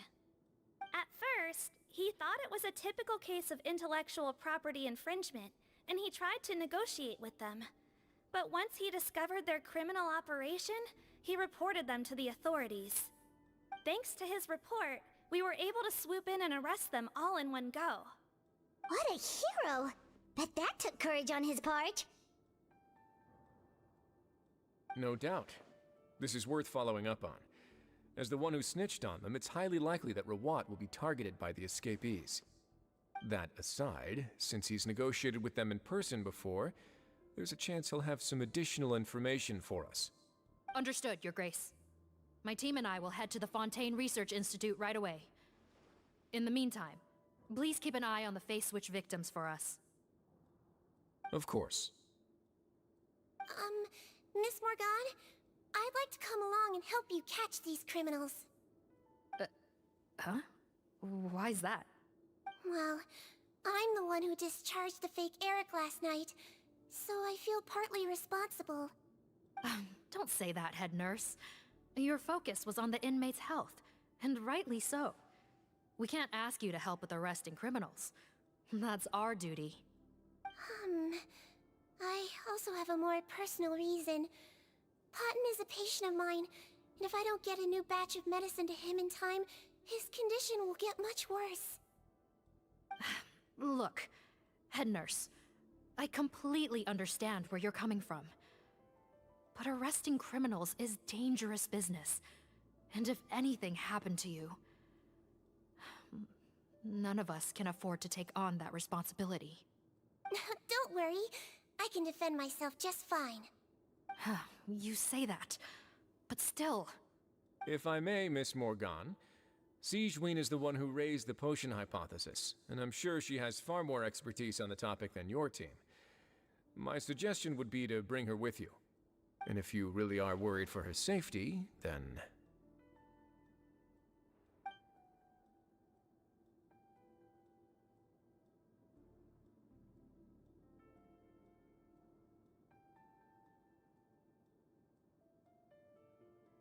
Ah, there you go, right on cue.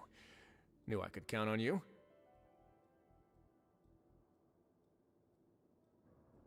Okay. Well, since this plan has the Duke's blessing, far be it from me to refuse. We should head off immediately. Time is of the essence.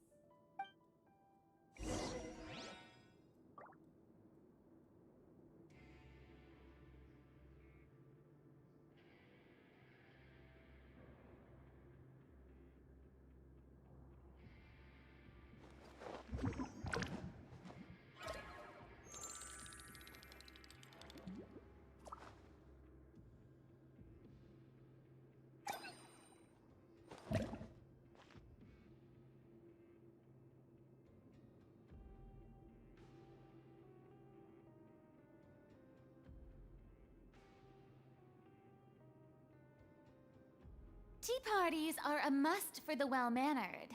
If you'd like to learn the proper etiquette, I'd be happy to teach you.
Greetings.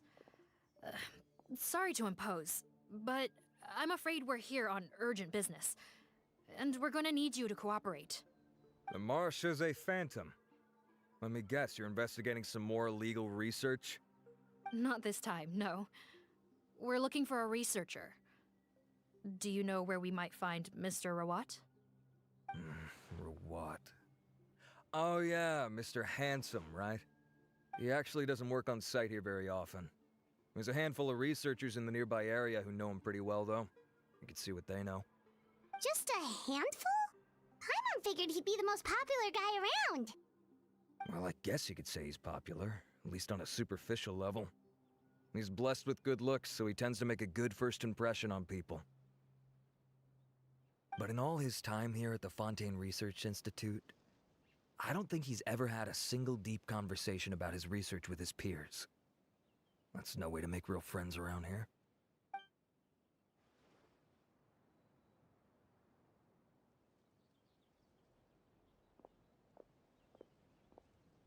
That's so weird. He definitely didn't come across like a recluse at that product promotion. I don't find that weird at all.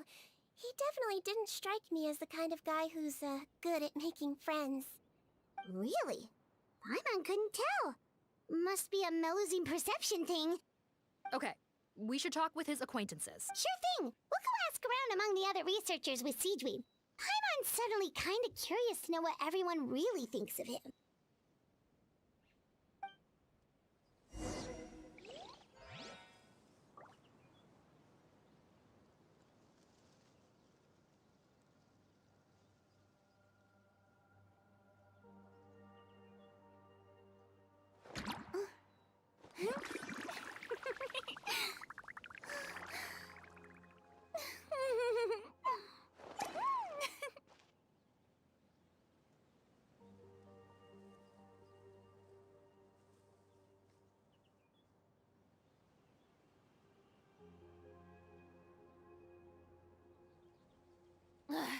Boring. Isn't there anything else more interesting to do?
Tea parties are a must for the well-mannered. If you'd like to learn the proper etiquette, I'd be happy to teach you.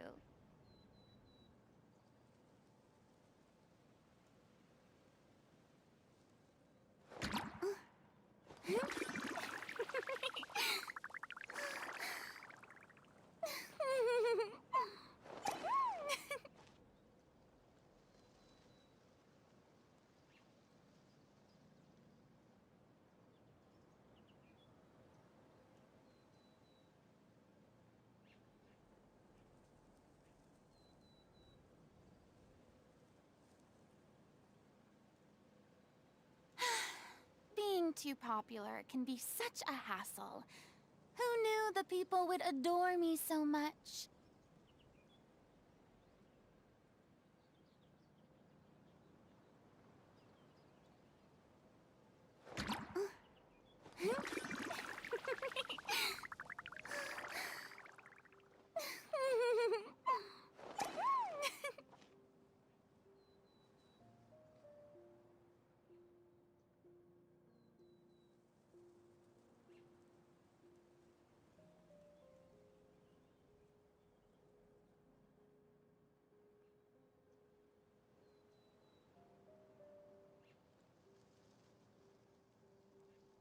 Tea parties are a must for the well-mannered. If you'd like to learn the proper etiquette, I'd be happy to teach you.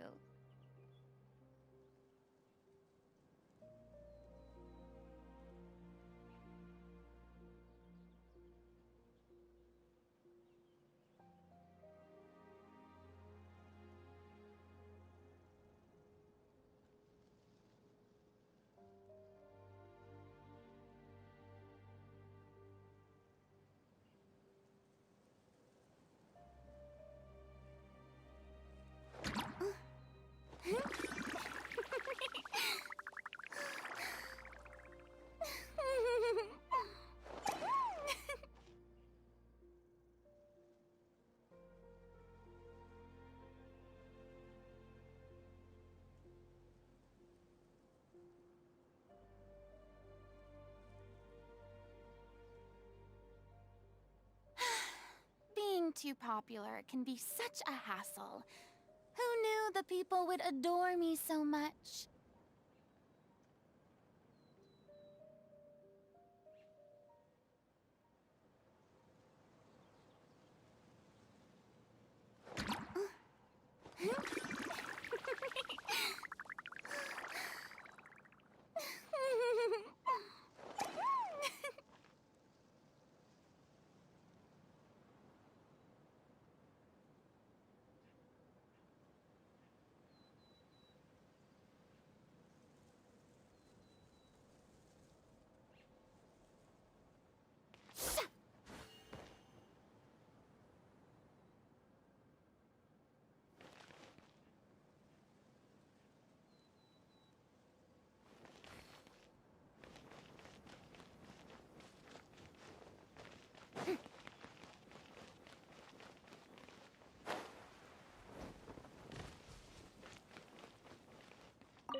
Sorry to bother you, sir, but are you Bertram? Who's asking? Just some concerned citizens helping out the Marachose Phantom with an investigation. We'd like to ask you about Rawat's whereabouts, if that's okay. We're told the two of you are pretty close. Not anymore, we're not. Turns out we don't see eye to eye. Oh yeah? What happened? The thing about us researchers is, most of us do what we do for some sort of higher purpose. But not Rawat. All he cared about was how to commercialize his findings. He won't even let you work with him unless you sign a confidentiality agreement first. Also, he has better control over who gets which intellectual property rights. How are you supposed to get any meaningful research done working with a guy like that? Now that I've got my own technical solution for my compressor, I don't need to work with him anymore. So that's what Rawat is really like. We'd still like to know where to find him. Is that something you can help us with? Wait, you're... Yeah, I know you. You're the head nurse at the Fortress of Meripede. Alright, then I'm happy to help you if I can. I respect the work you do. Medicine serves the highest purpose of all the sciences. Wow, turns out Seedween's got some real clout. Thing is, I have no real way of knowing where he might be. I stopped working with him 2 months ago, and I've barely seen him since.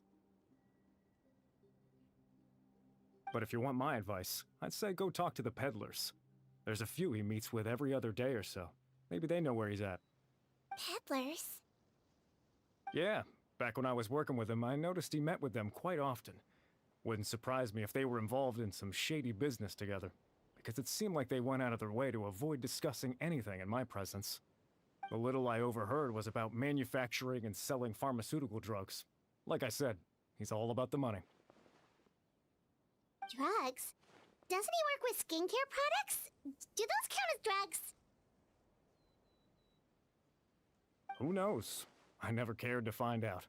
He's the Mora grubber, not me. Thank you. You've given us plenty to work with. Welcome. Goodbye, and may we both reach new heights in our scientific endeavors.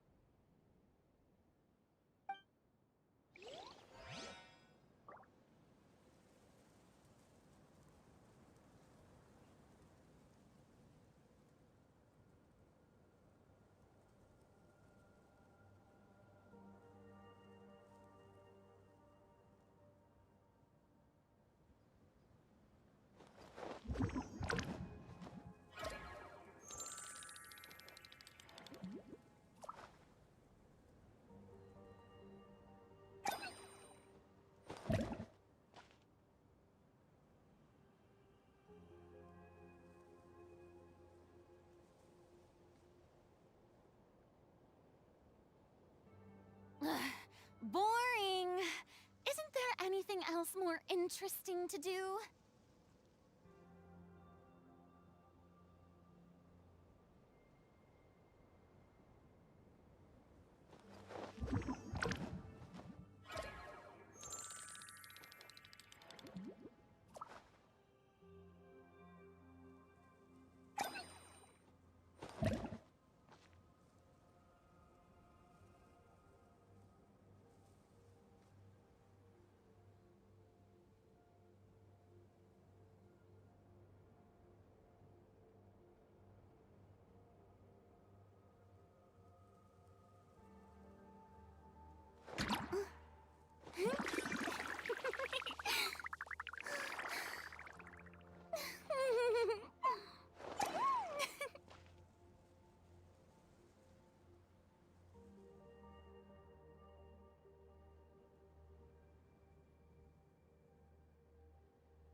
Tea parties are a must for the well-mannered.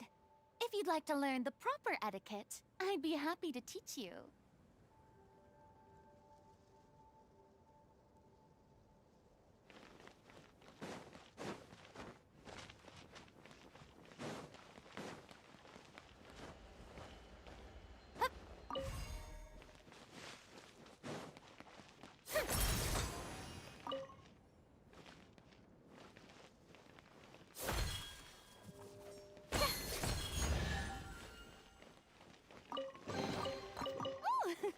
What a pleasant surprise! Truly an extra slice of joy.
Hey there, are you in Teep? What do you want? We're here to ask about Rawat. Any idea where he might be? We were told you were pretty close with him. Close? Not sure that's the word I'd use. He wouldn't even let me use his patent. Huh? It's been a good few days since I last saw him. I don't know where he's at. Go ask someone else. Would the patent in question happen to be related to the new skincare product he developed? Yeah, kinda. Butterfly dew, or whatever he calls it. I heard he made a tidy sum off of that one. Okay, now we're getting somewhere. Keep going. Most of the other researchers here focus on mechanics, energy, stuff like that. I get why he wouldn't be interested in having anything to do with them. But I'm studying coatings. There's a huge overlap in our areas of research. Why would he refuse to work with me? I bought his product once, and noticed it contains a unique substance that might have applications in coatings, too. If it worked out, I could probably make as much as he's making. Don't get me wrong, I had no intention of plagiarizing his work. I was hoping to get official permission to use his findings in my own research. Followed the proper procedure. It was all above board. I would have had to pay him a license fee and everything. But despite that, he turned me down not once, not twice, but 3 times. It's like he's vehemently opposed to the idea of anyone else making the kind of money he does. Huh, so is Rawat antisocial, or is this guy just jealous?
Well, it doesn't look like we're gonna get any info about Rawat's whereabouts from him. Let's go! Wait, 1 second. Mr. Antibes, next time you go shopping, you should buy some Buell fruits. Peel the skin, steep in water, then drink. It'll help calm your mood. Huh? Yeah. Thanks.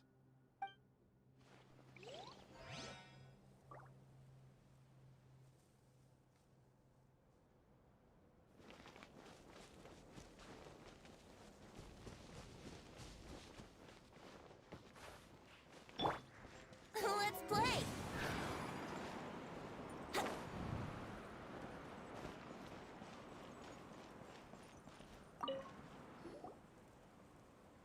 Excuse us, are you Audrey?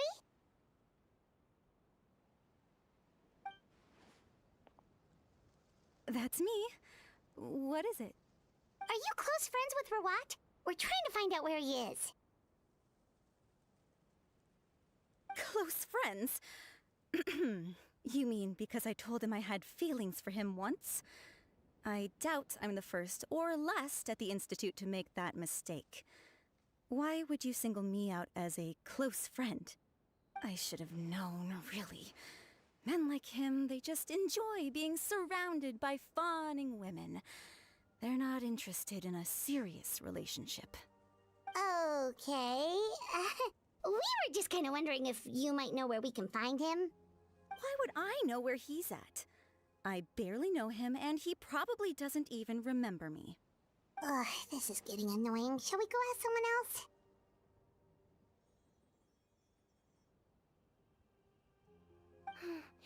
I think she knows Rawat better than she cares to admit. If we leave now, it might be a wasted opportunity. Maybe, but we're not going to get much out of her while she's in this state, are we? She's displaying symptoms common among people in love, if that's what you mean. But I know a cure. It's curable? Oh, we're still no closer to finding Mr. Rawat. Oh, by this point, he could be in grave danger. Danger? Wait, why are you looking for him again? Oh, that's right, yeah! The Marashosei Phantom said that he's been targeted by some pretty bad people. We need to make sure he's safe. What? How has this happened? He seemed fine when I last saw him, and that was only a couple of days ago. Oh, I see. Well, do you have any thoughts on where he might be right now? Okay, but this is purely out of concern for his safety. If he's not at the Institute, he might be at his mother's place. I heard she raised him alone, that they had it pretty tough financially, and these days she's housebound due to illness. He makes regular trips back home to check on her. Oh, okay. Do you know the address? Nope, sorry. I only found out the thing about his mother because it came up in conversation once. I was just trying to find out more about him, so I could get to know him better. When I told him I had a crush on him, I offered to help him take care of his mother. And yeah, maybe that was a stupid idea, but did he really have to yell at me for it? It's like, fine, I can take no for an answer, but what's with the temper tantrum? Unbelievable. These guys only want to show you their charming, well-groomed exterior. They can't stand it when a few home truths shine through. Looks like her love syndrome is flaring up again. We need to find out Mr. Rawat's mother's address. Let's check with the Marashosei officers when we regroup.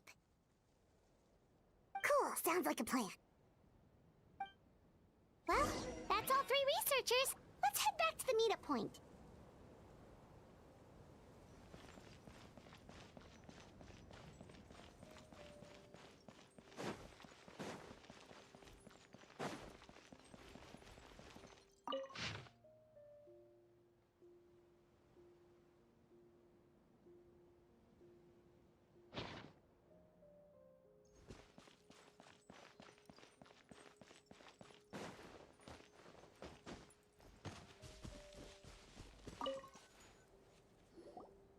You know, Paimon started out thinking Rawat was a handsome researcher with a friendly and cheerful personality.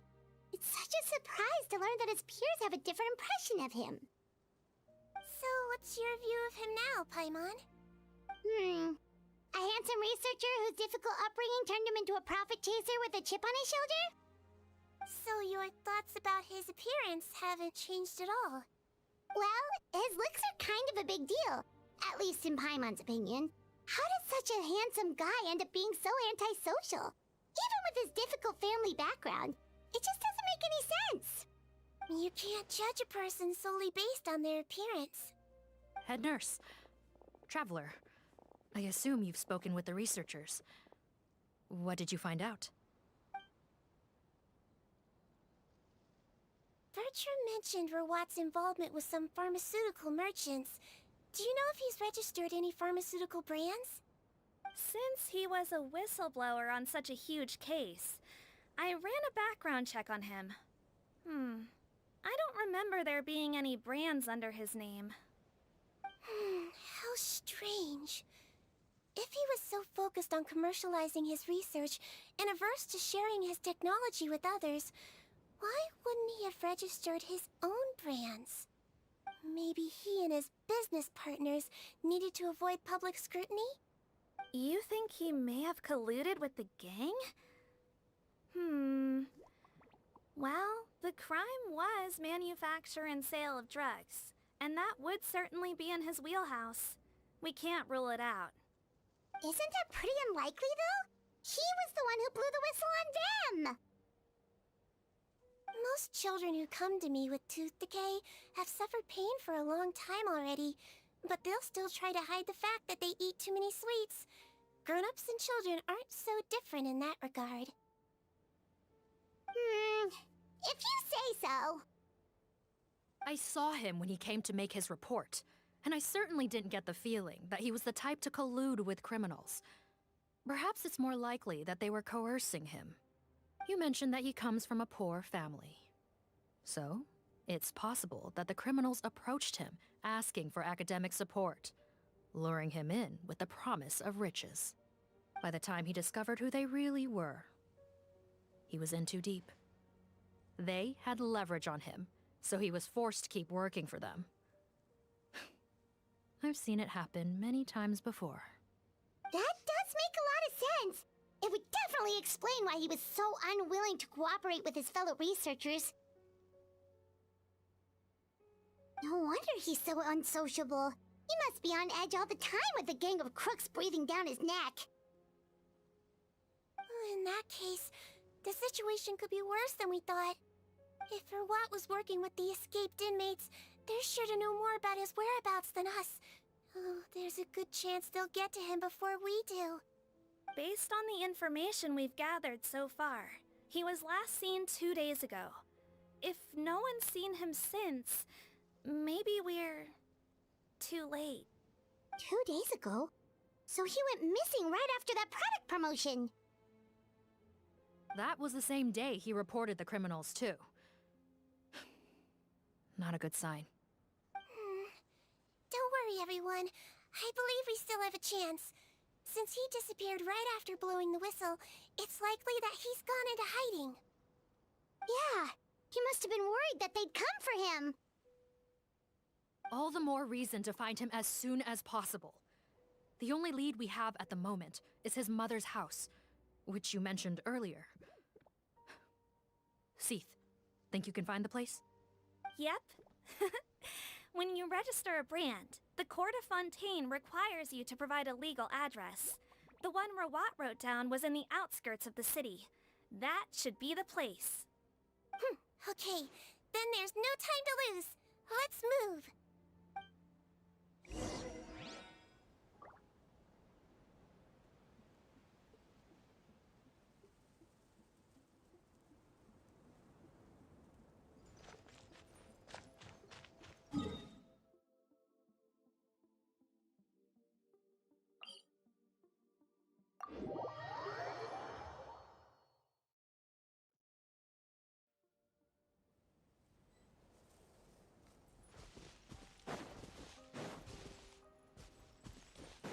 Wouldn't gliding be faster?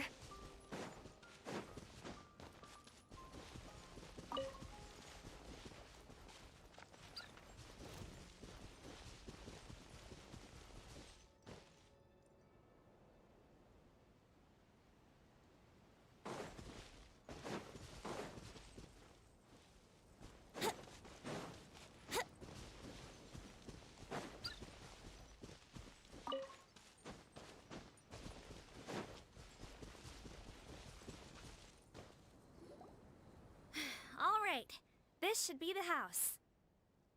I'm pretty sure this was the address. Okay. I'll knock.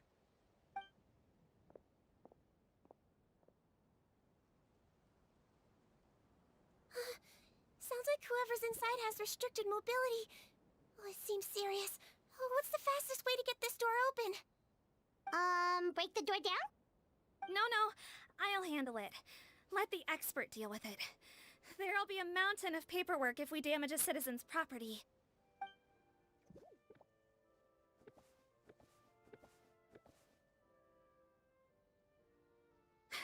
Calm down. Deep breaths. Remember your training. Control your strength. And... it's open! Seath, take a few people and lie in wait.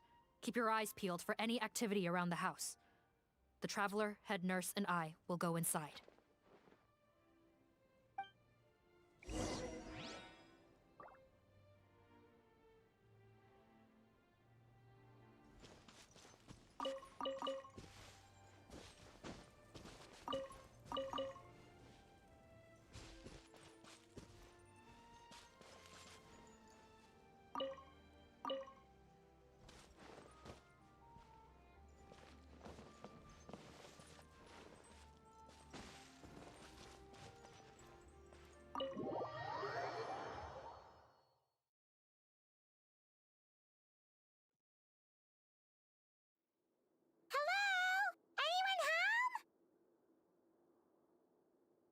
Oh, there. On the bed, there's an old lady. That's gotta be Rawat's mother, right? She doesn't look like she's in any state to be answering our questions, though.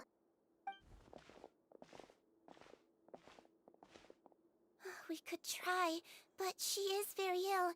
We mustn't force it. Well, doesn't look like Rawat's here. She's the only one we can talk to. Yep. Allow me. Hello, ma'am. Might I ask if you're Rawat's mother? We are trying to locate him.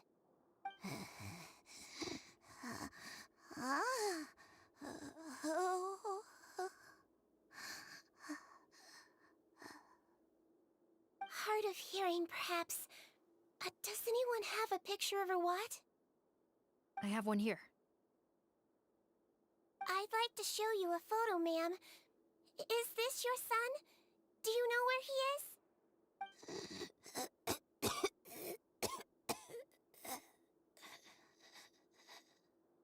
Looks like this isn't gonna work after all.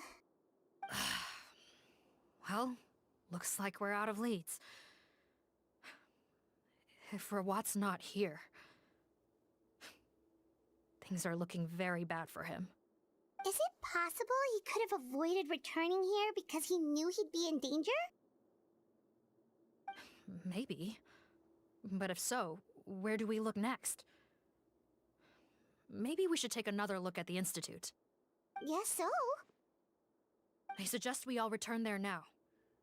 We found a good amount of useful information the first time, but perhaps there's something we missed. This is our last hope.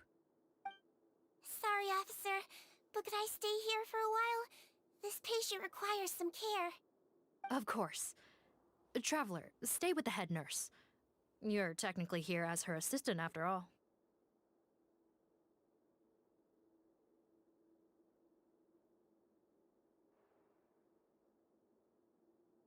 Also, I'd like some Marechaussee members to stay as well, and keep an eye on the area.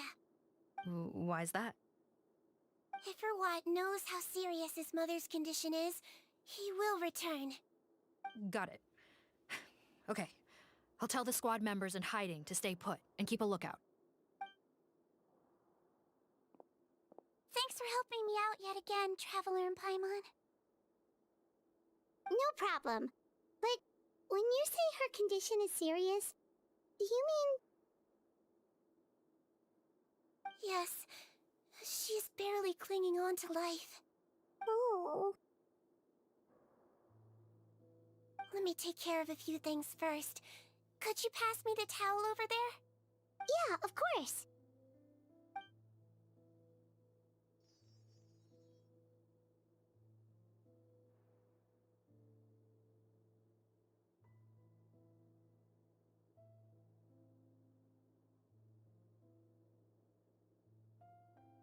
can tell that her family has tried a lot of different treatment methods, including some very expensive medicines.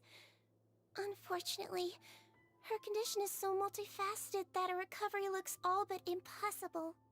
Citrin. My mom bets being a nurse must be pretty tough at times like this. Yes, it makes me a little sad. In Amelizine's eyes, a human's birth, aging, sickness, and death are as much a part of natural law as sunrise and sunset. But human medicine can defy that law to some extent. In that sense, it is a science of miracles. That is why I became fascinated with it in the first place. But it was only after I truly became a doctor that I realized miracles don't always happen. Even the greatest doctors cannot cure all diseases. Citrin. Oh, don't worry about me, Paimon. A doctor's duty is not to cure all diseases, but to treat whatever ailments they can. At the very least, I can lower her fever. That way she'll suffer less, and she might even be able to see her son. Yeah. All the more reason to find Rawat as soon as possible, even if we don't catch those crooks.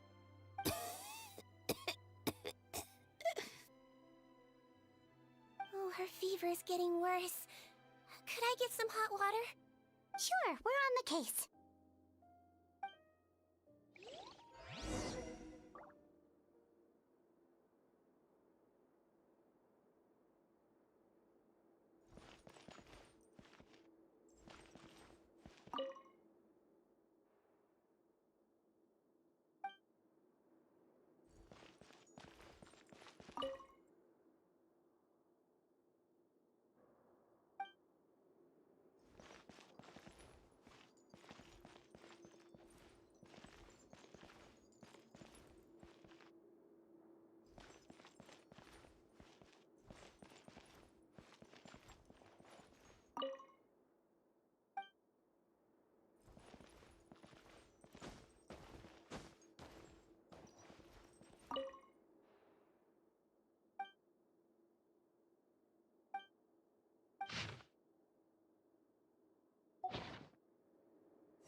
Found the hot water?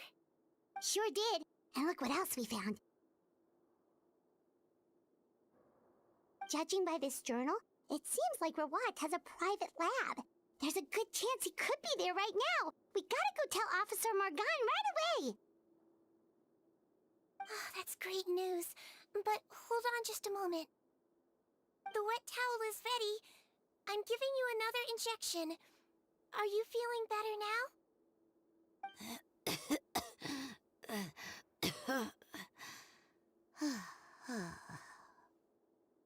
It's all right. We'll go bring him back. Please hang in there. Thank you.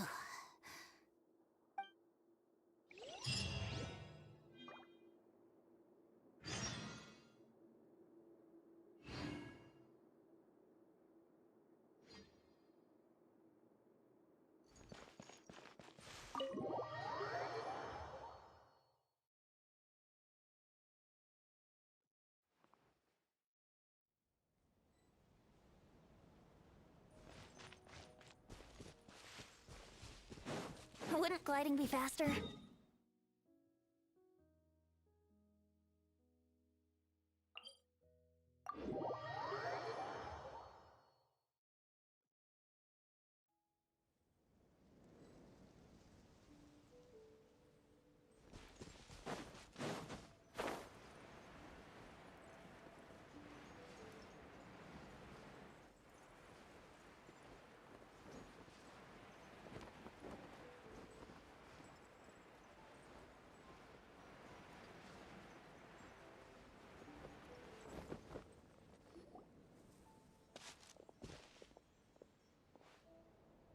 It's Officer Morgan! They're already here!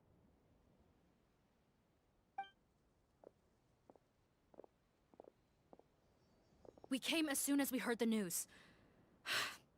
I can't believe we were so careless. The most crucial information of all was hiding right there. In that room. And we missed it. Don't blame yourself. Right now, we need to focus on finding a way in. There's a mechanical door over here! Hopefully the instructions in Rawat's journal will help us open it.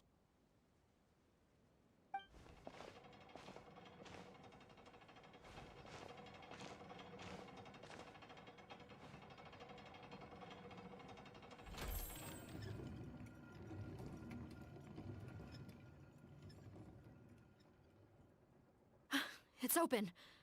Let's go in.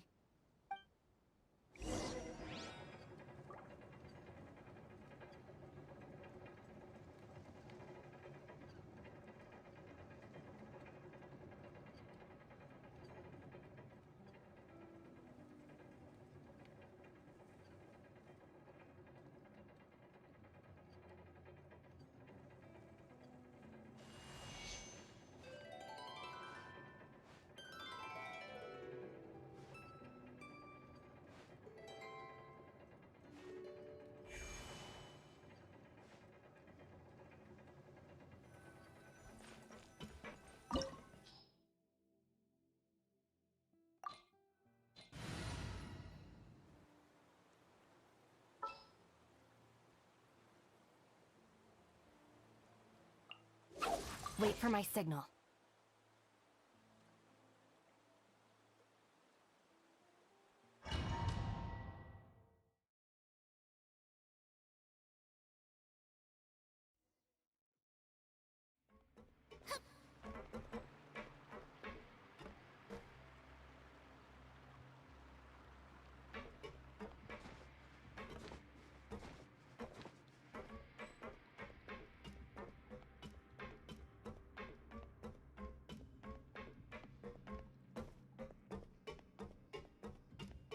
How did they get in here? Captain, up ahead! Those look like our fugitives!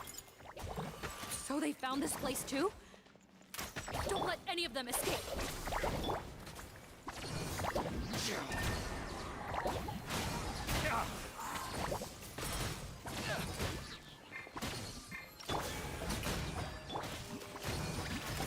Floaty floaty! Another test subject. Out of my way! Stand with me!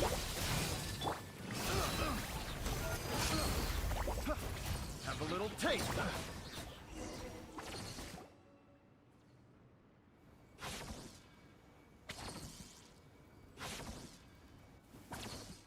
Captain, according to our list, many of the fugitives aren't accounted for. There may be others hiding deeper inside the facility. Ah, so these guys were just the lookout crew. The Mara Shosei Phantom! How did they find this place? Wait, it's that guard from the fortress! That's right, I'm on your side. I mean, the Duke sent me. What's the matter? Some sort of mix-up? Mr. Odilon, didn't I tell you a few days ago that you need to stop all field work until you've recovered? Ah, well, you know, gotta help His Grace out. Share the load. Officer Morgan, this man is an imposter. The real Mr. Odilon has no recent health issues. What? But Looks like the head nurse was right about the face-swapping method. Arrest them all! DuPont, stay here and keep guard. And watch the exit. If we're not back soon, call for reinforcements. got it.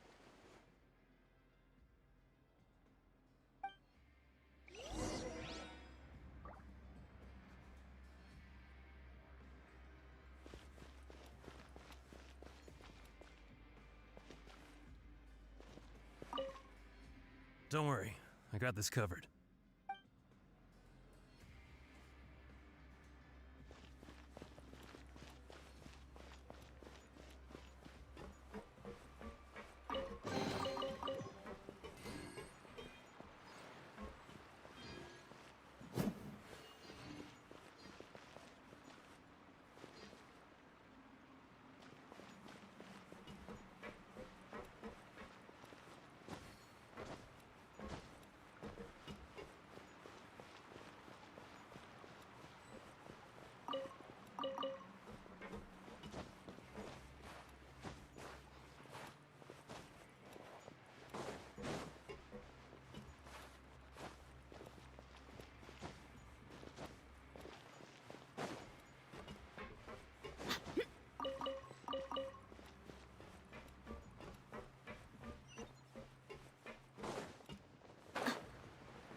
many jars.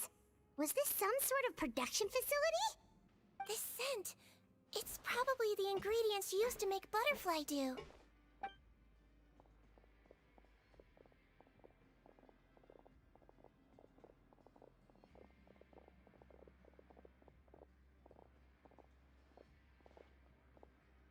How come they're all empty? Did it sell so well that he ran out of supplies? How strange. Why would Rawat choose to manufacture a popular product like that in such a difficult-to-reach location? Given our suspicion that he may have been coerced into the illegal drug trade, I would have thought that any production facility we find here would be used for illicit purposes. Perhaps butterfly dew is itself an illegal drug. Do you have any evidence for that claim? No, just a guess. We need to find Rawat as soon as possible. He has all the answers we need. Understood. Well, let's not linger here. Let's go. Come on.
Doesn't look like we're gonna get this door open. Let's find another way around.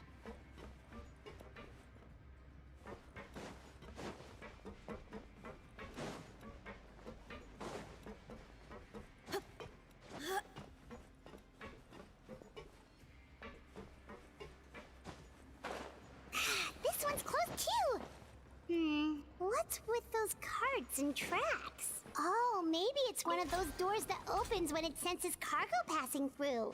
There's a loaded cart right over there. Let's bring it to the door and give it a try.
Our bond is strong. Shower me with thread. Let's blow bubbles! I swear, it's for medical research. Huh?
Don't slip and fall!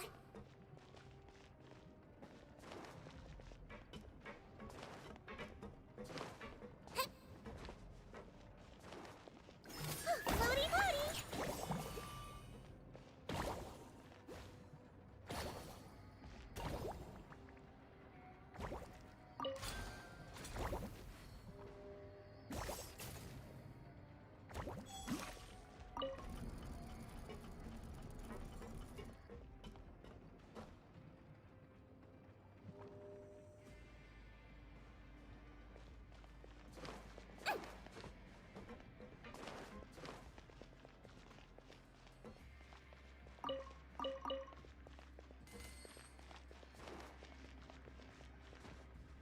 Don't slip and fall!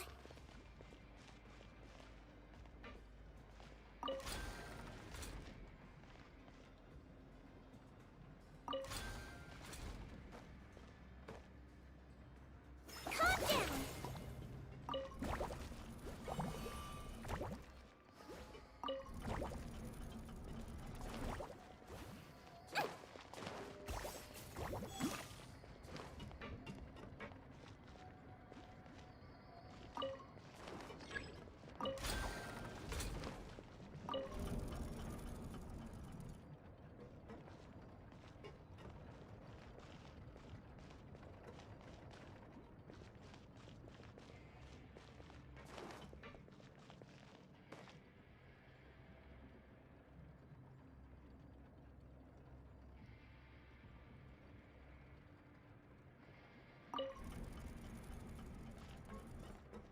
Don't slip and fall!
Oh, no!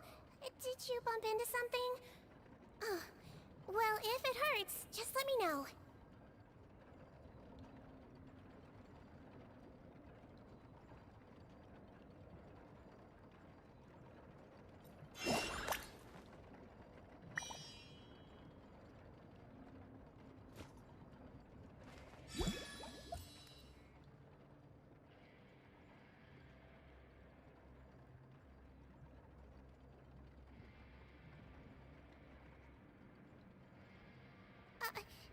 No, I didn't put a sticker on your back.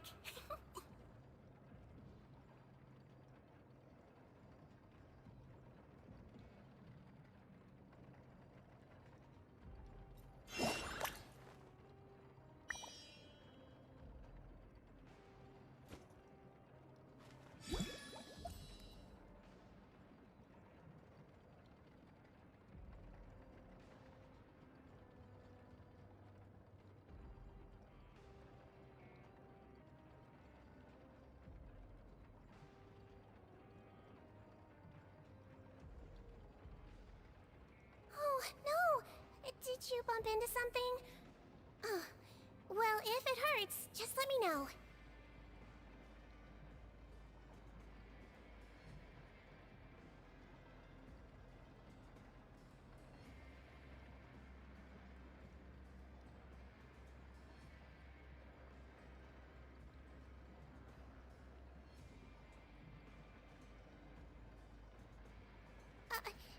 No, I didn't put a sticker on your back.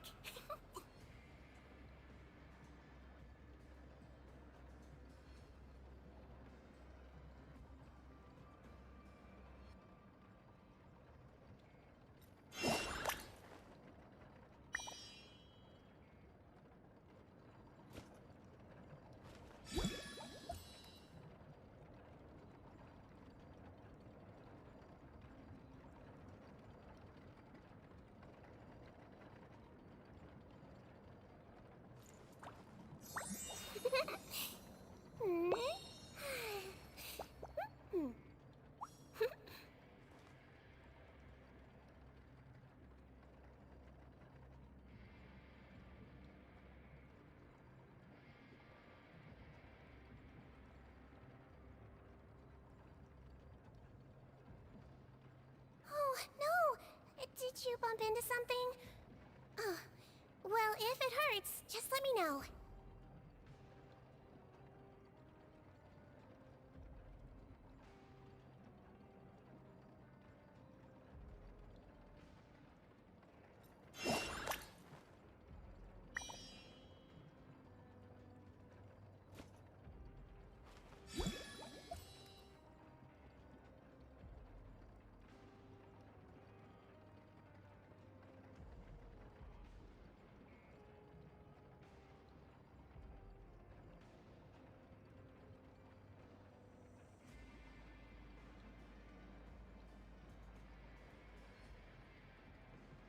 You only get one body, so you gotta take care of it.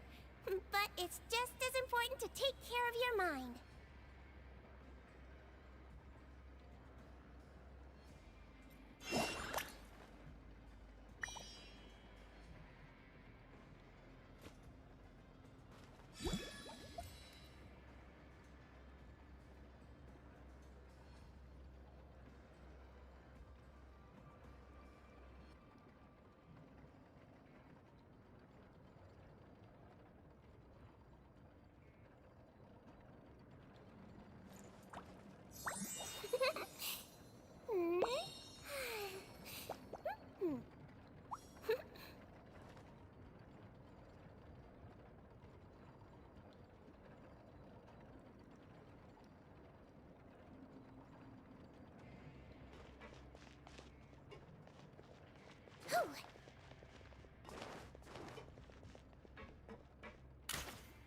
Don't slip and fall!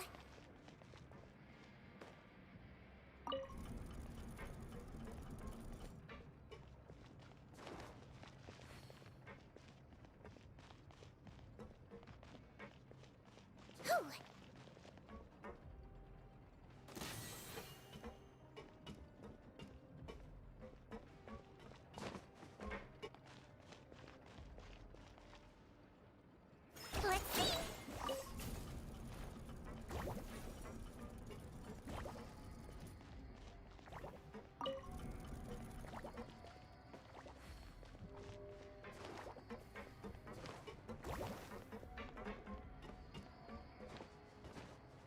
Don't slip and fall!